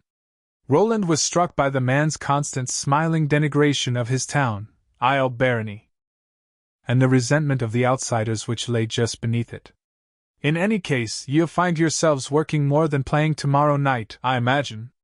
Hart's invited all the large ranchers, stocklanders, and livestock owners from this part of the barony. Not that there's so many, you understand, bein' as how Megis is next door to desert once you get west o' the drop. But everyone whose goods and chattel you've been sent to count will be there, and I think you'll find all of them loyal affiliation men, ready and eager to help. There's Francis Lengel of the Rockingby, John Croydon of the Piano Ranch, Henry Wertner, who's the barony's stocklander as well as a horse breeder in his own right, Hash Renfrew, who owns the Lazy Susan, the biggest horse ranch in Megis, not that it's much by the standards you fellows are used to, I what. And there'll be others, as well. Reimer'll introduce you, and get you about your business right smart. Ronald nodded and turned to Cuthbert. You'll want to be on your mettle tomorrow night. Cuthbert nodded. Don't fear me, Will, I'll note 'em all. Avery sipped more tea, eyeing them over his glass with a roguish expression so false it made Roland want to squirm. Most of 'em's got daughters of marriageable age, and they'll bring 'em. You boys want to look out. Roland decided he'd had enough tea and hypocrisy for one morning. He nodded, emptied his glass, smiled, hoping his looked more genuine than Avery's now looked to him, and got to his feet. Cuthbert and Alan took the cue and did likewise. Thank you for the tea, and for the welcome, Roland said. Please send a message to Mayor Thorin, thanking him for his kindness, and telling him that he'll see us tomorrow, at 8 the clock prompt. Aye. So I will. Roland then turned to Dave. That worthy was so surprised to be noticed again that he recoiled, almost bumping his head on the notice board. And please thank your wife for the tea. It was wonderful. I will. Thank ye, sigh. They went back outside, High Sheriff Avery herding them along like a genial, overweight sheepdog. As to where you'll locate, he began as they descended the steps and started down the walk. As soon as they hit the sunshine, he began to sweat. Oh, land, I forgot to ask you about that, Roland said, knocking the heel of his hand against his forehead. We've camped out on that long slope. Lots of horses as you go down the turf. I'm sure you know where I mean. The drop I. But without permission, because we don't yet know who to ask. That'd be John Croydon's land. And I'm sure he wouldn't begrudge ye, but we mean to do ye better than that. There's a spread northwest of here, the Barquet, used to belong to the Garber family. But they gave it up and moved on after a fire. Now it belongs to the Horsemen's Association. That's a little local group of farmers and ranchers. I spoke to Francis Lengel about you fellows. He's the HA president just current, and he said we'll put him out to the old Garber place. Why not? Why not? Cuthbert agreed in a gentle, musing voice. Roland shot him a sharp glance, but Cuthbert was looking down at the harbor, where the small fishing boats skittered to and fro like water bugs. Aye, just what I said, why not, indeed? I said. The home place burned to a cinder, but the bunkhouse still stands. So does the stable and the cook shack next door to it. On Mayor Thorin's orders. I've taken the liberty of stocking the larder and having the bunkhouse swept out and spruced up a little. You may see the occasional bug, but nothing that'll bite or sting, and no snakes. Unless there's a few under the floor, and if there are, let 'em stay there's what I say. Hey boys? Let 'em stay there. Let 'em stay there, right under the floor where they're happy. Cuthbert agreed, still gazing down at the harbor with his arms folded over his chest. Avery gave him a brief, uncertain glance, his smile flickering a bit at the comers. Then he turned back to Roland, and the smile shone out strongly once more. There's no holes in the roof, lad, and if it rains, ye'll be dry. What think ye of that? Does it sound well to ye? Better than we deserve. I think that you've been very efficient and Mayor Thorin's been far too kind. And he did think that. The question was why. But we appreciate his thoughtfulness. Don't we, boys? Cuthbert and Alan made vigorous assent. And we accept with thanks. Avery nodded. I'll tell him. Go safely, boys. They had reached the hitching rail. Avery once more shook hands all around, this time saving his keenest looks for their horses. Until tomorrow night, then, young gents? Tomorrow night, Roland agreed. Will ye be able to find the Barquet on your own, do you think? Again Roland was struck by the man's unspoken contempt and unconscious condescension. Yet perhaps it was to the good. If the High Sheriff thought they were stupid, who knew what might come of it? We'll find it, Cuthbert said, mounting up. Avery was looking suspiciously at the rook's skull on the horn of Cuthbert's saddle. Cuthbert saw him looking, but for once managed to keep his mouth shut. Roland was both amazed and pleased by this unexpected reticence. Fare you well, Sheriff. And you, boy. He stood there by the hitching post. A large man in a khaki shirt with sweat stains around the armpits and black boots that looked too shiny for a working sheriff's feet. And where's the horse that could support him through a day of range riding? Roland thought. I'd like to see the cut of that cayuse. Avery waved to them as they went. The other deputies came down the walk, Deputy Dave in the forefront. They waved too. 3. The moment the affiliation brats mounted on their father's expensive horseflesh were around the Comer, and headed downhill to the High Street, the sheriff and the deputies stopped waving. Avery turned to Dave Hollis, whose expression of slightly stupid awe had been replaced by one marginally more intelligent. What think ye, Dave? Dave lifted his monocle to his mouth and began to nibble nervously at its brass edging, a habit about which Sheriff Avery had long since ceased to nag him. Even Dave's wife, Judy, had given up on that score, and Judy Hollis, Judy Wertner that was was a fair engine when it came to getting her own way. Soft, Dave said. Soft as eggs just dropped out of a chicken's ass. Mayhap, Avery said, putting his thumbs in his belt and rocking enormously back and forth. But the one did most of the talking, him in the flathead hat. He doesn't think he's soft. Don't matter what he thinks, Dave said, still nibbling at his eyeglass. He's in Hambry now. He may have to change his way of thinking to our end. Behind him, the other deputies laughed. Even Avery smiled. They would leave the rich boys alone if the rich boys left them alone. Those were orders. Straight from Mayor's house. But Avery had to admit that he wouldn't mind a little dust-up with them, so he wouldn't.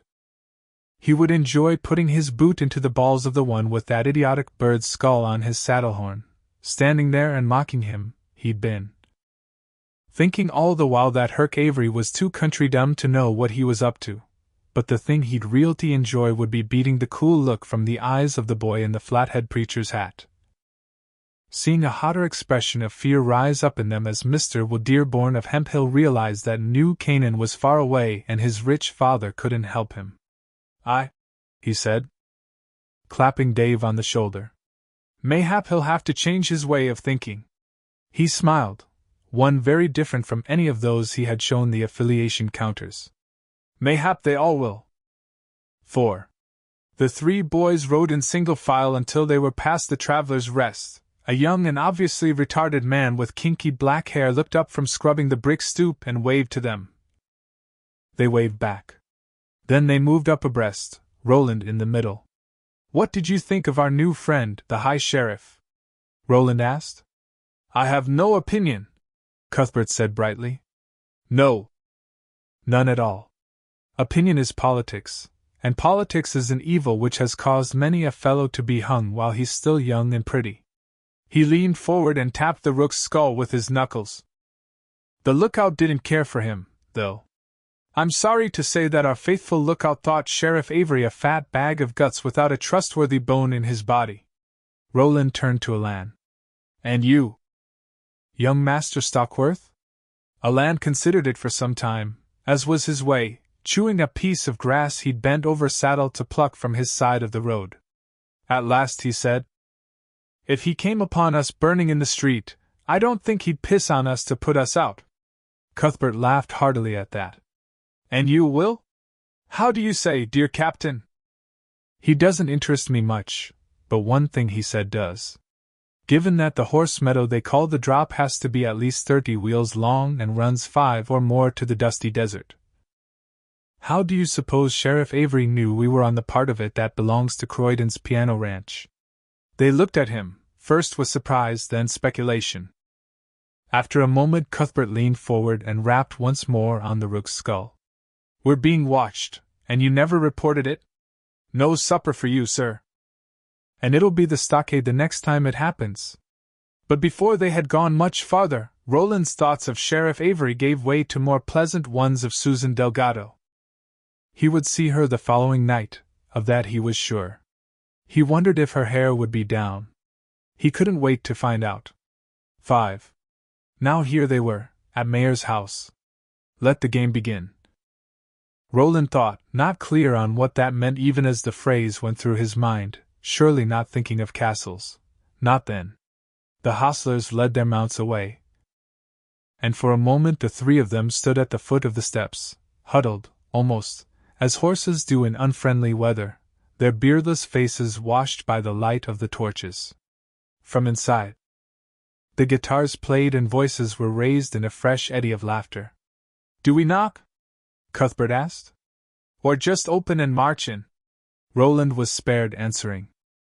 The main door of the hut was thrown open and two women stepped out, both wearing long white-collared dresses that reminded all three boys of the dresses stockmen's wives wore in their own part of the world. Their hair was caught back in snoods that sparkled with some bright diamondy stuff in the light of the torches. The plumper of the two stepped forward, smiling, and dropped them a deep curtsy. Her earrings, which looked like square-cut firearms, flashed and bobbed. You are the young men from the affiliation, so you are, and welcome you are, as well. Good even, sirs. and may your days be long upon the earth." They bowed in unison, boots forward, and thanked her in an unintended chorus that made her laugh and clap her hands. The tall woman beside her offered them a smile as spare as her frame. "I am Olive Thorin," the plump woman said, "the mayor's wife. This is my sister-in-law, Coral Thorin." Still with that narrow smile, it barely creased her lips and touched her eyes not at all, dipped them a token curtsy. Roland, Cuthbert, and Alan bowed again over their outstretched legs. "I welcome you to Seafront," Olive Thorin said, her dignity leavened and made pleasant by her artless smile, her obvious dazzlement at the appearance of her young visitors from in-world. "Come to our house with joy." "I say so with all my heart, so I do." "And so we will, madam," Roland said, "for your greeting has made us joyful." He took her hand, and with no calculation whatever, raised it to his lips and kissed it. Her delighted laughter made him smile. He liked Olive Thorin on sight, and it was perhaps well he met someone of that sort early on, for, with the problematic exception of Susan Delgado, he met no one else he liked, no one else he trusted, all that night. 6. It was warm enough even with the sea breeze, and the cloak and coat collector in the foyer looked as though he'd had little or no custom. Roland wasn't entirely surprised to see that it was Deputy Dave. His remaining bits of hair slicked back with some sort of gleaming grease and his monocle now lying on the snow-white breast of a houseman's jacket. Roland gave him a nod. "Dave."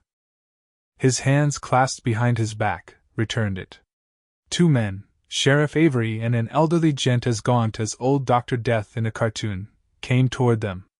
Beyond, through a pair of double doors now open wide, a whole roomful of people stood about with crystal punch cups in their hands, talking and taking little bits of food from the trays which were circulating. Roland had time for just one narrow-eyed glance toward Cuthbert. Everything. Every name, every face, every nuance. Especially those. Cuthbert raised an eyebrow, his discreet version of a nod, and then Roland was pulled, willy-nilly, into the evening, his first real evening of service as a working gunslinger. And he had rarely worked harder. Old Dr. Death turned out to be Kimber Reimer, Thorin's Chancellor and Minister of Inventory. Roland suspected the title had been made up special for their visit. He was easily 5 inches taller than Roland, who was considered tall in Gilead, and his skin was pale as candle wax. Not unhealthy looking, just pale.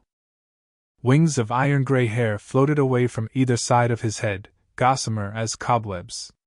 The top of his skull was completely bald. Balanced on his whelk of a nose was a pince-nez. "My boys," he said, when the introductions had been made. He had the smooth, sadly sincere voice of a politician or an undertaker. "Welcome to Megis, to Hambry, and to Seafront, our humble mayor's house. If this is humble, I should wonder at the palace your folk might build," Roland said. It was a mild enough remark, more pleasantry than witticism. He ordinarily left the wit to Bert. But Chancellor Reimer laughed hard. So did Sheriff Avery. "Come, boys," Reimer said, when he apparently felt he had expressed enough amusement. "The mayor awaits you with impatience, I'm sure." "I," said a timid voice from behind them. The skinny sister-in-law, Coral, had disappeared, but Olive Thorin was still there, looking up at the newcomers with her hands decorously clasped before that area of her body which might once have been her waist. She was still smiling her hopeful, pleasant smile. "Very eager to meet you, Hart is, very eager, indeed. Shall I conduct them, Kimba, or—" Nay, you mustn't trouble yourself with so many other guests to attend," Reimer said. "I suppose you're right." She curtsied to Roland and his companions a final time, and although she still smiled and although the smile looked completely genuine to Roland, he thought, "She's unhappy about something, all the same. Desperately so, I think." "Gentlemen?" Reimer asked. The teeth in his smile were almost disconcertingly huge. "Will ye come?" He led them past the grinning sheriff and into the reception hall. 7. Roland was hardly overwhelmed by it. He had, after all, been in the great hall of Gilead, the hall of the grandfathers. It was sometimes called, and had even peeped down on the great party which was held there each year, the so-called Dance of Easterling, which marked the end of wide earth and the advent of sowing. There were 5 chandeliers in the great hall instead of just one, and lit with electric bulbs rather than oil lamps. The dress of the partygoers, many of them expensive young men and women who had never done a hand's turn of work in their lives, a fact of which John Farson spoke at every opportunity, had been richer, the music had been fuller. The company of older and nobler lines which grew closer and closer together, as they stretched back toward Arthur Eld, he of the white horse and unifying sword. Yet there was life here. And plenty of it. There was a robustness that had been missing in Gilead, and not just at Easterling, either. The texture he felt as he stepped into the mayor's house reception room was the sort of thing, Roland reflected, that you didn't entirely miss when it was gone. Because it slipped away quietly and painlessly. Like blood from a vein cut in a tub filled with hot water. The room, almost but not quite grand enough to be a hall, was circular. Its paneled walls decorated by paintings, most quite bad, of previous mayors. On a raised stand to the right of the doors leading into the dining area, 4 grinning guitarists in toddy jackets and sombreros were playing something that sounded like a waltz with pepper on it. In the center of the floor was a table supporting 2 cut-glass punch bowls. One vast and grand, the other smaller and plainer. The white-jacketed fellow in charge of the dipping-out operations was another of Avery's deputies. Contrary to what the High Sheriff had told them the day before, several of the men were wearing sashes of various colors, but Roland didn't feel too out of place in his white silk shirt, black string tie, and 1 pair of stovepipe dress trousers. For every man wearing a sash, he saw 3 wearing the sort of dowdy, box-tailed coats that he associated with stockmen at church. And he saw several others, younger men, for the most part, who weren't wearing coats at all. Some of the women wore jewelry, though nothing so expensive as Cy Thorin's fire-dim earrings. And few looked as if they'd missed many meals, but they also wore clothes Roland recognized, the long, round-collared dresses. Usually with the lace fringe of a colored underskirt showing below the hem, the dark shoes with low heels, the snoods, most sparkling with gem dust, as those of Olive and Coral Thorin had been. And then he saw one who was very different. It was Susan Delgado, of course. Shimmering and almost too beautiful to look at in a blue silk dress with a high waist and a square-cut bodice which showed the tops of her breasts. Around her neck was a sapphire pendant that made Olive Thorin's earrings look like paste. She stood next to a man wearing a sash the color of coals in a hot wood fire. That deep orange-red was the Berenice color, and Roland supposed that the man was their host, but for the moment Roland barely saw him. His eye was held by Susan Delgado, the blue dress, the tan skin, the triangles of color, too pale and perfect to be makeup, which ran lightly up her cheeks, most of all her hair, which was unbound tonight, and fell to her waist like a shimmer of palest silk. He wanted her, suddenly and completely, with a desperate depth of feeling that felt like sickness. Everything he was and everything he had come for, it seemed, was secondary to her. She turned a little, then, and spied him. Her eyes, they were gray, he saw, widened the tiniest bit. He thought that the color in her cheeks deepened a little.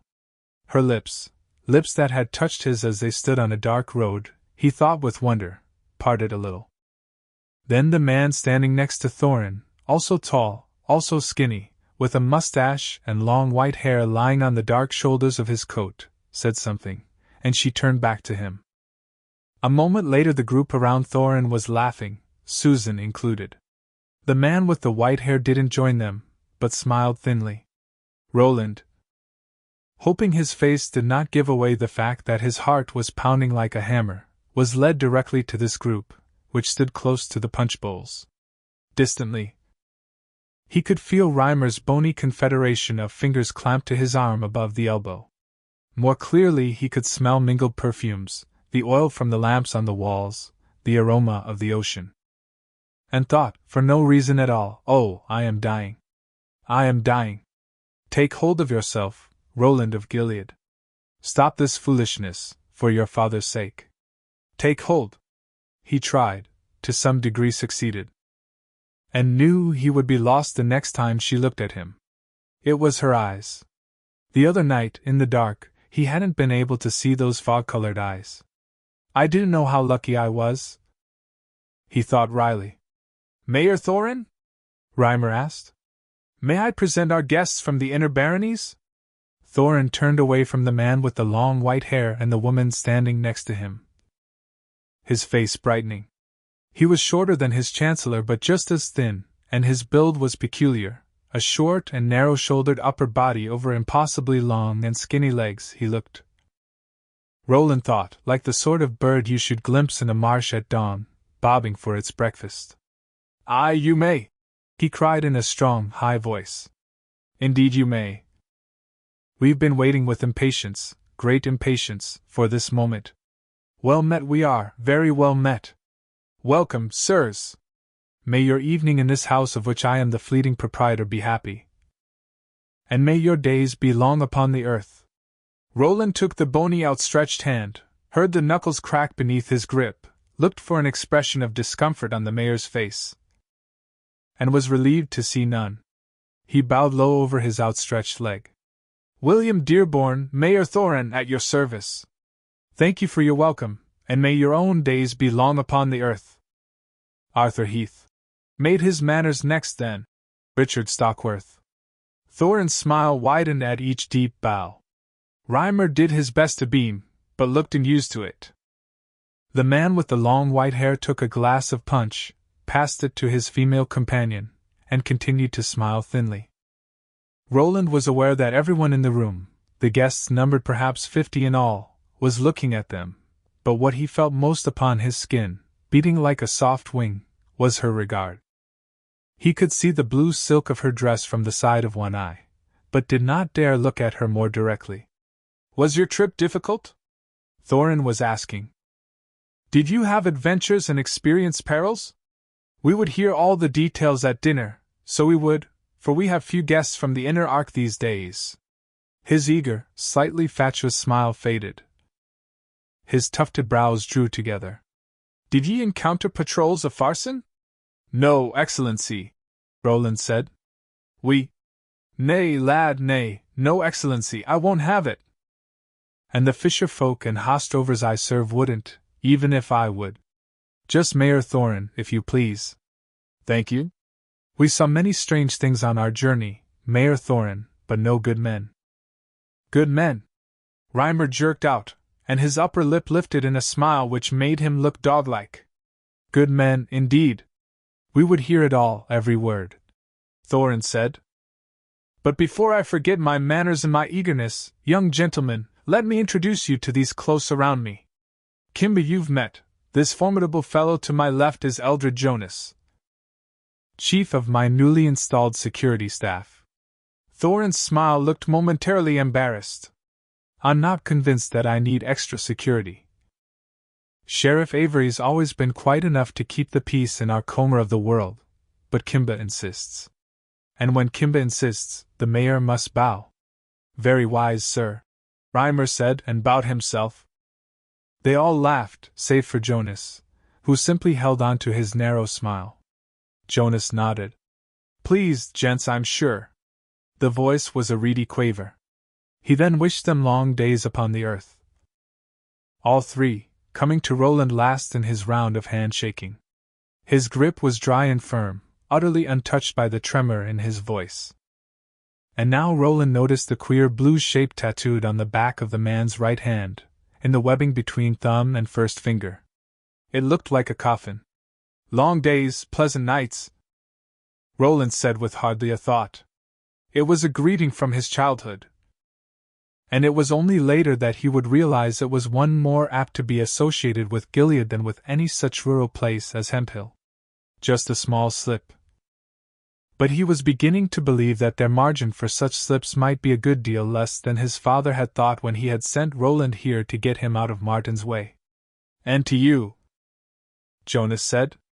His bright eyes measured Roland with a thoroughness that was close to insolence, still holding his hand. Then he released it and stepped back. Cordelia Delgado, Mayor Thorne said, next bowing to the woman who had been speaking to Jonas. As Roland also bowed in her direction, he saw the family resemblance.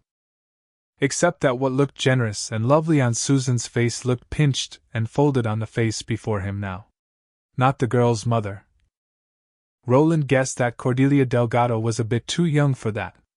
And our especial friend, Miss Susan Delgado, Thorne finished. Sounding flustered, Roland supposed she would have that effect on any man, even an old one like the mayor. Thorne urged her forward, bobbing his head and grinning. One of his knuckle-choked hands pressed against the small of her back, and Roland felt an instant of poisonous jealousy. Ridiculous, given this man's age and his plump, pleasant wife. But it was there, all right, and it was sharp. Sharp as a bee's ass, Court would have said. Then her face tilted up to his, and he was looking into her eyes again. He had heard of drowning in a woman's eyes in some poem or story, and thought it ridiculous. He still thought it ridiculous, but understood it was perfectly possible, nonetheless. And she knew it. He saw concern in her eyes, perhaps even fear. Promise me that if we meet at Mayor's house, we meet for the first time. The memory of those words had a sobering, clarifying effect, and seemed to widen his vision a little. Enough for him to be aware that the woman beside Jonas, the one who shared some of Susan's features, was looking at the girl with a mixture of curiosity and alarm. He bowed low, but did little more than touch her ringless outstretched hand. Even so, he felt something like a spark jump between their fingers. From the momentary widening of those eyes he thought that she felt it, too. "Pleased to meet you, Cy," he said. His attempt to be casual sounded tinny and false in his own ears. Still, he was begun. It felt like the whole world was watching him, them, and there was nothing to do but go on with it. He tapped his throat 3 times. "May your days be long." "Aye, and yours, Mr. Dearborn." "Thank ye, Cy." She turned to Alan with a rapidity that was almost rude, then to Cuthbert, who bowed tapped. Then said gravely, "Might I recline briefly at your feet, miss? Your beauty has loosened my knees. I'm sure a few moments spent looking up at your profile from below, with the back of my head on these cool tiles, would put me right." They all laughed at that, even Jonas and Miss Cordelia. Susan blushed prettily and slapped the back of Cuthbert's hand. For once Roland blessed his friend's relentless sense of foolery. Another man joined the party by the punch bowl. This newcomer was blocky and blessedly unthin in his boxtail coat. His cheeks burned with high color that looked like windbane rather than drink, and his pale eyes lay in nets of wrinkles. A rancher, Roland had ridden often enough with his father to know the look. "There'll be maids a-plenty to meet you boys tonight," the newcomer said with a friendly enough smile. "You'll find yourselves drunk on perfume if ye're not careful. But I'd like my crack at you before you meet 'em. Fran Lengyel, at your service." His grip was strong and quick, no bowing or other nonsense went with it. "I own the rocking bee, or it owns me. Whichever way you want to look at it. I'm also boss of the Horsemen's Association, at least until they fire me.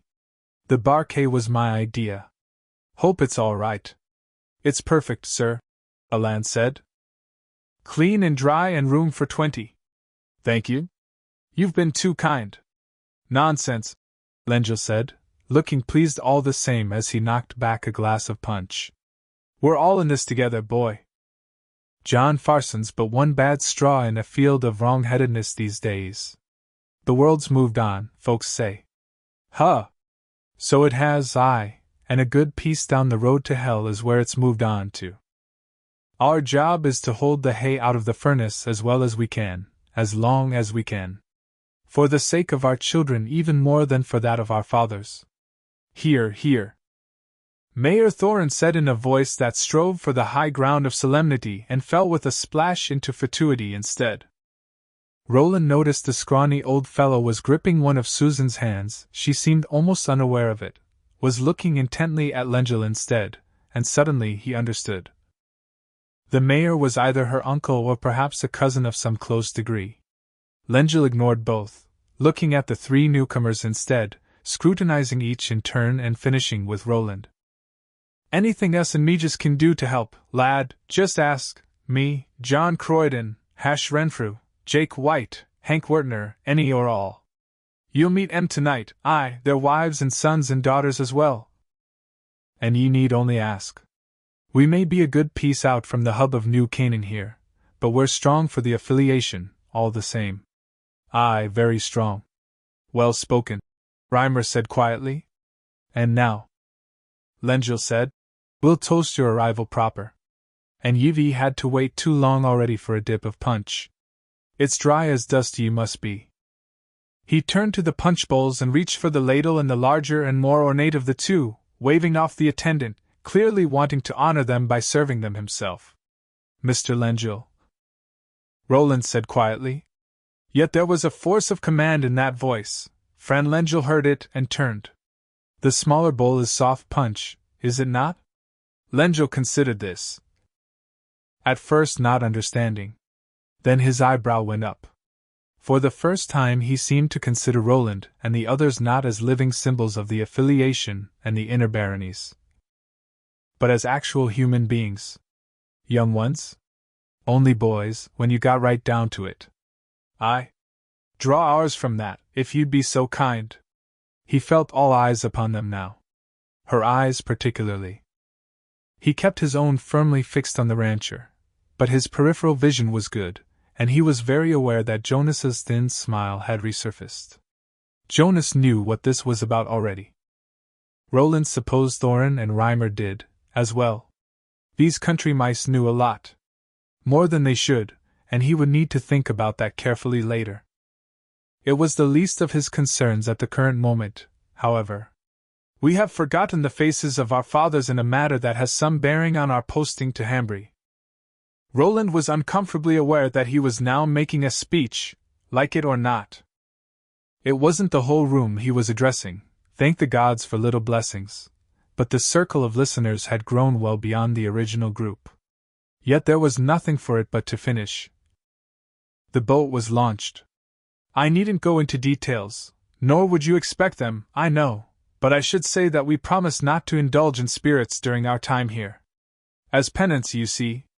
Her gaze. He could still feel it on his skin, it seemed. For a moment there was complete quiet in the little group around the punch bowls, and then Lengel said, "Your father would be proud to hear you speak so frank, Will Dearborn, aye, so he would. And what boy worth his salt didn't get up to a little noise and win from time to time?" He clapped Roland on the shoulder, and although the grip of his hand was firm and his smile looked genuine, his eyes were hard to read, only gleams of speculation deep in those beds of wrinkles. "In his place, may I be proud for him?" "Yes," Roland said, smiling in return. "And with my thanks." "And mine," Cuthbert said. "Mine as well," Alan said quietly, taking the offered cup of soft punch and bowing to Lengel. Lengel filled more cups and handed them rapidly around. Those already holding cups found them plucked away and replaced with fresh cups of the soft punch.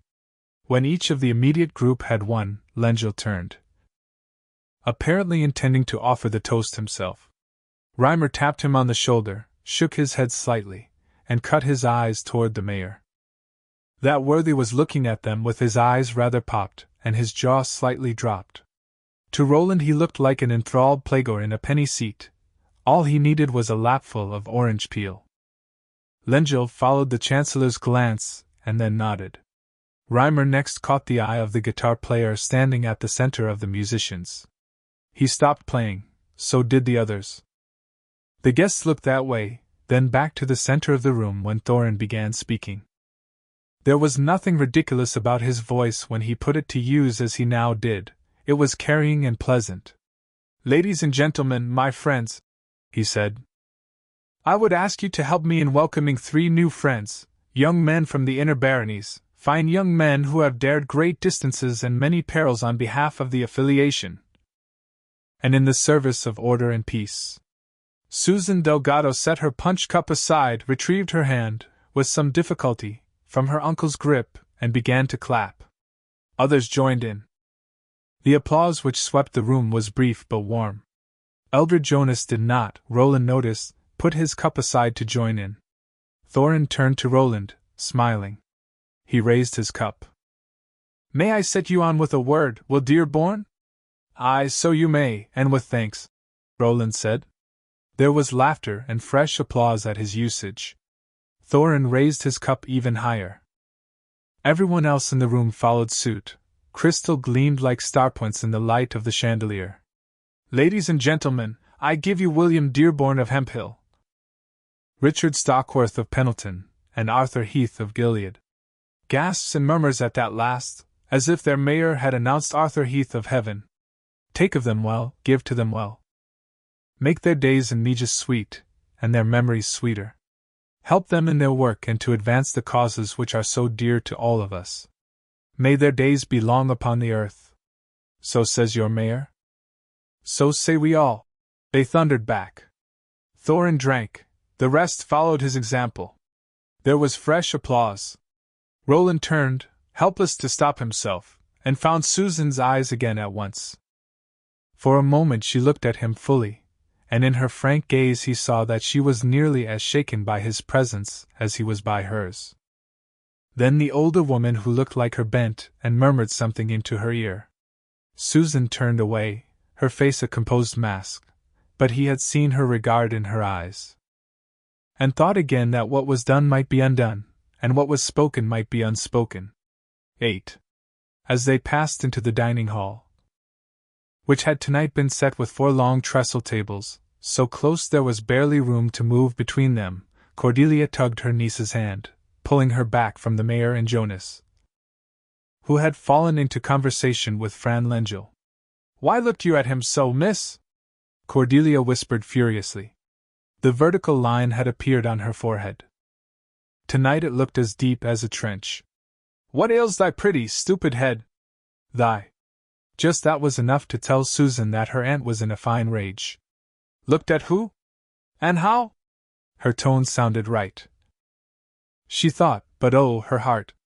The hand over hers clamped down, hurting. "Play no fiddle with me, miss, oh so young and pretty! Have ye ever seen that fine turned row of pins before? Tell me the truth." "No, how could I?" "Aunt, you're hurting me." Aunt Cord smiled balefully and clamped down harder. "Better a small hurt now than a large one later. Curb your impudence. And curb your flirtatious eyes. Aunt, I don't know what you—" "I think you do," Cordelia said grimly, pressing her niece close to the wood paneling to allow the guests to stream past them. When the rancher who owned the boathouse next to theirs said hello, Aunt Cord smiled pleasantly at him, and wished him good even before turning back to Susan. "Mind me, miss, mind me well. If I saw your cow's eyes, ye may be sure that half the company saw. Well, what's done is done, but it stops now. Your time for such child-made games is over. Do you understand?" Susan was silent, her face setting in those stubborn lines Cordelia hated most of all. It was an expression that always made her feel like slapping her headstrong niece until her nose bled and her great grey doe's eyes gushed tears. "You've made a vow and a contract. Papers have been passed, the weird woman has been consulted, money has changed hands. And you've given your promise. If that means nothing to such as yourself, girl, remember what it'd mean to your father." Tears rose in Susan's eyes again, and Cordelia was glad to see them. Her brother had been an improvident irritation, capable of producing only this far too pretty woman-child, but he had his uses, even dead. "Now promise you'll keep your eyes to yourself, and that if ye see that boy coming, ye'll swing wide, aye, wide's you can, to stay out of his way." "I promise." "Aunt," Susan whispered. "I do." Cordelia smiled. She was really quite pretty when she smiled. "It's well then. Let's go in. We're being looked at." "Hold my arm, child." Susan clasped her aunt's powdered arm. They entered the room side by side, their dresses rustling, the sapphire pendant on the swell of Susan's breast flashing. And many there were who remarked upon how like they looked, and how well pleased poor old Pat Delgado would have been with them. 9. Roland was seated near the head of the center table. Between Renfrew, a rancher even bigger and blockier than Lengyel, and Thorin's rather morose sister, Coral. Renfrew had been handy with the punch. Now, as the soup was brought to table, he set about proving himself equally adept with the ale. He talked about the fishing trade. Not what it used to be, boy, although it's less muties they pull up in their nets these days. And that's a blessin'. The farming trade. Folks round here can grow most anythin', long's it's corn or beans. And finally about those things clearly closest to his heart, horsin', coursin', and ranchin'. Those businesses went on as always, aye, so they did, although times had been hard in the grass and sea-coast baronies for 40 year or more. Weren't the bloodlines clarifying? Roland asked. For they had begun to do so where he came from. Aye, Renfrew agreed, ignoring his potato soup and gobbling barbecued beef strips instead. These he scooped up with a bare hand and washed down with more ale. Aye, young master, bloodlines was clarifying wonderful well, indeed they were. 3 colts out of every 5 were threaded stock, in thoroughbred as well as common lines, kennet, and the 4th could be kept and worked if not bred. Only 1 in 5 these days born with extra legs or extra eyes or its guts on the outside, and that was good. But the birth rates were weighed down, so they were. The stallions had as much ram as ever in their ramrods, it seemed, but not as much powder and ball. Begging your pardon, ma'am, Renfrew said, leaning briefly across Roland to Coral Thorin. She smiled her thin smile, it reminded Roland of Jonas's, trudged her spoon through her soup, and said nothing. Renfrew emptied his ale cup, smacked his lips heartily, and held the cup out again. As it was recharged, he turned back to Roland. Things weren't good, not as they once had been, but they could be worse. Would be worse, if that bugger Farson had his way. This time he didn't bother excusing himself to Cy Thorin. They all had to pull together, that was the ticket, rich and poor, great and small, while pulling could still do some good. And then he seconded Lengyel, telling Roland that whatever he and his friends wanted, whatever they needed, they had only to name it. Information should be enough, Roland said. Numbers of things. I can't be a counter without numbers. Renfrew agreed, and sprayed beery laughter. On Roland's left hand, Coral Thorin nibbled a bit of green, the beef strips she had not so much as touched. Smiled her narrow smile, and went on boating with her spoon. Roland guessed there was nothing wrong with her ears, though, and that her brother might get a complete report of their conversation. Or possibly it would be Reimer to get the report. For, while it was too early to say for sure, Roland had an idea that Reimer might be the real force here. Along, perhaps, with Cy Jonas. For instance, Roland said, how many riding horses do you think we may be able to report back to the affiliation? Tithe or total? Total. Renfrew put his cup down and appeared to calculate. As he did, Roland looked across the table and saw Lengyel and Henry Wertner, the barony's stockliner, exchange a quick glance. They had heard. And he saw something else as well.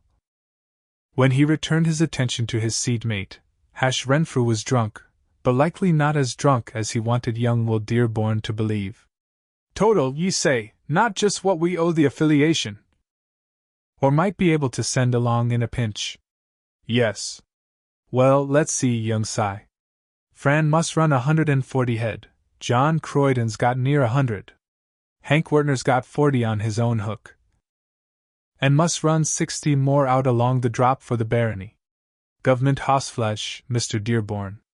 Roland smiled. I know it well. Split hoofs, low necks, no speed, bottomless bellies. Renfrew laughed hard at that, nodding. But Roland found himself wondering if the man was really amused. In Hambry, the waters on top and the waters down below seemed to run in different directions. As for myself, I've had a bad 10 or 12 year, sand-eye brain fever cabbards. At one time there was 200 head of running horses out there on the drop with the Lazy Susan brand on 'em. Now there can't be more than 80. Roland nodded. So we're speaking of 420 head. Oh, more'n that, Renfrew said with a laugh. He went to pick up his ale cup, struck it with the side of one work and weatherette in hand. Knocked it over, cursed, picked it up, then cursed the ale boy who came slow to refill it. More than that? Roland prompted, when Renfrew was finally cocked and locked and ready to resume action. Ye have to remember, Mr. Dearborn, that this is house country more than it's fisher country. We josh each other, we and the fishers. But there's many a scale scraper got a nag put away behind his house, or in the barony stables if they have no roof of their own to keep the rain off a boss's head. 'Twas her poor de used to keep the barony stables. Renfrew nodded toward Susan, who was seated across and 3 seats up from Roland himself, just a table's turn from the mayor, who was, of course, seated at the head. Roland found her placement there passing peculiar, especially given the fact that the mayor's missus had been seated almost all the way at the far end of the table, with Cuthbert on one side of her and some rancher to whom they had not yet been introduced on her other. Roland supposed an old fellow like Thorin might like to have a pretty young relation near at hand to help draw attention to him, or to cheer up his own eye, but it still seemed odd. Almost an insult to one's wife. If he was tired of her conversation, why not put her at the head of another table? They have their own customs, that's all. And the customs of the country aren't your concern. This man's crazy horse count is your concern. How many other running horses, would you say? He asked Renfrew. In all? Renfrew gazed at him shrewdly. An honest answer'll not come back to haunt me, will it, sonny? I'm an affiliation man, so I am, affiliation to the core. They'll carve Excalibur on my great head. Like as not, but I'd not see Hambry and Meges stripped of all its treasure. That won't happen, sigh. How could we force you to give up what you don't want to in any case? Such forces as we have are all committed in the north and west against the good man. Renfrew considered this, then nodded. And may I not be will to you? Renfrew brightened, nodded, and offered his hand a second time. He grinned broadly when Roland this time shook it in both of his, the over and under grip preferred by drovers and cowboys. These are bad times we live in, Will. And they bred bad manners. I'd guess there are probably another 150 head of horse in and about Meges. Good ones is what I mean. Big hat stock. Renfrew nodded, clapped Roland on the back, ingested a goodly quaff of ale. Big hat's eye. From the top of their table there came a burst of laughter. Jonas had apparently said something funny. Susan laughed without reservation, her head tilted back and her hands clasped before the sapphire pendant. Cordelia, who sat with the girl on her left and Jonas on her right, was also laughing. Thorin was absolutely convulsed, rocking back and forth in his chair, wiping his eyes with a napkin. "Yon's a lovely girl," Renfrew said. He spoke almost reverently. Roland could not quite swear that a small sound, a womanly HMMPF, perhaps, had come from his other side. He glanced in that direction and saw Scythe Thorin still sporting with her soup. He looked back toward the head of the table. "Is the mayor her uncle, or perhaps her cousin?" Roland asked. What happened next had a heightened clarity in his memory, as if someone had turned up all the colors and sounds of the world. The velvet swags behind Susan suddenly seemed a brighter red. The caw of laughter which came from Coral Thorin was the sound of a breaking branch. It was surely loud enough to make everyone in the vicinity stop their conversations and look at her. Roland thought, except only Renfrew and the 2 ranchers across the table did. Her uncle! It was her first conversation of the evening. Her uncle, that's good. Rennie? Renfrew said nothing, only pushed his ale cup away and finally began to eat his soup. "I'm surprised at ye, young man, so I am. Ye may be from the in-world, but oh goodness. Whoever tended to your education of the real world, the one outside of books and maps, stopped a mite short, I'd say. She's his. And then a word so thick with dialect that Roland had no idea what it was. Seafin, it sounded, or perhaps Shevin. I beg pardon? He was smiling. But the smile felt cold and false on his mouth. There was a heaviness in his belly, as if the punch and the soup and the single beef strip he had eaten for politeness' sake had all lumped together in his stomach. Do you serve? He'd asked her, meaning did she serve at table. Mayhap she did serve, but likely she did it in a room rather more private than this. Suddenly he wanted to hear no more. Had not the slightest interest in the meaning of the word the mayor's sister had used. Another burst of laughter rocked the top of the table.